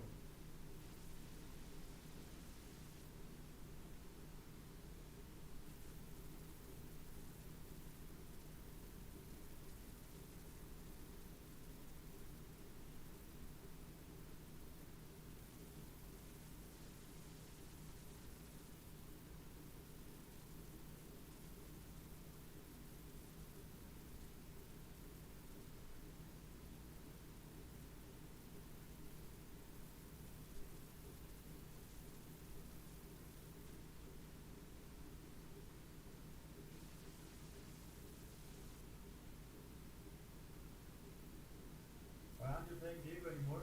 I didn't have good games with Diego. I don't know. I had shit games with Diego, then I stopped playing him. Because I lost everything again with him.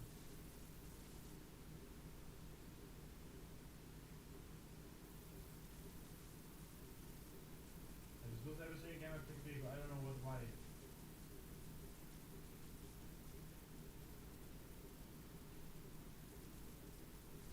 I don't even know why I lose with Diego. Yeah, we are back. What rank are we now? Rank 34. Down.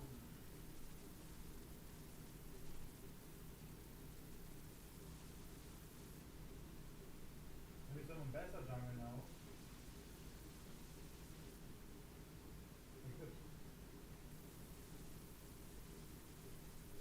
I could play on better jungle. You guys want to see on better jungle? Should I just play it?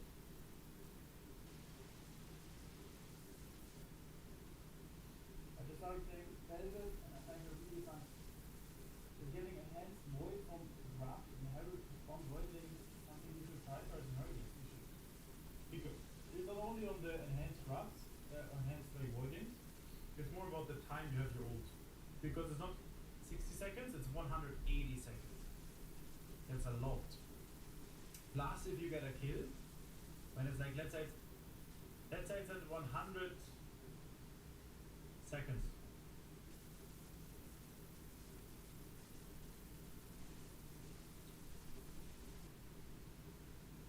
Don't get demoralized, my brother. I'm fighting this.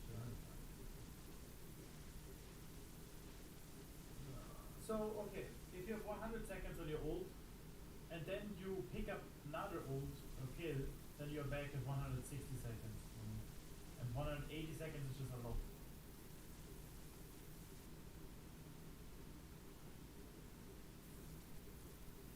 No one bad sounds good. I want to see the trash chance.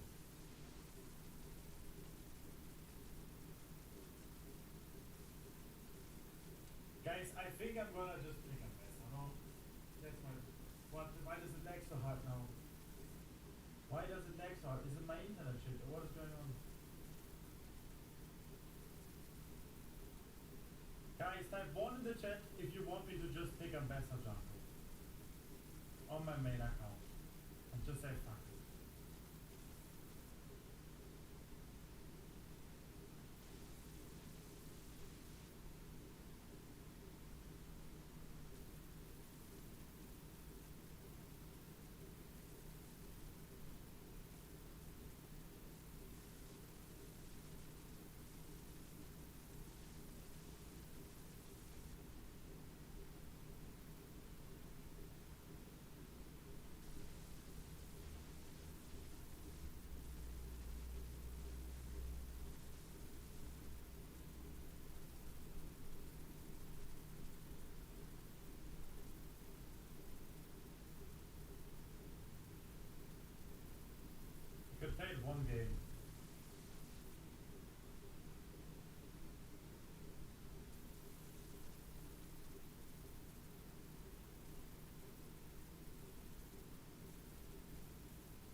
combo does Terry have to E when he casts his Q before?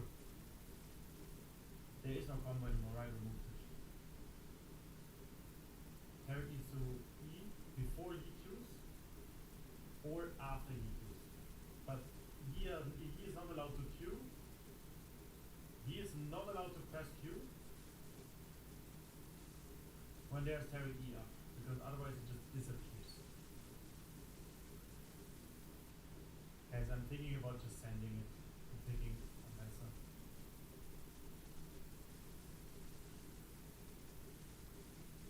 Like, what stops me from just picking a vessel and going full trades in the turn?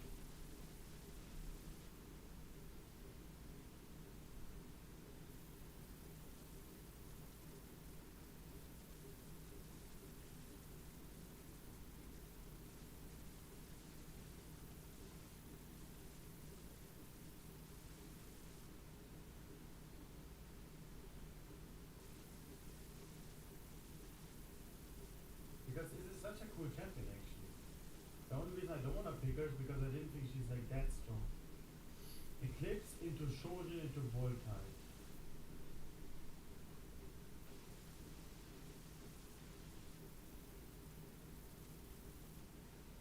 It's the first one that's it.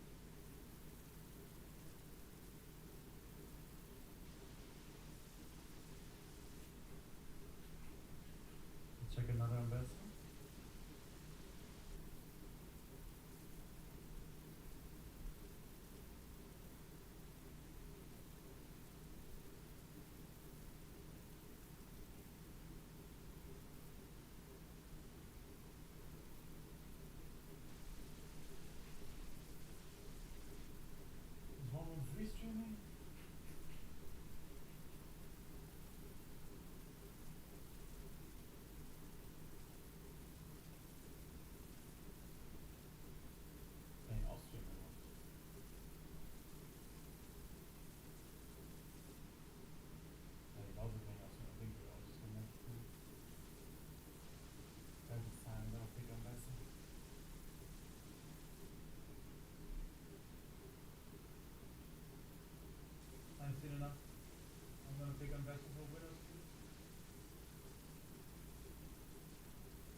infinite 6 points. Maybe Faker is like doing this nowadays. One trick infinite 6.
Showmaker.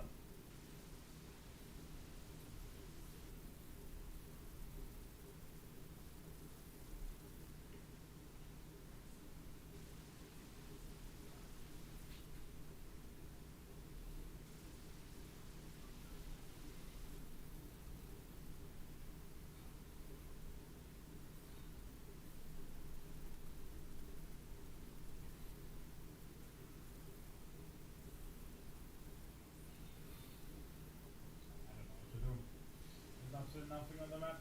Easier setup.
I mean,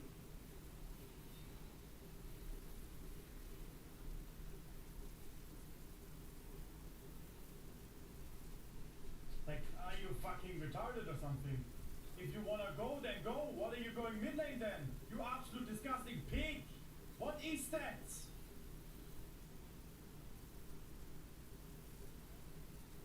They're doing fucking grubs! Like, play the game correctly, you absolute dog! If you type, you come, then come! Complete disgusting dog, man. What the fuck? Go, go, go, and then doesn't even play the game.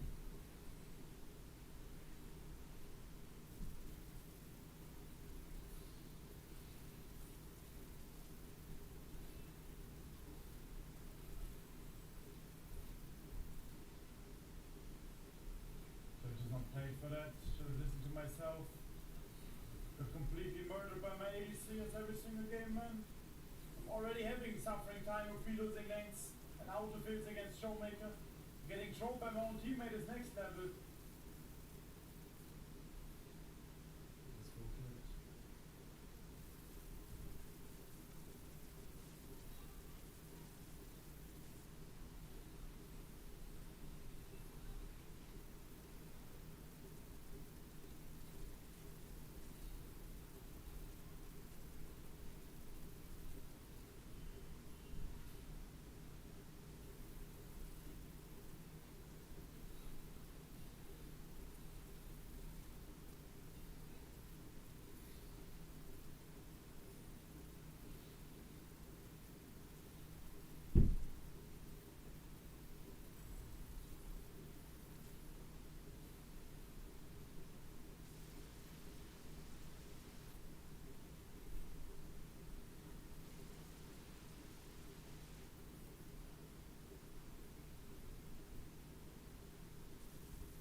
Should I just let it go? Is that the play?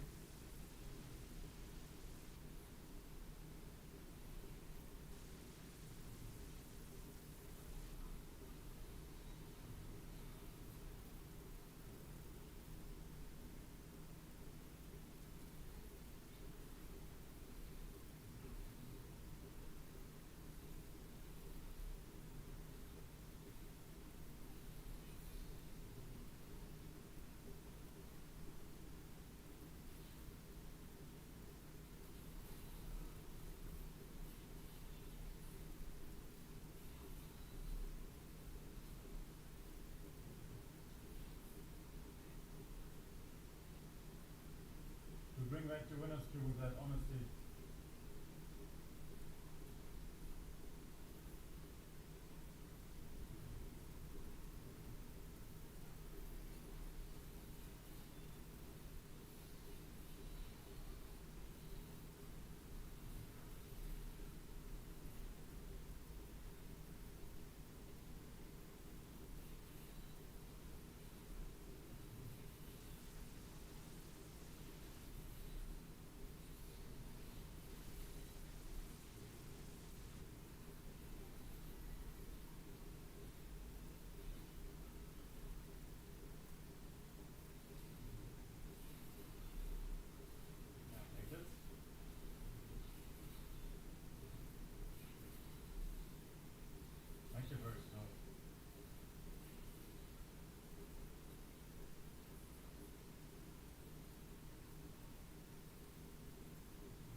Oof, I now just escaped the algorithm.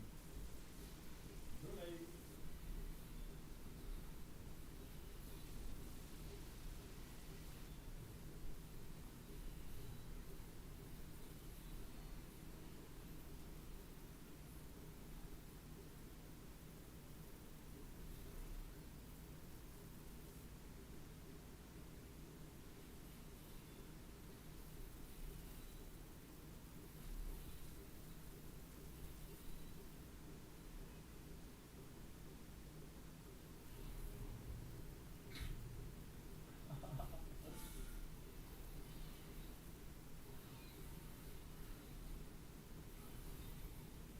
Okay, they did not like that idea. Holy shit, they did not like the proxy needing us. Playing, whoop, just a proxy move, man, is crazy.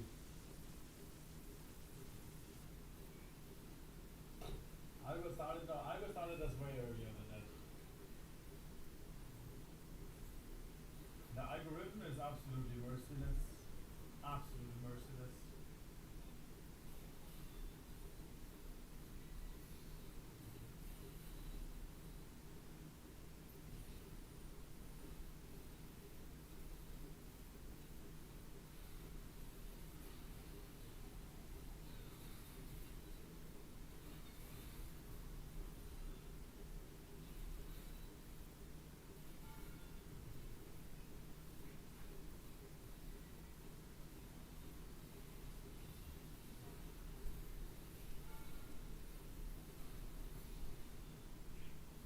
Snip, snip!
I'm just shit at League of Legends, honestly. Now that I went 3 tiers down, the algorithm can't hate you more than it hates me. You've got this. Sometimes the algorithm just wants to bend you over, chat. Like, I try to resist. But if you resist, you will go hard. You know what I mean? Just don't resist. Just let it happen at this point. If the algorithm wants to get you, it gets you. You know what I mean? I've wanted to tell if you know what I mean.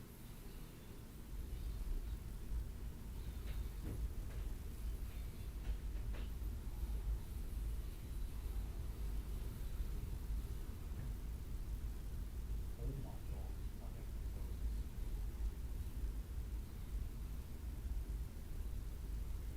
Bro.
single move just improves my position.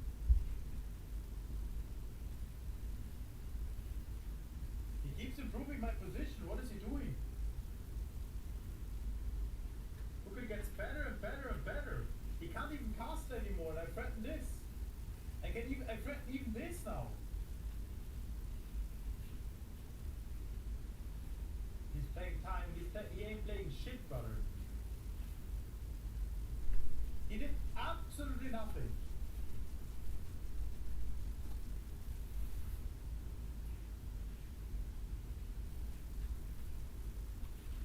He can't do anything. He can't cast. He can't do anything.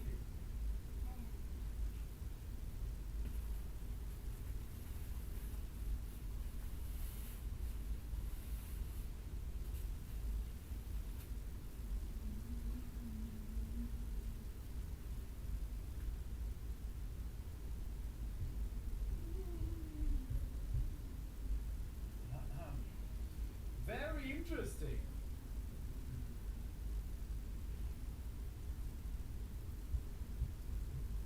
I'm gonna play better. I'm gonna want to play better.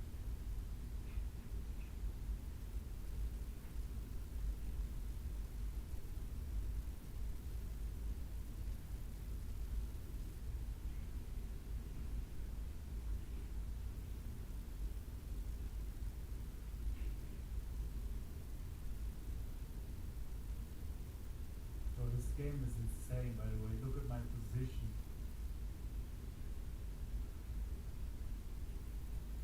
It just gets worse and worse for him. It's getting worse and worse for him. I can't believe this.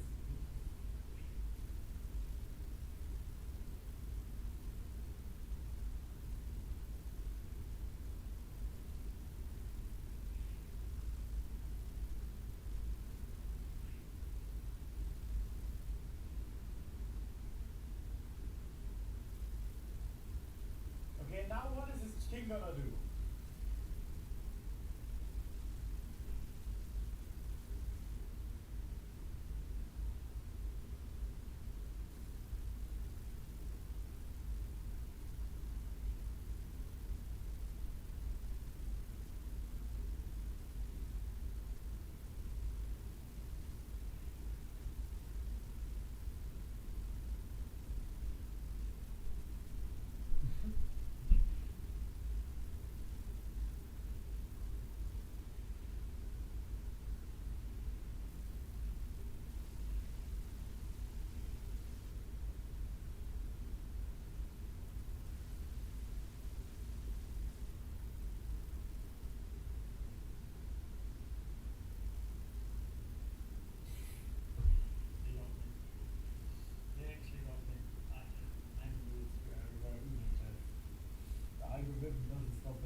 about gamba. Ask the Sadiq, he already did a gamba.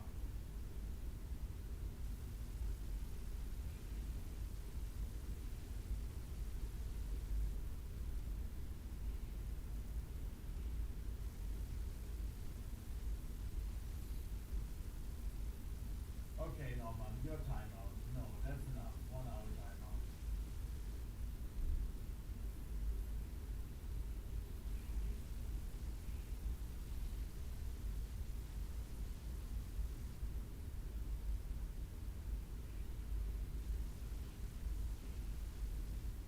Okay, we're winners to now.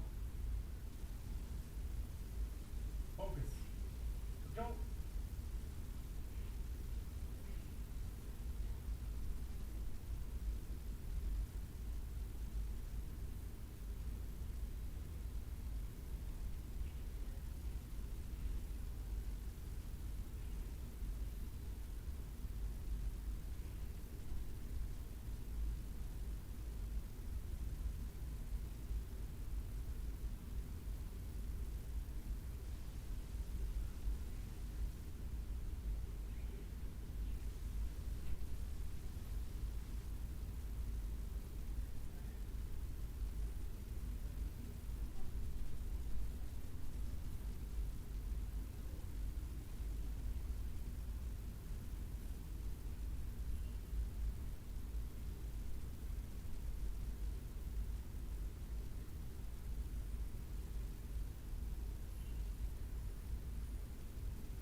Wait.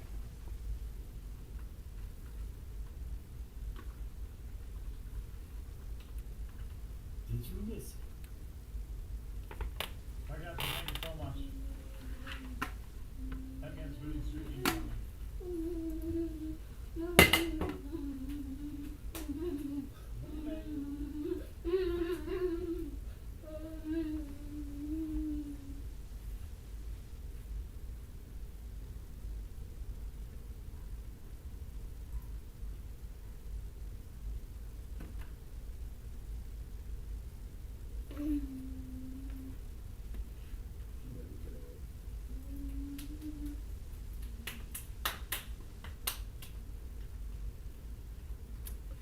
Look at that before all of a sudden I got that.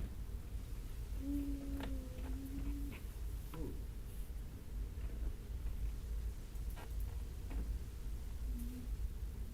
Leave that alone, man.